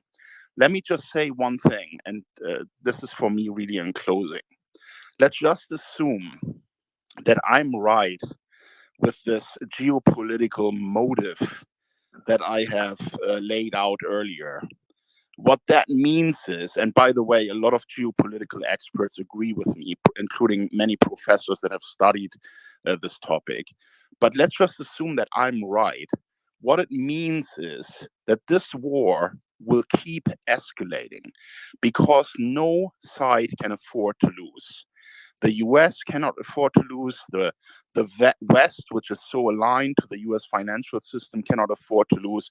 It means an end to prosperity for them and a fall to the old financial system. On the other hand, Russia cannot afford to lose. If they lose, this whole multipolar order is under threat. Russia may be, cut into many pieces, and Putin will be ousted, and they will try. Hey, and Kim, can you install... back your mic away a little bit, man? Yeah, sorry. Same problem again. So, the problem here is that neither side can afford to lose. We see an endless escalation of the conflict with increasing risks really for, a global problem. We are really looking into a world war scenario here where the US with NATO troops intervenes in Ukraine, and then Russia, China, and others are going going to work together to prevent Ukraine from winning. If I am right, and if this is where we are heading, then we are really facing a World War III scenario that would involve nuclear weapons. And I think people need to understand how serious this risk is, how real it is, how quickly the situation can escalate into a nuclear conflict. There is a reason why all these countries that are involved in the conflict keep talking about nuclear weapons and nuclear escalation and World War III. They are all saying it. So all we have to do is really just listen to what's being said and all the warnings that are out there and understand what the real nature of this conflict is. It's the West against the East. It's the survival of the Western financial system versus the new system that is coming up with BRICS Plus. And if I am right and these other geopolitical experts are right, then we are facing the most severe risk for humanity that we've ever had since the Cuban Missile Crisis. Because if the escalation doesn't stop and if it keeps going and no side can lose, then the outcome is going to be nuclear war. And this is why this is a topic that is, very close to my heart, because I don't want that to happen. I have 6 children. I want the world to prosper. I want to see everyone enjoy, a beautiful future. And we are really heading into a global firestorm that I myself try to prevent by educating as many people as I can about it. Well, that's cheerful. Thank you, Kim. I know what you mean. May I just reply to can 2 I seconds? Michael, because Michael, it hang was tight. addressed to me. Hold on, guys. Just I want to to, come to in. 2 seconds, and because I leave because it's 3 a.m. so I'm falling asleep. First of all, thank you for such a long story, but I'm pretty sure I researched enough, and the only thing I would say, if Russia leave Ukraine today, it will still be the biggest country in the world. And I personally invite you to come to Ukraine and see what this war is really about. Thank you, and have a good conversation. I'm going to sleep. Na dobranic. Na dobranic. So Piotr, go ahead. Yeah. Thanks. Thank you, Mikhail, for your reasoned response to what was, I think, quite a condescending address to you. I think it's very difficult for anyone who's not actually in the country or who hasn't been there to fully understand what the Ukrainians are dealing with.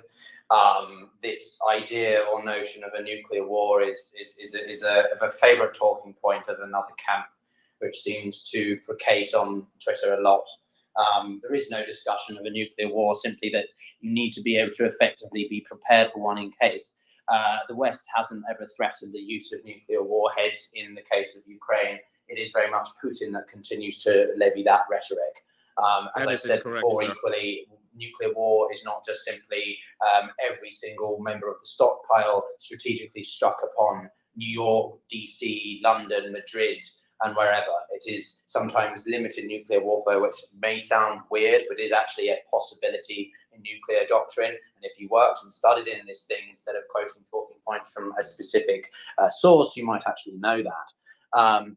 This whole point about the BRICS, again, it's over-conflated, it's overhyped. There is no such thing as a limited nuclear war. The capacity for the BRICS to be an alternative financial system to the United States and its other allies is yet to be apparent. I'm not saying it can't happen, but this continued sort of one, and also I'd love to know those geopolitical analysts who push that, because I have yet to, in my years of following geopolitics, which is pretty several at this point, I haven't heard anyone of that ilk.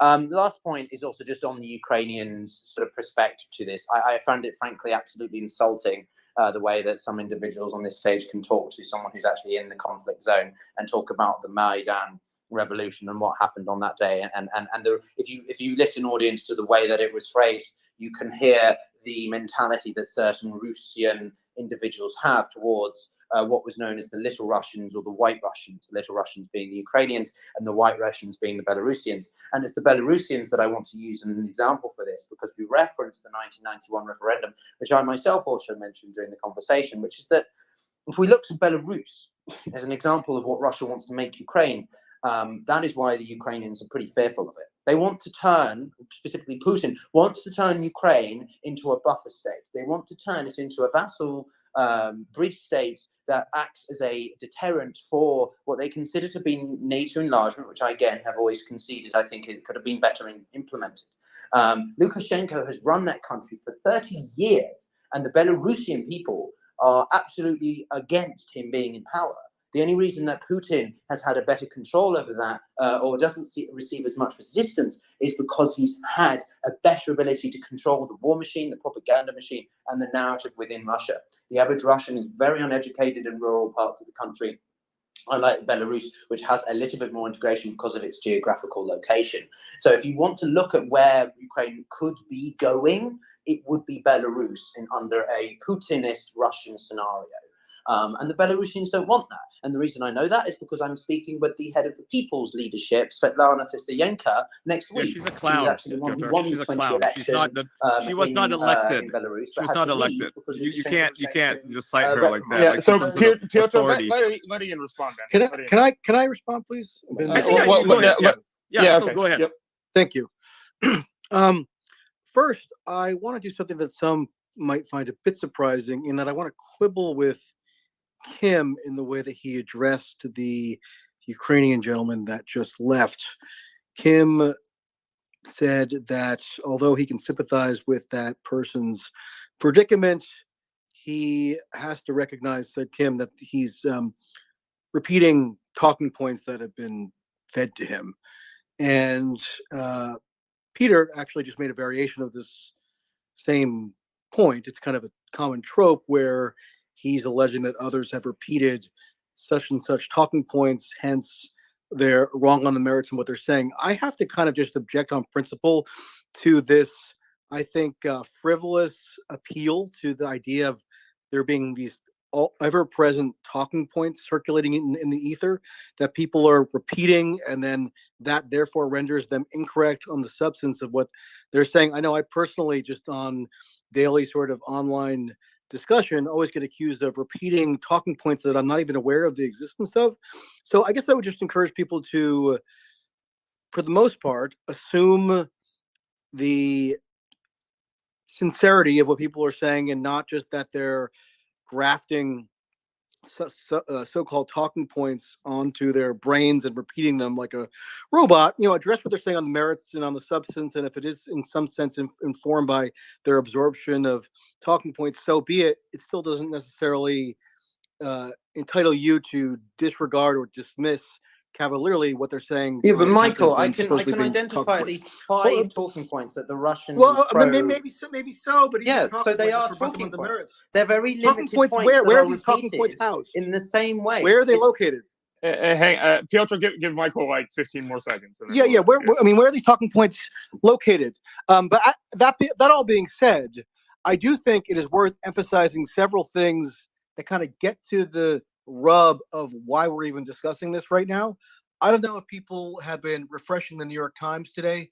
I have. It's kind of a bad habit, but I did note that they just came out with, in addition to the story about Abrams tanks being sent by the U.S., the Pentagon is racing to boost its production of artillery shells by 500% within 2 years, and the level of conventional ammunition production in the United States will rise to levels not seen since the Korean War. They're under the U.S. Defense Industrial Base, and this has been observable for some time now, is undergoing the most aggressive acceleration and expansion in 40 years. We're seeing a ineluctable trend within the defense industrial sector of the economy toward mass militarization and mobilization, which is really more of a harbinger of what's to come than any kind of incidental shift in the policy environment. Although those can be significant, especially when it comes to crossing a new threshold in terms of weaponry deployments like these Abrams tanks. So.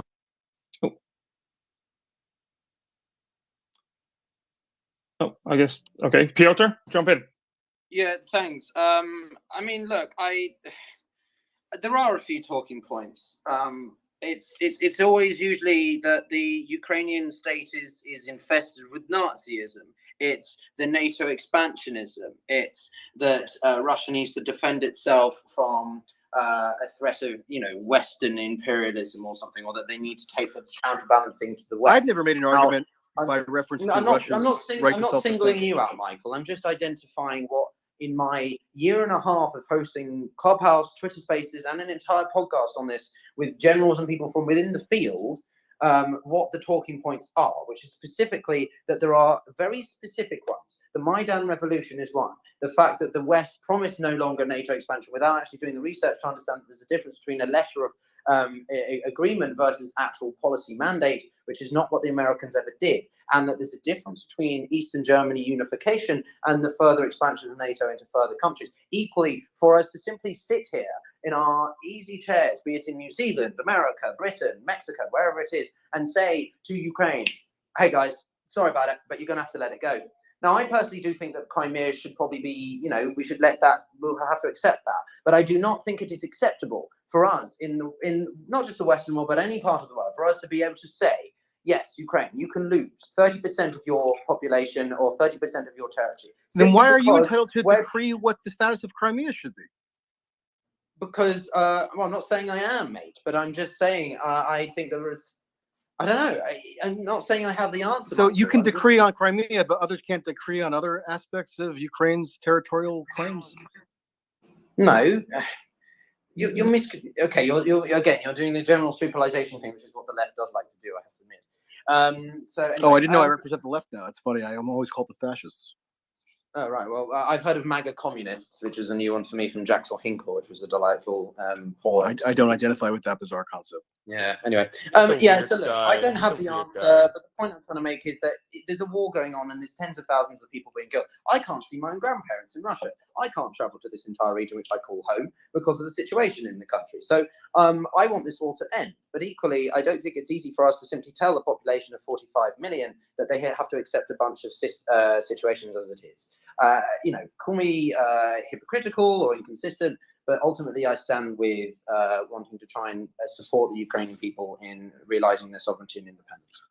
But this idea that Americans have no right to opine on a conflict that they're deeply invested in with their taxpayer money and with their resources on a variety of levels, and they have their economy, meaning the U.S. economy as we speak, being converted into a wartime mobilization mode, and we have the U.S., according to the current president, along with the rest of the world, at the greatest risk of nuclear conflagration since the Cuban Missile Crisis. The idea that given those developments which have been foisted upon the American public, they can't opine on aspects of the conflict that they're subsidizing. That just doesn't make any sense. Like, there's no inherent Ukraine privilege to demand sole province for commentary on, in view of the U.S. being a singular co-belligerent in the entire enterprise. So you can't just discount the legitimacy of people weighing in when it's been put onto their agenda without their consent. And so, I mean, you can say that you don't have any opinion on. You can make a recommendation as to the status of Crimea, but not on the status of, I don't know, Donetsk or Kherson. It doesn't really make any consistent logical sense. And I don't doubt that in your regular conversations that you host, you get facile versions of the talking points, quote unquote, around Nazis and NATO expansion and so on. But I mean, the Nazi point is a legitimate one, although I agree it can be overstated, especially if people are phrasing it as Ukraine is just infested with Nazis. That's not the way I would put it. I would point to several illustrative examples of the total inconsistency on the topic. There was a mass shooting in Buffalo, New York in May of last year. The shooter put out a manifesto. It contained an image of the Stalingrad, which was one of the iconographies associated with the Azov movement. When the New Zealand shooter, the Christchurch, I'm gonna have to interject. used the same symbol 3 years before. Hold on. Let me just finish the point. Let me just finish the point. Michael, 15 more seconds, and we're going to Slavia. Yeah. When the New Zealand mass shooter at the mosque 3 years before used the same symbol on his patch, he was denounced in the mass media, the New York Times and et cetera, as paying homage to the Azov battalion or the Azov regiment, which was seen as this transnational extremist movement. 3 years later, in the middle of a war, the same symbol used by another mass shooter, and it's not even mentioned. It's a memory hold that this particular symbol is deeply associated with that neo-Nazi-ish or neo-Nazi originated group, because to point that out would have been seen as It's not a undermining group. the It was hallowed just cause of a Ukraine. tattoo. That's a massive inconsistency, and that's legitimate to point out without overstating it and saying that everybody in Ukraine is a Nazi, which of course is not true, and nobody who has any intelligence would say that. Okay, Michael. Yeah, we got to get Slavi in here, and then Patrick. You've been waiting pretty damn patiently, so we'll get you right after this. So Slavi, make your point, and then we're gonna go to Yeah, Patrick. sorry to be screaming out so much. No, you're good. You're good. Yeah, this is very what you guys have been saying. Yeah, as a battalion, you know, they have connections to all these mass shooters. That is all bullshit. Do your research. As a That wasn't his battalion, point. as a battalion, That wasn't his point. It's not Slavi. bullshit. Everything I said is 100% Slavi, true. that wasn't his point. His point is that we call these people and we identify them as Nazis. We have these logos. Slavi, the point that Michael was making, what and specifically one did I say maybe, that was maybe he bullshit? wasn't making this point, but what I will say is that when people have, you know, logos like the Sonnenrad, for instance, we identify them correctly as Nazis or neo-Nazis. But when the Azov battalion sports the same logos, we're like, they're not really Nazis. Oh, you know. Did you know? Well, not only that, they're valorized. I mean, they were touted as heroes in the Western media. Oh, behold my masterful powers, the mute button. Okay, hold on. Here we go. Let's come back to it. Hey, I want to ask a question. I want to sort of Justin, change the just subject FYI, briefly. Slavi is Ukrainian. So Okay, please let us Slavi, speak. thank you. I want to give Slavi a chance to finish her thought Yeah. there, but I want you to just sort of keep it level here. Let's keep it all on the level here. Assume everyone has the best intentions. Say, Slavi, go. As a battalion only has tattoos because of their whatever army nation. It does not mean that they're Nazis. It's only tattoos. It is such a Oh, it's only tattoos, but they worship misconception. Stepan Please let Bandera. Slavi They worship speak. Let Stepan Slavi speak. Bandera, and they have Can I Adolf finish? Hitler, and they do the Sieg Heil. You know, it's just tattoos, guys. Guys, it's just Apparently, tattoos. I can't Just pay no finish. attention to them. Hey, Slavi, ahead, can I Slavi. back you up for a second with the comment? I think this might help this argument about the outlook. Sure, jump in, all source. So Ian, Michael, thank you so much for being so concerned about neo-Nazis. Here's my question to you. That's Why not what is my it that concern is. Well, no, but here's the question, right? Why is it always Avos Battalion, but nobody talks about the Russian imperial movement, which is the only foreign terrorist? Thank you. Yeah, Thank you isn't for funded Hold by on, Russian bringing Ukraine. that up. let me is finish. institutionalized, the other one isn't. Let me One of finish. them is institutionalized, the other one, the Wagner Battalion. Well, not battalion, The the media Wagner doesn't group. systematically You should really use read. Russian. You They should really read. recruit. They mostly recruit from prisons, right? So you're going to get a lot of No. neo-Nazis in there because guess what? No. Hold on, but let me finish. Nazism is Let me finish this banned point. in Russia. Nazism is banned in Russia. That's why you got a lot of Nazis in No. the Wagner group. Where do all far right and neo-Nazi groups meet prior to the Russian invasion to Ukraine? Where would they go and meet? They would meet in St. Petersburg. Who do far right and neo-Nazis personnel idealize the most? You know They they're don't idolize banned Zelensky, from. You who's know they're Jew. banned from They Russia, right? idolize Putin. Like for The instance, Russian the Boatman imperial boys. movement. The Boatman Look boys at that the you know that some of you Democratic guys Liberal Party. very happily, lovingly support because they do such a great job fighting the Russians. Guess what? They're also Russians, and they're banned from Russia because they committed a bunch of crimes. They committed acts of terrorism, in fact, against Muslims, and that's why they're banned from Russia. They were actually prosecuted and they, sentenced to prison, and so they fled and they found a home in Ukraine. So let's not try to whitewash what these people are, okay? So let me know when the U.S. media and Western media systematically valorizes that Russian Nazi faction you're talking about, because I haven't seen that, although I did see it en masse with regard to the Azov regiment over the past year or so. So I'm gonna give all it goes sorts a back chance to, to right? to respond. Yeah, no. So this is the point. This is the it's always back to the Avos Battalion, which had issues when it was formed in 2014 as being extreme nationalists in Ukraine. I wonder why. Jesus, maybe because they were invaded by Russia. But regardless of that, right? They had a significant amount of institutional issues. They were incorporated into the military, and a lot of specifically the key figures that were identified as having neo-Nazi ideologies were removed from the command of that unit. Now, can you make an argument that they have problems? Absolutely. But let's not like pretend and kid ourselves, because when you frame the conversations of Ukraine as full of neo-Nazis, what you're trying to do is say you cannot support Ukraine because of the plethora of neo-Nazis that operate in Ukraine. And it just smacks in the face of anybody who tracks right-wing extremists extensively, and everyone would point to you as like, by the way, Russia, St. Petersburg, this is where they would meet annually key figures. I mean, look at Dugin, for example, in Russia, and his ideology and his political ideology. The Russian imperial movement is Bringing up based out of Dugin? Why Russia, does and it's a everybody bring terrorist up Dugin? organization by the U.S. Dugin is So, so like, irrelevant. how is it irrelevant? She's irrelevant. I mean, How is it irrelevant? she's That not doesn't make any relevant to sense. Russian If you're politics. so concerned about neo-Nazis, She's Russia's your irrelevant to main Russian concern, politics, but not somehow, Ukraine. and also he's not a Nazi, so like I'm not sure why you bring him up. Yeah. Also, the original founders of Azov were not removed from command. Andrei Beletsky is still a spokesperson for the regiment and is in some sort of operational command role as of 2022. So I don't even know what you're talking about, but it's kind of a side issue because the point is there is no systematic effort on the part of Western and US media to excuse or reframe the nature of these Russian Nazi factions, as there is with the Azov regiment, which was, emotionally heralded since last February as these bold, brave, courageous exemplars of true valor in Ukraine. When the siege of Mariupol was happening, the Western media would interview the very Azov fighters inside the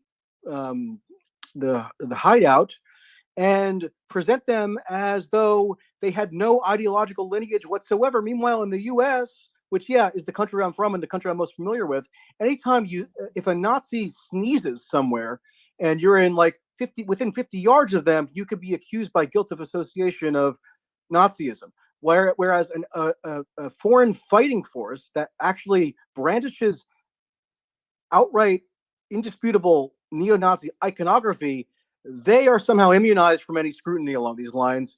And oh, by the way, they're part of a foreign military that the U.S. is subsidizing and operationally coordinating the war effort of. So yeah, people are going to notice that discrepancy. Yep. I'll have to apologize for being too observant. You All have right, to hold also on. point out. Let's take a moment. Point out that the Christchurch Russia's shooter, problem, not Christchurch Zelensky. shooter, Yeah, real in his quick, manifesto Nick. expressed his desire to travel to Ukraine to serve with the Azov battalion. So let's not forget about that. Okay. Hey, I Right, want to so give a chance to would like Patrick. I would like to have a little Go ahead, word Kim. here. Kim, real quick. Go ahead. Yeah. So, first of all, let's all just acknowledge that this is not just a U.S. proxy war in Ukraine. It's also a major propaganda war. We have the West fighting the East in terms of propaganda, not just with weapons. And when you look at the opinions that are being formed by a lot of people around the world, of course they are driven by what they are presented by the mainstream media, which is largely in bed with the Pentagon or with the US government position. That is also evidenced by the fact that Russian media is completely blackholed in the West, right? It's censored. Their voice is invalid, is not supposed to be heard by anyone. So when you are living in an environment like this, of course, you will have a lot of people repeating the narratives that the Pentagon is drafting for their mouthpieces in the media. I think we can all acknowledge that there's a propaganda war going on and that people are influenced by it. And that's why spaces like this are so important, where you can talk about these issues. And Piotr, who's left now, asked me earlier, who are these geopolitical professors that I'm quoting that are saying the same things that I say? And I want to give you two names that you can check out. One is Professor Sachs, and the other one is Professor Mersheimer.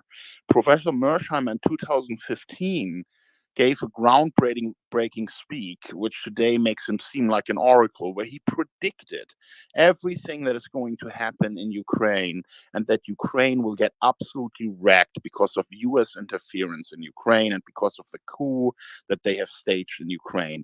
And every single prediction that he's made has turned out to be absolutely correct. That guy is not being interviewed by CNN or any of the major stations that are basically propaganda pieces for the Pentagon and the US government. So, when you want to learn about this, look for Professor Mersheimer, look for Professor Sachs.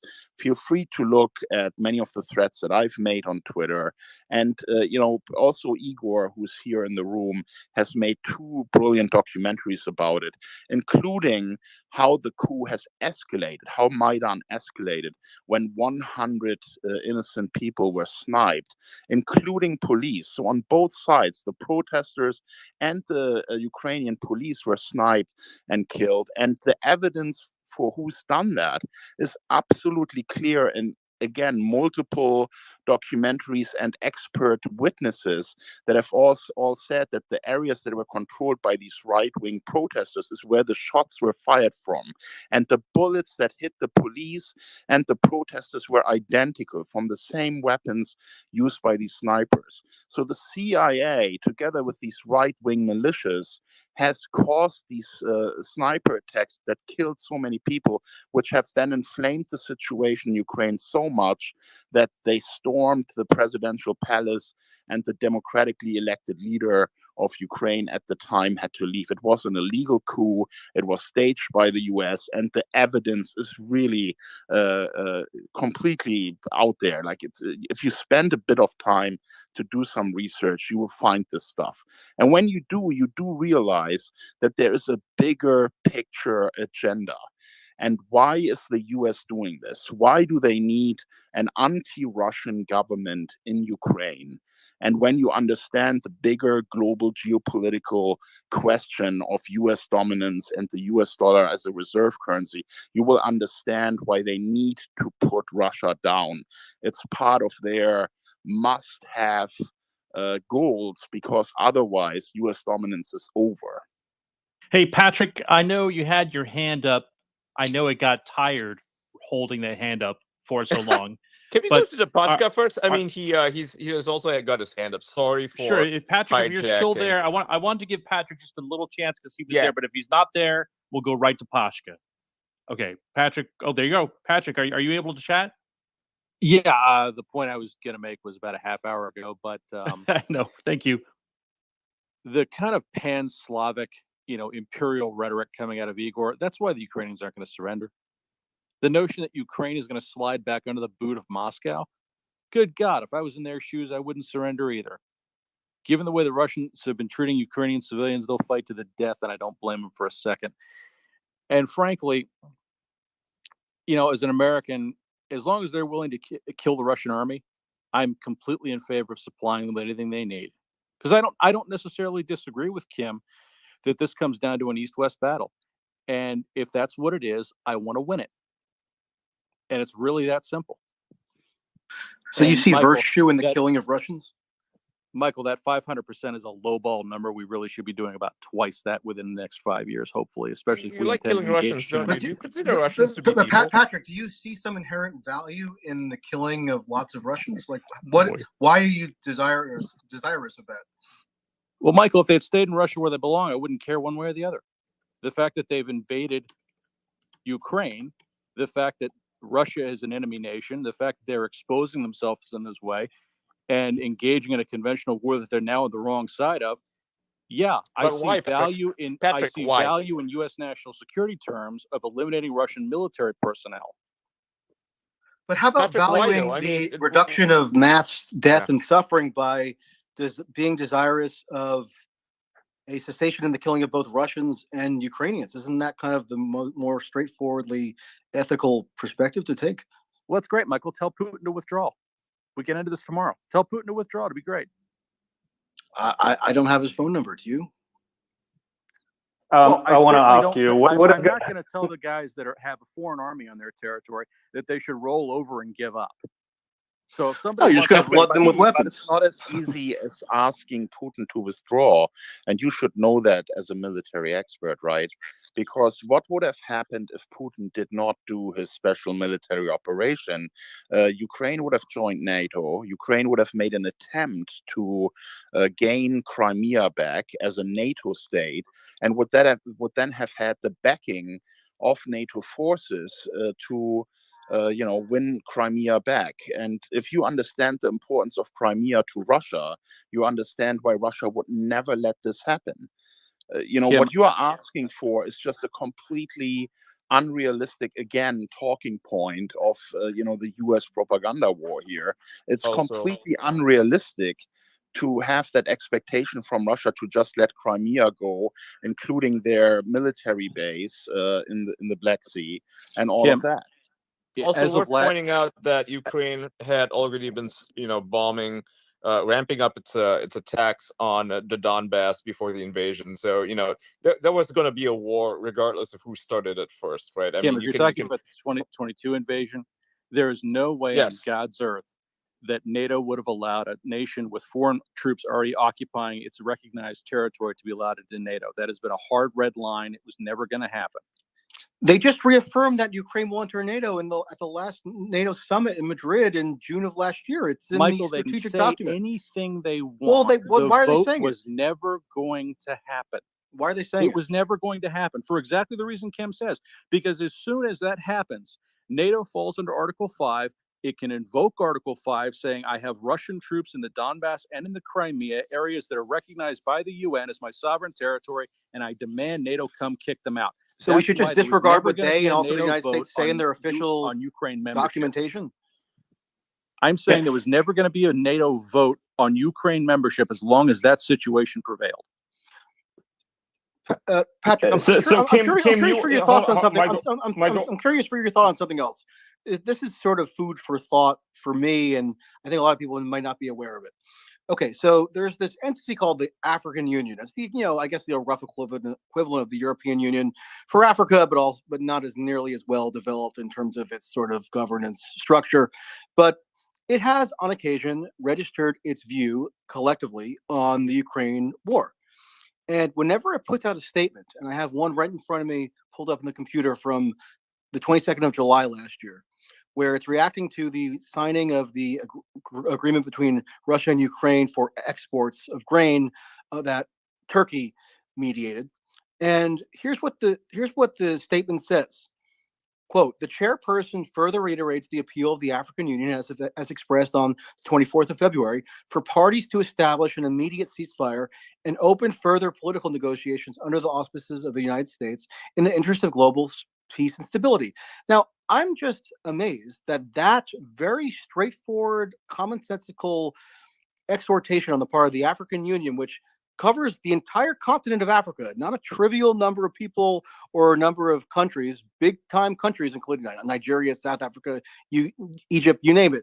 They are seen as so marginal, so in the fringe within the context of the United States political debate that you would never even know this position exists.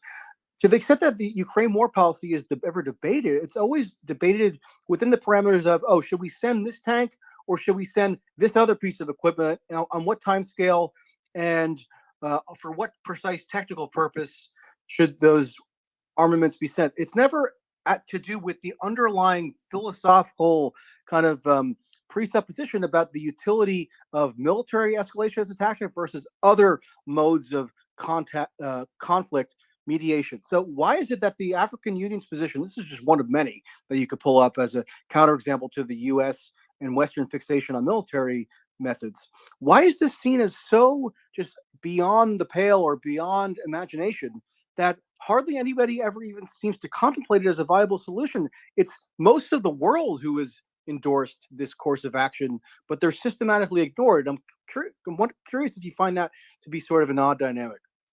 So first of all, I just want to respond to Patrick real quick about his point about Ukraine would never have been allowed to join NATO. If that is the case, this entire conflict could have been prevented when Russia wrote to the United States and said, can you give us a guarantee that Ukraine is not joining NATO? That was prior to the invasion, and the US refused to provide that. And therefore, we are in the situation that we're in today. Russia wanted to have a certain degree of security guarantees from the US. The US was not willing to provide that. And the only realistic read that Russia could get out of this is that, of course, US has the intention to integrate Ukraine into NATO, and that would have allowed Ukraine to attack Crimea at some point with the help of NATO, and that is a situation that was unacceptable to Russia. So the US government had the ability to prevent this conflict from the start, and they refused to do it. Just keep that in mind. So Kim, let me ask you this real quick. I do want to ask you this because this has been an argument of a lot of our speakers tonight. Do you think if Donald Trump was president, this could have been avoided? Oh, there would have been no war in Ukraine if Trump was president. But that is simply because Why, Kim? How would it change the dynamic? well, simply because Trump had a different philosophy. He said the endless wars need to end. They have cost us trillions of dollars. We've been in war theaters around the world, and what have we really to show for it? You know, we have enormous debt. We have really not won any of these wars. And so our lesson should be not to police other countries, but worry about America. That was his whole America first. That's nonsense, doctrine. Kim. When the war started, just Trump let me started finish. bragging about how he was the one who sent Javelin missiles where Obama refused to do so. He was bragging about his relatively more interventionist stance on Ukraine compared to his Democratic predecessor. So I don't know what you're even referring to as the factual basis for this. Well, it doesn't align with the just- actual policy of the Trump administration. Just look at the 4 years of Trump.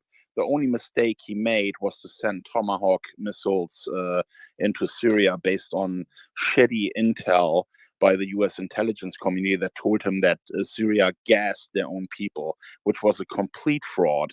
But other than that, he has not tried any intervention anywhere, and he's tried to stay away from wars. You know, he's tried to be friendly with Kim Jong-un.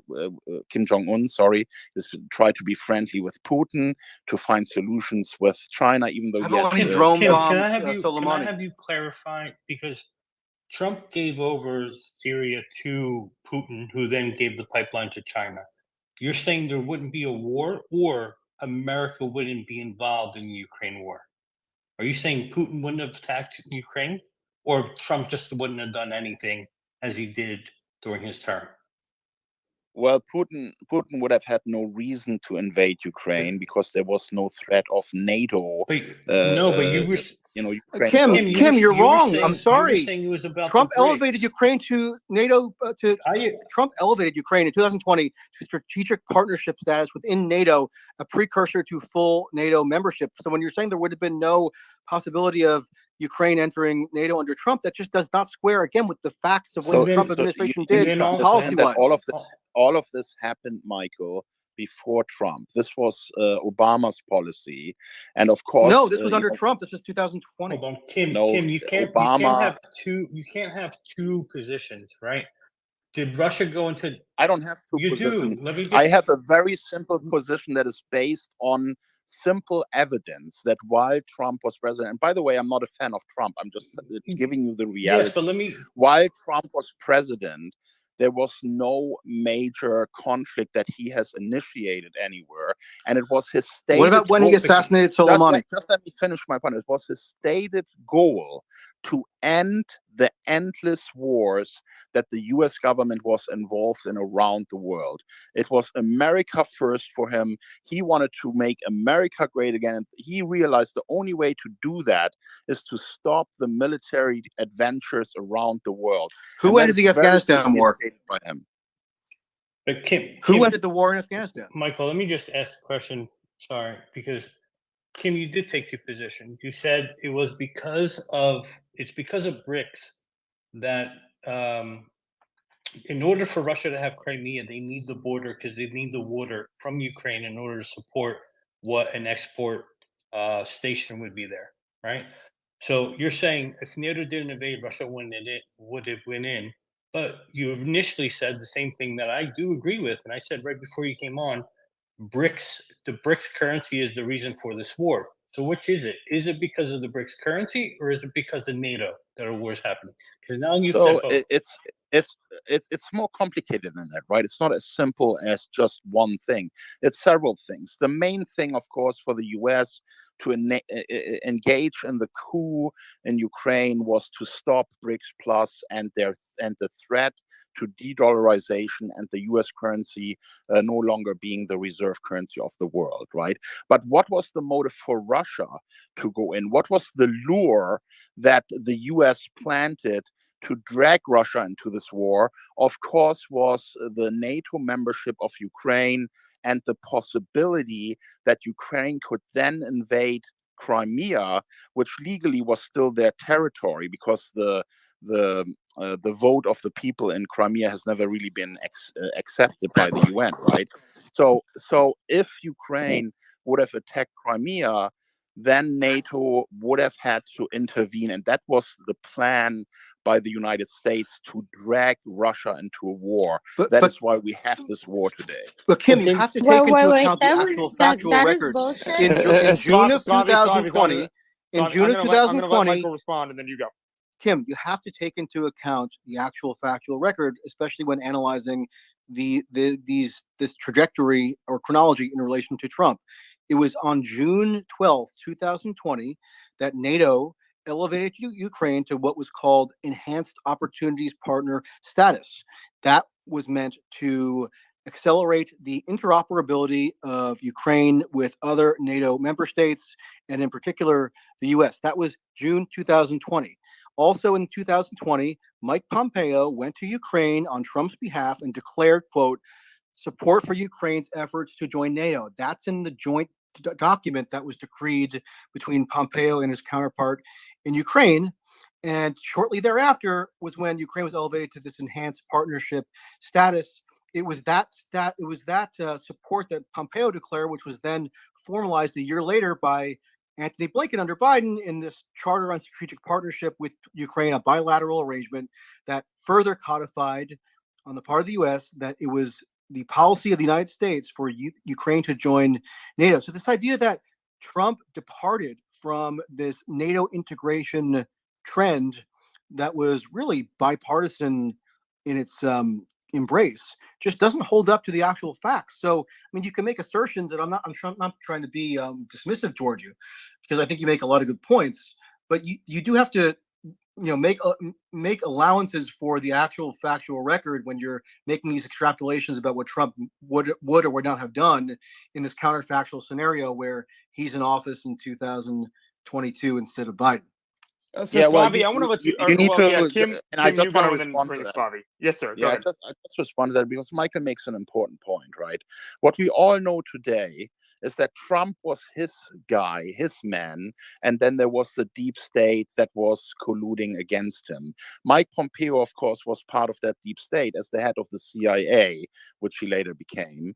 And obviously, the CIA has invested a lot of resources and time in Ukraine long before Trump, and they had an agenda and a plan that they wanted to execute. So Trump trusted Pompeo, who has been very good as always, making Trump feel special and saying the things to Trump that this narcissistic guy likes to hear. But at the end of the day, Trump's overall strategy was to stop the endless wars. And if it would have come to the point where we have been with Putin and Biden, where Putin sent a letter to him and said, look, this is a red line.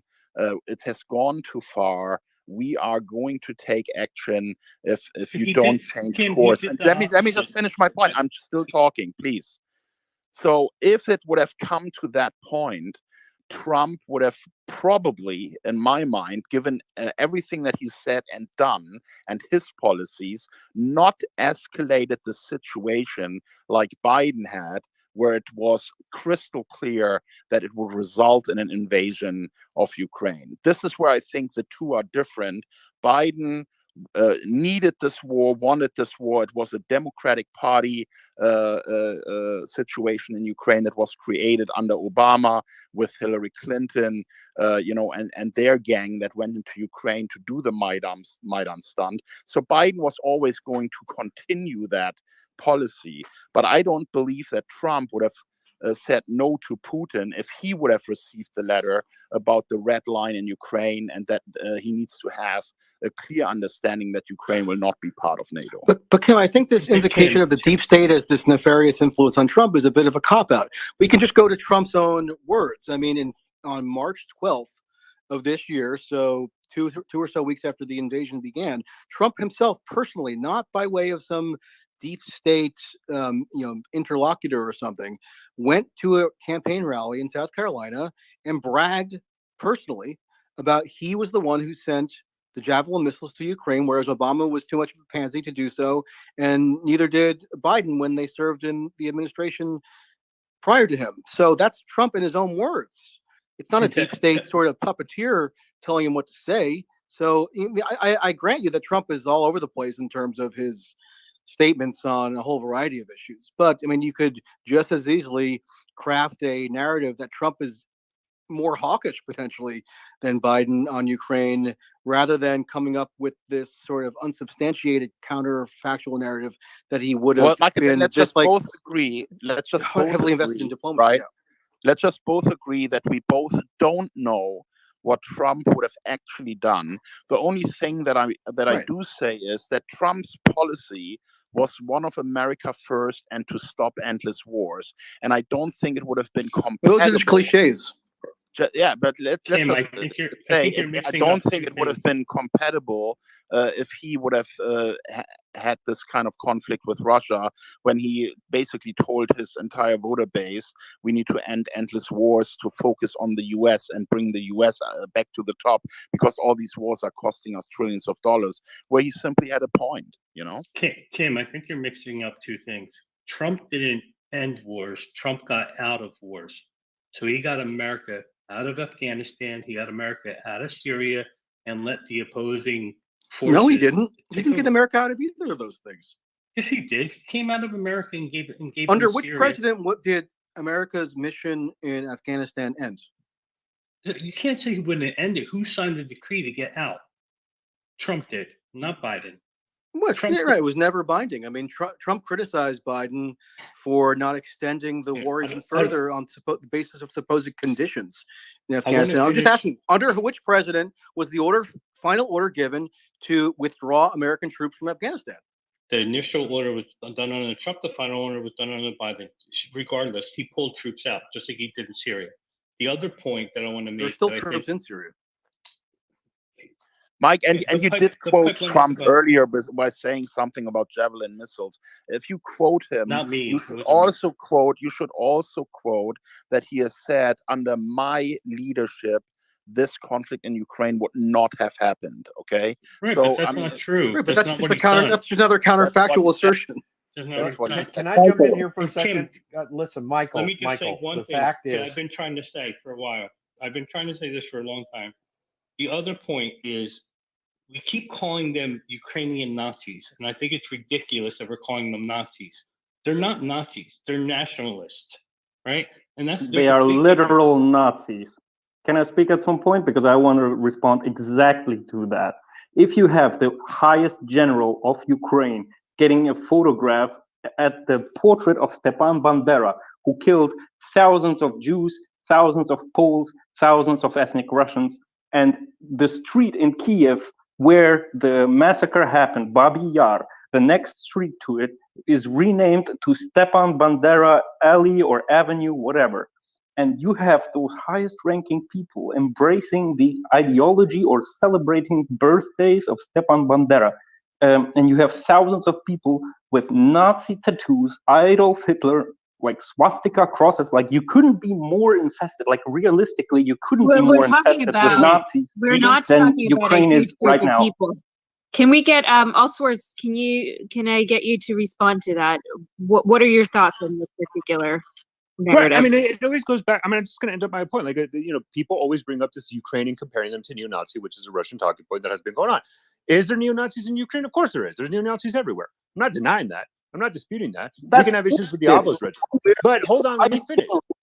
No, but okay. Nazi sympathizer, at least sympathizer. No, but if Russia really is going to criticize Ukraine about having a neo-Nazi problem, I mean, they should really look themselves in the mirror. I mean, where do neo-Nazis in the West and far-right activists in the West get their inspiration from? Russia. Putin. They view him as their ideological leader in the modern far-right movement. I mean, it's a fact. It's a fundamental fact. Absolute bullshit. Show me any source. Really any source. Okay, you're really telling me that Kim, jump in real quick. Yeah, so this whole idea that Putin is somehow a supporter of Nazis or Nazis are supporting Putin is the biggest bullshit ever, because the But it's not, Nazis Michael. killed tens of millions of Soviets at every street corner in And Russia. Ukrainians. Is that not true And to Ukraine? Ukrainians. Yeah. Ukrainians died under neo-Nazis. Get that right, People Kim. should remember that Ukrainians also allied with the Nazis in killing Jews. So please don't forget that. And so did has Russia, and Soviet completely- Union did an alliance with Nazi before the invasion of Poland. There is an article It was published a by no attack. It was a no attack pact that had nothing to do with believing They in the jointly Nazi invaded ideology. Poland. Hello, They that has jointly nothing to invaded do. Poland. Excuse me, that has nothing to do with the Nazi ideology. Russia simply didn't want a war with Germany. Okay, so get your facts straight. Russia is not supporting Nazism like the Ukrainian government is. When Zelensky was asked why he integrated Azov into his military, his answer was, they are what they are. He didn't even try to make an excuse or explain anything. This guy knows exactly who these people are, and they're part of the Ukrainian army. Russia may have some Nazis, but they would never form a battalion that is under the Russian military. All sources. There is an article that was published in 2021 by Time Magazine that reported on the Azov then battalion, now regiment's, quote, unrivaled role in transnational white supremacist extremism networks. The reporter, who went to Ukraine and I believe is fluent in Ukrainian, reported that at the Azov headquarters in Kiev, they, quote, they sell, quote, clothes and keychains with stylized swastikas and other neo-Nazi merchandise at their recruitment center. Now, I'm personally not especially hung up on the prevalence of neo-Nazis being like the be-all, end-all as a factor in terms of who support ought to be rightly given to in a particular conflict, because I agree there are extremists of all stripes all over the place. But the difference here is that there is a regiment that is formally incorporated into the Ukraine military that the U.S. media widely reported on the extremist links of as recently as a year before the invasion in February 2022, and warned was this major threat Congress barred provision of armaments to, and actually they included that same prohibition barring the provision of armaments to Azov in the most recent NDAA bill in December of last year on the grounds of Nazism running rampant within this particular group. I agree that No, I'm okay. diversity But within I Azov, hate whataboutism. I hate whataboutism. But let's apply the same standards to Wagner. You want to talk about a group that utilizes neo-Nazi symbology? Let's talk about Wagner. Let's talk about Wagner. And you're going to be like, oh, it's a PMC. It's not part of the Russian state. Bullshit. It's an extension of the Russian state, full on clear off. There is fundamental evidence and video. I hate whataboutisms. I hate it.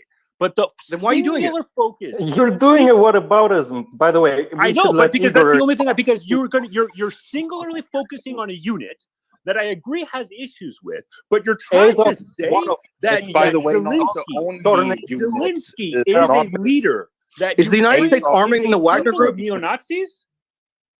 You're really gonna say that Zelensky, a Jew, is a model leader for Nazis? I mean, I got it. Avos has issues. Ukrainian nationalistic entities has alliances with neo-Nazis. I got it.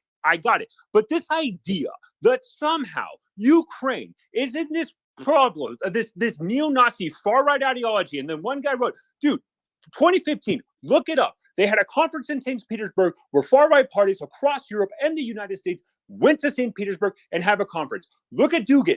Look at Wagner. It's like everything you guys are blasting Ukraine about, do the same journalistic standard on Russia. We all know that Russia spires anti-gay movements, anti-LGBT, minority discrimination, all that. You're going to pull out the Soviet Union fight. Great. Well, let's talk about the Ukrainian sacrifice also fighting the Soviet Union. Were there Ukrainian nationalists during World War II fighting on the sides of the Nazis and had neo-Nazis ideologies? Of course. But guess what? That is just a fact of the matter that has no relevance today in supporting a country trying to fight for its national sovereignty and independence that it gained in 1999, 1991, and a referendum.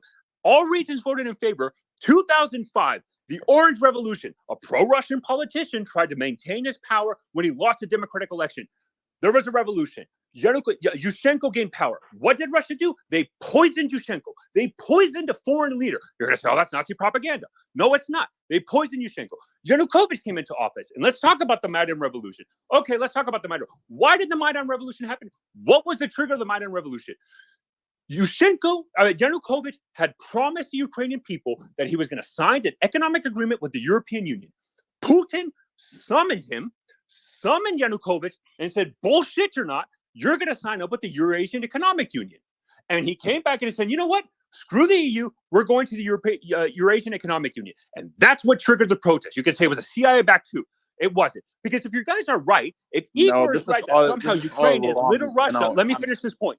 If you're saying Ukraine is little Russia, then in February 24th, 2022, when Russian tanks were barreling toward Kyiv, that everybody here that is making this argument said Russia was not going to invade Ukraine. You all said it. I was tracking you guys for a long time. You all said they're not going to invade. It's Western propaganda. And they invaded. And what did the Ukrainians do? They demonstrated to the world that the Russian military is pathetic. They fought for their national sovereignty. So throw to me Nazis, but you know what? I don't blame them for fighting for their own national sovereignty.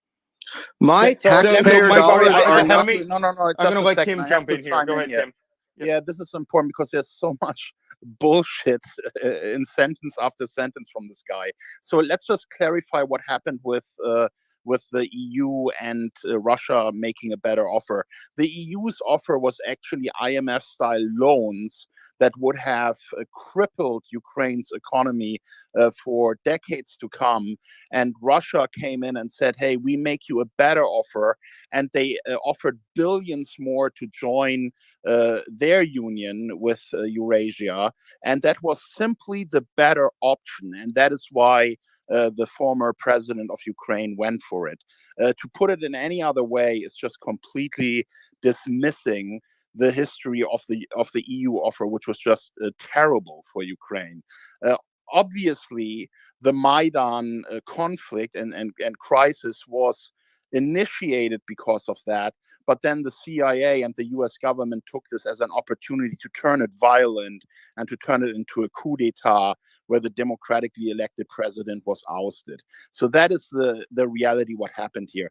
Back to the Nazi issue, I don't even think that is in any way the most important topic here. The most important topic in this conflict is really the geopolitical problem that the US government has with BRICS. Because if they do not prevent it, if they do not prevent a joint currency of those nations that competes with the US dollar as a reserve currency, the US is bankrupt. It cannot finance its debt services. It cannot raise new debt. And that is really what this is all about. That's why I'm also sorry we wasted almost half an hour on the red herring Trump. I only brought him up because of that, simple statement that he made, that he wanted to focus on the US and end endless wars. I didn't mean that to become a bigger topic. At the end of the day, Trump would probably also have gone along with the conflict with Russia, because the US understands very well, and especially the intelligence services understand very well, if that plan with BRICS goes ahead and they succeed, it's the end of US empire. So this war would probably have also happened under Trump. But here's what's so important, right? We keep talking about, all these sideshows. If we assume that this is really a struggle of an empire for its survival, and the new group of countries that want to have a new world order, which is this multipolar order, then this is what we should focus on. If that is the struggle at hand, it will escalate because neither side is willing to give up their plan. The US isn't going to be willing to give up their domination and lose all of its prosperity. And the East is not going to be willing to remain under the thumb of the US with US dollar dominance around the world and them dictating the global financial system. So what we have here is a situation of two parties that cannot afford to lose. And if you look at 1 year, 2 years, 3 years forward from now, this escalation will continue, and we are facing a World War III scenario with potential use of nuclear weapons. And everyone needs to understand that, and everyone who does understand that will hopefully stand up to try and prevent this from happening. All sources, I think your error is also in assuming, seemingly, that to make the observations that, for example, I made about the nature of the Azov regiment and the fact that they are incorporated into a military force that is being subsidized by my tax dollars as an American, and all the prior warnings that had been fervently issued about its extremist threat are all of a sudden, memory hold the minute that they can be held up as these valorous defenders of liberal democracy, that I would in turn also want to excuse the Wagner Group or explain to you why the Wagner Group is perfectly fine and dandy. Like, I have no interest at all in being a partisan for the Russian state propaganda efforts or the Wagner Group or anything to do with pro-Russia sort of sentiment. That's not my prerogative at all. It just so happens to be the case that my taxpayer money and my government's diplomatic and military and economic resources are not being used to prop up the Wagner Group. Hence, I think it's perfectly legitimate to focus more on the regiment within a foreign military that has its origins in this pretty overtly neo-Nazi ideological disposition and still continues to brandish the iconography. And notice that in the United States domestic political context, the media and the activist class is on constant hair trigger alert to scream their heads off when anybody could be even the most tangentially accused of abetting Nazism or even far-right extremism. But then the U.S. is supporting and valorizing and trumpeting the bravery of a bona fide foreign military. Yeah, so that is a valid point, actually. So your sense is that because you care about the situation more because some of your funds are theoretically going towards a country where that is a support. So I'll let All Source News respond to that, and then we'll go to Intel Shizzo to maybe respond to some of the points that Kim.com made. All Source, do you want to briefly respond to what the point that Michael just made? Yeah, like I got riled up, so sorry about that. But it's because it's my issue with, like, I understand, Michael, what you're saying, and I get it, and by all means, that's your prerogative, and so be it. My only counter to that is the best way to ensure that Ukraine's military, if you want, like, does not have bad actors in its formations, neo-Nazis or whatever. The best way for that to happen is for Russia to simply leave Ukraine and then continue the process that we did since 2014 to try to professionalize the Ukrainian military. That is the best solution. But the amount of money that we're spending on Ukraine, and then to hone in on a specific unit that is a small percentage of the Ukrainian military, which gained popularity because of how ferociously they fought the Russians after the invasion of Donbass in 2014. Because this, again, so when people talk about the Donbass, what people forget, right, is when there was Russian instigation uprising, there was pro-Russian separatists in the Donbass. They started to seize territory. The Ukrainians launched a counteroffensive. They launched a counteroffensive to the point that they almost got to the border with Russia. Ukraine was going to militarily defeat the Russian-backed rebels that were in Ukraine. What did the Russian military do? What did Putin order immediately after? He mobilized and deployed Russian units, army regular units, into Ukraine to ensure that he still had a hold in the Donbass, and then the Minsk Accords were signed, right? The Avos Regiment gained popularity because they were one of the most ferociously fought units that fought against the Russian regular army. I do not disagree that there's bad apples and that those need to be investigated and all that. But what I'm not going to argue is that we shouldn't support Ukraine full-heartedly because of a small unit, when throughout history in every country, in the end of the day, not only is the morally right thing to do to ensure that Ukraine gains its national sovereignty from a Russian invasion, but it's also in our geopolitical interest to ensure that Russia no longer is a military threat in the European continent, because in the end of the day, the less military threat we have from Russia, the less taxpayer monies the DoD has to spend in securing our NATO allies. When Ukrainian forces rolled into Kherson in November, they arrived with tanks that were waving, that had flags affixed to them, waving the symbols of the Black Sun, overt neo-Nazi iconography. Now, I'm not saying that every member of the Ukraine armed forces is therefore a neo-Nazi, but I also think there's a incentive to purposefully diminish, maybe beyond reason, the influence of these actors on the overall Ukraine military. They seem to be some of the most ferocious and effective fighters. I listened to an interview with the Azov Special Forces guy who was on the forefront of doing reconnaissance during the Ukraine offensive around Kharkiv in September, and was, oh, by the way, in communication with American military officials who gave him operational guidance and coordination and helped to facilitate that successful counteroffensive that Azov was a significant portion of. So, I mean, it's one thing to say that this is disproportionately focused on. Maybe that's right in certain respects, but it's another to kind of be almost this weird sort of obstinate denialist of the issue, and to deny why somebody who is critically analyzing the American military response in the war might have justified cause to pay particular mind to the existence of this particular incorporated regiment, as opposed to, say, the Wagner Group, which the United States, as far as I know, is not funding or operationally coordinating the combat offensives of. Right.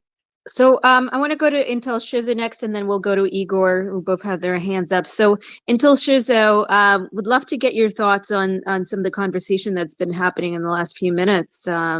What is your sense on some of this stuff? Yeah, first off, I'd like to thank yourself, Nick, and Mario for letting me on. I think this is one of the first times I've been in your space. I love it so far. I think these spaces are a good opportunity. So, again, thank you for letting me come on up. Yeah, so I've been listening to the conversation for a little bit. And in terms of this whole Nazi conversation, right, Russia has three distinct groups of neo-Nazis fighting in Ukraine right now. You have the Russian Imperial Movement, which is around several thousand members.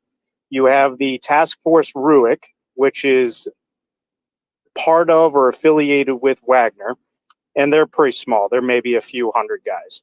And then you have Wagner itself, which is very much in line with a traditional neo-Nazi movements. Its founders are all neo-Nazis. And the name itself, Wagner, is homage to Gustav Wagner of the SS, who was in charge of one of the largest concentration camps in Poland. And their numbers are between 10 to 50,000 fighters just in the last few months. If you go since the group's founding, there's probably close to 100,000 fighters and veterans of that group. Very large compared to the Azov Battalion, since the conversation's always like, oh, Nazis in Ukraine. The Azov Battalion, at most, at its highest, greatest extent, was only 2,500 people. To say that the Nazi problem in Ukraine was so large that it warranted an invasion over 2,500 people versus Russia, no one's saying the invasion was warranted. Over 100,000 neo-Nazi affiliated individuals, and that's not even including. So the Russian Imperial Movement created a few years ago, essentially a international coalition that's allied itself with various right-wing groups, say between the United States, Canada, and Germany, and the Baltics and the Scandinavian countries. So you're looking at hundreds of thousands of people that Russia has under its influence that subscribe to the Nazi ideology, versus Ukraine, which has less than half of 1% of people in the entire country that even support the general ideology, which is no different than almost any country on earth. Most countries have way less than 1%. So this whole narrative that there's Ukraino-Nazis everywhere is just silly, because they're very minute and small in number. And the only reason Azov became a thing was because of 2014. And most of those individuals are from the Russian-speaking areas, say the Donbass and Crimea. So this mythos is just silly. If we're looking at the real Nazi problem, it's Russia, not You know Ukraine. what So is hold silly on, is hold on, this hold on a second. nonsense that you are So, spilling here, right? so one thing And one thing I want to address. So it's kind of interesting because this narrative that's specific to the Nazis. It's been a narrative that's been very prevalent here, and it is a narrative that was used by Putin in some aspect, at least, to justify the war, and it is also something that he has been using as a narrative to sort of encourage these. To tell his people that it is part of the reason why he wanted to sort of free, Ukraine. So I'll go to you, Kim, to give you a chance to respond, and also then Igor and Mark to speak to this. But I wanted to sort of frame this a little bit as to why, because we've talked about NATO, we've talked about other reasons for the sort of invasion of Ukraine, but why is it that this particular Nazi narrative just keeps coming up so much? Because even you, Kim, said that this is not, it's a little bit of a red herring, that it's not really the main aspect of conversation. So Kim, why does this keep coming up so much? yeah, I mean, of course, both sides are trying to provide justifications. It's part of the PR battle. I do think that what Intel Shitzo just said is just completely wrong. Let's not forget that the Nazis eliminated a quarter of the Russian population during World War II. Almost 30 million Russians were killed. There is no Nazi ideology in Russia that is supported by the state. In every road corner, street corner, you have statutes for those who fought the Nazis. One of the biggest celebrations in Russia is the win against Nazi Germany. So, for someone to come here and say that this problem that we see in Ukraine with Nazi battalions, and by the way, it's not just Azov, there's quite a few more that are supported by the Ukrainian government. It's not like they only came to the surface after the invasion from Russia. In fact, US lawmakers have prohibited the US government to provide financial support to Azov and Kim, other right-wing militia. Hey, let me just finish, please. Thank you. So the US lawmakers have written prior to the Russian invasion in Ukraine, to prohibit the U.S. government. They've created basically a rule to prohibit the U.S. government to provide financial Kim, support. man, I'm not trying to interrupt your speech. I'm just trying to get you to pull your mic away a little bit. Okay, no problem. Is this better? Much better. Yeah. Okay. So what I'm trying to say is the U.S. prior to the Russian invasion was very aware and very concerned about the developments of these, Russian, of these Ukrainian Nazi battalions, and they prohibited any kind of funding to go towards them, any kind of training or weapons that are provided by the US to go towards them. And that has unfortunately been changed recently, where the US government is now fine with providing them with support as well. But anyway, like I said, this entire Nazi issue, in my mind, is a complete red herring. It distracts from what this conflict is really about. And that is the bigger picture conflict about who is going to rule the world in the future. Right now, it's certainly the U.S. with its Western allies, with its military might. But the future looks like a multipolar order where all these countries come together, especially all the victim states of the United States that have been victimized since the World War II with multiple wars and coups and had their governments overthrown because the US government wanted their oil or their natural resources. So all of these countries are coming together now to create this multipolar order under BRICS Plus. And that has been clear that that's the path Russia and China are taking since 2009. So when the coup happened in 2014, I think it was with the goal to unbalance Russia, to weaken Russia, and to get Russia into a conflict with the West in order to prevent the bigger picture problem, which is the loss of the US dollar as the world's currency, which would ultimately lead to the collapse of the US economy because it's completely debt driven. The US had 4 years of surplus in the last 53 years, and the entire surplus combined is $660 billion. That's not even enough to pay for half a year of debt that the US government has every year now. So you can see that there is a necessity, an absolute necessity for the US to keep the US dollar reserve currency alive, because without money printing, there's no chance in hell that the US can continue to raise the debt levels that it needs or to service the debt that it has. It can only do it with printing US dollars on the backs of other nations. And when that falls away, it's game over for US empire. And that is why we have these conflicts with the US and Russia and the US and China. Ukraine is just a pawn in this chess game. And if I could just give a very quick explanation of why I personally, I can't speak for anyone else, but why I personally have paid attention to this Nazi issue. It hasn't been a major focus of mine, but when it comes up for this reason.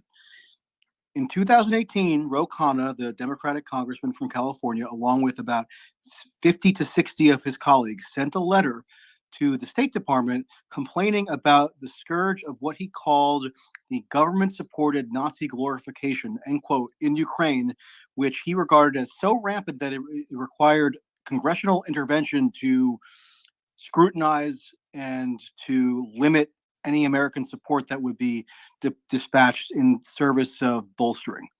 And you had it be uncontroversial within the progressive spheres of the Democratic Party, in conjunction with some Republicans, to raise concerns about this issue within Ukraine itself, given the governmental support that the U.S. was providing to Ukraine, both militarily and economically.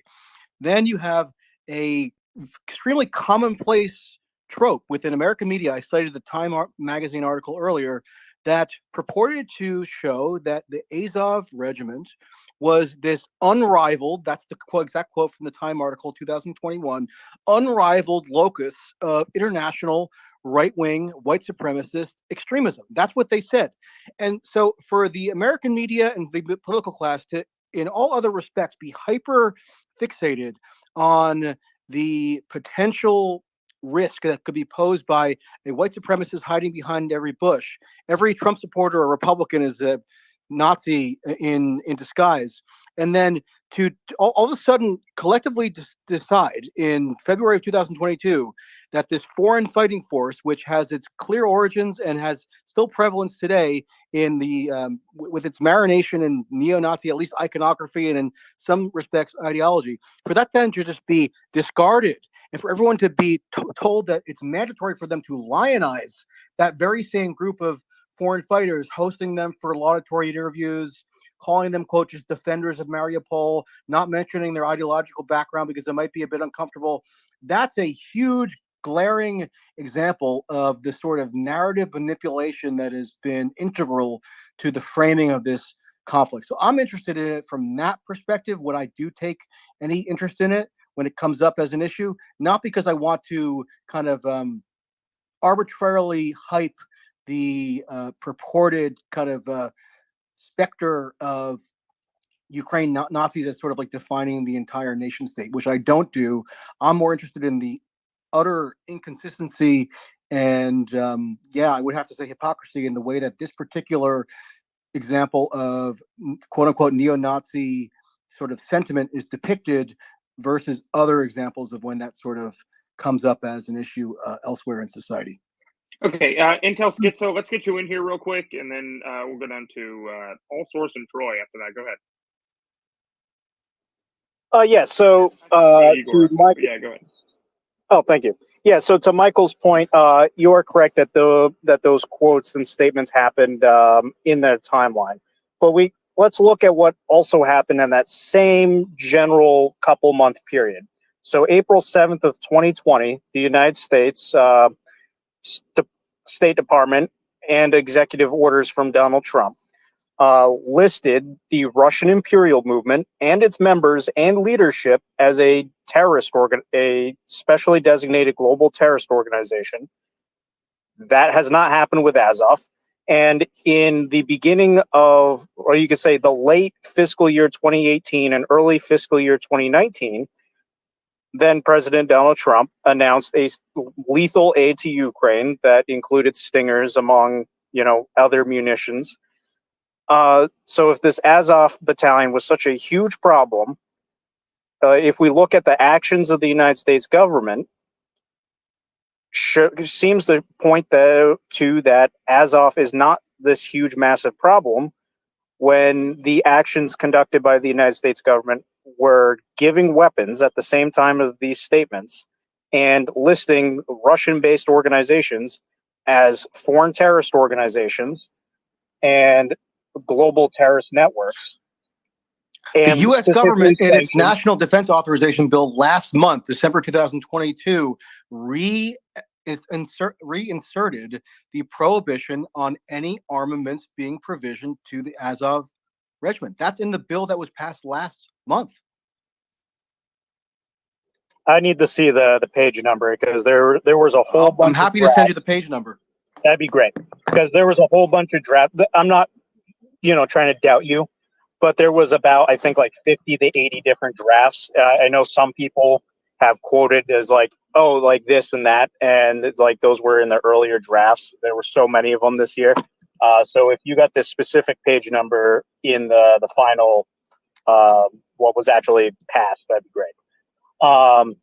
And then to Kim's point with Yanukovych, if this was such a coup, Yanukovych has not ever stated that he's still the president of Ukraine. He has not done any steps to establish a government in exile. And in fact, he is like when President Zelensky was elected, Yanukovych recognized that election and said, "You are the president." He congratulated him on his land sweeping victory.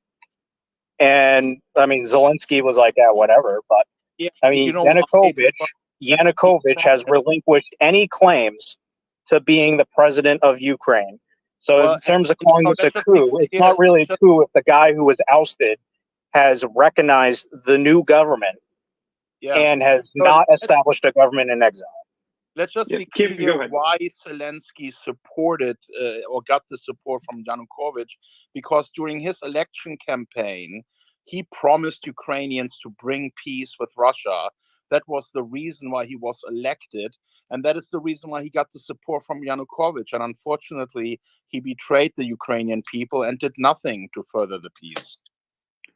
So if I can answer that, I think one of the fundamental misunderstandings, and because they frame it as a coup, let's not forget Yanukovych was impeached with significant amount of MPs from his own party impeaching him. Right? He was impeached in a democratic process as defined by the Constitution of Ukraine. And there was an agreement that Yanukovych agreed to allow this early votes to occur prior to the Revolution of Dignity in 2014. So he made the agreement and he left. That's not how. Why don't we let Igor reply? To but I'll push it to Igor. But if I just can I please, because it's exactly level my expertise, and I met Yanukovych in person. First of all, it was not legitimate impeachment procedure. If you read in Constitution of Ukraine and all that experts supposed to study something in law of Ukraine, something in history of Ukraine, you will see that so impeachment procedure is practically copycat in American. So it need to be special prosecutor appointed, and after that it's supposed to be voted twice, and after that constitutional court supposed to make a verdict. So Yanukovych just flee for his life because he was on a kill list, and the people was already coming after him, and that was not Ukrainian special forces. That's first. Second, why this so important to understand illegitimacy of this coup in 2014? If it's not happened in 2014, Russian troops never will cross the border of independent and prosperous Ukraine. So the selection of Europe orientation bring to Ukraine only poverty, limiting Ukrainian human rights, because honestly, anyone who's saying this is not a Nazi state, you need to understand that only Nazi state banning any kind of independent voices, shutting down TV channels, killing writers and journalists, and after that, all of this prohibiting political parties, etc., and encouraging and glorifying national radicals who was openly collaborated with Nazi regime, such as Stepan Bandera, Mykola Lebed, Shukhevich, and other. So why this so many times question of Ukrainian Nazi existence pumping up? Because Nazi and they cover up in government relentlessly deny the existence. They say, no, this is not a Nazi. This is just a tattoo. You know what? My mom lost her right arm during the World War II because of a German landmine, and Nazi bring the war to country when I was born, when 27 million was dying. That's a first. I have a personal account to all Nazi movement. Yes, Russia, as other states, has a neo-Nazi movement, but Russian government never openly, as Ukrainian government, Russian president never openly encourage them, never glorify them, prohibit, prosecute them under the law. That's second bullshit. This is a Wagner group. It's a Nazi movement. No, not at all. It's a private contractor. That's a private military corporation. It's only one private military corporation, by the way, who take the entire town. But the question of Nazi, starting not today, not 2014, that's have a roots in a deeper history of Ukraine. First of all, idea to carve part of Russian Empire out of Russia was not Ukrainian idea. That was of William Gabsburg, who also known in Ukraine as Vasil Vyshyvanny. In the beginning of 19th century, come with that idea because he want to have his state and he want to have a kingdom of Ukraine. You know what he did? He failed on everything, but he met a little boy, 12-year-old, with name Stepan Bandera, and he, I'm sorry, groomed him, and he also was a pervert, and that guy seed the seeds of that ideology in Stepan Bandera minds. During the World War II, you know why Stalin was so mad on entire Ukraine? Because level of collaboration of Ukrainians with the Nazi occupied forces was close to 50%. Why, you can ask? Because Ukraine was all the time on the border of empire, and they master a skill of flipping the sides and working with Nazi. But it was a lot of Nazi collaborators who ran away out of Ukraine, who actually settled in United States and Canada and Australia, and who supporter of Ukrainian regime because they know what they're doing. Anyway. Yeah, so Igor, I need you to, Go ahead. I can finish. My statement is, if you want to understand, this is not Russia who train in summer camps kids. It is not Russia who making the recruitment video. And this is unbelievably matching to, if you see, it look like Nazi, it smell like Nazi, it's probably Nazi. This is it. Just very quickly Igor, to give the Michael, citation for the hang on, Michael. I need to get Mark in here because he's got to go soon. Can I just give a very quick factual citation for the person who asked for the reference? Very quickly, man. Very quickly. 2 seconds. It's the omnibus spending bill. It was signed into law by Biden December 29th, not the defense authorization bill. I apologize. The omnibus spending bill, page 406, section 8138, quote, none of the funds made available by this act may be used to provide arms training or other assistance to the Azov battalion. It's the exact copy of the text that was first introduced by Ro Khanna in 2018. It's obviously somewhat out of date because it's now the Azov regiment, not battalion, but it's in the text of the bill that was signed into law, page 406, right below the prohibition of funds made available to the Wuhan Institute of Virology. Gotcha. Mark, jump in, man. You spent a lot of time in Russia and in the former Soviet Union, so you have a little bit of a point of view, from the Russian perspective. You lived in Russia and Tajikistan for extended periods of time, so your opinion on this would be very valuable. So go ahead, man. Yeah, so just a little bit of background. I'm a nuclear engineer by training, but have not worked in the nuclear sector itself, or at least until recently, because I was doing advocacy work trying to stop Europeans from closing down their nuclear plants and trying to stop California and New York and other states from shutting down their nuclear plants, which was all the rage until very, very recently. So the reason why I know a lot of you guys who have asked me to be on the space or talk to me about it is because in the opening days of the war, Russian troops captured the Zaporizhzhia nuclear plant. So I wanted to put a little bit of a real issue in front of us, because I'm actually honestly very curious what Kim and Michael and others might say. We have a facility. It's the largest power plant in Europe. When it's running full blast, it makes power for between 10 and 20 million people, depending on which level of electricity use. To build a copy of Zaporizhzhia, say in the United States, would take between $40 and $80 billion. It is 6 pressurized water reactors, the main type used around the world. They're fairly modern, they're well upgraded, and they wouldn't wear out for another 40, 50 years. So the reason I bring up Zaporizhzhia is because the plant, although all the reactors have been turned off, so there's not like an immediate danger of them having some catastrophic meltdown and blasting apart or anything like that. There's not even a particular big danger of them just having melted fuel in the cores. It's physically possible, but unlikely now that the plant is turned off. This is an incredibly valuable facility that was taken in war by Russia. And for me, a lot of what I try to understand about the Ukraine conflict is what resolutions would mean for the nuclear plant that's the first ever, the only ever to be captured in war. So I guess a question I'd ask is, this is an obscenely valuable industrial facility. Russia is struggling to find the personnel available in Russia to put this plant back in service, to produce electricity for the surrounding regions. Ukraine is extremely upset about this plant being taken. The nuclear world tried to be as collegial as possible in the opening months, but sentiment is hardening quite seriously in the rest of the world, as Rosatom, the world's leading nuclear company in many ways, is being drawn directly into this conflict at the deepest levels, including in consolidating Russian hold on Zaporizhzhia nuclear plant.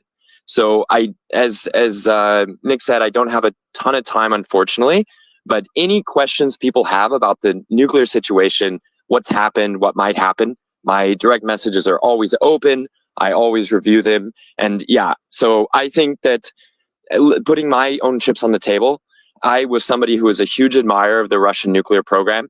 They are some of the most capable and outstanding project delivery people and technical folks in the whole world. Russia is still building the majority of exported plants on Earth. Nuclear plants being built by Rosatom abroad include in Egypt, in Turkey, in Bangladesh, in Iran, in India, in China, and several other places. These are critically important projects for the host nations. They need these projects to continue. It's only European countries that were planning to get nuclear reactors that have either canceled or have the project seriously delayed by the war. But the rest of the world, the rest of the nuclear world that I guess I'm part of, sees the occupation of Zaporizhzhia as extremely bad, as perhaps permanently damaging relationships with the Russian nuclear world, whereas Russia was a key cooperative component of it before. So I put it to the other speakers. What sort of settlement would you expect to see around the biggest power plant in Europe, still an incredibly valuable and young facility that's a jewel in the crown industrially, strategically for Ukraine, something almost intolerable for them to see left in Russian hands, and therefore a target for retaking in battle?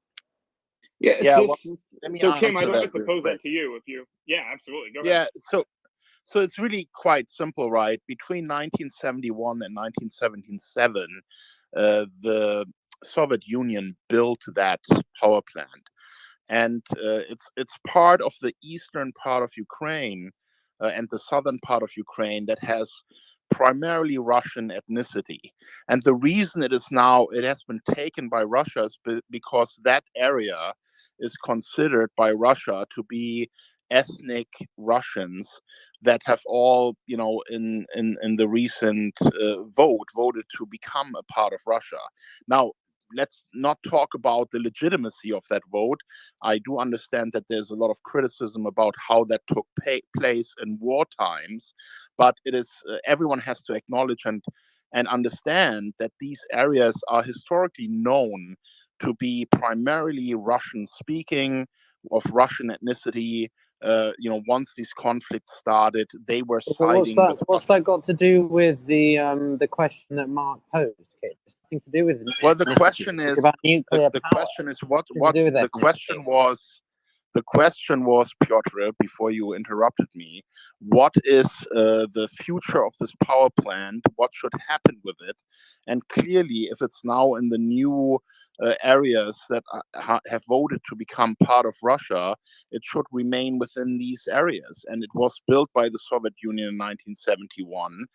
So, they will certainly have the people and the capacity to keep the power plant running. Yeah, Piotr?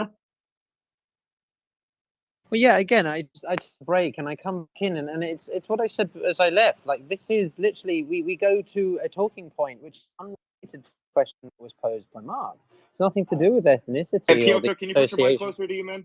Yeah, it's nothing to do with the association of ethnicities. We're literally talking about the capability of a nuclear power plant to be operationally functional, whether or not it's under Ukrainian or Russian hands. I don't understand Kim's response. It doesn't answer what Mark was Then you didn't asking. listen to the question.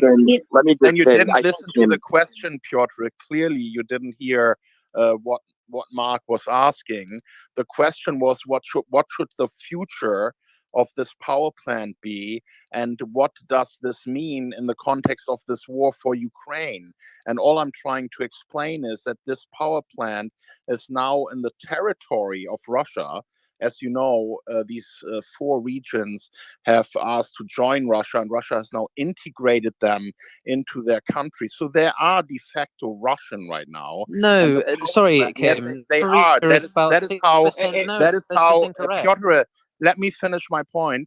That is how Russia sees it. It's now part of Russia. The nuclear plant is now part of Russia. The Soviet Union has built it, and they clearly also have the capacity and the people to run it. And that is the reason why Ukraine keeps shelling this power plant, because they don't want to give it up. So, all source, I want to go to you on that. Piotr, if you can fix your mic, then we'll go back to you here in a second. But all source, I'd like your opinion on that. Hey, so sorry to jump in. I do have to run out. I did get a few messages from a number of folks. Kim, thank you for the answer. Yeah, Piotr, I think Kim pretty much understood my question pretty well, but comments, or sorry, in my direct messages, what the safety risk is if cooling fails, if there's a disaster with, say, the dam upriver from the nuclear plant. At this point, because the reactors have been shut down for a number of months, some of them for almost the entirety of the war, others just recently, the decay heat level continues to fall enough that even a complete failure of all cooling, emergency or otherwise, and loss of grid power would lead to a very slowly unfolding incident, and that the energetic level of the reactors is now so low and the strength of the containment so high that it would be very difficult even to intentionally cause a crisis with the plants at this point.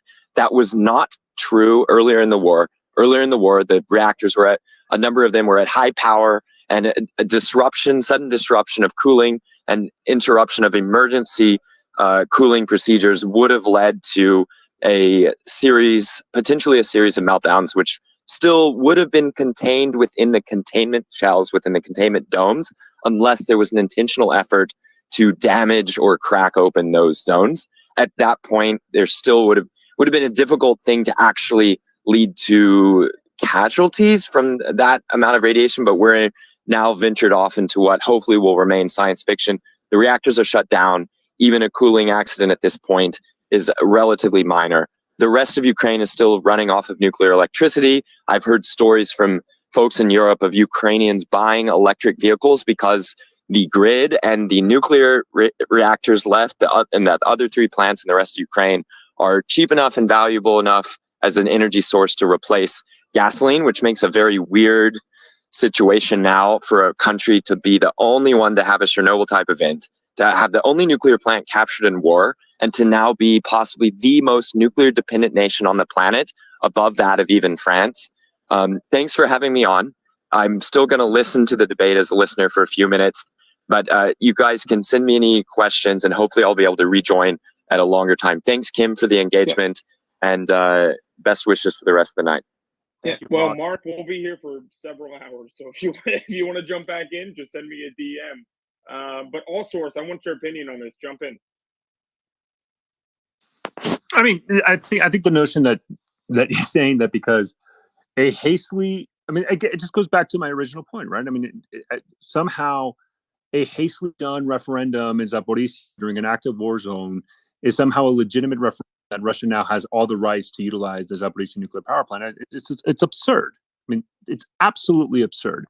The right answer should be, first of all, it is Ukrainian. Second of all, if there's a dispute between both, there are international organizations like the International Atomic Energy Agency that can serve as observers to ensure that everything done in that plant is done accordingly, safely, and power is provided to the region. Right? Russia, just because they did a bullshit referendum, cannot just claim, oh, but by the way, Russia actually claims the entirety of the Zaporizhzhia Oblast based on that referendum, and they don't even have control of the entirety of the Zaporizhzhia Oblast. They don't even have control of the largest city of the Zaporizhzhia Oblast. That you would think that if this referendum was legitimate, the citizens of Zaporizhzhia would have a vote. They couldn't vote in the referendum, and yet somehow Russia claims those as well as part of their territory. It's just nonsense. It should be observed by the IAEA. And I understand it's a war zone. Russia will never relinquish control of it until they get kicked out by the Ukrainian military. So at least neutral observers and an agreement between both sides, which for the most part, it looks like it's holding with some concerns of, no military actions within that area. Great, thanks. Piotr, has your mic been fixed? I'll bring it back in. Yeah. So I just want to make one thing very clear. None of these. Hasn't. It hasn't. I can hear you completely fine. I can't hear you though, so we're gonna go to inner skits. I can hear Nick. Nick, I can hear Piotr. I mean, yes, but he cuts in and out. That's the issue here. So we're gonna go to Intel skits. Okay, Michael, I did want. Thank you for coming back with the citation there.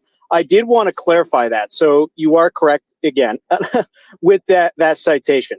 So there is something that is interesting with the omnibus, right?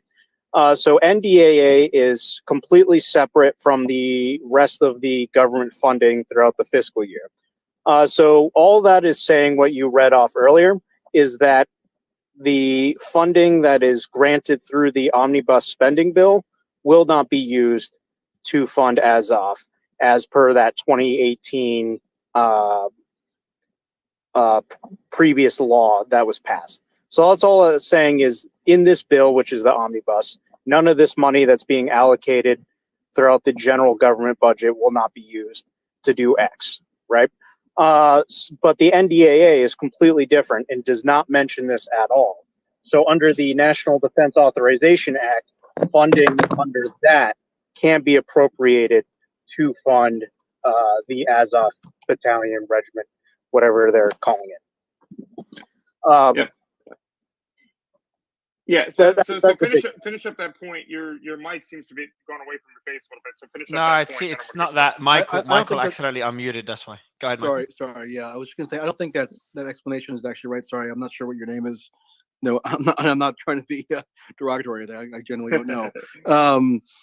But when Ro Khanna, again, the congressman from California, who at one time was the leading proponent in the entire Congress on this issue, but then basically reneged on it once the war started and pretended like he had never paid it much mind before.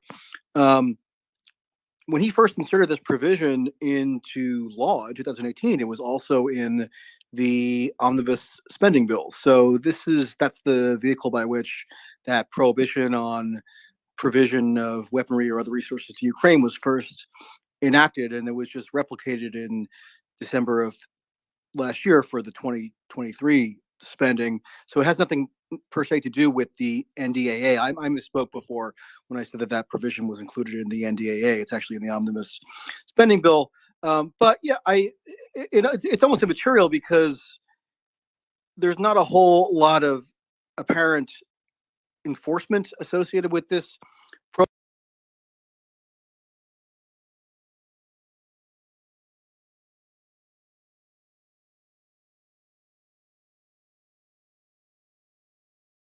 Over the course of the war since February of 2022. I mean, it's very probable that they have, but it's not like the Ro Khanna has some sort of well-funded regulatory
basically my summary there. Yeah, awesome. Troy, jump in, man. You've been waiting for a while, and then I have a couple of questions here. So go ahead, Troy. All right, thanks, Nick. Always happy to wait. We got a deep panel here. Good panel here. That's why. Exactly. So actually, let me just say right here, just to jump in, I need you guys to go up to the top to the pin post, sign up for the newsletter. We'll summarize this entire 9-hour and 42-minute space that we've been in so far. You'll get the top issues, the top answers from some of our expert panelists here. And then also, we're going to need some questions here soon from you guys. So go to that bottom right-hand corner, click on that purple button there, and respond, or leave your reply, leave your question for our panelists, and we're going to circle back to him here shortly. So, Troy, jump in. Thanks. So a couple things on the Banderites and the Ukrainian. Again, I'm going to call it a myth that it's some a mystical, or I'm sorry, too many adjectives. That it's a hub of Nazism that's unique in the world. It's not. They do have a history, and Stepan Bandera is a nationalist hero in Ukraine. It's a lot less black and white, but you can't take away the fact that he wasn't a collaborator. The reason he was collaborating against the Soviets. The Ukrainians had already suffered a Holodomor, a famine that was engineered as punishment for non-compliance to keep them subservient. It's documented. There was millions and millions of deaths. So I know it's pretty black and white to say, I mean, it seems pretty black and white to say, the Nazis are bad guys, and I'll never disagree with that. But it was a pretty deep, a nuanced situation, if you will. And I'd like to just posit the hypothetical that if let's say that because I don't think this will ever happen. Let's say the Chinese invaded the United States. They came in from Alaska and the Pacific with beachheads, you know, in like I said, in Alaska and on the Pacific coast. There would be, you know, we have a lot of guns in this country for better or worse, and I have no doubt that, you know, all those militias that have been training for whatever would be activated along with our armed forces if needed, and you know, do what we need to do. Like the Japanese said, a gun behind every blade of grass. So in that, I think the global propaganda, we could agree, would go right to the nationalist militias and their history. You know, maybe you had some guys training with neo-Nazi type militias when they're in their 20s, the Proud Boys, Atomwaffen, well, whatever you want to call them. But now they're fighting for their country against an invasion, and they're fighting for their sovereignty. So I don't think these are not avowed Nazis. There is not a secret cabal of Nazis in Ukraine and Azov. The iconography, that's all an homage to Bandera and resistance of the Soviets, and you can see how that parallels now with their, you know, literally, you know, undergoing an invasion and a genocide from Russia. Okay, so I want to ask Igor this first, and then I want Patrick and Piotr to chime in as well. You're talking about the Azov Battalion. Why are they being called Nazis? Why is the Azov Battalion called Nazis? What does that go back to? You know, what is the evidence yeah. for that? First of all, we're not calling Nazi only Azov regime. It's a corpus, or it's not battalion. It was a battalion in the very beginning in 2014. This entire system is now Nazi system. This including the President Zelensky, who proceed to be converted to the Nazi ideology. And to people who saying that Jewish ascent cannot be Nazi, no. Adolf Hitler have a Jewish blood. He was most notorious Nazi ever. And That his is entire that is system, not Oh my that is Jesus not Christ, correct. dude. no, I'm sorry, but it's a fact. It's a That is not a historical Nick, fact. Nick, It's this an is actually quite alternative fact. insulting. This Maybe. is actually Let me quite finish, Yeah, please. hang on, I Piotr. This I'm is not absolutely. interrupt you, Piotr. No, it's Nick. Piotr, No, I it's will not disgusting. interrupt This is anyone. not okay. Igor is Can I disgusting. continue? Can I continue? Thank you. Continue, then we'll go So, straight to Piotr afterwards. So, first of all, this entire system, what is the science of Nazi regime? What is the science of fascism? What is the science? This, first of all, one nation is more important, one race is more important than others. This is Ukrainian ideology, Ukraine for Ukrainians, and so on. Second, the freedom of speech banned. So nobody can speak in Ukraine, and it was getting worse and worse from 2014 until complete ban of any independent media. Third, political party is banned. It's not only one party what was banned when the Viktor Medvedchuk was a leader, whom they accused, actually a very good statement, who know how to run the state because he was working under President Kuchma 2 terms. And any others that also that encouraging people to cause the harm to people who have a different ideology or different political views, projecting the brutal force of that regime to anyone. And Azov was created by the guy, and after that was elevated by Minister of Internal Affairs, Arsen Avakov. He incorporated in the National Guard of Ukraine. He actually spreaded this ideology to Ukrainian military. And now Ukrainian military totally infested by Nazi ideology. So yeah, this so is not Piotr, I need you to Let's, respond to this because I know Igor's made a lot of points. Yep. Okay. So this I'm is why. I'm really quite disgusted and angered, Nick, to be honest with you. Nick, to be honest, this is just absolutely just I don't know. Well, and one question, Igor, is for example, you're saying that can you not hear me? this whole idea of like Ukrainians are for Ukraine. First of all, there's many people who live in Ukraine who are not Ukrainians. There's and other nationalities. Ukraine is not a perfect by any means is Ukraine is not a perfect country. I'm sure there's some levels of racism, but there I've gotten DMs from people saying, you know, I had a DM from someone from Iraq, for example, saying that she's never felt more embraced. This idea, I mean, sure, there are some people who might have some ideologies or you know, or racist and hateful, but this idea that this is prevalent everywhere, and to state as fact, I'm having a hard time being neutral here. I've tried But to first of moderate all, it. you don't need to have it very wide. If only passionate part of society have a right to project the power and to You don't project see the that in violence, Russia, this Igor? is no, You don't. never. No one It's organization, stated no on one national NGO, television, no which one I watch foundation in in Russia Russian. cannot project the violence. Only in Ukraine, neo-Nazi And group violence. What allowed do you mean to project violence? the violence. I mean physical violence. I mean killing, beating people, stabbing them, burning them alive. That's what I mean. Exactly. Just And random government people. losing complete control when another group have a right to project the violence. This is how they keeping people But to they're the not. to the But what stick. do you mean? This But is they're how not they doing. intimidating them. They killing the journalists. They kill Ales Buzina, my colleague, whom I know very well, in 2015 because he's For writing. what? For what? For his books, because he was definitely on the side of Russian-speaking population, and he addressed it Well, but openly. Igor, And you're he was saying killed you're claiming that people are before he was making. killed. His name was posted on a notorious website, Peacekeeper, where is my name as well, whereas Daria Dugina name was until she was assassinated.